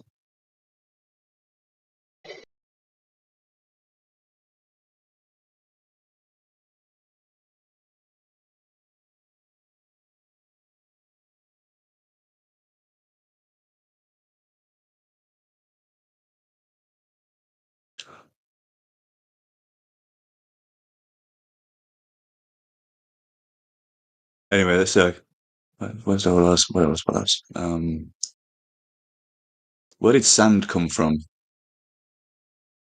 That's another one. Sand? Yeah. Is that what you said? Sand. Yeah. I look at Google Earth and I'm like, damn, there's a lot of sand in a certain area of the Earth and not so much in others. Where did it come from? Well, it's silica. It's I'll tell you. You want to know the answer? I'll tell you. I know. So, since I'm a time traveler, and we were talking about veganism earlier, the common side effect of a society going pure veganism after they reach their technological peak is that it ruins the soil. Because the soil and the animals work together to nutrify the plants. And when you do artificial nutrification, you actually kill the biotics in the soil and it becomes dead land. It's called desertification. So basically, the great areas of sand are testaments that veganism is nonsense. Okay? well, most deserts aren't actually sand, though. That's actually most deserts aren't really sand. Like most deserts are just nutrient deprived dirt, clay, and so on. Exactly. That's true, actually. Sandy deserts, that's another question, Sand, we know there's sand all in the ocean and on all the beaches. So if there's a sandy desert, was it once an ocean or a sea? Right? You look at like West Africa, from like the northwest Africa to the coast, there's a definite like a flood or whatever. You can see there's some kind of disturbance in where you can see like history evolving. Like you can see it as something happened. You know, you can see something happened, and it you can definitely see something happened. The clues are in the Google Earth. You know, look at it. The maps. I mean, I would speculate that the sand has something to do with the sea, like with the life in the sea, or but yeah, I mean, yeah, sand comes from the beaches, whether it's a lake or a salt water that you find sand. When you find it on land, it makes me think that it was once a sea. Hmm. Me too. Just like you're looking at the eye of the Sahara, and then that location, that area.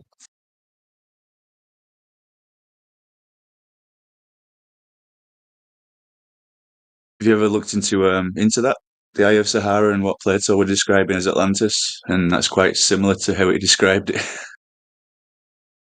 Oh, have you been just like on this Atlantis kick ever since we had the storyteller freaking last week? Oh, no. I've always been thinking of that. What, you mean that hermit guy? Yeah. Hermit? Wait, no. I don't remember him saying that actually. I don't think I was here for that. Yeah, on his second day, we had a lull, and he just happened to he did pop in last Sunday, early in the morning, and right away, I was like, "Oh, we were hoping you would come back," and I was like, "Yeah, tell us another story." And I was like, and basically do it like an improv, and I came up with something. I was like, "All right, just whatever you tell, I want it to incorporate a society that still exists in sunken Atlantis." And he went and told a pretty grand story about that.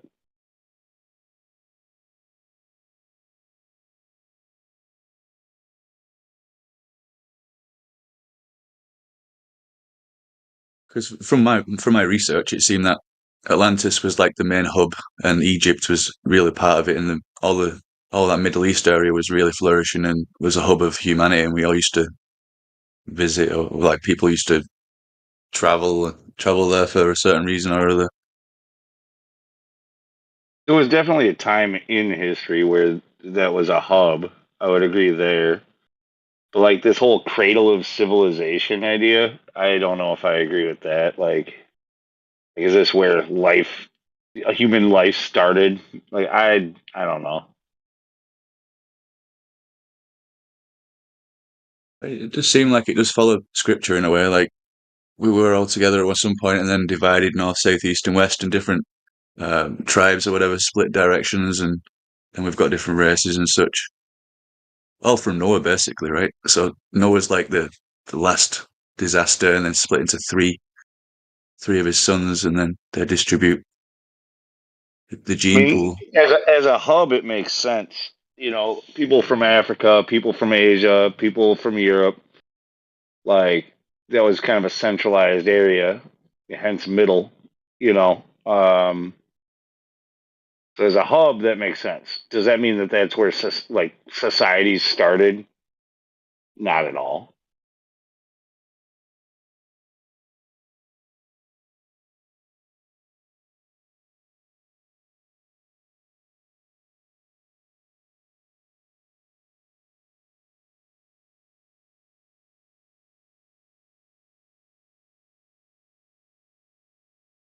It was the meat, like the meridian, wasn't it? The prime meridian at some point, like Jerusalem and Egypt kind of area.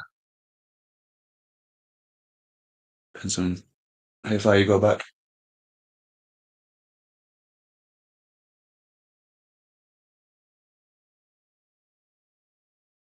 I don't know that they had. Well,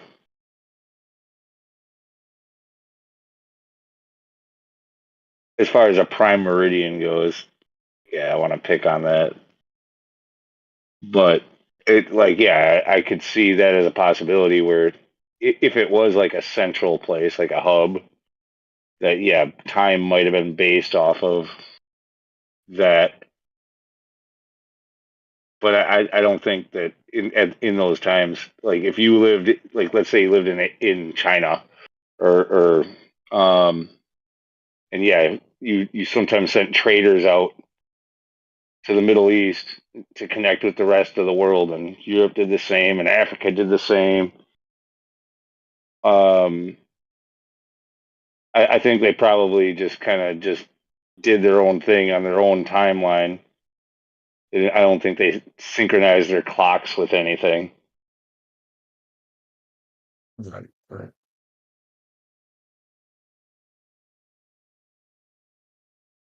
Just whoever's got the most power decides where the meridian is, right? So like the colonists or whatever, like right now it's in Greenwich in England, or at least that point on the map on YouTube. I mean, yeah, they would have used solar noon to tell time anywhere where they went, you know, but it would have been localized. They wouldn't have worried about a prime.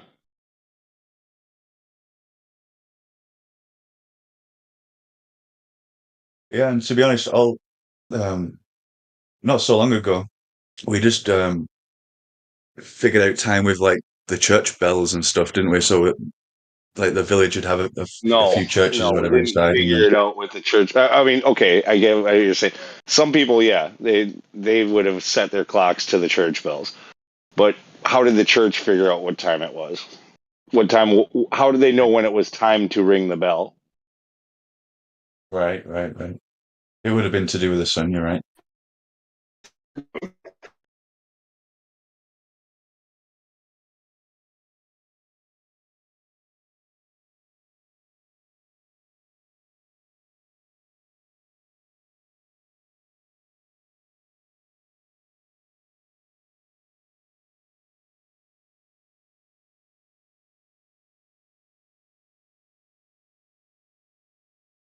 We used to like run our lives completely off the sun, didn't we? That's kind of like that is life. There's something about you, boy. I don't know what it is. You guys know that song? I don't know. No. I'm just melting.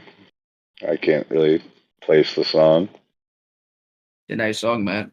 If you ever look into it and you like it, remember I put you on.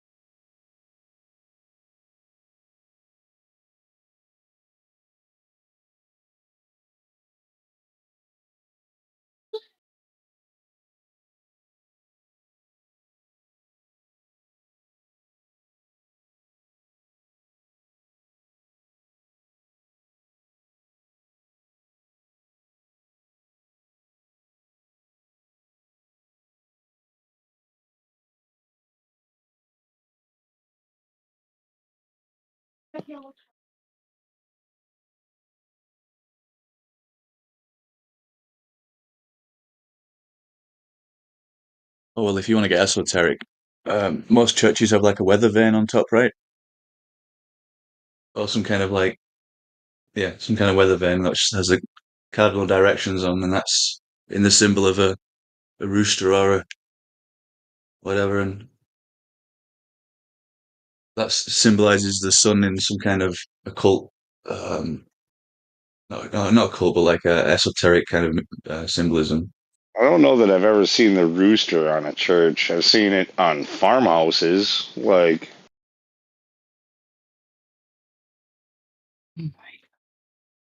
Yeah, maybe not in the US, but in England, there's quite a few. You guys have rooster weather vanes on top of churches? Maybe not so much anymore, but like in this village and stuff. I mean, yeah.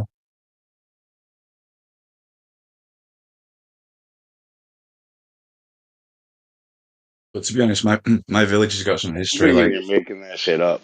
You've seen it on no, farmhouses, maybe. yeah, we've got some old ass buildings here, man. We've got some of the oldest churches in my town, and You guys want me to play that song I was just singing earlier? Seems that over. Not really. Okay. I'm just trying to like line up the voice shit. I hope you guys don't get mad about that. No. You can. Well, actually, I'm not going to give you can permission for sing that it. either. But no, you can't play any Yeah, songs on here because we're streaming to YouTube.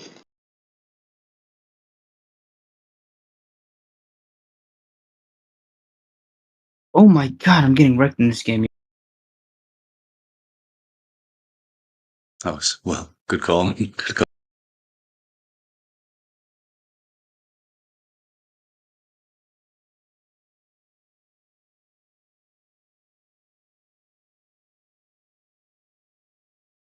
I was going to say you can sing it all you want, but that would be a bad advice. Also, we'll end up muting you.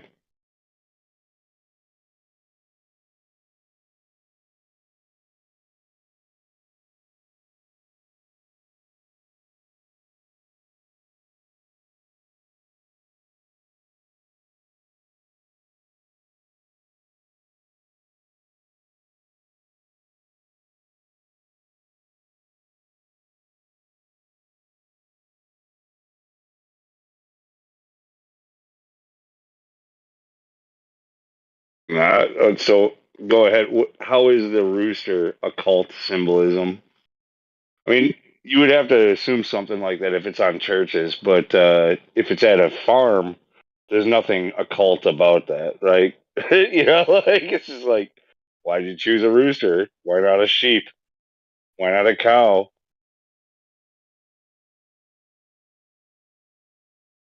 Let me look up. It's I've done quite a like looking into the Freemasons and stuff, right? It's one of these like astrological symbols of the sun.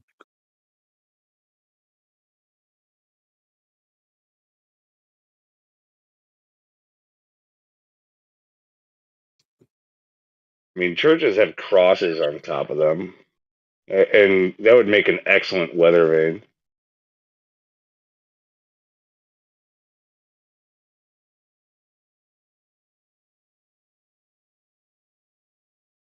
Like they're like the first thing that make a noise, right? And if you have a farm, they're your alarm clock. They let you know that I don't know what triggers them to make the noise in the morning, but they know the time.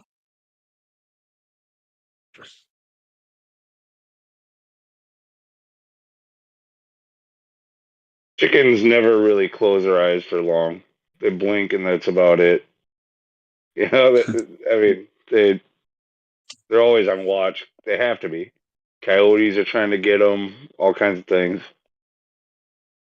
They're prey animals, so they're always watching. The moment they see the sun, wake the fuck up.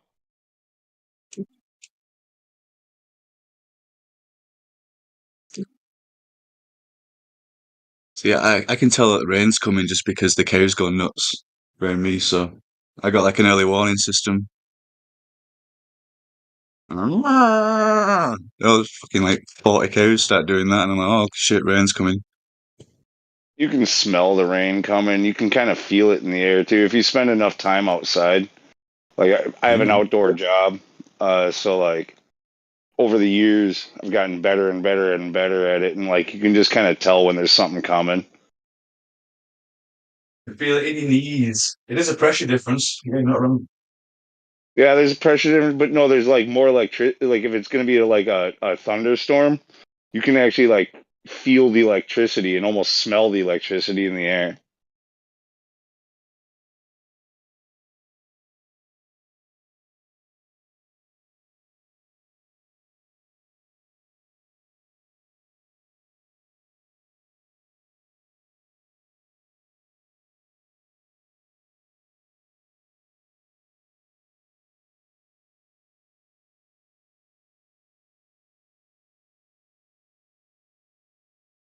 There's a difference between like if you're going to get some sprinkles or if it's going to be a thunderstorm. You know, like when there's a thunderstorm, like there's signs that like your body can actually pick up and sense.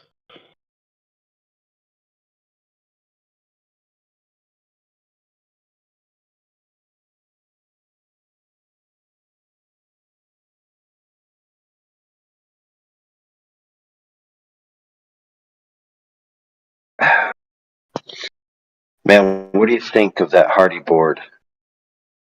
Hardy plank sucks. That's what I said. Stuff is stupid. It's cement fiber of all types suck.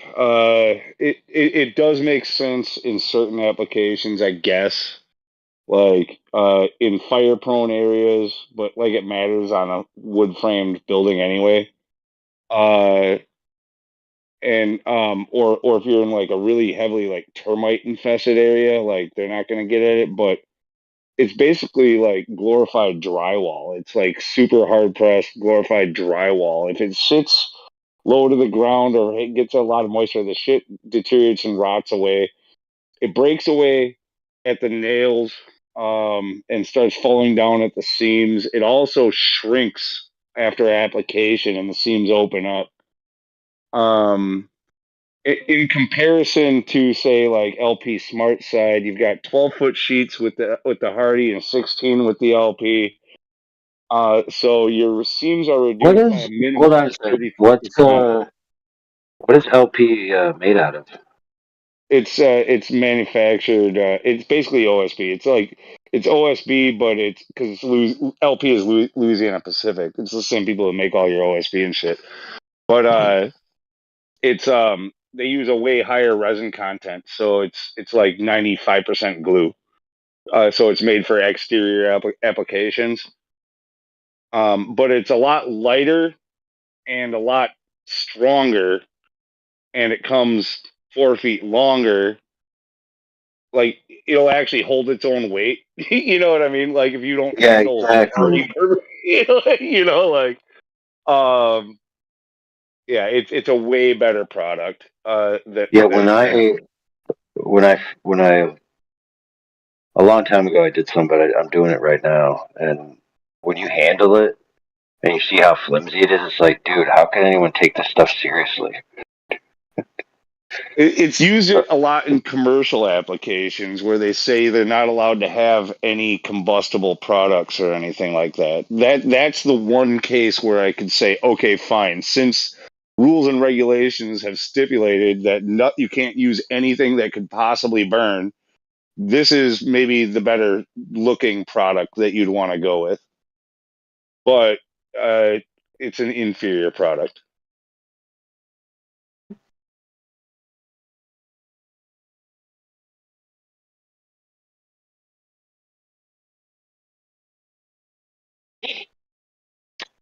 Yeah, that's my take. I don't know why people like it.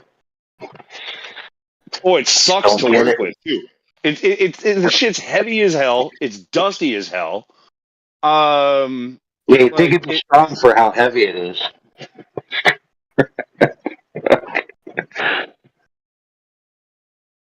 Dude, I mean, just in comparison, I mean, God, yeah, it has no tensile strength, and it's like, when you carry a bundle of it, you got to like treat it like a carton of eggs, but it's a carton of eggs that weighs 120 pounds. Yeah. I do not get it. And then especially if you get it pre-finished, fuck. Like you can't handle the stuff without scuffing and scratching it all over the place. It's got to be repainted right after you put it on anyway, even if when it comes pre-finished. It's covered in dust because you have to cut it. Mm-hmm. It's awful. It's absolutely awful. That's right, friends. This has been endorsement for LP Smart Side, sponsored by Flat Earth. Buy now. More importantly, don't waste your money on freaking shitty ass cement fiber of any brand. Hardy Plank is the best of them, and it sucks.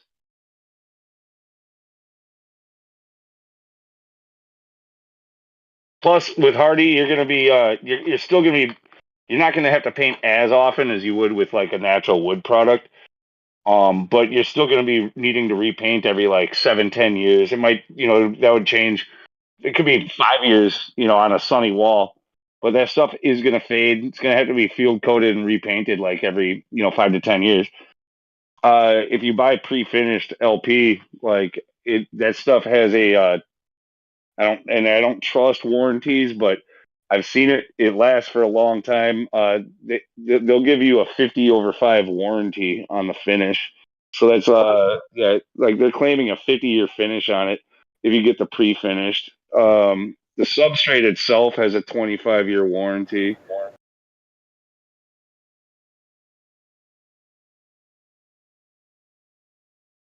But the reason why they're able to go so long with their paint finish warranty is because they use a semi-gloss instead of a flat, and then because it's got a deeper grain pattern to it, it's got more reflectivity.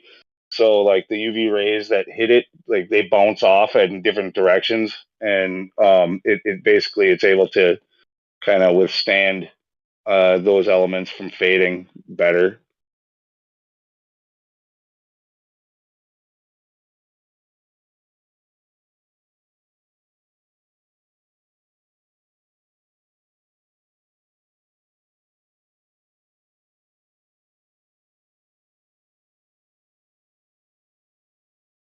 All right, so you guys know what I do for a living now. You guys. Hey, dirty slave. Dirty job slave.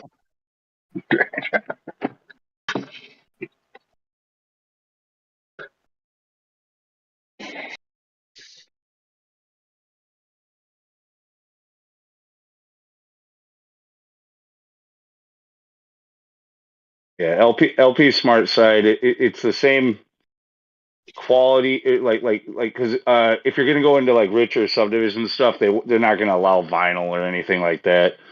And aluminum is so expensive these days. I mean, the same subdivision isn't going to allow aluminum either, but aluminum is so hard to get and expensive these days. It costs the same as doing like LP or Hardy. But the LP or Hardy are both, a much nicer looking, like classier looking product. They're a lot more labor intensive. But yeah, then now you're left with those two, and then you compare the two together, and yeah, if you can have your workers have an easier job of doing a nicer job, like to get a better outcome of the job, like it shouldn't be difficult to work with. Well, the Hardy is easily twice as difficult to work with than the LP. And like I said, 12-foot pieces instead of 16-foot pieces, you're reducing seams. The more you can reduce seams, the better the job looks every fucking time.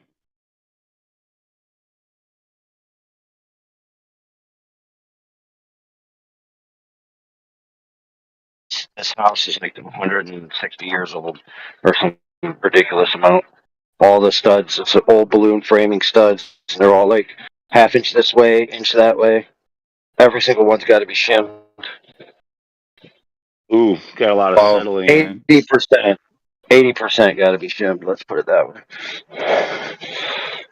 So every Hardy board that goes up, you continue to put it on, find the right stud that's good to hold it, and then go off of that. Yeah, and then you might have to be cutting it down because you're not going to match in your 12 feet because the stud sections are off. So now you're not going factory against factory, which is like pretty important too. I will say though, so I got the Hardy blade for the chop saw, and then cut it, and then I just do a little sand with my little sanding pad and paint it. a little paint roller, and then rub it with a cloth, and it kind of looks almost exactly like the factory. Yeah, if you're doing it on a chop saw, if you do it on a chop saw, you're gonna have a better finished edge than what they give you from the factory. Honestly, Dude, most of what, like, I would say at least 10-15% of them from the factory are at an angle. They don't even butt straight. One of them's angled, one of them's straight. Yeah. Yeah, the shimming thing, that's a pain in the that's time consuming stuff. If you're trying to flatten the wall that's not flat, like, yeah, that's time consuming. Oh, I'm glad you mentioned it. So if I was going to flatten a wall that wasn't flat, how would I go about such a thing? a lot of time and shims. Right, but how would I do it? I would get a baseline reference point, and I'd say, okay, this is the point I'm going to work off of. Then I would set another point, right? And then between the two, I'd get a variance tolerance, right? Based on my shims, let's say my eyeballs can go to a 1/16 of an inch. So I could get that wall against my variance tolerance to my standard within a 1/16 of an inch, plus or minus any undulations along the wall, right? Yeah, there's a couple of methods you could go about that. You could use a good straight edge ruler, like an 8-foot straight edge, and just run it up and down and left and right, and gauge that as you go. And when you get lower, whatever, use levels and stuff, and have a really good sider eye. You get down, look along the wall, gauge it as you're putting the stuff up. Because, but yeah, or you could try. But it's always going to be within some tolerance, right? Yeah, honestly, when it comes to doing siding, like, it's going to be like, if you as a professional, if it looks good to you, it's good to go. Like, but you're gonna have to look at it from different angles. You got to look along the wall instead of at it right in front of you. So, like, what the guy who's putting it up, and shimming it, you're gonna have to have a second guy, the cut guy or whatever, is gonna have to look down the wall and be like, while the other's putting shims behind it, and he's going like, how about there? Like, how about there? Yeah, a little more. Okay, yeah, right there, go. Like, but that takes a good right. So trained guy. in the end, the crew will get together and they'll say, you know what, guys, we did this wall flat. Of course, within the tolerances of your eyes, your shims, and your equipment, right? But you'd still describe the wall as flat. Now, nobody in their right mind would walk away from that job site and say, this wall is absolutely perfectly flat, with no variances, no indentations, no bumps, no undulations. But I guarantee you they'll walk away and say, yeah, we made this wall flat. Proving once again that people who say the earth isn't flat because of mountains and valleys are stupid. Agree. Yeah, I get your point. Especially when you're talking about siding that's beveled one or laying one over the other, so it gives an angle to it. Like, overall, the peaks of that siding are flat, and so are the valleys. But the whole thing what you goes could say is up, down, up, down, up, down, up, down, up, down. you could say Earth is flat with a tolerance of an elevation of Mount Everest or whatever, and fucking the Mariana Trench. There you go. Yes, my friend. So the Earth is 197 million square miles, allegedly, surface territory, and a variance below and above mean sea level of a maximum of 13 miles out of that 197 million square miles. So I would describe that surface, if it was arranged horizontally for the mean standard, to be flat. In fact, I'd describe it as really flat. Oh, yeah.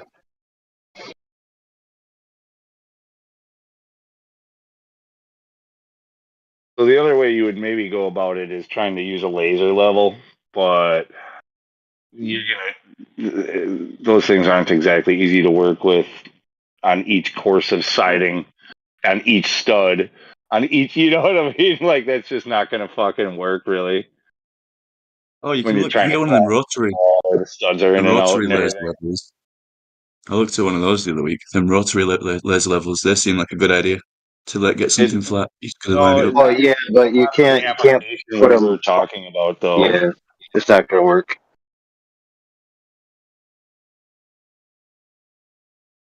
But Like when a laser falls, on an angle, like Luke can attest to this, when a laser falls on an angle, it ruins the level. Like it skews it. But anyway, you'd have to turn it sideways as well. I'm just using I got an 8-foot level. That's all I'm using. They do that because you can use them for laying out walls and stuff and framing and everything. So yeah, you can turn them sideways and do it that way also. But you're trying to look along the wall, which is going to be like blocked by the corner post itself because it's proud of the siding. Yeah, true. Yeah. I was looking at like a demonstration video of one of them rotary ones, and it had like a horizontal one and a vertical one. It looked pretty top notch, to be honest. People had one of those. Can't really do many experiments with them on small scale, can you? Though.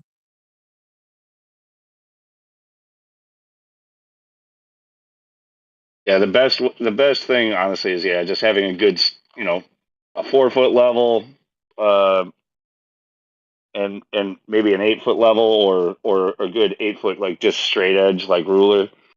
I've got one I've got an 8-foot aluminum ruler that I carry around that we renamed it Ja Ruler. So it's like, hey, go get Ja Rule, and we like never measure with it. We just freaking use it for just basically as a straight edge to check for flatness and see deviation, see if I you've got got a some. soft like that. Yeah. I got some like 3/8 aluminum bar that I got for that. It's because it's better for like, especially when you're scoring things and cutting things. You know, when you use a level, you end up having an Great for angle. that. Yep.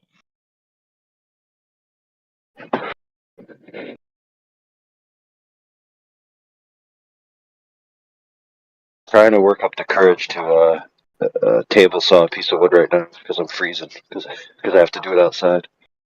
Oh. All right, You really going on mute. want a ruler? Sorry, that's I don't know if that's DMX or Ja Rule, but that's what we say when we bust out Ja Rule.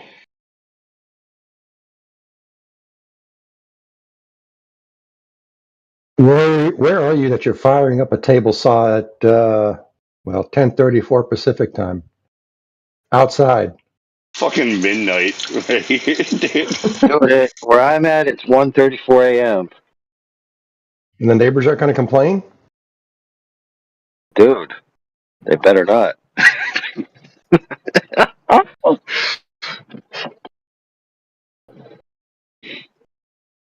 I live by the adage of it's easier to ask for forgiveness than permission. Who does most of his carpentry at night? I do my carpentry at night, so I can. I wear safety glasses at night.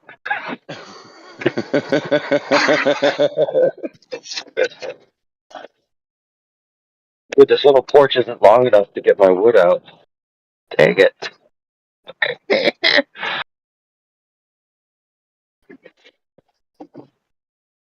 Oh man, this is stupid.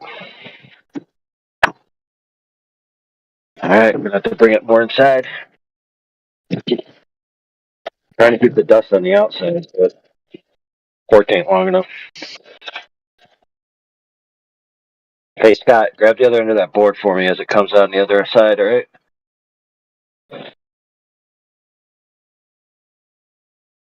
Don't tell me you can't do it either. Just download the WalkaVision app. That should work, yeah.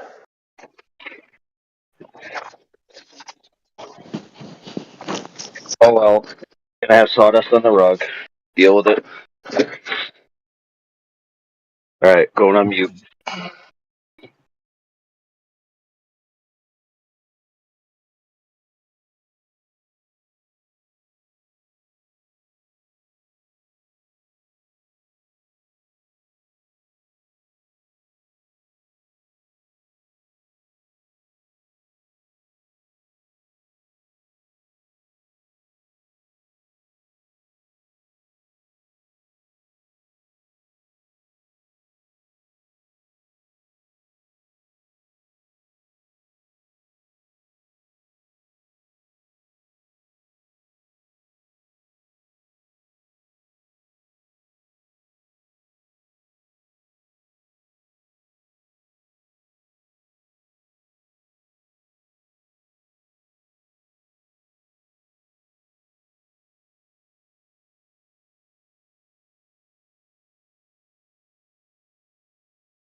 Peace.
Finger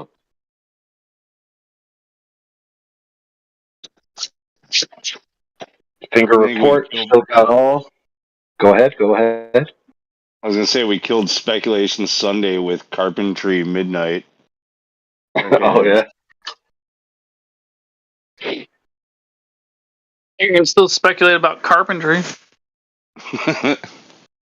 Well, we let that whole carpentry thing run its course so we could get to the coup de grace of where we demonstrated that defining something as flat, because the term flat in an ideal sense can't exist in practical reality, means we have to accept a tolerance of undulation at some scale.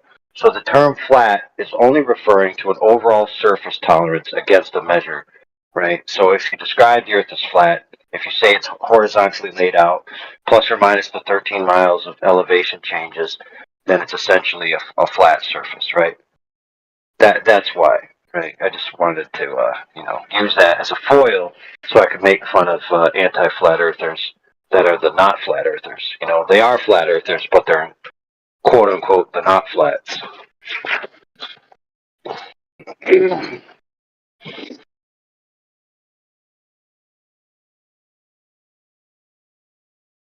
So, in 17 minutes, it'll officially be Speculation Sunday. So we didn't ruin anything. Because isn't it every hour it's Speculation Sunday starts for somebody else? So we can start it over fresh. Well, by that logic, it could end early too, right?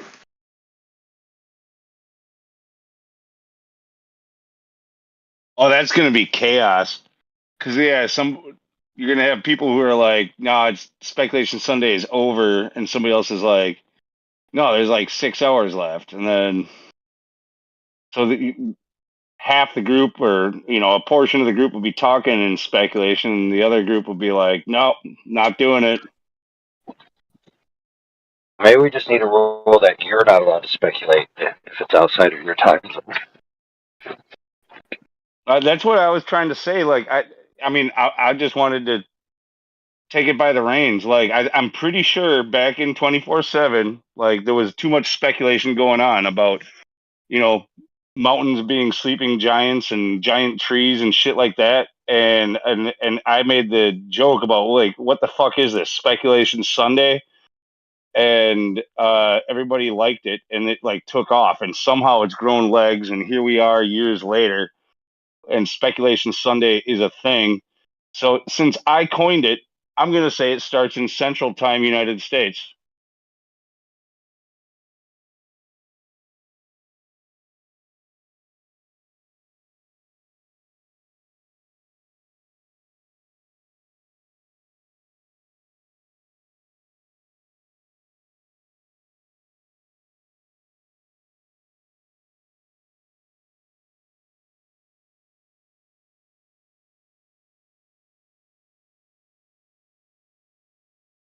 So we're 45 minutes into Speculation Sunday. Mark your calendar. Set your watch.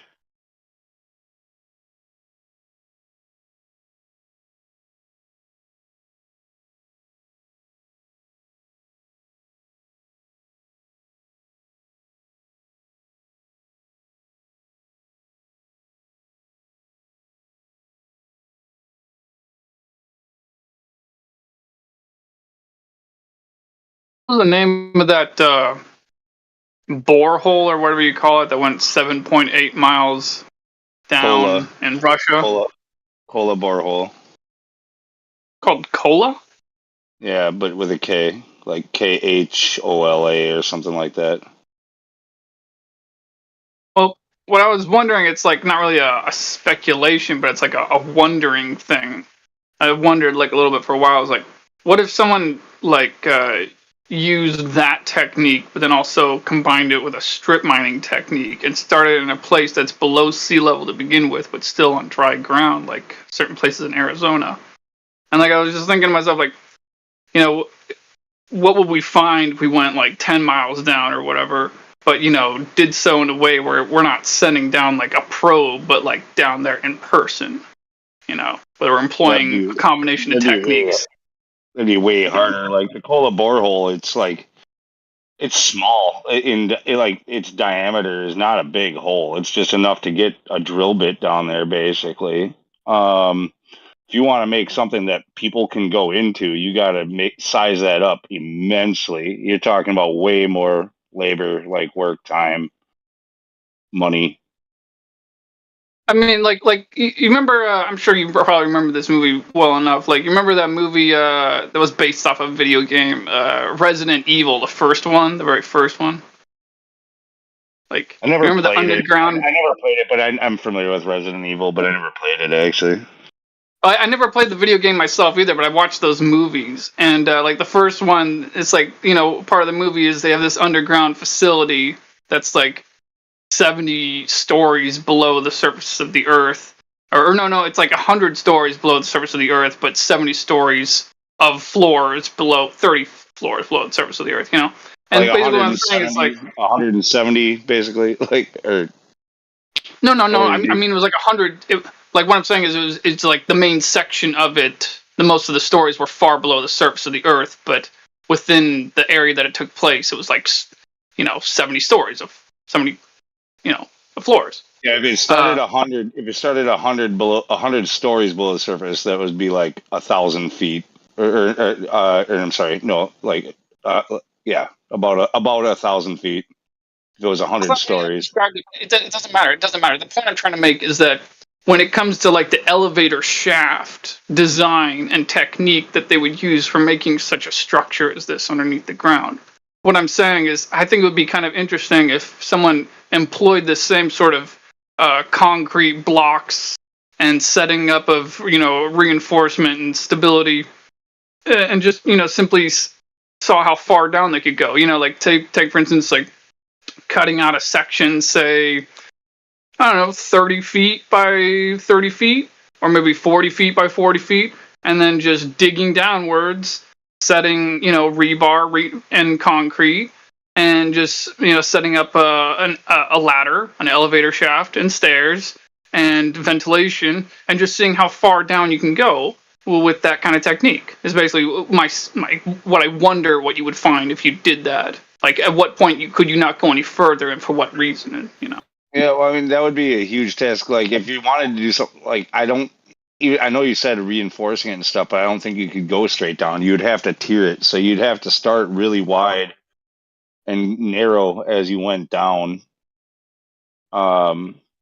and reinforce that way, like building a retaining wall in tiered sections and stuff like that. Like, or the thing would eventually want to collapse in on itself. Well, actually, I guess that depends on where you do the site, because if you're going directly into bedrock, then you could just go straight down.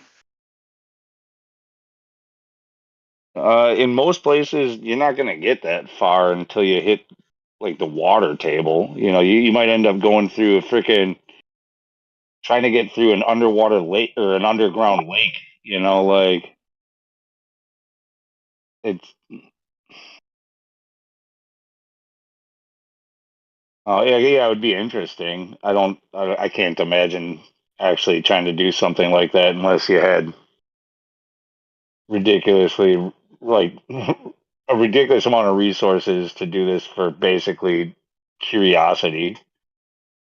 Oh yeah, I mean, isn't that why the Russians did that way? I mean, a lot the technique I'm describing, I think a lot of the time would be spent, just letting the concrete dry. But Now the it's not Russians. like can do it. So from what I understand, the Russians, there was like a challenge, an open challenge to the big nations to see who could dig the biggest hole, and the United States got like a ridiculously low distance. I don't know, like not even a mile they got. And then the Russians come along, they're like, "We got 8 miles. Deal with it, sucker."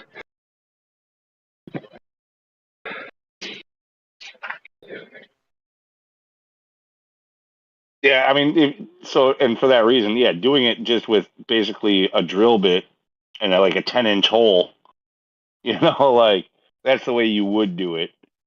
You wouldn't be trying to reinforce with rebar and concrete and get people down there. That like you're just talking about all kinds of like risk that is unnecessary for your curiosity.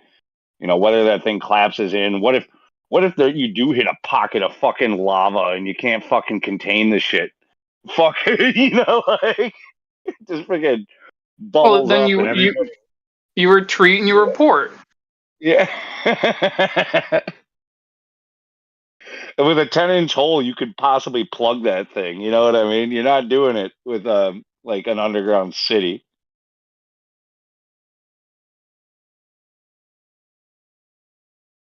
Listen, friends, the answer has already been given in the fictional world, like a lot of pre-programming.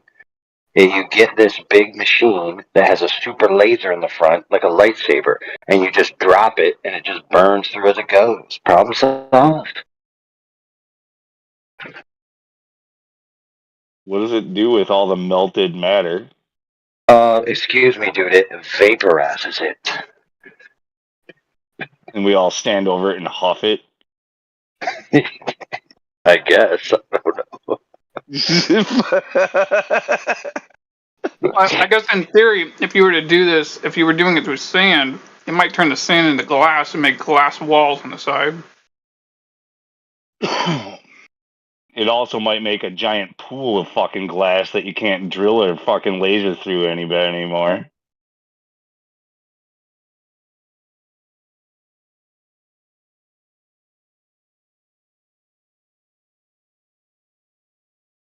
It'll turn the glass into a mirror, and the laser will blast you. Yep. I was thinking something like that. Also, man, why don't you guys grab the end of this board, for goodness sakes? I can't hold it by myself.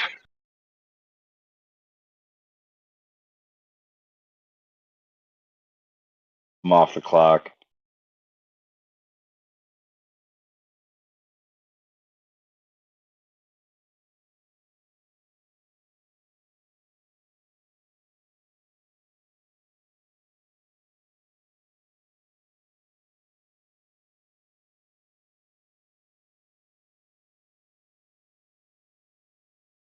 Well, somebody else bought this wood, which sucks.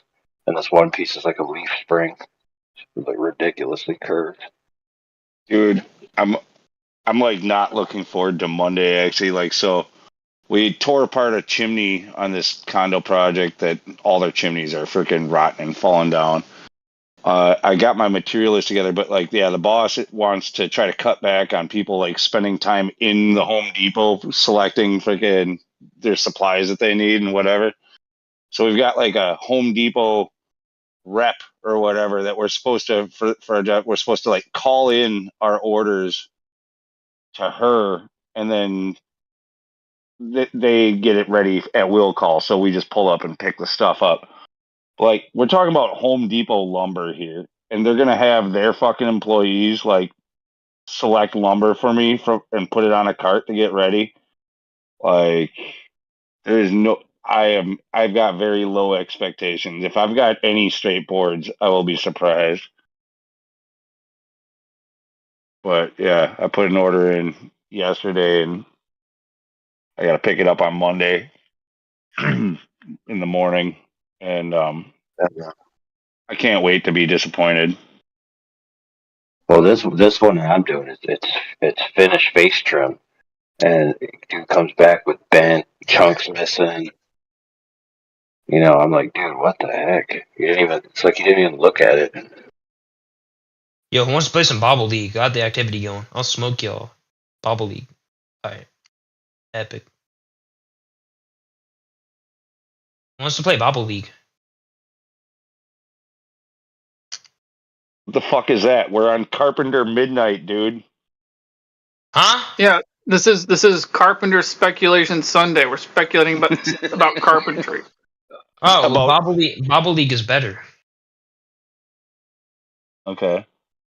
Never Yeah, you heard of just it. go on. You just start an activity. It's on Discord, and you click Bobble League. What kind of game is it? It's like soccer, and like you have to, like pull the guys around. They like fly around the map, and they hit the ball. I don't think anybody here could beat me. I think I'm. It's like is it like a rip off of Rocket League? No, it's better. Because like this thing is like more like a RTS type of game, right? Like Rocket League, you drive around and shit. This one you can control your whole team. So it's like Civilization 6 and soccer. Who's talking about bitch and wine?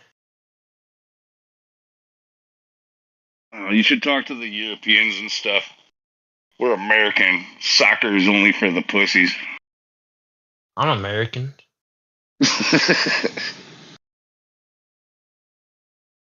I eat Five Guys every day. I take Tren to help with that. Oh, vegan chat. Ooh, vegan chat, he says. I'm going in there. Gonna talk soccer, like video game soccer with vegans.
All right.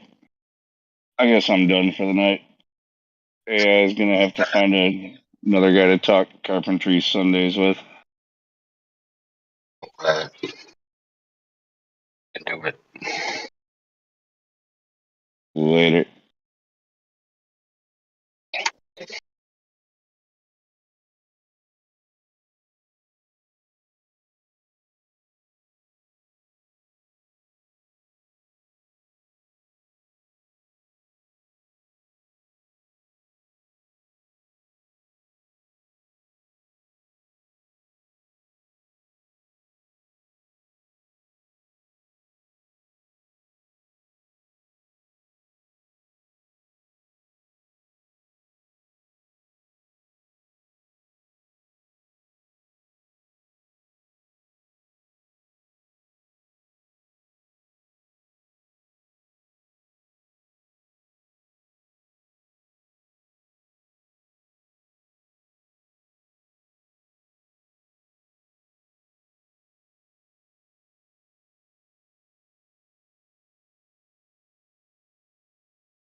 You tried, but what you said wasn't legible, so summarily ignored.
It's not round. It's fucking flat, motherfuckers.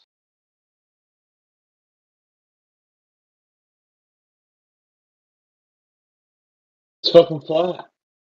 Flat, my nigga.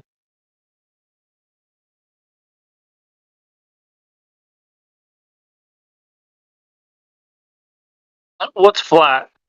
Your wife's chest?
allow myself to introduce myself.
What's up about flat Earth?